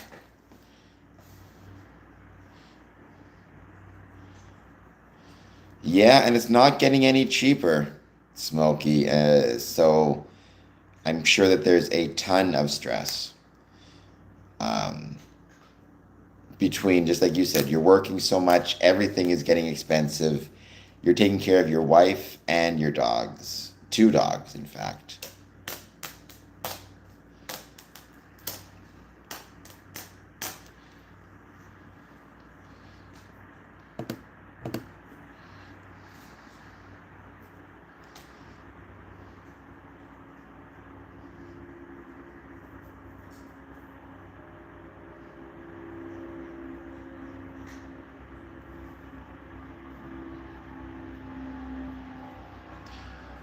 And Gothric, how's it going with you? I hope you're doing well. I hope you'll hit that like and subscribe button, or at least the like button, and let me know how you're doing.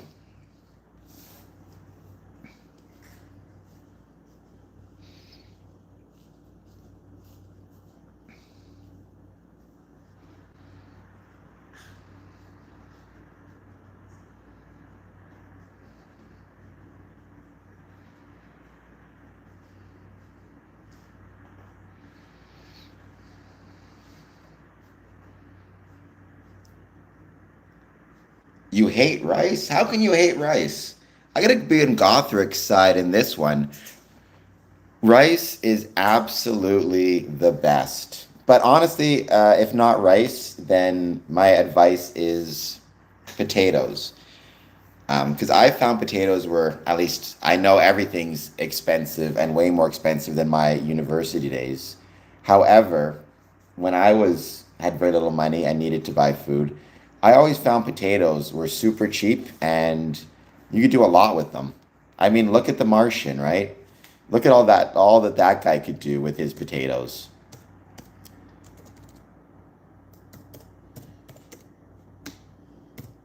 Also, I'm not going to lie, I had the benefit of Freemasonry and still do, which means on those times when I found myself not having any money, there's usually a Masonic meeting taking place, and I could go there and grab dinner, go to the meeting, and then also take leftovers home with me, which was quite,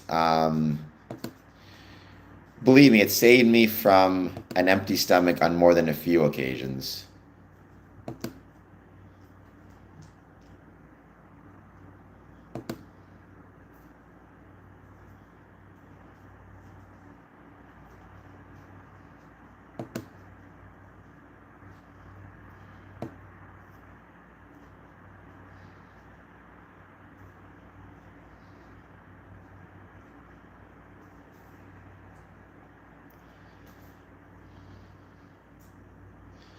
In that case, potatoes is my advice.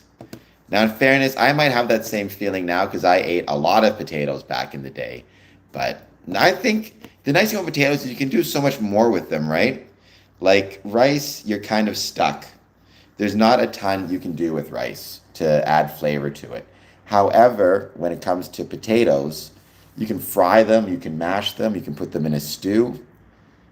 Um, I get it though. If I had to eat it every day for 5 years, my stomach would turn also.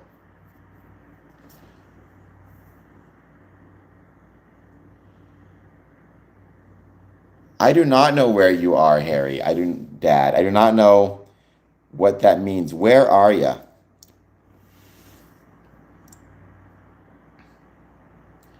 It's 9:45, so it's 8:45 your time. Are you on the side of potatoes? Are you watching curling? What is happening, Dad?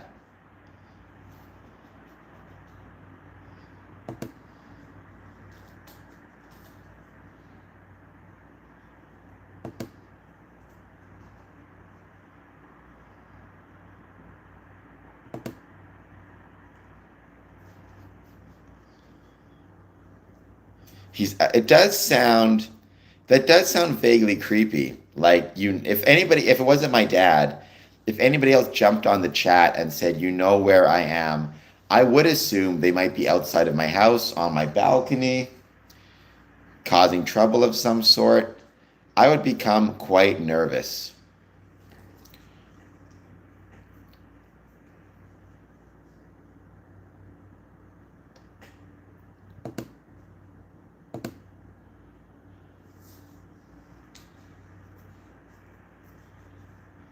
Or is dad just saying he loves meat and potatoes? Because he does. He's a meat and potato kind of guy. Or is he saying, as in, well, this was in university, dad. This was 20 years ago, which is crazy to think. That was in law school. Um,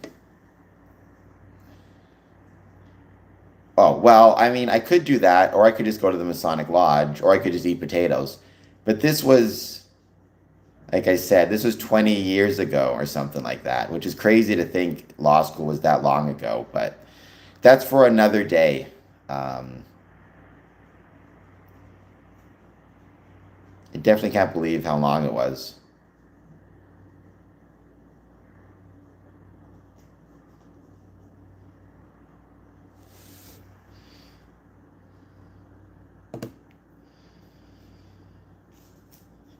Yeah, when I first saw that, I thought, what is he coming to Windsor? Am I have to be prepared for something?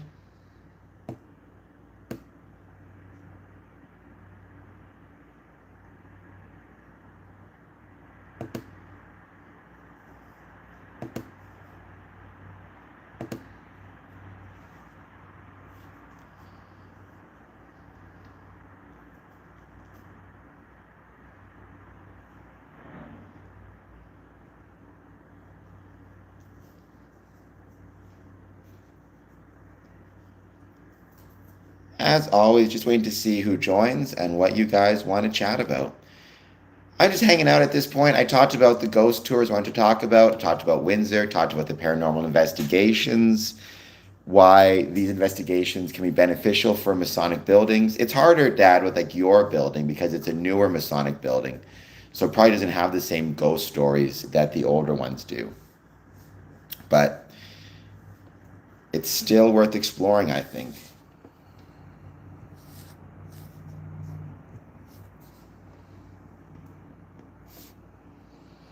Well, there's more than one book. There's a few different books of law, but I get what you're saying. So you had to study a lot of legal books.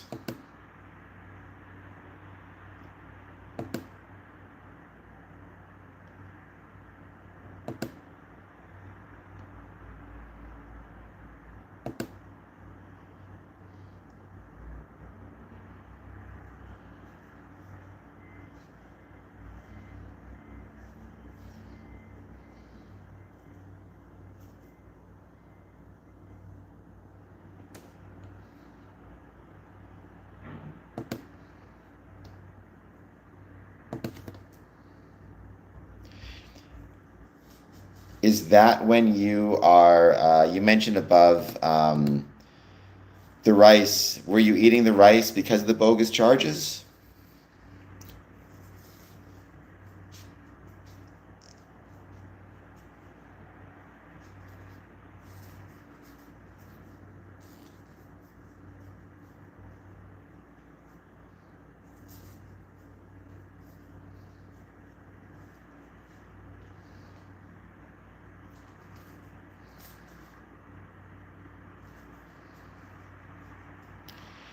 No, this one was a huge giant book.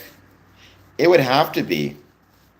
I mean, if it's one book meant to kind of cover, I'm assuming criminal law in particular, right? Still, even that is going to be a pretty massive book. So good for you, right? That shows a lot of dedication and that shows a lot of commitment and, never giving up, which is a very valuable skill. A lot of people, I think, when they're faced with some of the challenges you've been faced with, would have given up. So the fact that you're not, you didn't, and you're still not is another mark in your favor.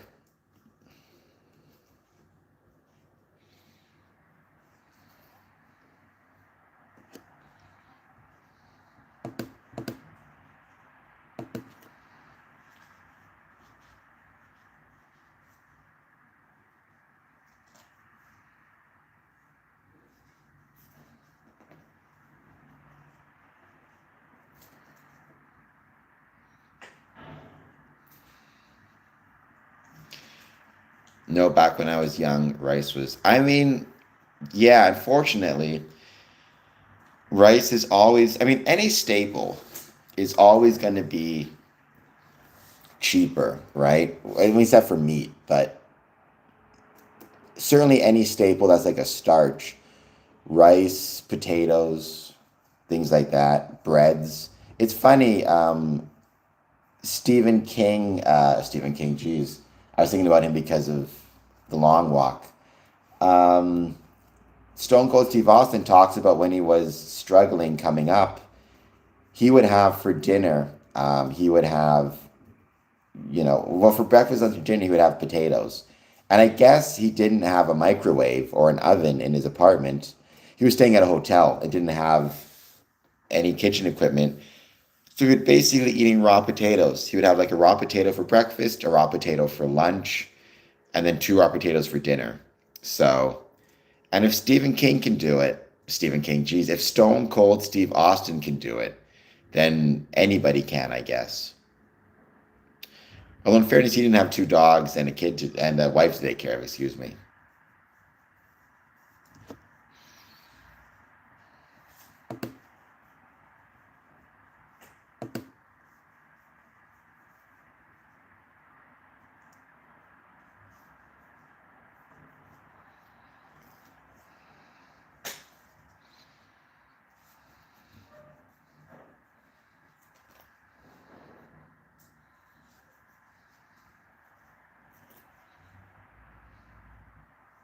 What is happening, Christopher?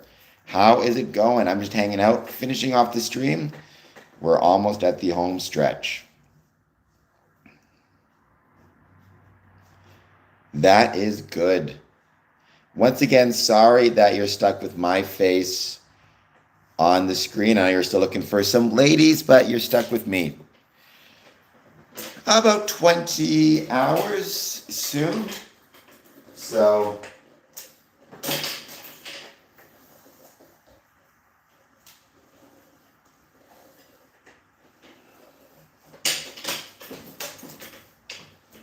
I will be taking a break about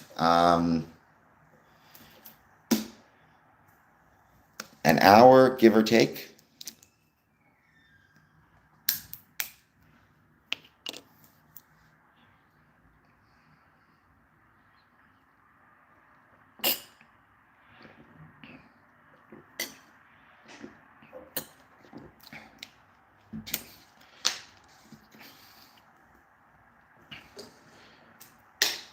Interesting with the police officer.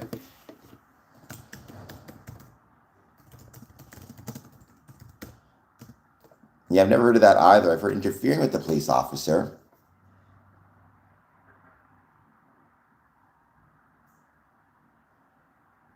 I've never heard of interesting with the police officer, unless what you mean is interfering. What can I say? The algorithm loves my face. I have such a handsome face that the algorithm cannot help but support it. As do I, Dad. As do I. I mean, it's not an easy job.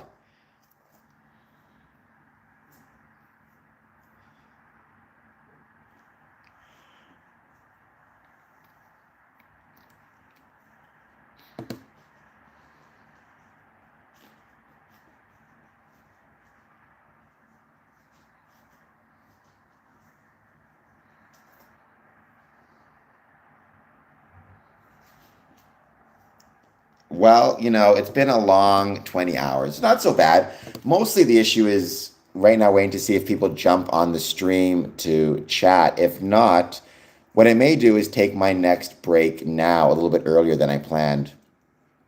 Really, I find this always is the most tiring part of the stream. It's the last little bit before we hit the 24-hour mark or so.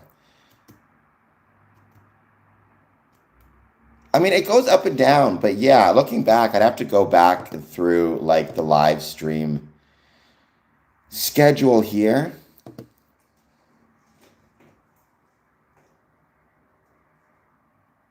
But let's see.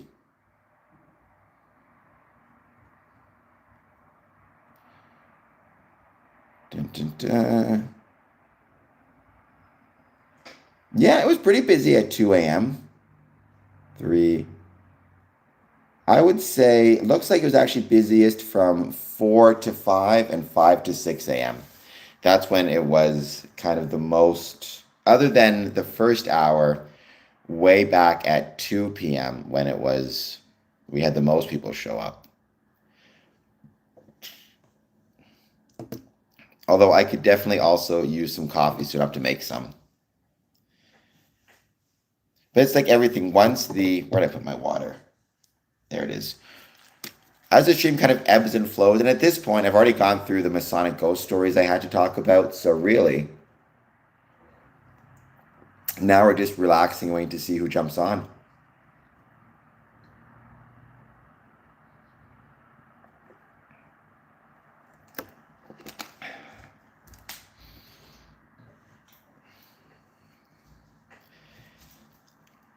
In Australia, we've got a guest who is on Australia often.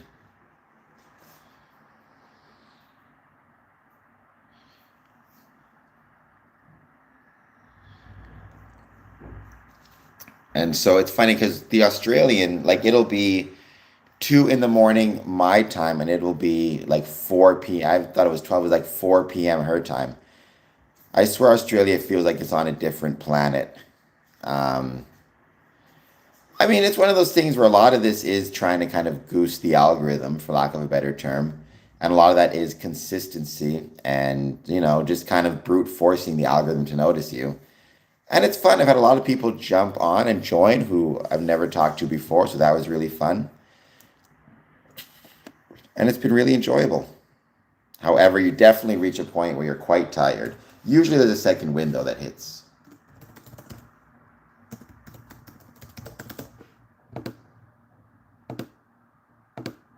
Oops.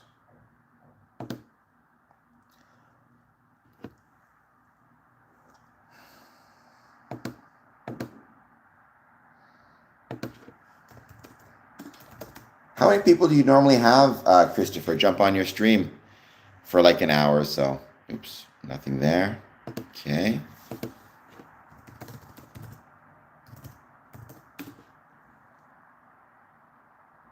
Nope.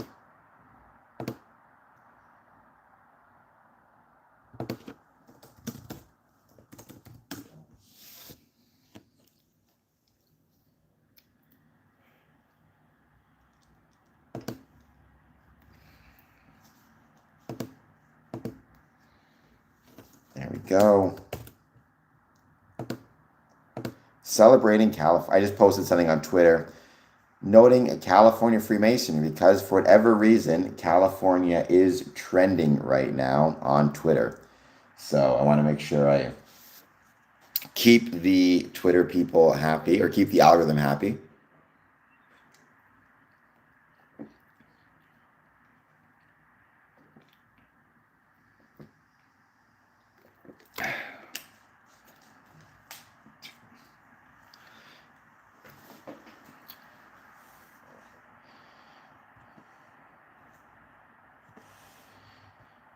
It's funny, somebody got in touch with me through Messenger and said nice mask, which normally makes me think that they were watching my other stream.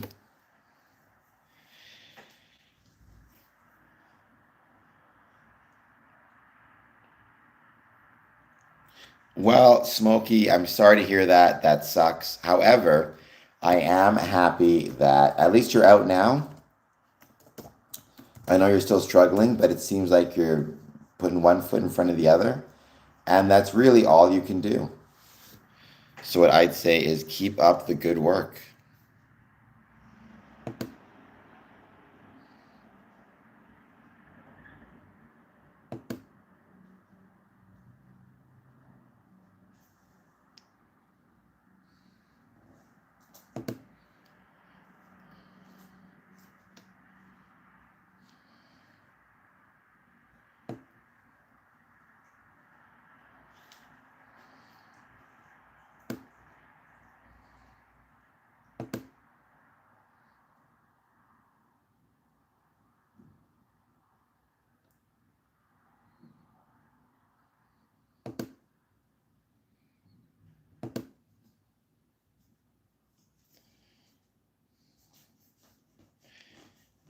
Yeah, no, it is. It does suck. But I'm glad, like I said, I'm glad that you're out of custody now. Having said that, that's definitely a crummy situation.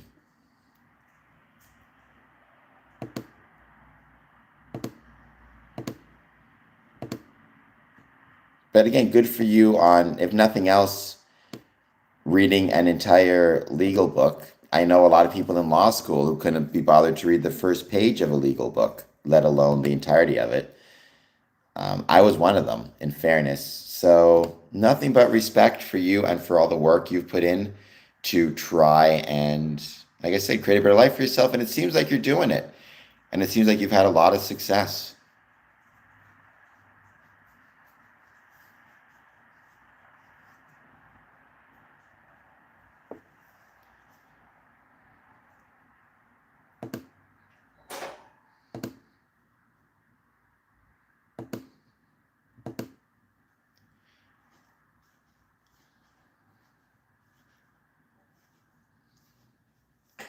We're going to give it a bit more time. We're going to see who joins. As always, just hanging out.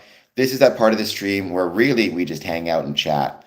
Mr. X, I am from Canada, born and raised in Winnipeg. However, currently live in Windsor, Ontario. Canada is the greatest country in the world. I always say that, which it's because it's true. Partly that is because we have the greatest neighbors in the world, in our American brethren and American friends. But yeah, Canada. What about you, Mr. X? Where are you from? And by the way, Mr. X, if you want, you can be so kind as to do a super chat.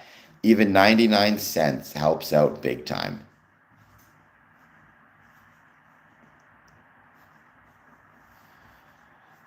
You've never heard the term interesting. I've heard the term obviously interfering, but never heard the term interesting with a police officer.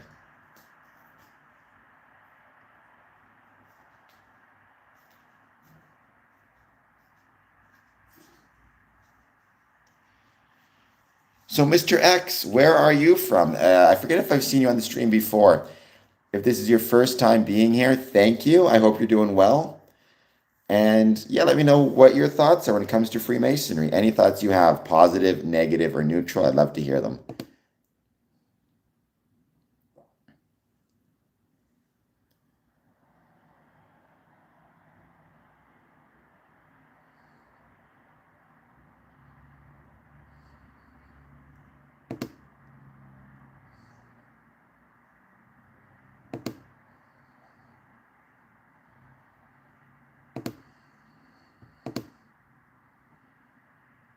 And Mr. X, I hope you'll consider hitting that like button and subscribe button. I'm one sub away from 2,780 subs. So, see if I can get that one more.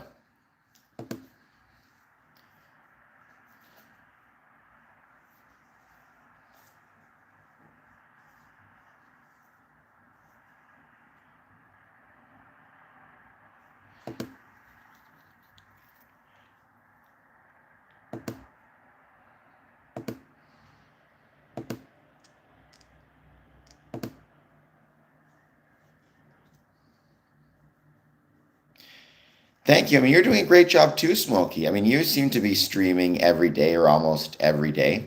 So keep up the good work. I know we got our stream coming up on October 29th. I still have to send you the link. I'm just working on scheduling it. I think if I recall correctly, it's 5 p.m. Eastern we'll do it. For just about an hour, but it'll be a lot of fun.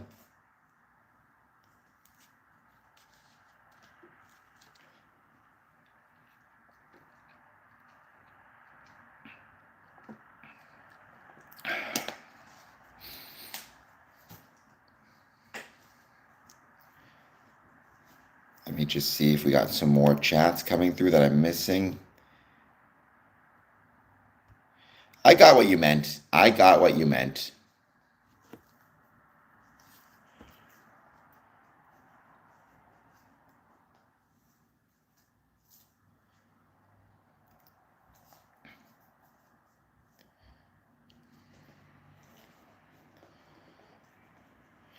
I also really enjoyed talking earlier about um,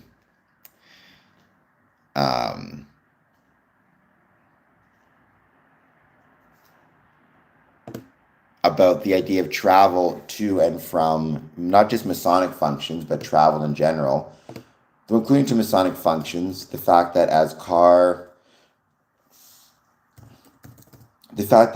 we have more car payment defaults, people are more at risk of losing their vehicles.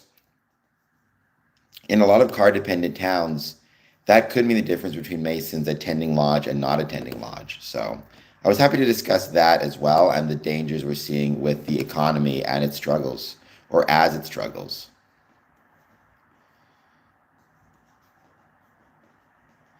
But yeah, no, Smokey, I got what you're trying to say. It would have been weird if you had said, so sorry. That would have been, or, I think what you said is, that's awesome, brother. I'm sorry, happy for you. It would have been strange if you had said, that's awesome, brother. I'm sorry for you. So I got what you're trying to say. Autocorrect can be a challenging technological innovation, that's for sure.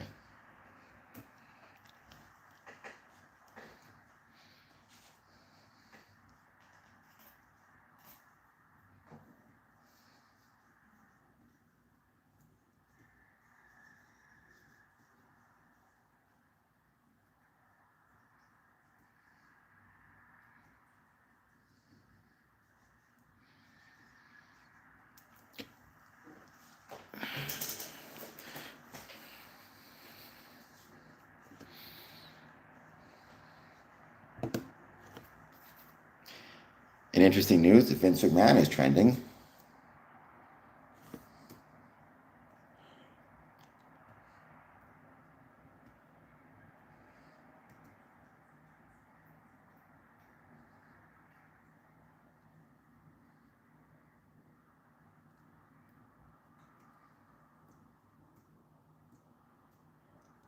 I agree, Smokey. I think autocorrect is more trouble than it's worth. I mean, having said that, I'm sure um, I'm sure somebody's making money on it, but to me, it seems like way more of a headache and way more of a hassle than it's worth.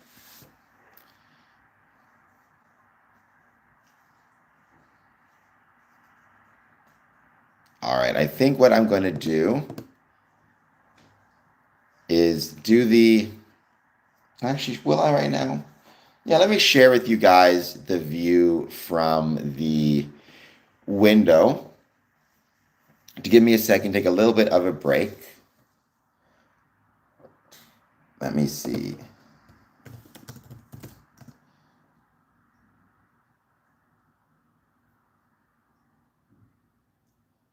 For what? What did he do now? I don't even know what that means.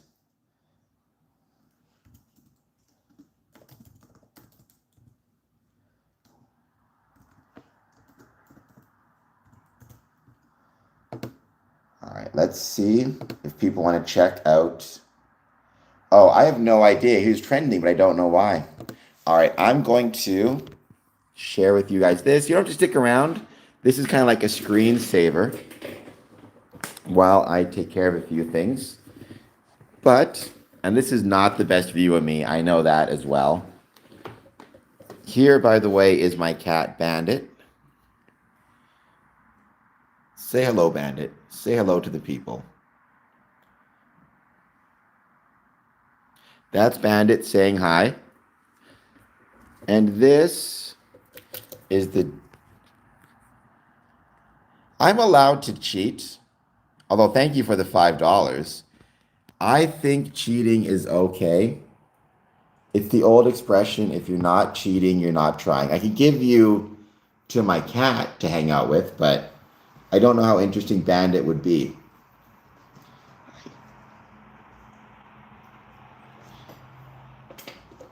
I'll be back in a moment, Mr. Keeps. You'll be fine.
All right, I made it back. I just got in. Thank you, Smokey. I saw your very kind super chat. Matthew Cannon says fog in Colorado. Are you from Colorado? Let me just actually unpin this. I came back a lot earlier than I thought I would because I figured I would end the stream. I like to give myself extra leeway just in case I'm later than I think I'll be. Matthew Cannon, when you say fog in Colorado, do you mean that you are from Colorado? Do you mean it looks like Colorado? It's actually, this is from Windsor, Ontario. Let's wait and let's see who joins. Smokey, that was incredibly kind of you. You didn't have to do that, but I truly appreciate it. Whether people give, $1 or just like, comment, and subscribe or whatever it is, I truly appreciate that. Having said that, I'd also say, everybody watching this, I hope that you will subscribe to Smokey DeClown's YouTube channel. Click on his avatar, head over there, give him a subscribe, give him a like. What's your total number? By the way, how is this for a decent shirt, Mr. Keeps? Because you're always making fun of my terrible shirts. The Batman 559. I am not a conehead. My head is very handsome. However, the Batman, people say that, but I've never seen anybody successfully swim across the border. So what does that tell you? What do you prefer, the Batman 559 and Matthew Cannon? Do you prefer what you're saying, or do you prefer, let me see if I can get this thing. Darn it, it's possible to put this thing on.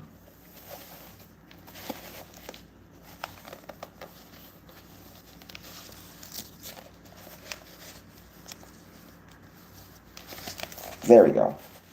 Or this, the Batman 559, what looks better? And, Smokey, I'm glad I could pop your super chat cherry. Pretty soon, you keep working hard and doing the things you're doing, you will have the watch time and the hours to get your super chat too. Of that, I am sure. Really, the Batman? So, even though I think this is an awesome looking helmet or mask, I guess I should call it a mask, it's not for you. Does anybody prefer the Halloween mask? Now's your chance. Speak now or forever hold your peace.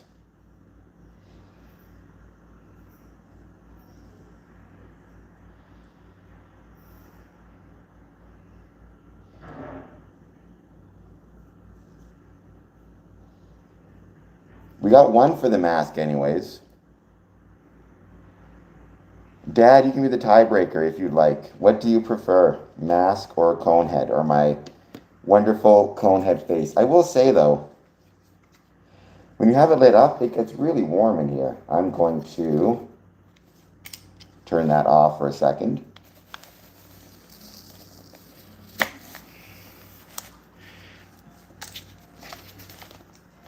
I suspect that's a flaw of the mask in that if you're wearing it outside on a snowy, cold, windy October trick-or-treating day, it probably doesn't get nearly as hot as it does when you're inside.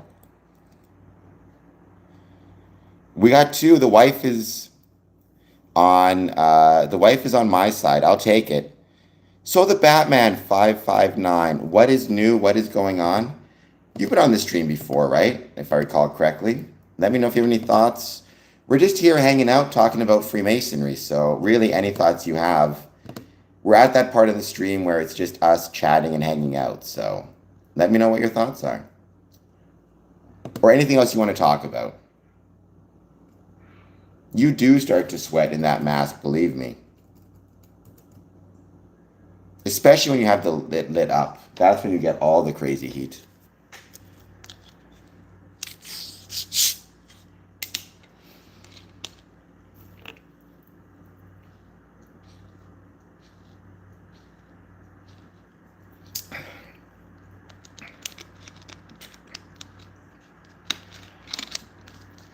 So I don't really, oh, I'm going to change this. Give it a little bit of a better view. I don't really have any topics per se. Oops. There we go. I mean, I do have chips right here. I got ketchup chips, which I now have to send to Australia. I've also got a ton of random snacks, all to kind of get me through. A bunch in the fridge as well. And a whole bunch of waters, protein shakes. I find for these live streams, protein shakes are the best.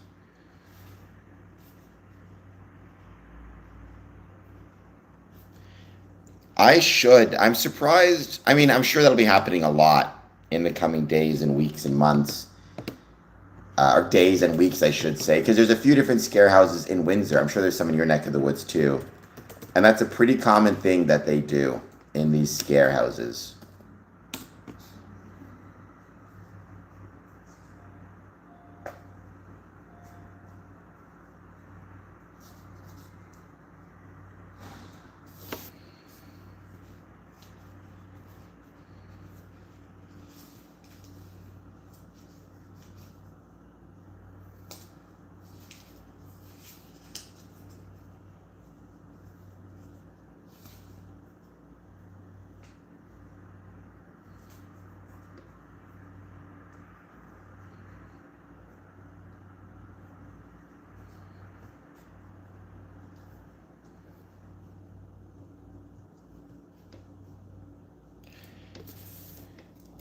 I talked about this earlier in the stream. Oh, there it is.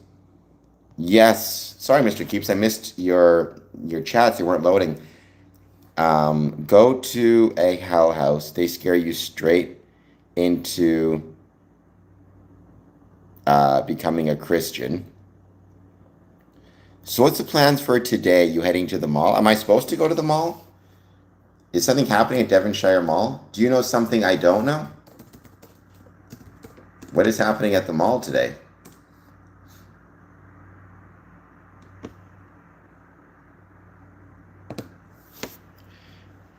Or is that a weird Coneheads reference? Now I'm feeling like, is there something happening at the mall? Well, there's a Halloween giveaway.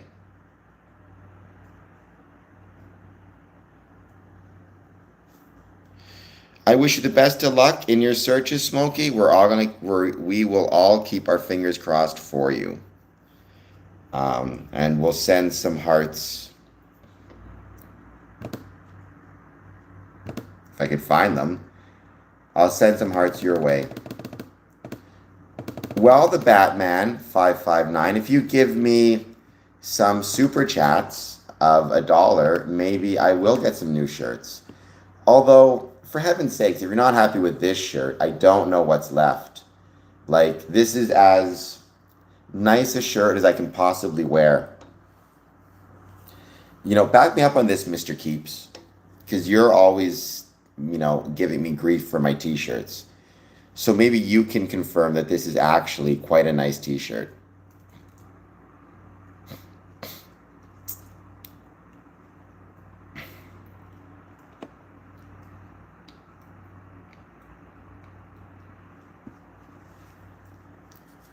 Here's a question, the Batman. What type of color shirt do you think would look best on me? I try my best, Lon.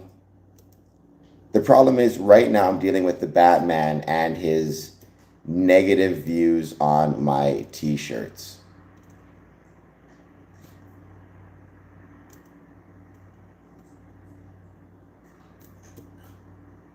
See, my favorite color is actually pink, hence my favorite Christmas stocking.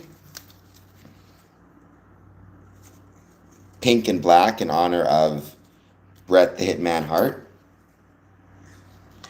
And my favorite sweatshirt, which is getting its butt kicked, but pink. What about you, the Batman? What is your favorite color? I feel like it should be pink, just looking at your avatar. The T with the pink around it.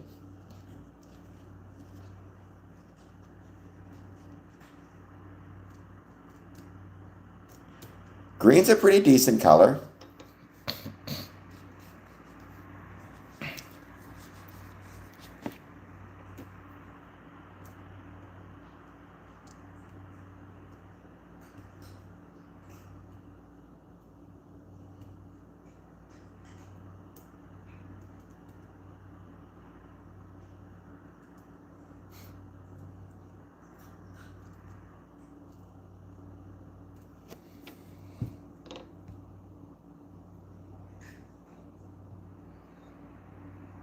That I mean, I love the color because of Bret the Hitman Hart, and actually one of my tattoos, you'll notice here, um, it's for my godchild, but it's colored in pink. Let's see, right here.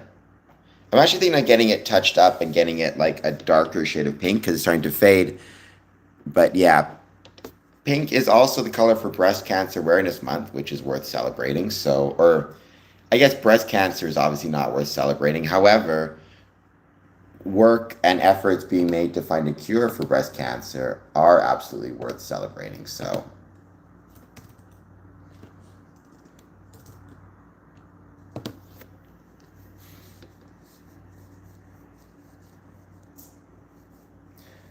I mean, unless you are, uh, a moderator, you can't really block anybody. I don't know if you can block anybody from seeing your posts, but that usually isn't how it works. That's true, Dad. Although it's still, I mean, I guess it's 2 days away, the 24th. However, yes, we should try to wear red on Fridays if we can, especially if you're in Canada, and try to remember everyone deployed. I mean, that started when I was in Ottawa, if I recall correctly, and I remember wearing red on Fridays was a big deal. But it makes sense in the nation's capital. It's a shame that more Masonic lodges that meet on Fridays don't do anything like that. But I mean, having said that, I don't do anything special usually when I'm going to lodge. Should see if I can find like a red tie or a red shirt or something.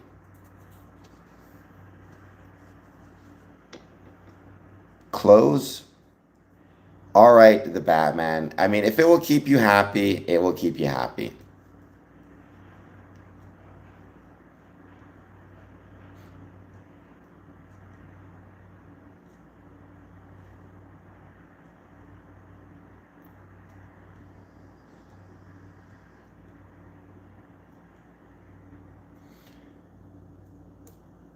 Having said that, it would be really helpful, the Batman, if you gave me a 99-cent super chat as a way to, help me get the new shirt. I got to go to Scotland. I got to save up my money. I'm not, made of money over here.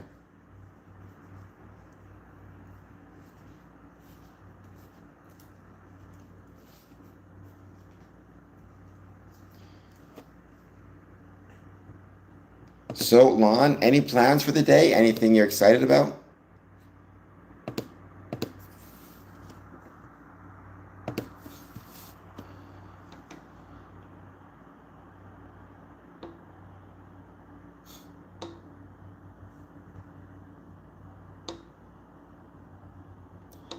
You don't have to do that. I mean, I just appreciate being here, but there's no rush at all. It's 9:45, so you got a full day ahead of you. You're an hour behind. What are your plans for the rest of the day aside from hanging out with me?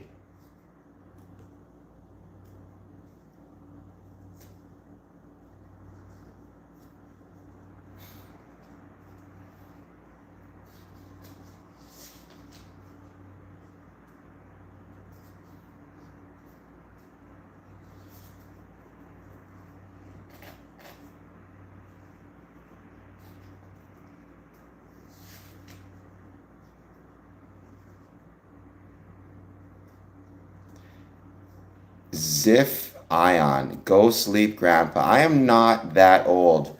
I am not old enough to be called a grandpa, Ziff Ion. Having said that, Ziff Ion, how is it going? How has your night been? How's your day? Any thoughts on Freemasonry or anything you want to talk about when it comes to Freemasonry? Positive, negative, or neutral? I'd love to hear it.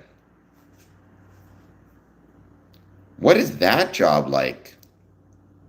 Lon, what do you do as an oil field landscaper?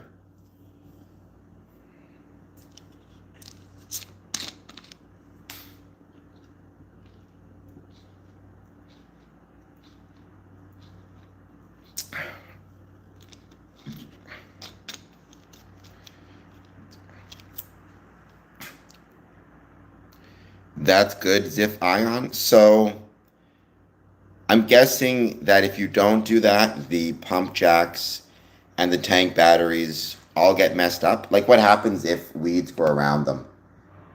I'm assuming it clogs the machinery or interferes with how well the machinery can function.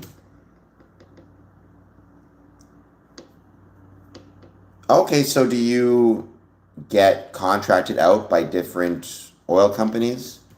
Who owns the actual oil patches? Is it, let me see, or the oil fields, I should say. Is it the companies that do the pumping, or do they lease it out to other people?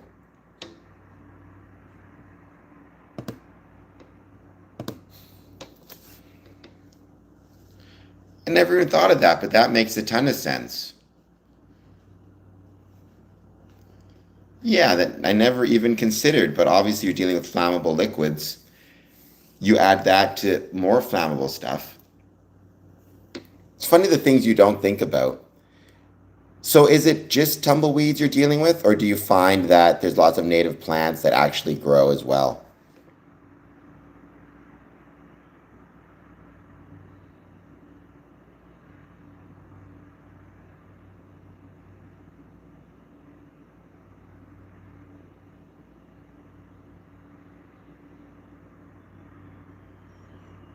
Regular citizens own their mineral rights and or the land they lease.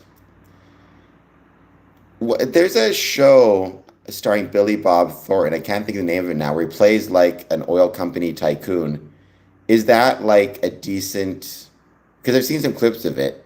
Is that like a decent example of what the business is like? I'm assuming it's highly dramatized for television, but is there some truth to it?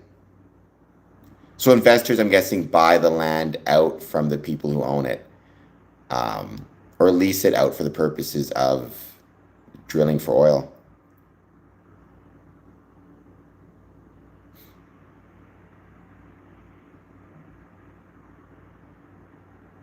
Stockholders.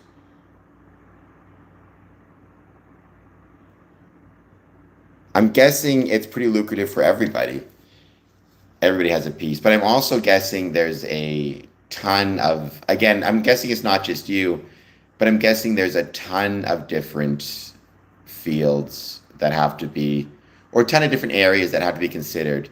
There's the oil field landscapes, there's the,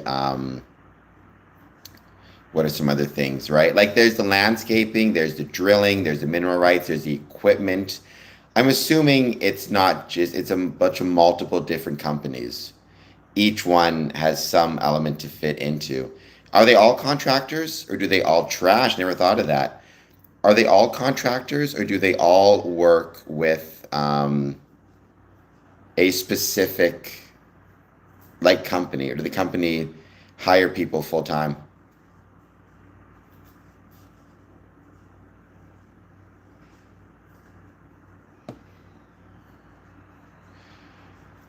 Are you able to work with more than one company? Like as a contractor, can you do 5 or 6 different oil fields that are belong to 5 or 6 different companies? Or is it a matter of if you're contracted to work with one oil field for that's owned by one company, you have to stick with them? Many contracts. Okay.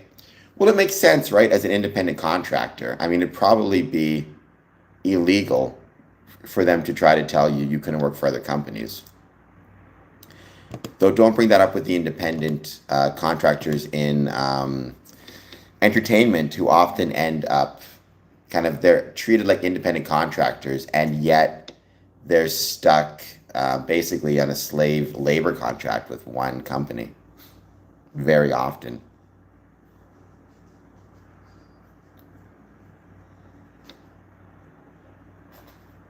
That must get confusing.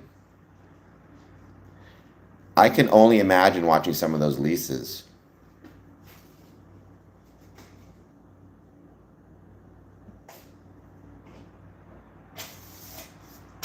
Oh, I got a piece of mail. Let's see what it is. Hold on just 1 second.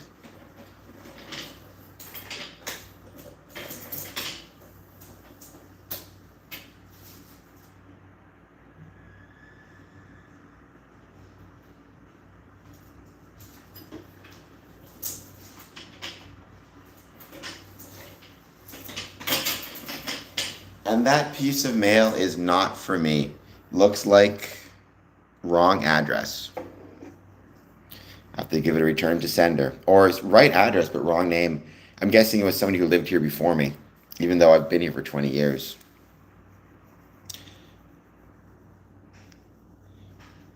M member. Hello, how's it going? Thank you for joining. So 20 people or multiple companies could own one single oil well. So how many oil wells do you work for? Or are you contracted to work for, I should say?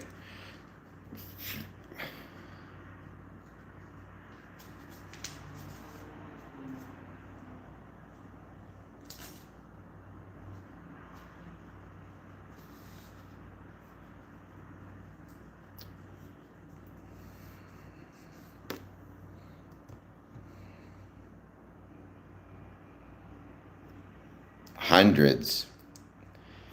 And how many oil fields do you actually deal with in a day? I'm assuming it must take at least a few hours to properly, I guess, landscape a single oil field. So I'm guessing you can only do a few a day, maybe 2 or 3 at most, depending on, again, also depending on the heat and safety regulations and a million other things.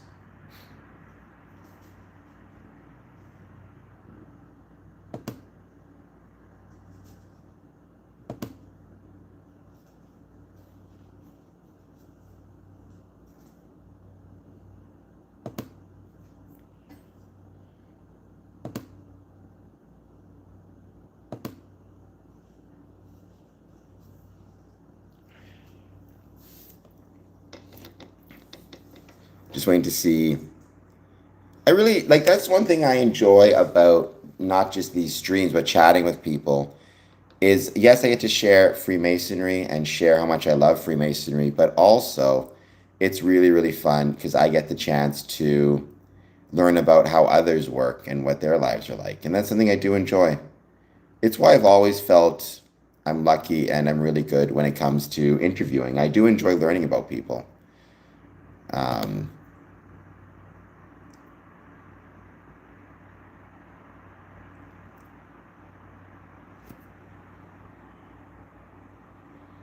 8 hour days, 4 batteries. 8 hour days, 4 batteries, $300 of batteries. I have 3 helpers.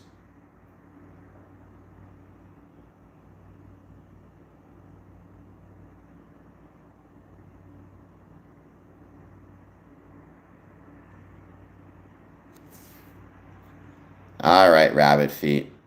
Well, it's great to see you back once again.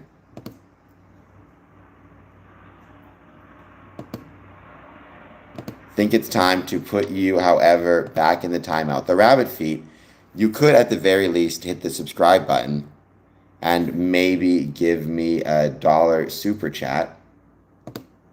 Let's see.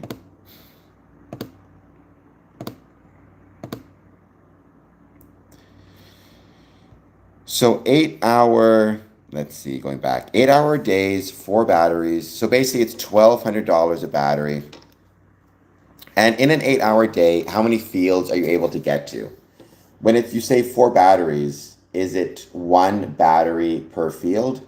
Or do you need all 4 batteries to deal with a single field?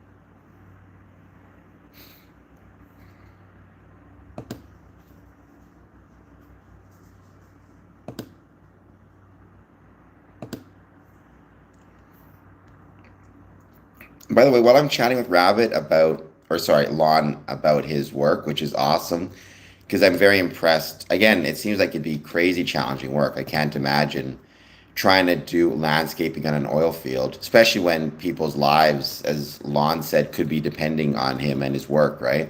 Too many brushes, weeds in and around oil patches can lead to fire. which is not something I would ever think of, but absolutely makes sense. A single field could be multiple square miles and contain multiple batteries, depending on the oil underneath. How do they find the oil? Like, in my imagination, they find the oil by, it's almost like what Beverly Hillbillies, where they're just randomly digging for a well and then oil just springs up. Or are they actually like, um, is there actually some method to it and they're not just randomly putting shovels in the ground and waiting to see if oil springs up?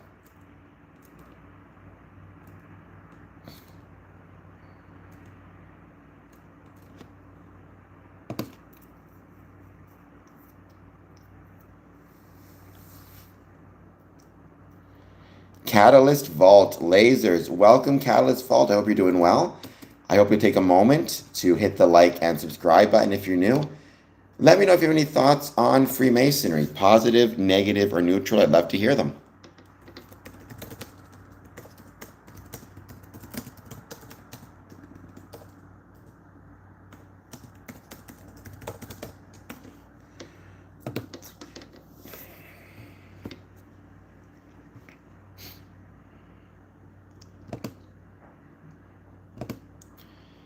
Huh, I'd love to see that. I mean, I can only imagine how cool that equipment looks. Although I'd be afraid to touch it because I'd be afraid I would break it and then I would owe the company like $1 million or however. I'm guessing the X-ray ground um, equipment is crazy expensive.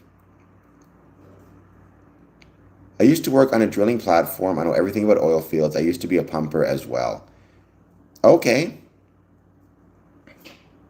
What's a pumper do? I'm assuming pumps oil, but I have no idea what that means. Catalyst, neutral on Freemasonry. I agree. I've been a Freemason since 2007, so almost 20 years. If you have any just questions in general, at least about my Masonic experiences, please feel free to ask. And like I said, you can hit the like button, hit the subscribe button, or just hang out with me. I do once a month, I do a 24-hour live stream. I am really about 2 hours to go. I guess 3 hours to go. 2.5.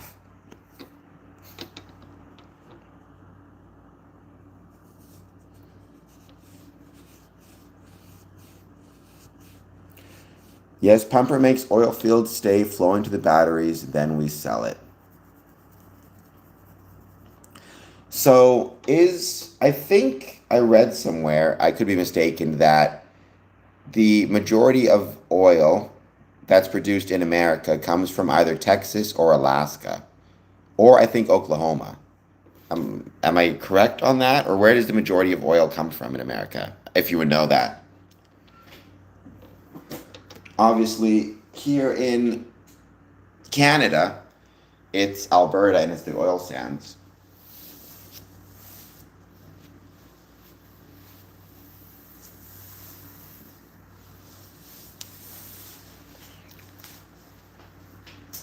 Russia. You do have some domestic oil production, though, right? I know that was always a big political issue.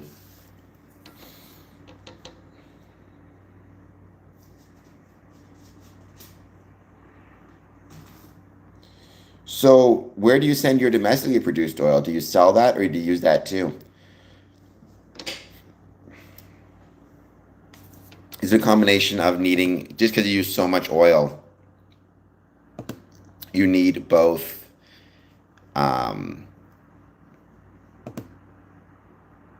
you require both your own oil production and purchase from Russia, or do you sell any of the oil that you produce locally or drill locally?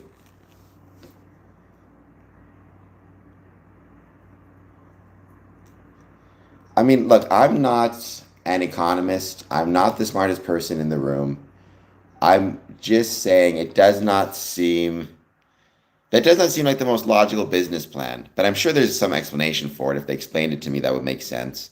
But it seems to me if you produce or drill for your oil in China, So if you're drilling for oil in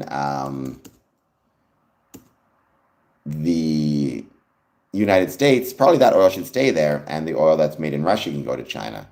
Having said that, I have no idea. The stockholders, and so it's all kind of stockholder decisions as to which oil gets sent where.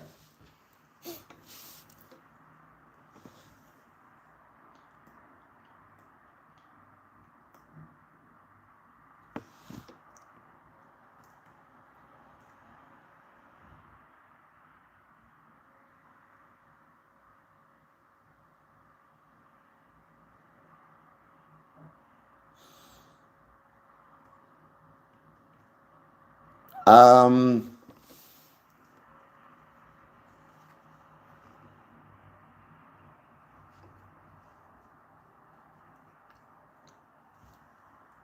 I'm not sure, member, what you mean by that. I mean, to my knowledge, I mean, I guess I need to know where you're from. To my knowledge, in Ontario, there are plenty of people who have no physical disabilities who are on social assistance, including welfare. So I'm not sure what you mean by that. I think just because one has no physical disabilities, that doesn't mean they don't have other types of disabilities that they're dealing with, whether it be emotional, mental. And the danger and the challenge of mental health issues is very often they are not visible. You can't see them. And because of that, it can make it both, it can make it harder for people to get help, but it can also make it harder to convince people that you need help. Um, or it can be harder on the person because if I have like no legs, I can look at that, see that, recognize I need accommodations. When you have mental health issues, it's much harder to be able to advocate for what you actually need because people can't see it. Having said that, I'm not sure where it is that welfare is denied to people with disabilities, or without disabilities, I should say. Matthew Cannon, hi, pleb, play. Hello, Matthew. How's it going? Thank you for joining. Are you from Colorado? You mentioned before Colorado fog. I was wondering what that meant.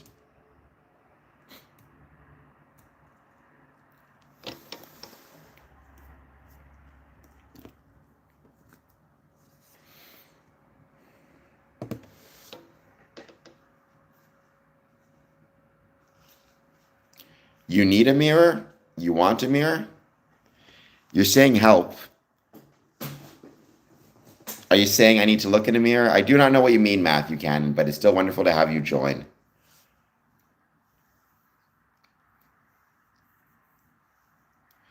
You're from Mirror, Colorado? Or are you saying why do I need a mirror? I think I look awesome.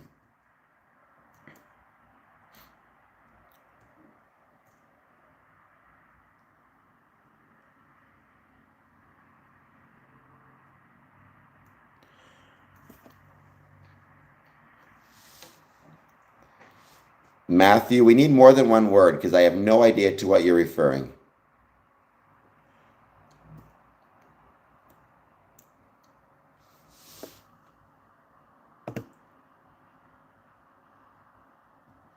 Other than, are you suggesting I need a mirror because I'm a handsome fella? Because I know I'm a handsome fella. I've grown to accept that. Okay doesn't help me at all, Matthew, either. When you say okay, to what are you referring? And do you have any questions or thoughts on Freemasonry? I do. I have an ear infection, I think. I got to get it checked out. I got to go to the hospital at some point. Or a doctor. I mean, I'll just go to a care clinic. Probably just need some antibiotics. I went swimming and I think I ended up getting an ear infection. It's being a pain.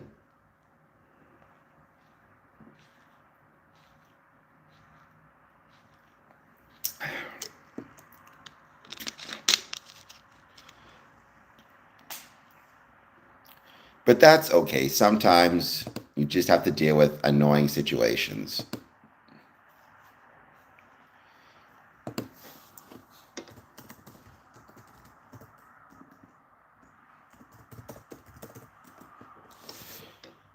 KO. I don't know what that means either. Matthew, sorry, but I got nothing.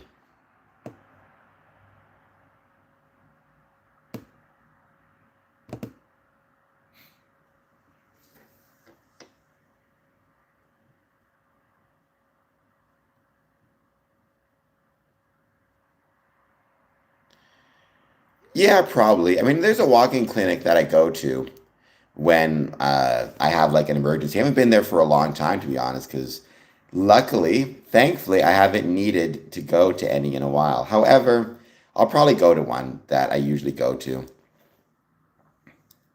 The problem is when you have an ear infection like this, right? It's annoying because it feels like it wants to pop all the time, and you're just kind of waiting for it to finally pop.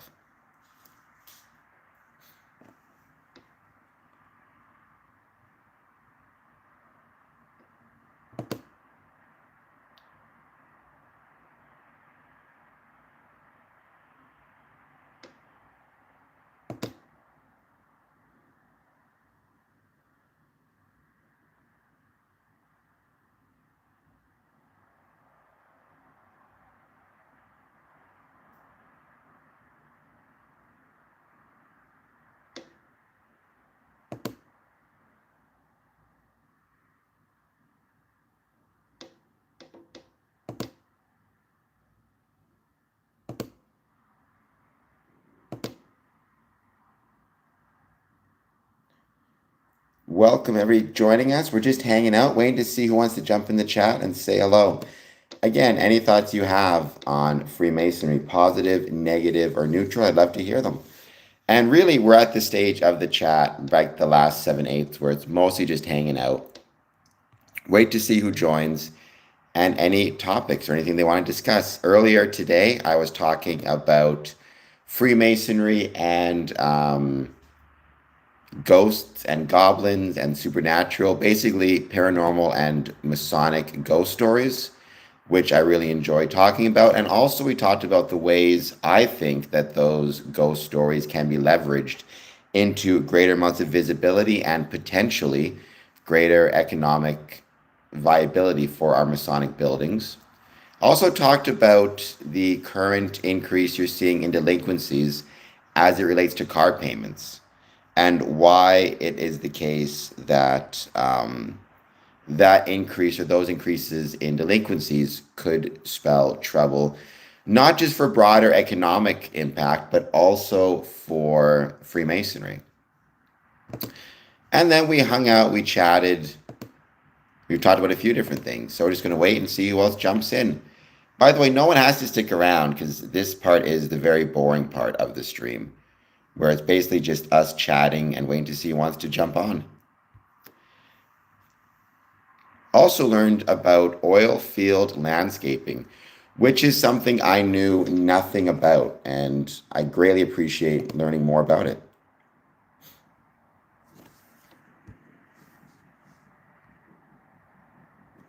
If anyone wants to answer the question here, your favorite season, let me know.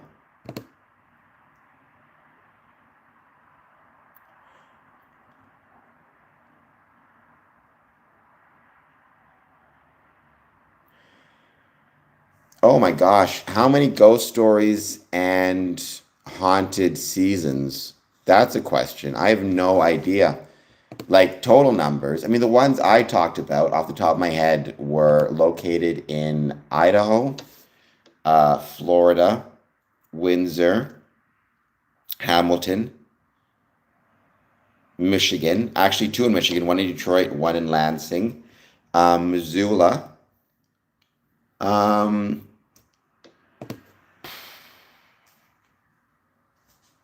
I'm trying to think of what else on top of my head. Another one in Hamilton. So 8 or 9, maybe 10 altogether.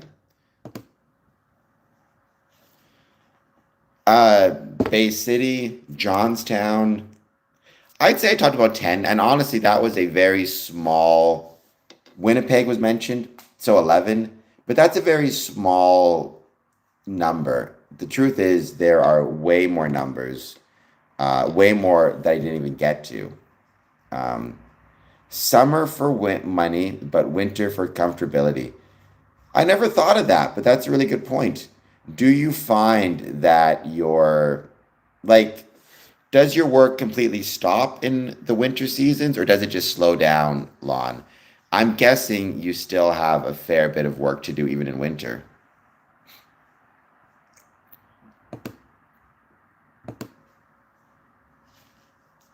Makis Papa, welcome. How's it going? I hope you'll take a moment to hit the like and the subscribe button. I think you're not actually hit the like button because you're not new. But let me know, Makis, how's it going?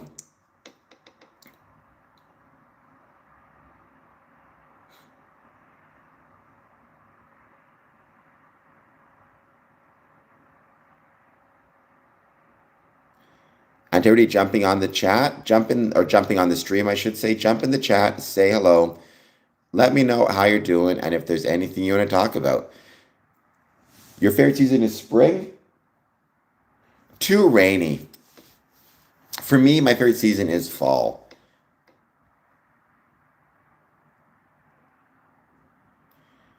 Do you do trash cleanup at the oil fields or just in the neighborhood, in the community?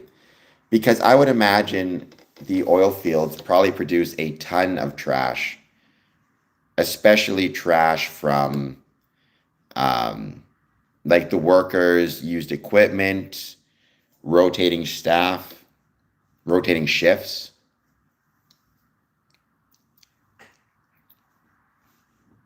My gosh, what's that like?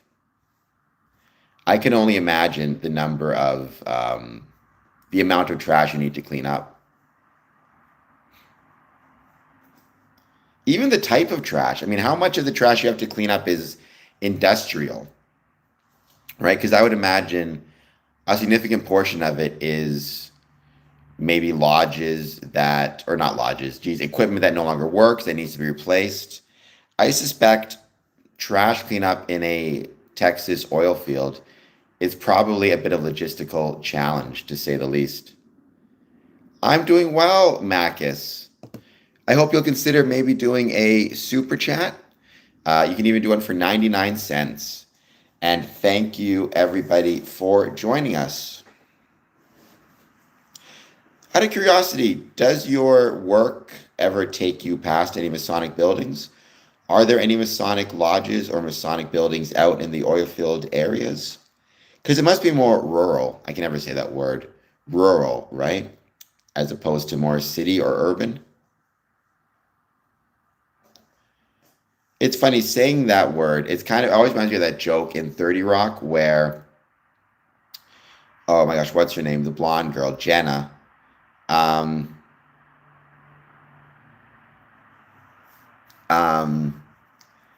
She's on this movie and it's called The Rural Juror, and it's Rural, rural, and then juror, Juror, but nobody knows what she says or what the title is because it just sounds like she mumbles it. She says like rural juror, and nobody knows what the name is. Whenever I have to say the word rural, I always get confused, or I always have a hard time saying it. Well, not like Masons, like the people, but I mean, like, do you pass any Masonic buildings on your way to the oil fields? Are there any on the roads going in and out of the fields? Or I'm guessing maybe not. Or maybe now that we're talking about it, you might notice them.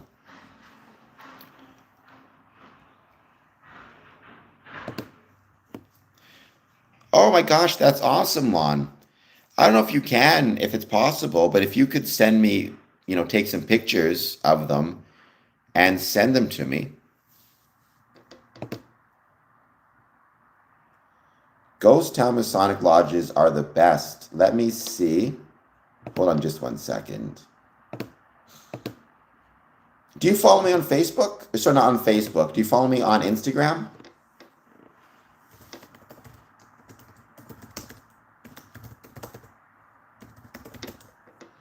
It's, Instagram.com /square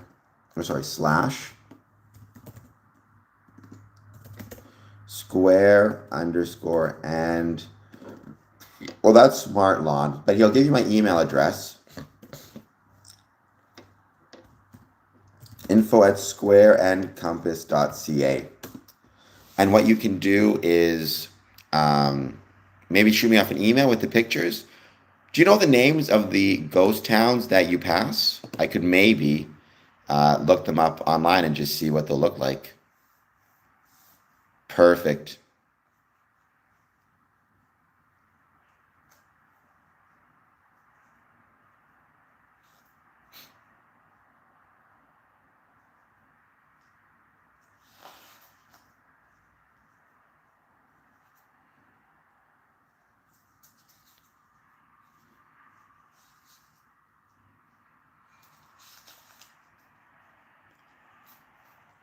mean, in some ways, I guess it will be a little bit sad to see, Masonic buildings in ghost towns. But it's not just that the ghost towns have gone; it's that the Masonic lodges as a whole, or that the Masonic lodges have gone, but the entire town is a ghost town. So I guess it makes sense that the lodges would also go with the town or become ghost lodges.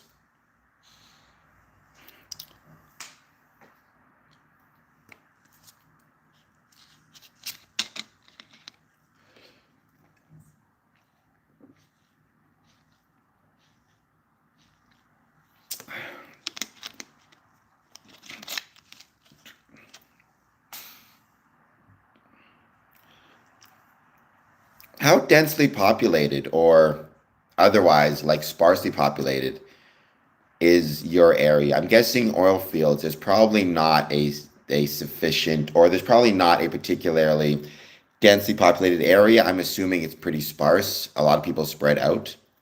Because obviously, I'm guessing there's a rule as to how close you can live to an oil field. I'm assuming it's not a situation of like house and then oil field or oil patch next to it. You probably need some distance between the two. I would want some distance between the two, I can tell you that. If I happen to live in a house, I'd want at least some distance between that house and drilling for oil.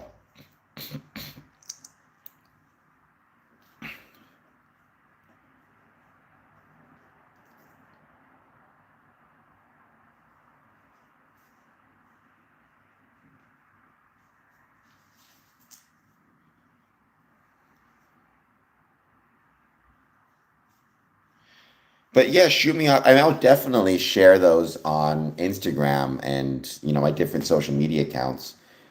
I love learning about Masonic architecture, whether that architecture is located in, towns of 1 million people, towns of 100 people, towns of 5 people. Every Masonic building, even if it's currently active or currently abandoned, every Masonic building has with it brings with it a story. And I love to share those.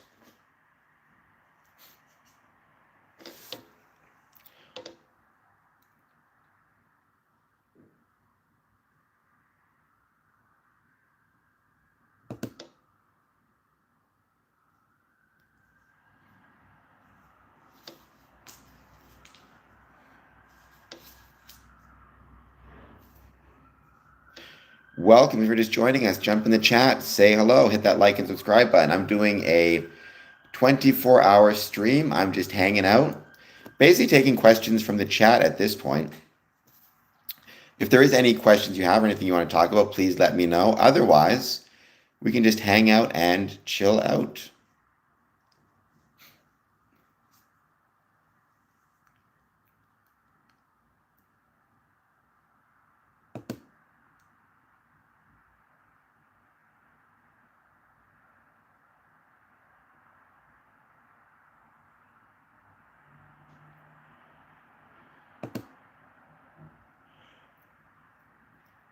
And by the way, what I said to Lon applies to everybody. If anybody happens to find themselves passing a Masonic Masonic building or Masonic lodge, it doesn't have to be that you planned on passing it. It's just on your travels, you see the square and compasses symbol, you see something that says Masonic Lodge.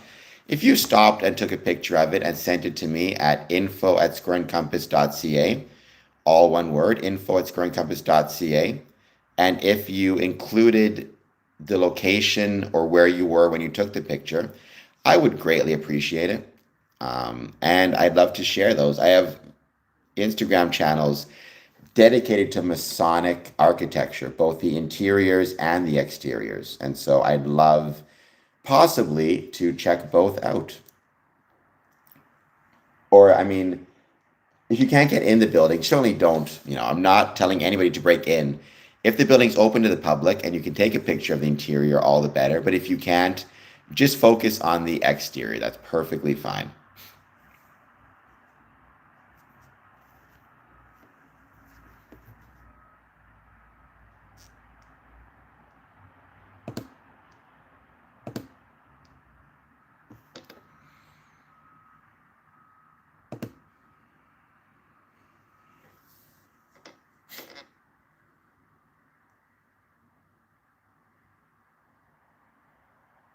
And let me know what your favorite season is. Just a question, thought about asking, makes it fun. Something to talk about while we wait and kind of hang out for the last, I guess it'd be pretty much hour and 40 minutes, give or take. 2 hours and 40 minutes. Spring, YLD, why spring?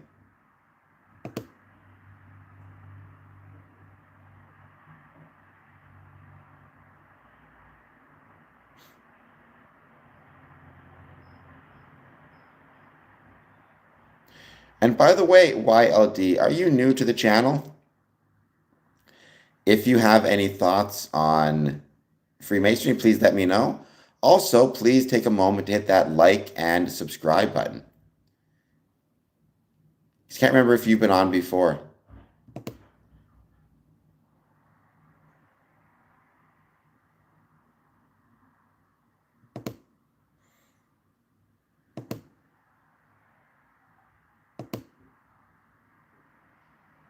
For me personally, I always go with fall. I think that's my favorite time of year.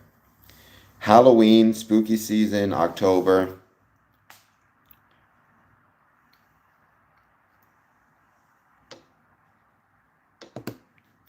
Ear infections, apparently.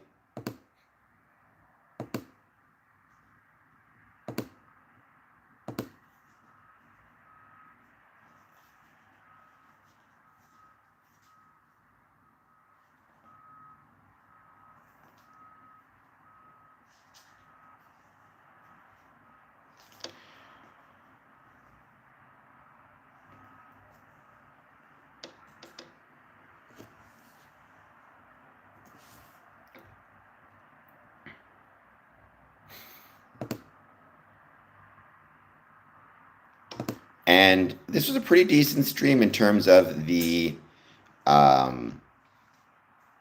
technical difficulties. We had one loss of the stream earlier on, which is fine. It's going to happen. I had to restart it on a second stream, which I did. However, I think one is not so bad. There's always going to be technical difficulties. That is just kind of one of those things you have to accept when you're trying to do this stuff. So.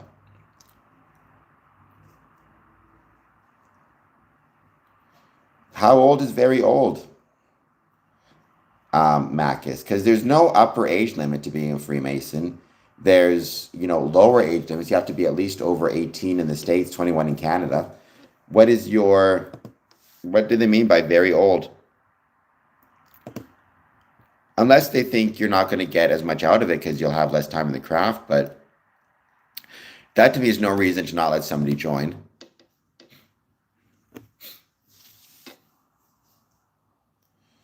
I know Masons who've joined who are older. Where are you from, Macus, if you don't mind my asking?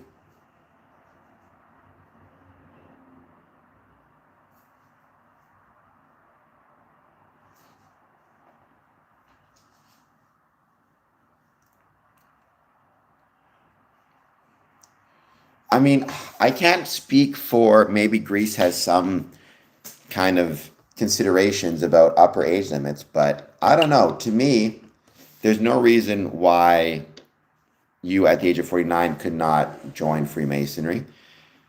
I would talk to them again and just ask them maybe if they're concerned that because of your age, you're not going to maybe enjoy Freemasonry as much or get as much out of it or attend meetings.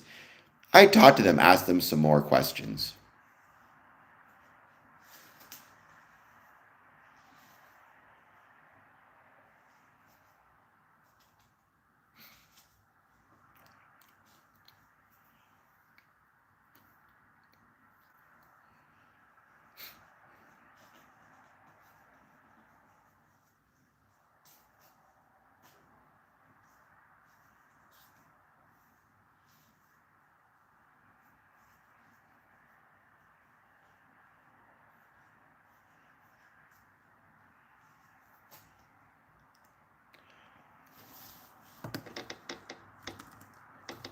But yeah, that's one thing I will say. This is kind of a good learning opportunity. A lot of times within Freemasonry, people ask what the requirements are. And one of the requirements is age. In Ontario, you have to be over the age of 21. However, in the States, it's very often you have to be over the age of 18.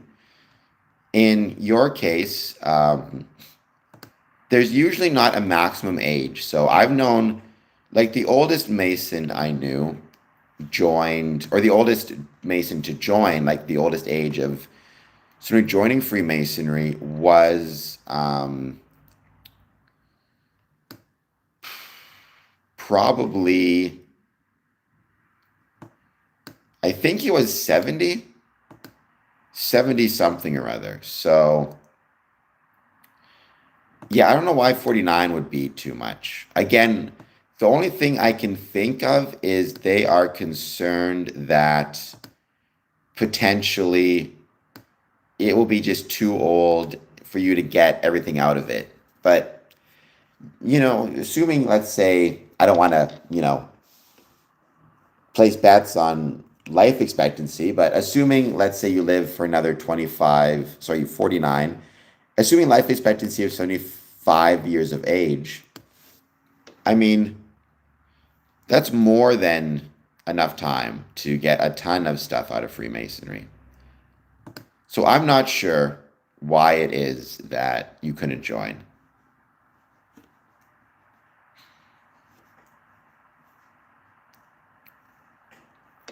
Did they give you, you said they told me I'm very old. Did they say because you're old, you can't join? Or did they give you did they just say you're very old and maybe think about it?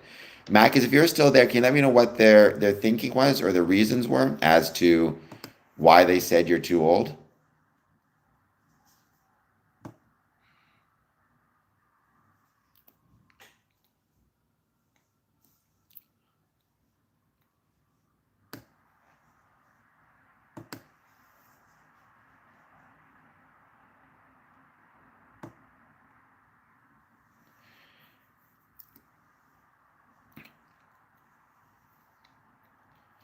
I wonder if I'm missing any chats. We're not getting any right now.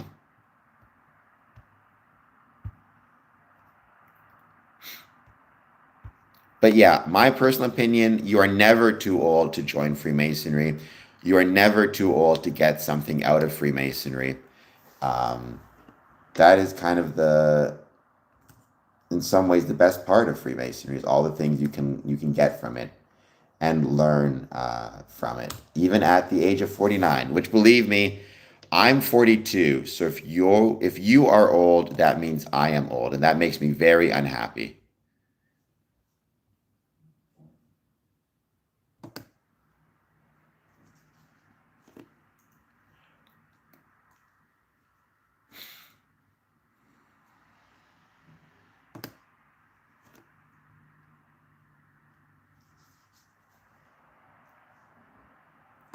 Just giving it a bit of time, waiting to see who jumps in the chat, who wants to say hello. We got a little bit more time, so at this point, it's just hanging out, chatting, and yeah, waiting to see who jumps in. Any thoughts on Freemasonry? I'm gonna make that a question actually. Marcus, I hope you don't mind if I make your statement a poll question. Are you ever too old to join Freemasonry? Gonna see what people have to say.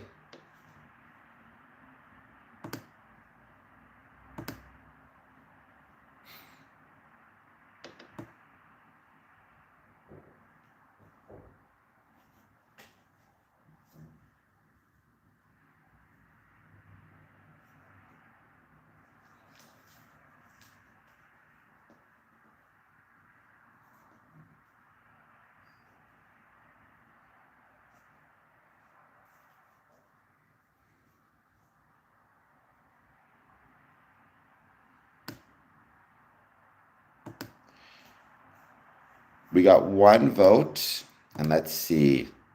One no. I would vote no as well.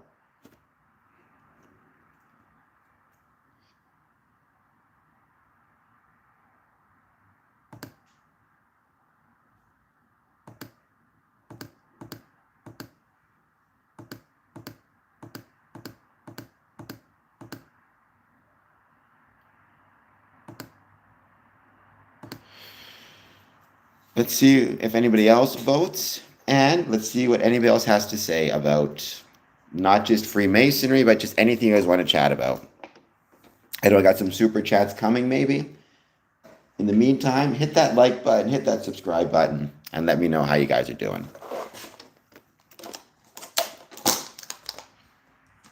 Makis, if you're still there, what is your favorite part of being from Greece?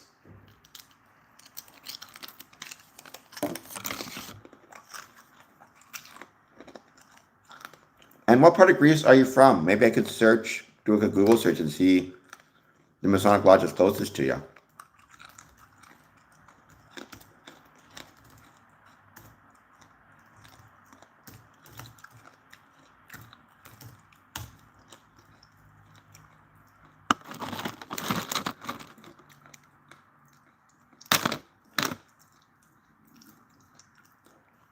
I mean, there's probably a record of it somewhere on like Grok or something, but mine I think was in the 70s.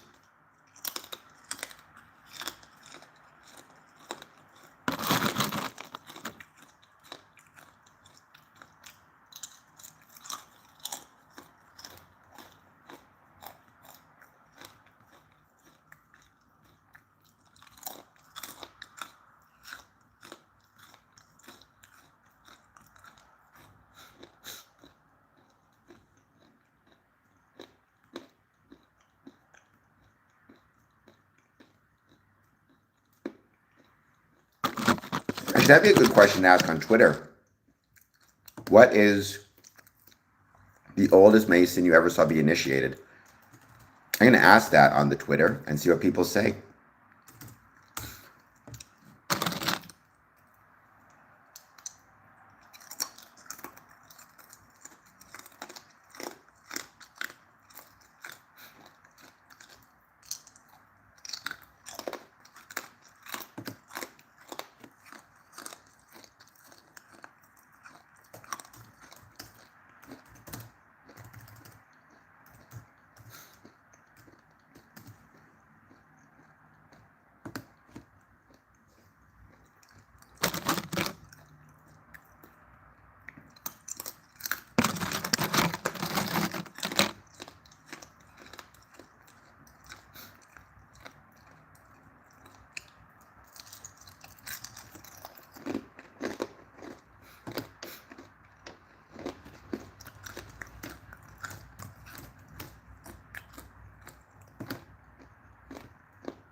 Oh my gosh. I mean, I'm not secretary anymore because I became the worship master of Border Cities Lodge. So I had to give up the secretary position. But yeah, I would have access as a master to those records anyways. They're all online now. And I suppose I could figure it out, but that would be for my lodge.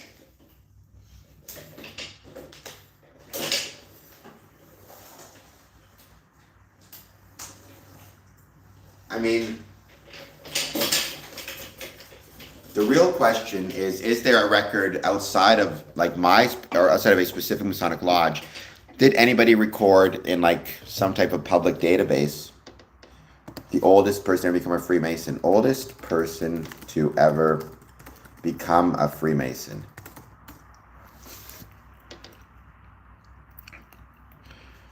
So they don't know for sure, but according to Google, and I'll take it for now because I have no better information to go with, Google AI, the oldest person to become a Freemason is likely Lloyd Gathright, who was honored as the oldest living Scottish Rite.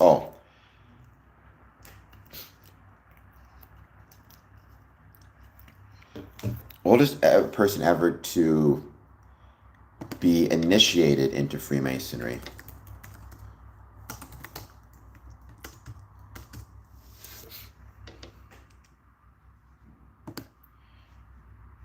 So, the oldest person ever initiated into Freemasonry is likely a man named James Baines.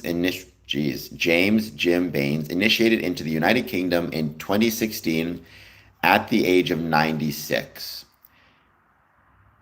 96-year-old entered apprentice. He became the oldest man to be initiated in recent history.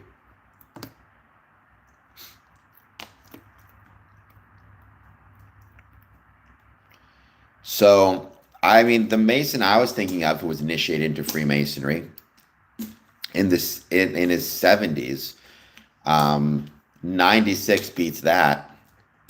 But I could go through my records and figure it out probably. Honestly, you're probably, in terms of lodge like initiations, that's one thing. There's probably more old members in terms of age who, became the oldest member by virtue of affiliation instead of by virtue of actual initiation.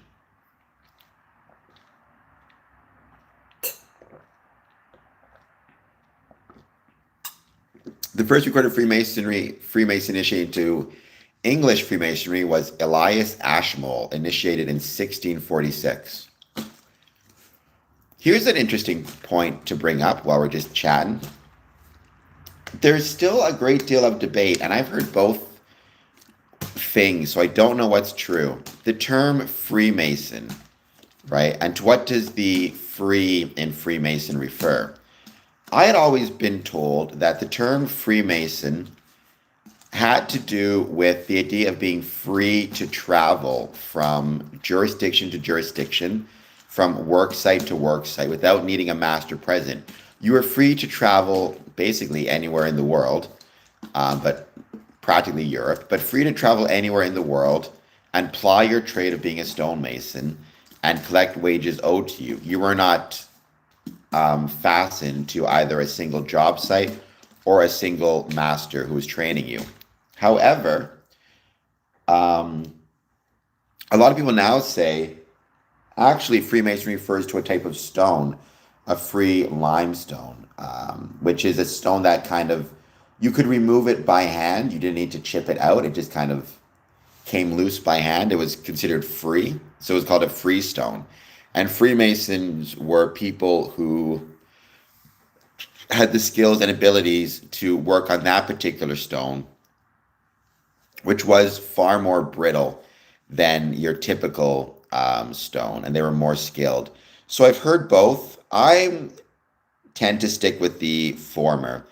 I think the term Freemason originally actually referred to the idea of being free to travel, free to ply your trade, free to earn a living as a stonemason, despite what this whole freestone situation. However, I could be wrong.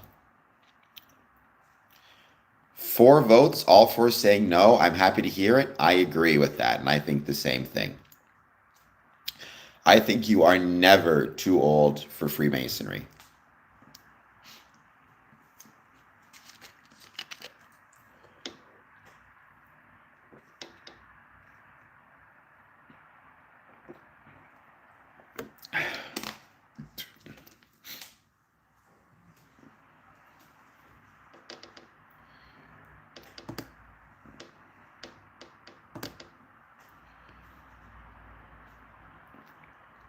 And I don't know if you know this, Dad. I'm sure it's similar in Manitoba, but all of our records are now on the Grandview system,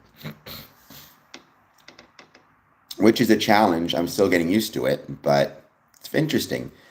I think like everything in life, right? It's funny. I used to be one of those young Masons who would get upset and angry when old Masons would complain.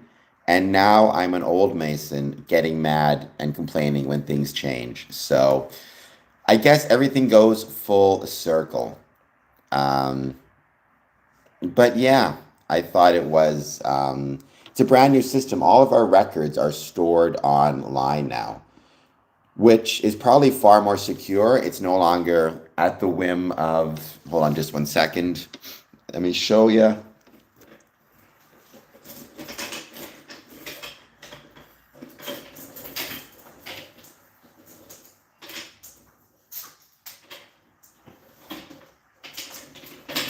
it's no longer at the whims of USB sticks like this one. I mean, I used to keep, and this is encrypted, like it's password protected, so you can't just put it in your computer and figure it out or open it. But I used to keep all of my Masonic paperwork, membership list when I was secretary on this USB stick. It was password protected, and then it was just on my keychain, which is great, except if I ever lose my keys, then I'm screwed. Not that anybody else could access it, but I wouldn't be able to access it. So having the information actually saved on basically a third-party server that's been contracted by the Grand Lodge of Canada makes my life a lot easier. I agree, Dad, you're never too old to learn new tricks, so Makis, go for it. I mean, I don't know a lot about the lodges in Greece, but I mean, I guess if you wanted them to, they could give me a call or contact me, and I can at least talk to them. I can't, vouch for you. That's not how it works. I don't know you well enough to be able to vouch for you, but I can at least ask them more information about what their concerns are with the age. This keychain is awesome, Mr. Keeps. I won't listen, okay? I will not have you be slandering my keychain. This has been with me everywhere. First of all, it's got the Masonic, lights right there on the thing. Then it's got this, which is a flashlight. There's a power outage. Oh my gosh, what am I going to do? Look at that. I got that. Or look at that. Then I got my USB stick. Then I've got my awesome pencil here if I have to write something down quickly. I've got my library card, which every Mason should have, by the way. Then I've got my thing. I don't know what it's called. The thing that you use for your phone. Oh my gosh, if I could actually. This thing. I don't know what it is. But I've got that thing for my phone. I've got my Masonic light there. Knocking. Yes, it is, Mr. Keys, but it's an awesome keychain. Just as George, had his humongous wallet as a sign of his manhood. Let me tell you. This keychain is a sign of my manhood also. So, it's all I have, Mr. Keeps.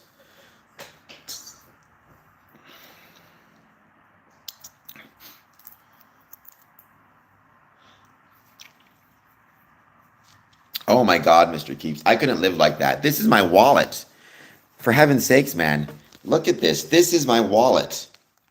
This is what I'm working with. I have a flash on my phone too, in fairness, but it's good to have both. Because what if the lights go out and my phone stops working? But this wallet, it's got all my credit cards, obviously, or my credit card, and my cash. It's got stamps. It's got these things. These are hand warmers for when it gets cold. Like you break them, it heats up your hand. It's great in winter. It's got this. I don't know what it is. It's a bracelet from somewhere. It's got extra wires for my phone in case I want to record something.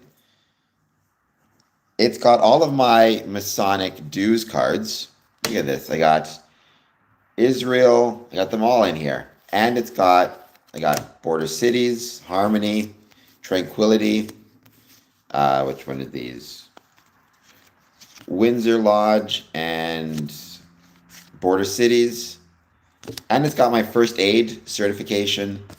It's got my list of emergency contacts if I have a medical emergency. This wallet, my phone situation is, my wallet phone key situation is on par. It's awesome. I've got extra pens, tissue, an extra pencil, my key fob for the building, like the Masonic Lodge. So when I go up to it, I don't actually need to like take out anything.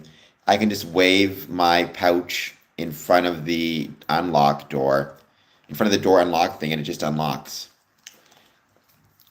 And imagine I'm triggered. I can't put my office key and bus pass on my phone. Oh, I feel like Mr. Keeps, what we should do is you and I should like switch lives for a week. I feel like it would be really good for both of us. We'd come back to very different lives. My life would be organized. Your life would be a mess. However, it might be like one of those Freaky Friday situations where you both learn a valuable lesson. You learn about maybe you don't always need to have everything planned out. You don't need to have just three things in your pockets. You can have a giant keychain. And I'll learn about the value of having some type of organizational system that exists beyond put it in your wallet and see what happens to it. I mean, I don't know how your family would feel about that. You might have some issues. Also, I don't know how the Catholic Church would feel about it, because if we do a Freaky Friday situation, I would expect you to go to the Masonic lodges. I mean, you'd be going as me, kind of, but you'd still be you. So it'd be hard to explain to the church, that's for sure. Soon I'm going to start smartwatch. That's too far. Not even a phone. Where will you keep your credit cards? I don't think you've thought this through, Mr. Keeps.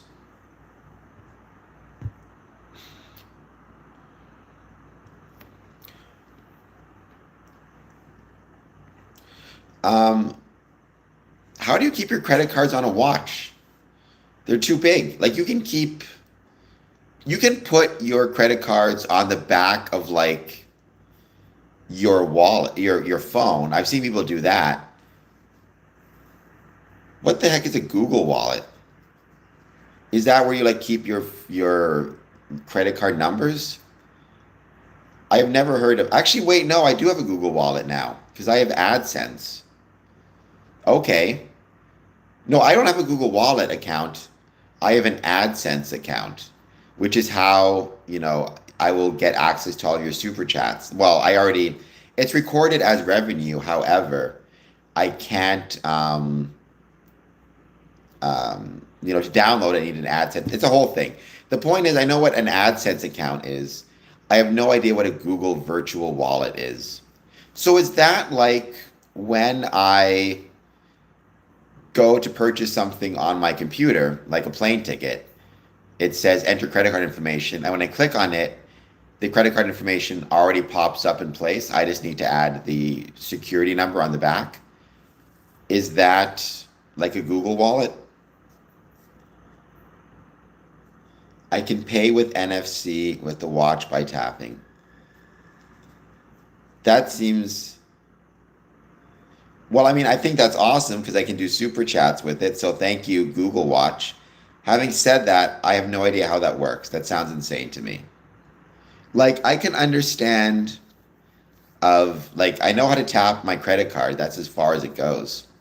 I know how to insert my credit card info. Actually, another thing I enjoy talking about on this stream, which I should mention, is with Mr. Keeps, was the idea of training AI, training artificial intelligence, as it relates to ethical dilemmas and decision trees. If-then statements with a final exclusionary or inclusionary statement. Thought that was really interesting. And I can see that being applicable to Freemasonry in the sense that the more decision trees, basically all of Freemasonry, you could argue, when you're trying to make a decision about the future of the lodge, is a decision tree. Whether it could be something as small as, if we decide to have a banquet, we need to sell 100 tickets at $60 a ticket to, break even, and if we don't sell that many tickets, then we have to take a loss, or we charge more for the tickets we have reserved, or whatever it is, right? Yes, Wolf Sanchez, I am still going. How are you doing, Wolf Sanchez? I hope you're doing well. Um, it's been, what, 12 hours since I've seen you? Maybe 13? Summer. Why summer, Wolf Sanchez? For me, I think I mentioned this before, it's fall. Fall is my favorite time of year.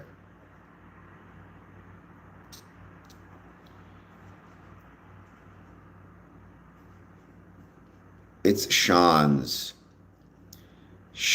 Z. Okay, so I keep calling you Wolf Sanchez. I don't know why.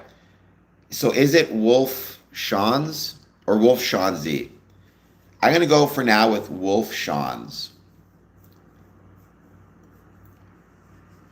That's the one thing I'm the worst at, is reading out these names correctly. I'm always getting it messed up. But in my defense, if I had to read them all out in full, I get them all mixed up. Hence, Mr. Keeps. It's not Mr. Keeps on tickin', because even then I mess it up. It's Mr. Keeps.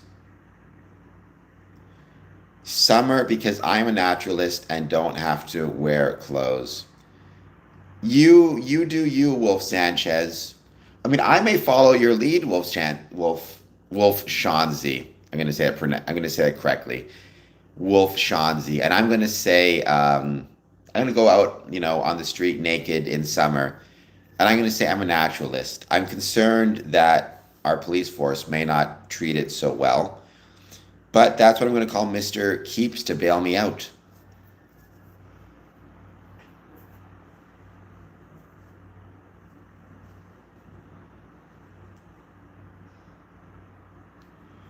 Shanza. The Wolf's Lair, a creepily Nazi-ish name, if you want my opinion. I mean, Wolf Shanza, I don't know what it means.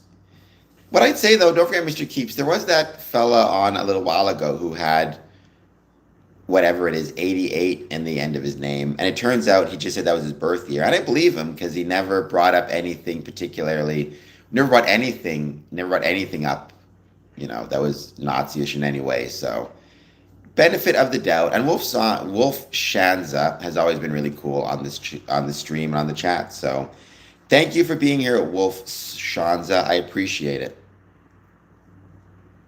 So Wolf's Lair, as in like where the wolf rests with his family? Is Shanza the German word for lair?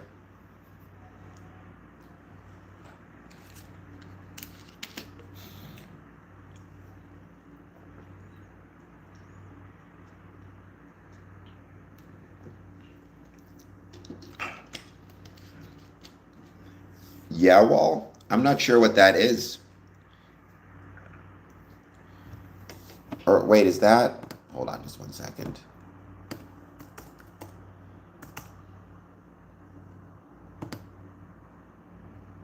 Oh, yes, sir. Okay. Did I pronounce it right? Do you pronounce it Jawal or Yawal? I'm assuming you pronounce it with like a Y.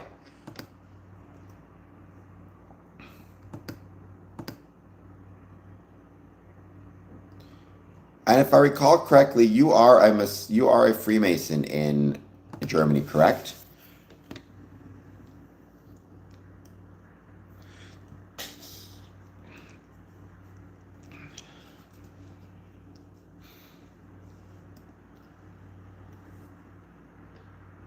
Oh, that's right, Freemason in Switzerland. I will say this. I've talked about this before. I have a lot of respect for the Freemasons of Germany during World War II, the Holocaust, or at least certain groups of them, especially those who were, placed in concentration camps for their Masonic affiliations and still demonstrated, Masonic dedication. In fact, there's one Masonic lodge that was formed in the Erstwergen concentration camp by 7 Belgian Freemasons, and they actually made Masons while there, like held degrees, which they could do because a lot of people don't realize that concentration camps they weren't. I mean, they weren't like tiny places. They were obviously they were horrible places, but they were actually relatively large, which meant it was possible to kind of find a private area in theory and perform Masonic ceremony. So long as you weren't obviously, you had to be careful and etc. etc. And you couldn't do a thing where obviously you couldn't kind of let the guards know what you were doing, or they'd probably kill you. They'd probably kill you, at some point, anyways. I just think it's one of those things where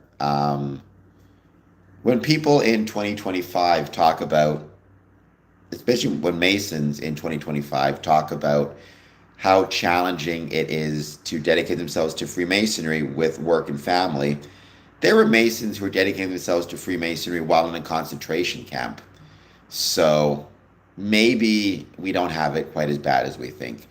There's a nice FM memorial. I'm going to look that up after I make this post. Are you ever too old to be a Freemason to join Freemasonry? Let's see. Yes. No. I'm going to look that up. So, Freemason Memorial.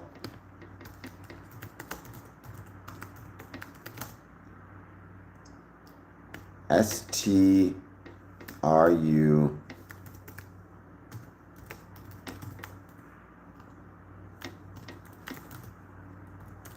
Sorry, when you say yes and no, Wolf Shanza, what do you mean by that?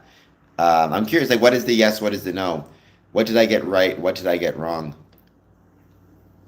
Because I'm sure I get plenty wrong. I'm looking at the Freemason. I put this in.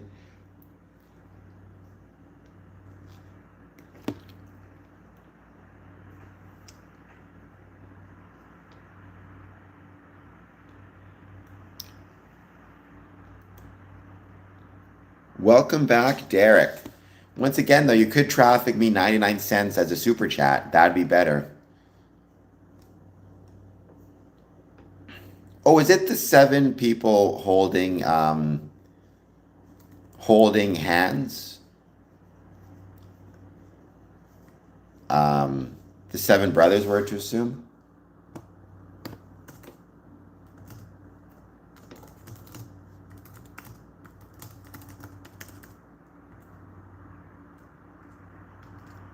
Yeah, I've seen that in a few different places. I guess beautiful is not the right term for it. It's an incredibly tragic, incredibly moving monument in honor of, our brethren.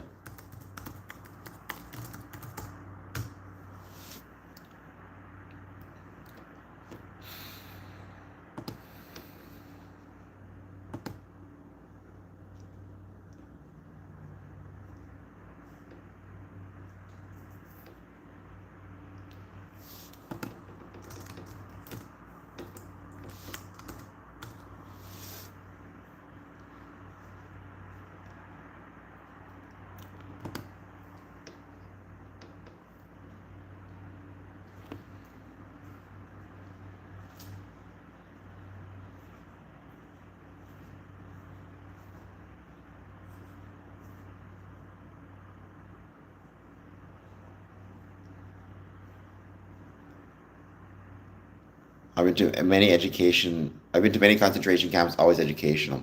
So what I was saying, I guess Wolf Shanza, would you agree or disagree? When I said that, a lot of concentration camps were actually bigger in size than you would think, and it was possible for people to find a private space to hold, for example, a Masonic meeting or maybe even an abridged Masonic meeting to make a Mason. I know they were all of different sizes, and no two were exactly the same. But I understand they're big enough that you could find a space to kind of either hold a Masonic meeting or whatever it might be in order to raise or make a Mason. Welcome back, Yumi. By the way, Yumi, please hit that like button. I will hail the cult of Yumi if Yumi hails the cult of the super chat.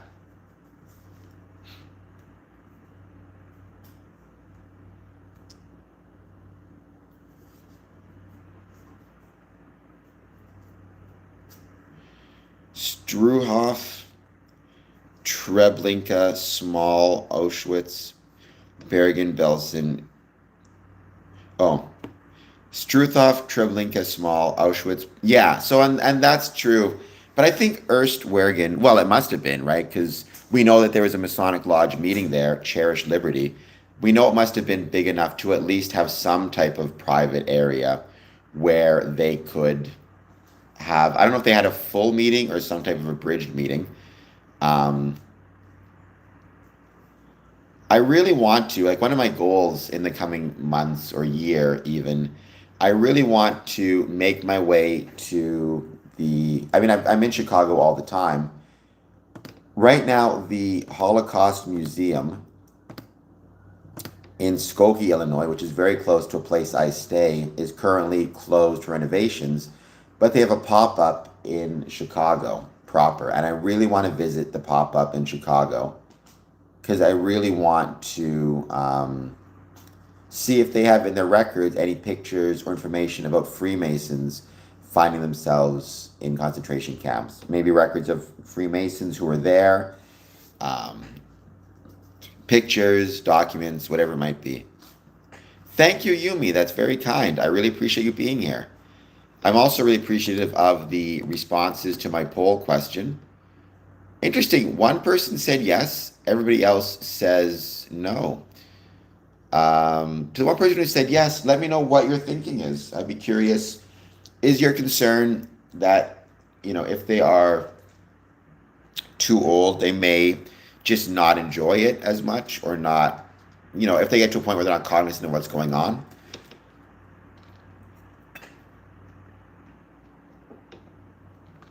Get out, Wolf Shanza. Where in Chicago? Like what part of the world?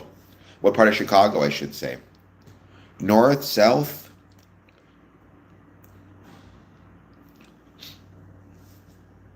And when you say Chicago, is it Chicago, or is it one of the suburbs around Chicago?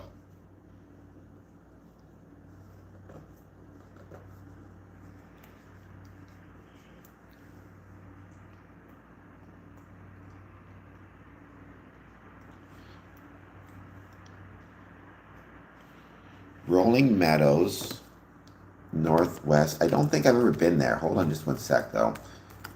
Rolling Meadows, Illinois. Northwest, though.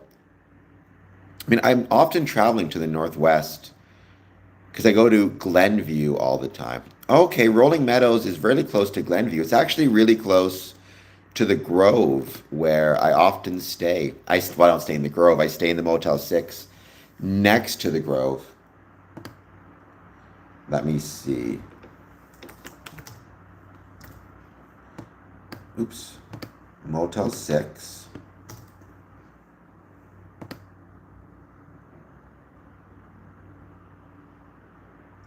Yeah, it's a 23-minute drive from where I normally stay to Rolling Meadows. That's really cool.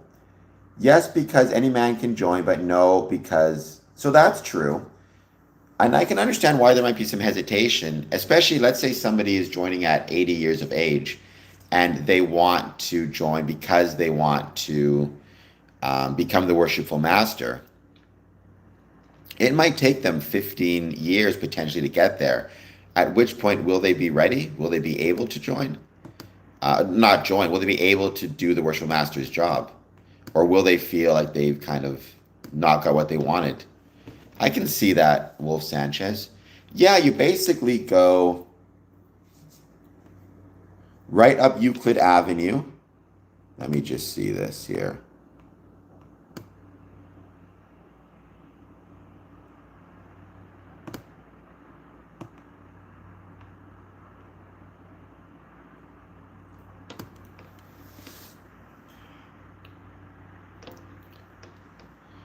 In regard to right worshipful, well, if you're going, I mean, Wolf, Wolf Shanza, when you say in regard to RWM is at least 7 years, right worshipful master, that would be our version of district deputy. First, you go to worshipful master, which I think most people, they'd be happy getting that far. Um, to be honest.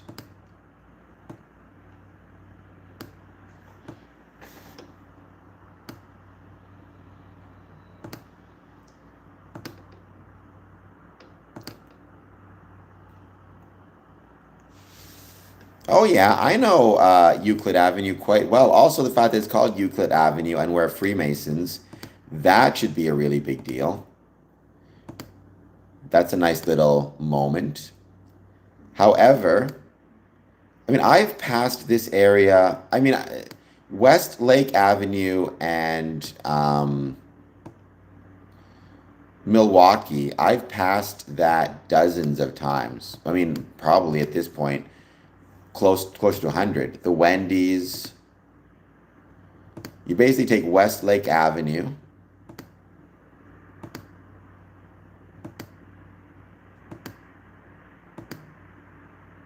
Till you get to the part where there's no sidewalk, and that becomes a very big pain. Unfortunately, I've been asking myself that every day because no one listens to me. I mean, if it reaches a point where the Grand Master, or the Master, I should say, feels as though the brother is being disruptive on purpose, and is not allowing, for example, the Worship Master to run the meeting and is talking over people, the Worship Master can bring him up on Masonic charges. Well, first you can ask him to leave the room. If he refuses, you can then bring him up on Masonic charges and try to get him either removed from Freemasonry altogether, suspended it would be called, or you can just ask him to give him a letter of admonition, something to that effect. I wish, I could throw my gavel at them, but that's not allowed. Wolf Shanza. I mean, well, once the gavel's done and the meeting's over, then he's no longer the worshipful master. And yeah, I think we've all, at one point or another, had our moments, had our swears, had our issues. That's part of what it means to love something, right? If you love something, and if two people love something, but they have different approaches to it, that can cause some pretty, shall we say, significant fireworks. Isn't that interesting that your brother lives so close to where I've stayed? That's kind of cool. Let me just go back here. I'm curious. Even walking would probably not take that long. Well, walking would take actually 3 hours and 36 minutes. So longer than I thought. But driving, it takes 23 minutes. And taking the bus, you have to go a little bit of an awkward route. It takes 1 hour and 6 minutes. That's cool. My favorite word, synchronicity.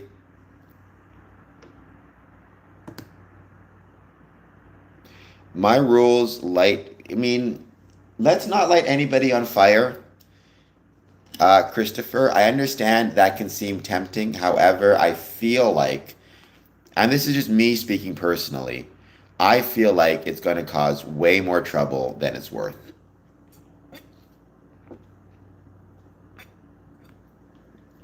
I mean, I don't want to say anything for sure, but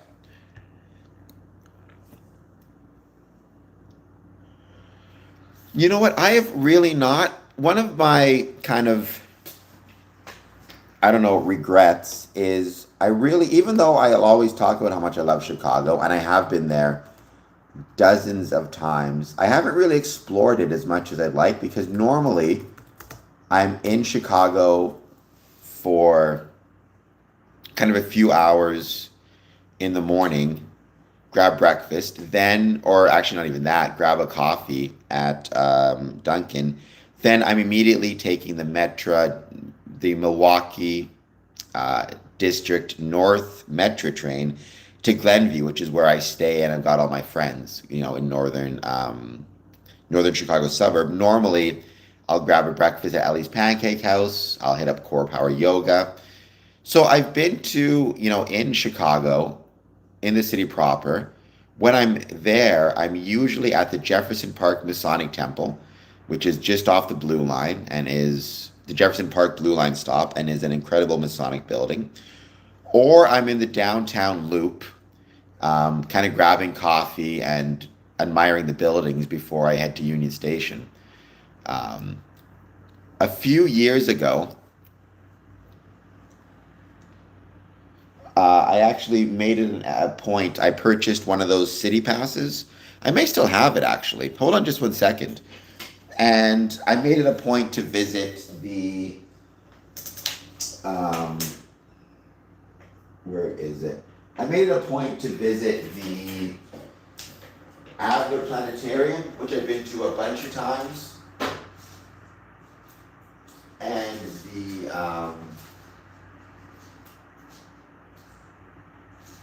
I gotta figure this out. The Adler Planetarium, um, the aquarium. Hold on, I think I got it here. This is a few years old now, but it's just fun to see it. Oh, no, this is Caesar's Windsor.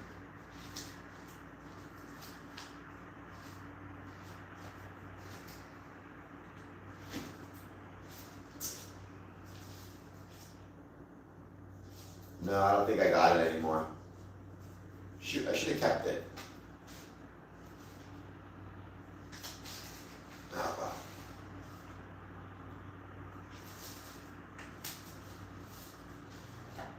Get all this stuff out. I'm just doing chores at this point, but I'm curious. It would be a really cool keepsake to have. All right. Well, I can't find it right now. But I went to the Adler Planetarium, the Field Museum, the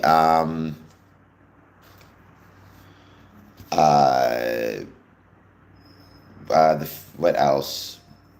Aquarium, Field Museum, Adler Planetarium, which I've been to 2 or 3 times since, and the art gallery and the Sears Tower. So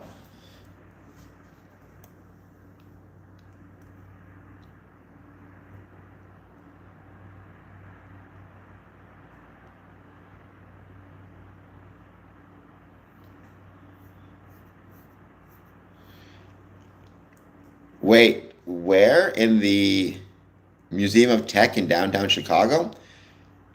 I'll check it out.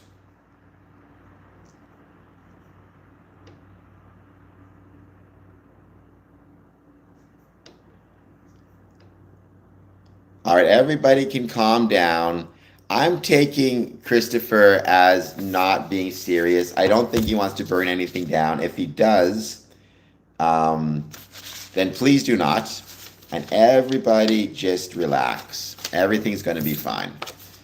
Um, One of the problems with YouTube and with the comment section is it's hard to necessarily hear sarcasm. Everything sounds very serious. However, let's keep in mind that sarcasm is a thing. Well, if he does want to burn some stuff down, then he doesn't know where to find me, so I think I'm safe. However, having said that, I am very much 100% opposed to burning anything down. In fact, there was a Masonic building in Australia that was just the victim of an arson attack. Thankfully, to my knowledge, nobody was injured, but the building, I think, was almost completely destroyed. And the implication is that it was somebody who had either read or was producing anti-Masonic conspiratorial content online. So no burning of anything down. And that goes for you, Christopher, as well. You want to calm down also, both you and Terrifier. Everything's going to be fine. And thank you, Wolf Shanza, for that. I appreciate it. So how often do you make it to Chicago, Wolf Shanza, to visit? Or maybe the better question, how often does he make it to visit you? I would love to visit lodges in Switzerland. No worries, Christopher. Everything's going to be fine. Just don't like people arguing in my chat, especially when there's like 2 of you. If there's 5,000 people in the chat, which maybe one day, knock on wood, then I don't think it helps much. Then it's fine. Everybody's going to argue all the time. That's the nature of the internet at that point.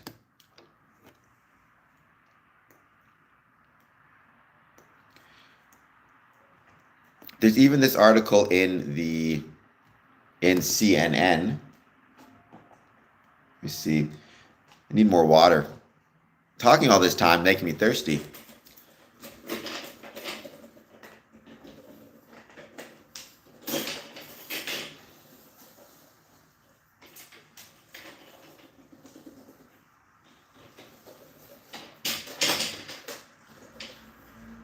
Here's who gets paid and who doesn't during a federal... Oh, since 1985. You are missing... It's an amazing city. Here's who gets paid and who doesn't during a federal government shutdown. This is from CNN. This is from the States.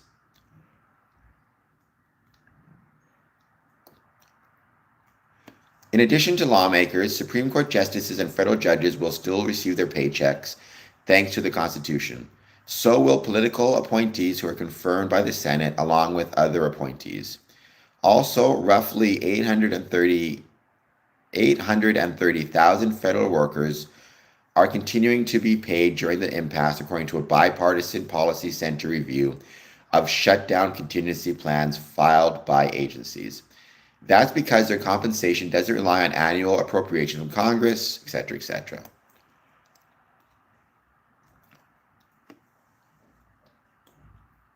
Only days before the roughly 2 million active duty reserve members of the military were set to miss their first paychecks, the Trump administration announced it would use $8 billion in Pentagon research and development funds to cover the October 15th payroll.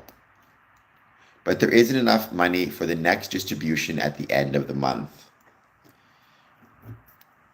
In addition, Trump has moved to pay federal FBI special agents plus 70,000 law enforcement personnel in the Department of Homeland Security, including Customs and Border Protection. Well, that makes me happy because I'm going to be traveling potentially to the States, and I'd very much like the people at the border to be getting paid and to be in a good mood.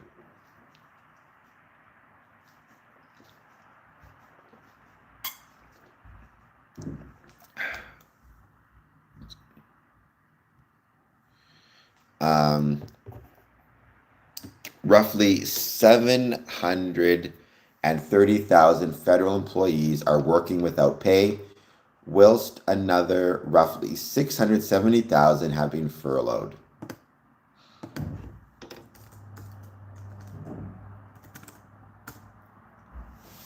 Welcome, Lon. I'm happy you're still here. Thank you for being here as always. I've been saying, and I know people get sick of probably hearing me say this, but I'm going to say it, anyways. You cannot separate the economic conditions of a community or a country from the conditions of Freemasonry within that country. So what that means is, if you have 730,000 employees or workers not getting paid, facing the financial struggles of that, how do you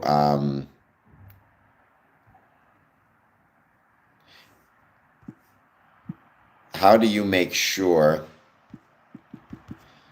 what is that going to mean for Freemasonry? Does that mean you're going to have, anybody who's a government employee and a Freemason and not getting paid, are they going to need to start cutting back on potential expenses, including Masonic expenses, while they wait for their lodges to um,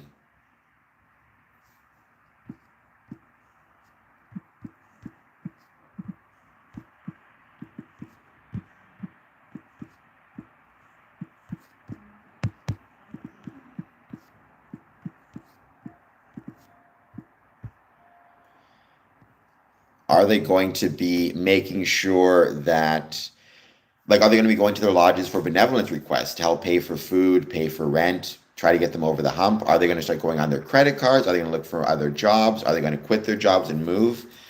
Like, you cannot have, what, at least 730,000 people um, working without pay, while another 670,000 are basically not working at all and not getting paid. So that's what, I can do math in my head. That's 1,400,000. I know this is embarrassing. We need to use a calculator for 1 second.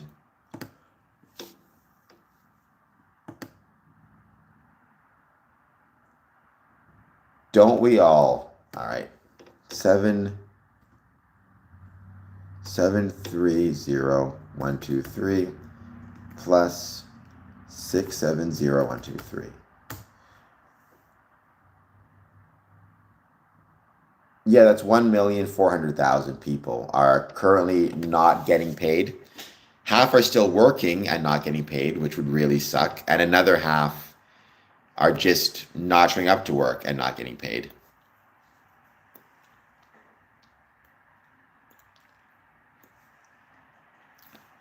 And so how many of those people, of those 1,400,000 are Freemasons? And how many of them are going to either need to rely on Masons to, because you're not wrong, Wolf Shanza. You would think that what you would do in that situation is, if for whatever reason their dues are coming up and they can't afford it, because I mean, it's October now. I've been reading some reports that the expectation is the government shutdown may last as far as December, which is normally when Masonic dues come due. Usually pay them in December, and they cover you for January to December of the next year. So you'd pay in December of 2025 to cover your Masonic dues for the 2026 year. At least that's often how it works. I mean,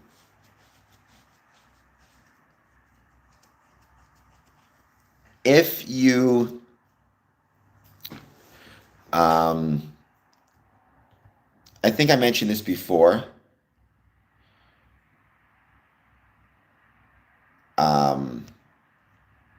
The average American, according to a study I read, has a $600 cushion, which means once they have unexpected expenses or challenges that cost above $600, they're required to either go into debt, like use a credit card, cut back on quote unquote non-essential expenses, which could include Masonic dues, or just not pay them, just not have the money to pay. So if this does go through to December, that could mean for that 1,400,000 individuals, 4 or 5 missed pay periods, which would probably equal $600 over that. How many, I think what Wolf Sanchez there is key for a time, right? How many brethren can lodges afford to cover? Wolf Shanza, how many brethren can lodges afford to cover for if they're not paying their dues due to the situation? How many brethren can request benevolence to assist in the costs? Right? There's so many different factors that go into it. So I thought that was, as I would suspect, Arlington, Virginia is going to be really hard hit. It has the highest, to my understanding, one of the highest concentrations of federal employees in the States. I'm guessing at least a percentage of them are Freemasons. Or it might be that they're not Freemasons, but maybe the federal workers are the wives. They're married to Freemasons. Now the household is facing economic uncertainty. Well, these are all my tattoos. This one says the next one, and it's in honor of John Cena. Whenever he was asked his favorite match, it was always be the next one. And when people ask me my favorite Masonic memory or my favorite Masonic moment, I always answer the next one.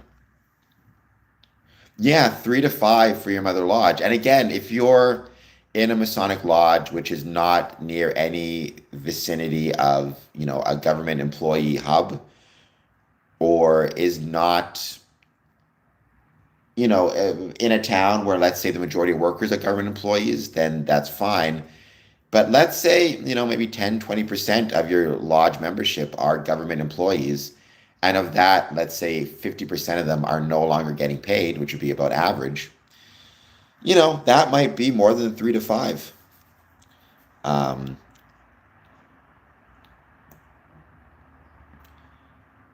But I have a bunch of tattoos. I showed a bunch before on the stream.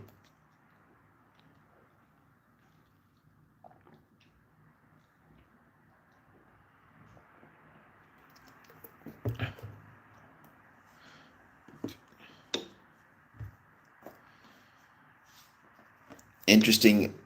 Let's see what the poll is saying. Are you ever too old to join Freemasonry? No, 90%. Yes, 10%. I tend to side with the no's as well. I think 90% is.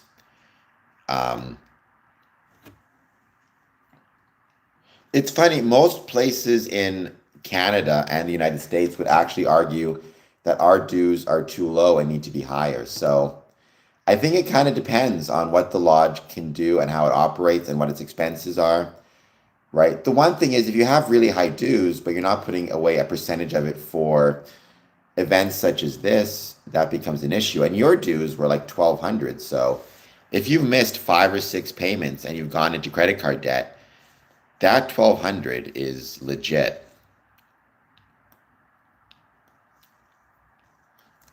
Oh, AMC Fear Fest has a October Halloween marathon starting 2 p.m. October 30th and going till October 31st at 3 a.m.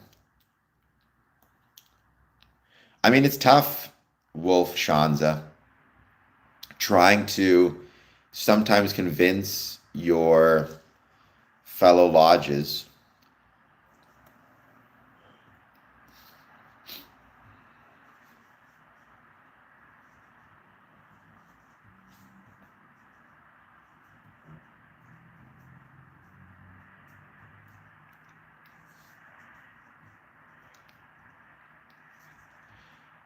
You may call me William. All right, our installation event cost, is that an extra zero? Or is that actually $30,000 for an event? And 30,000 American, no less.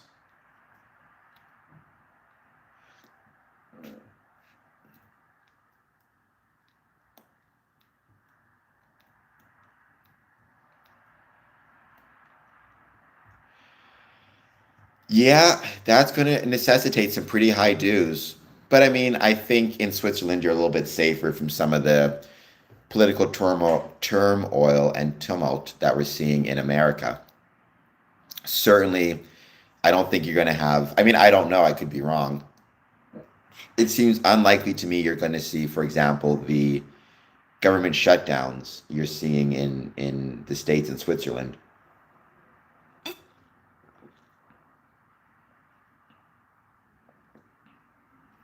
We hold it at the Saffron Zunft in Basel. Let me look that up. Saffron Zunft Basel. Well, I can see why it's so expensive.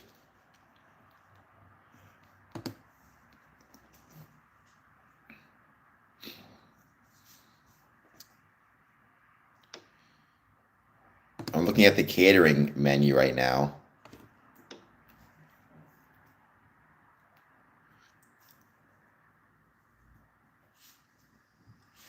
This is all in not English. I'm guessing it's in Swedish. I wonder if I can get it. Oh, here it is, English or Dutch or Danish.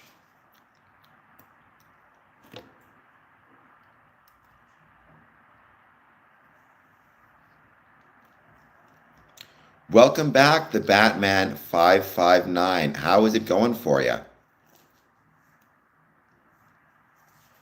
I have not run to the mall yet, so I've still got my red shirt. I'm trying to see the prices, but this looks, I mean, it looks beautiful, but I can understand how expensive it is. I mean, when you've got gift vouchers for, let's see,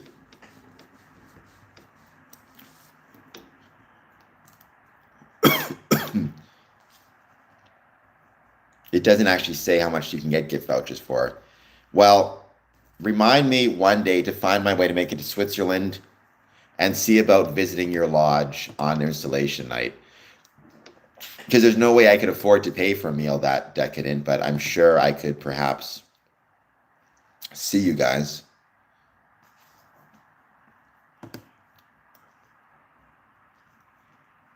Well, then I definitely need to go to Switzerland. How much does it cost to fly to Switzerland? By the way, everybody, if you're just joining us and you're new to the stream, please hit like, please hit subscribe. Let me know how you're doing and if there's anything you want to talk about.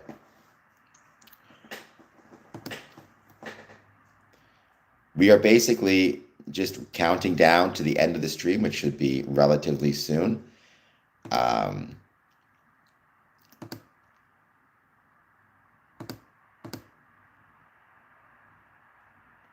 It's been fun. I've really enjoyed getting to learn about some things I did not know about at all, like, you know, landscapers working on oil patches. Yeah, but it can't be cheap to fly to Switzerland, right? Let me see. Toronto to, where do you fly to in Switzerland? I guess Zurich? Actually, not as expensive as I would think, but still not cheap. Or where is it actually? Where is this place located? I got to figure out the contact.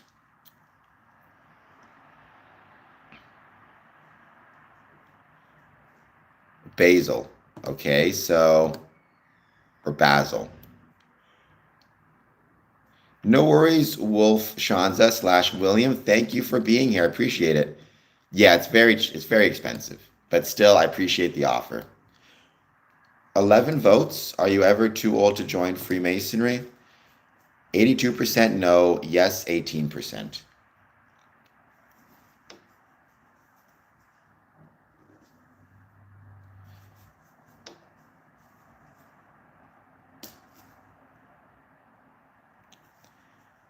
St. Andrew's Lodge, 83. Is that in, again, Germany, or is that in Switzerland? 83. Oh, it was Basel. Okay. Yeah, Switzerland.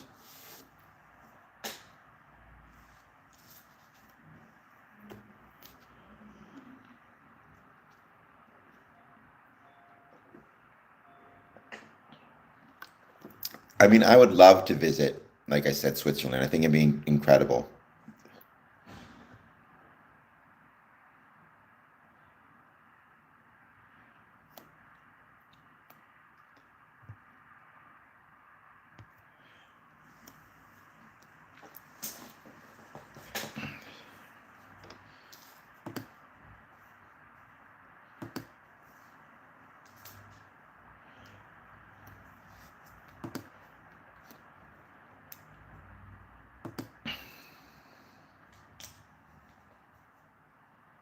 No worries, Wolf Sanchez, Wolf Shanza / William. I'll call you William sooner or later. Thank you for being here.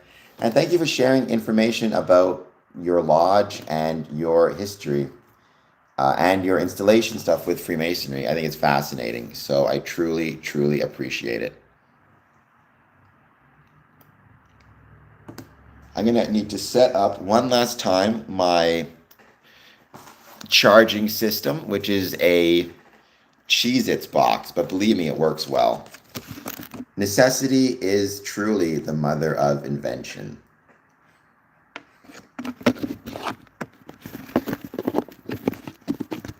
Now, if I could just get this thing set up properly. You can thank Mr. Keeps for this awesome box.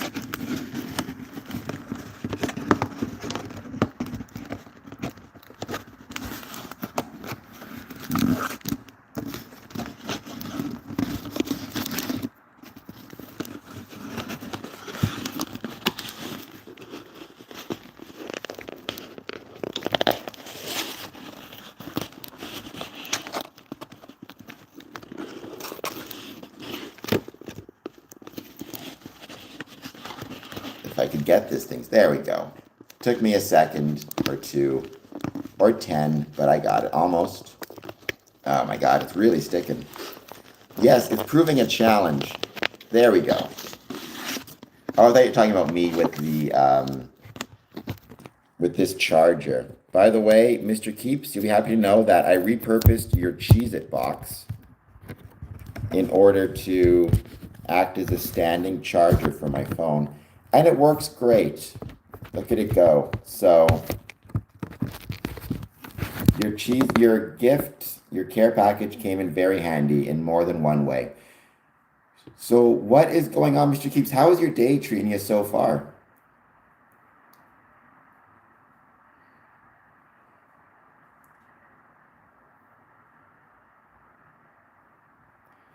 Or I guess it's almost your afternoon at this point.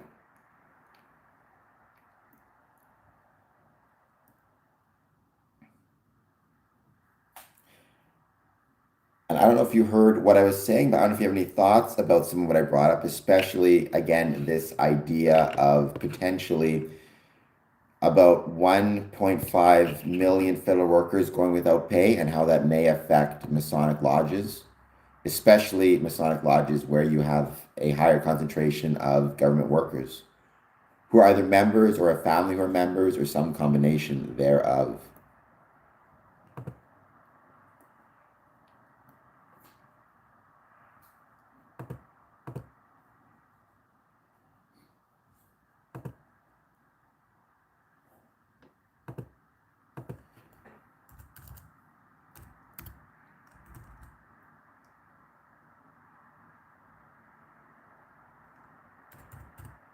Well, I think oftentimes the new guy can be a challenge.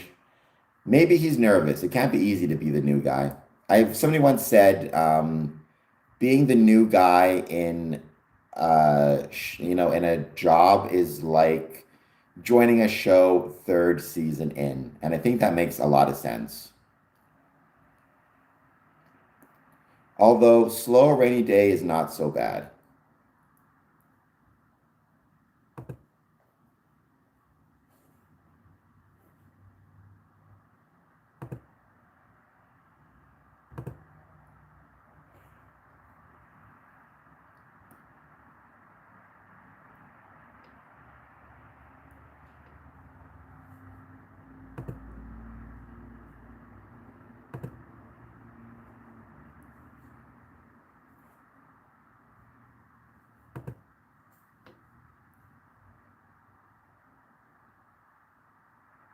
I'm doing well, Mark. How's it going with you? I noticed you got the green, indicating that you are a member. I think it was gifted to you, right? Um,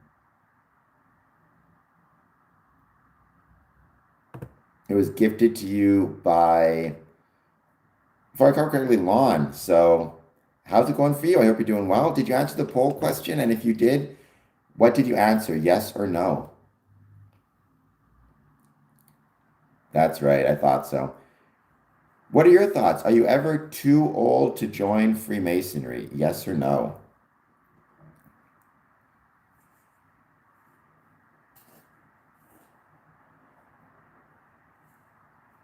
65 years old. You keep telling me that is frustrating when somebody thinks that their current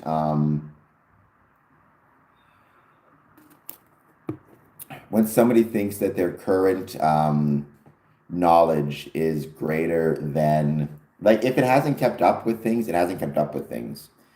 You see that oftentimes even in Freemasonry, right? Where you'll have secretaries doing the job the exact same way they did it 30, 40 years ago, even though there's been 7 or 8 differences in the like how the system operates. So, they're still doing stuff on paper and mailing it in when you have entire systems set up to email documents directly to where they need to go.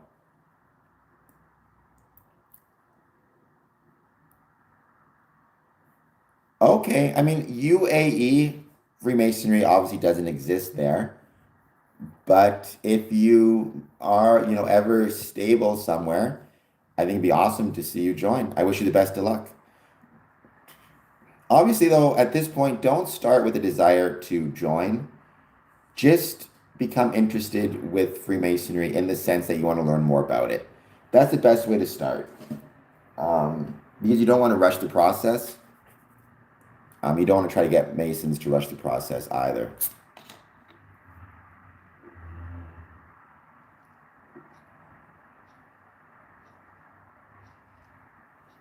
Hopefully, she can start to speed up, but that would be very frustrating.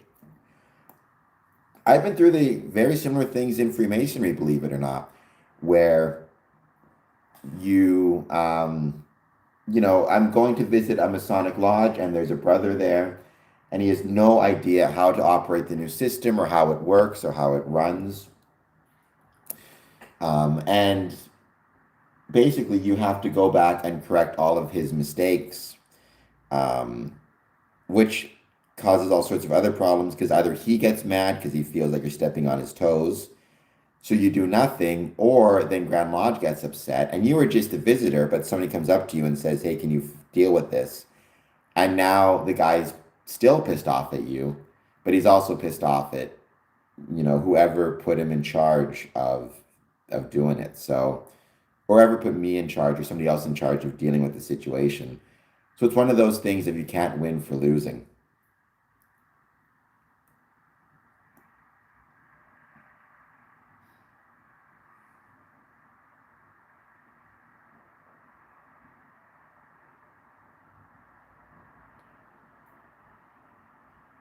Unfortunately, Mr. Keeps, that might be true in your line of work.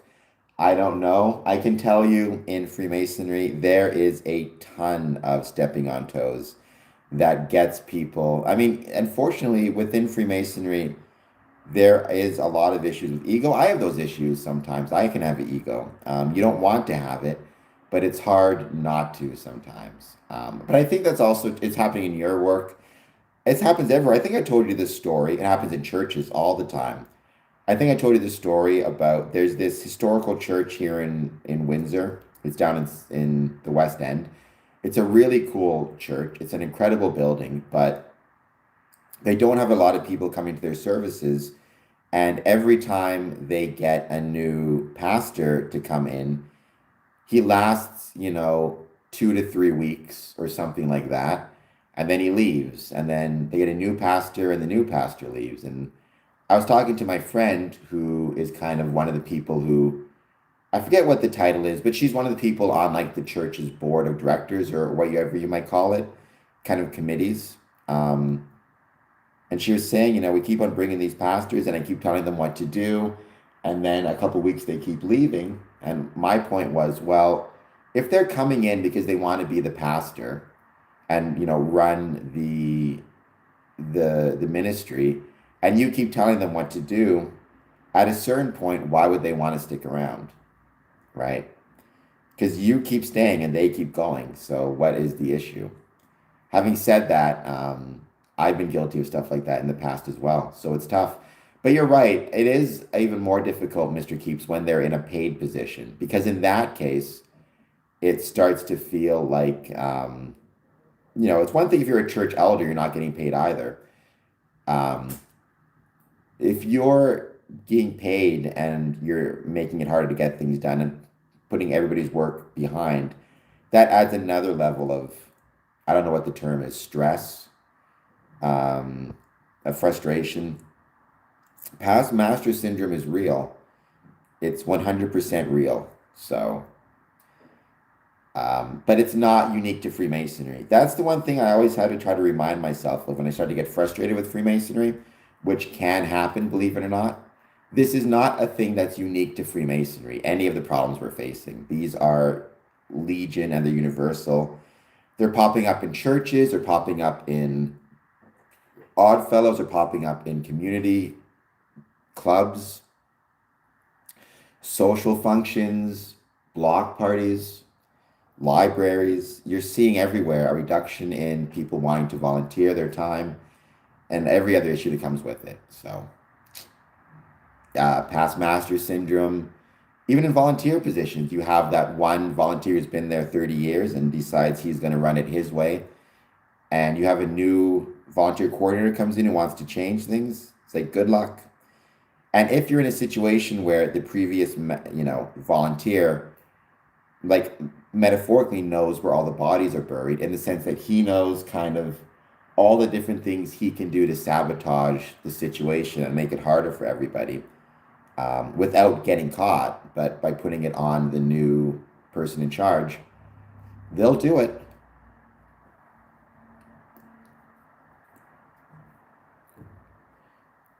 Oh, I can imagine that's a huge issue for you, Mr. Keeps. The idea of having, like, yeah, somebody who, when you say non-vocational,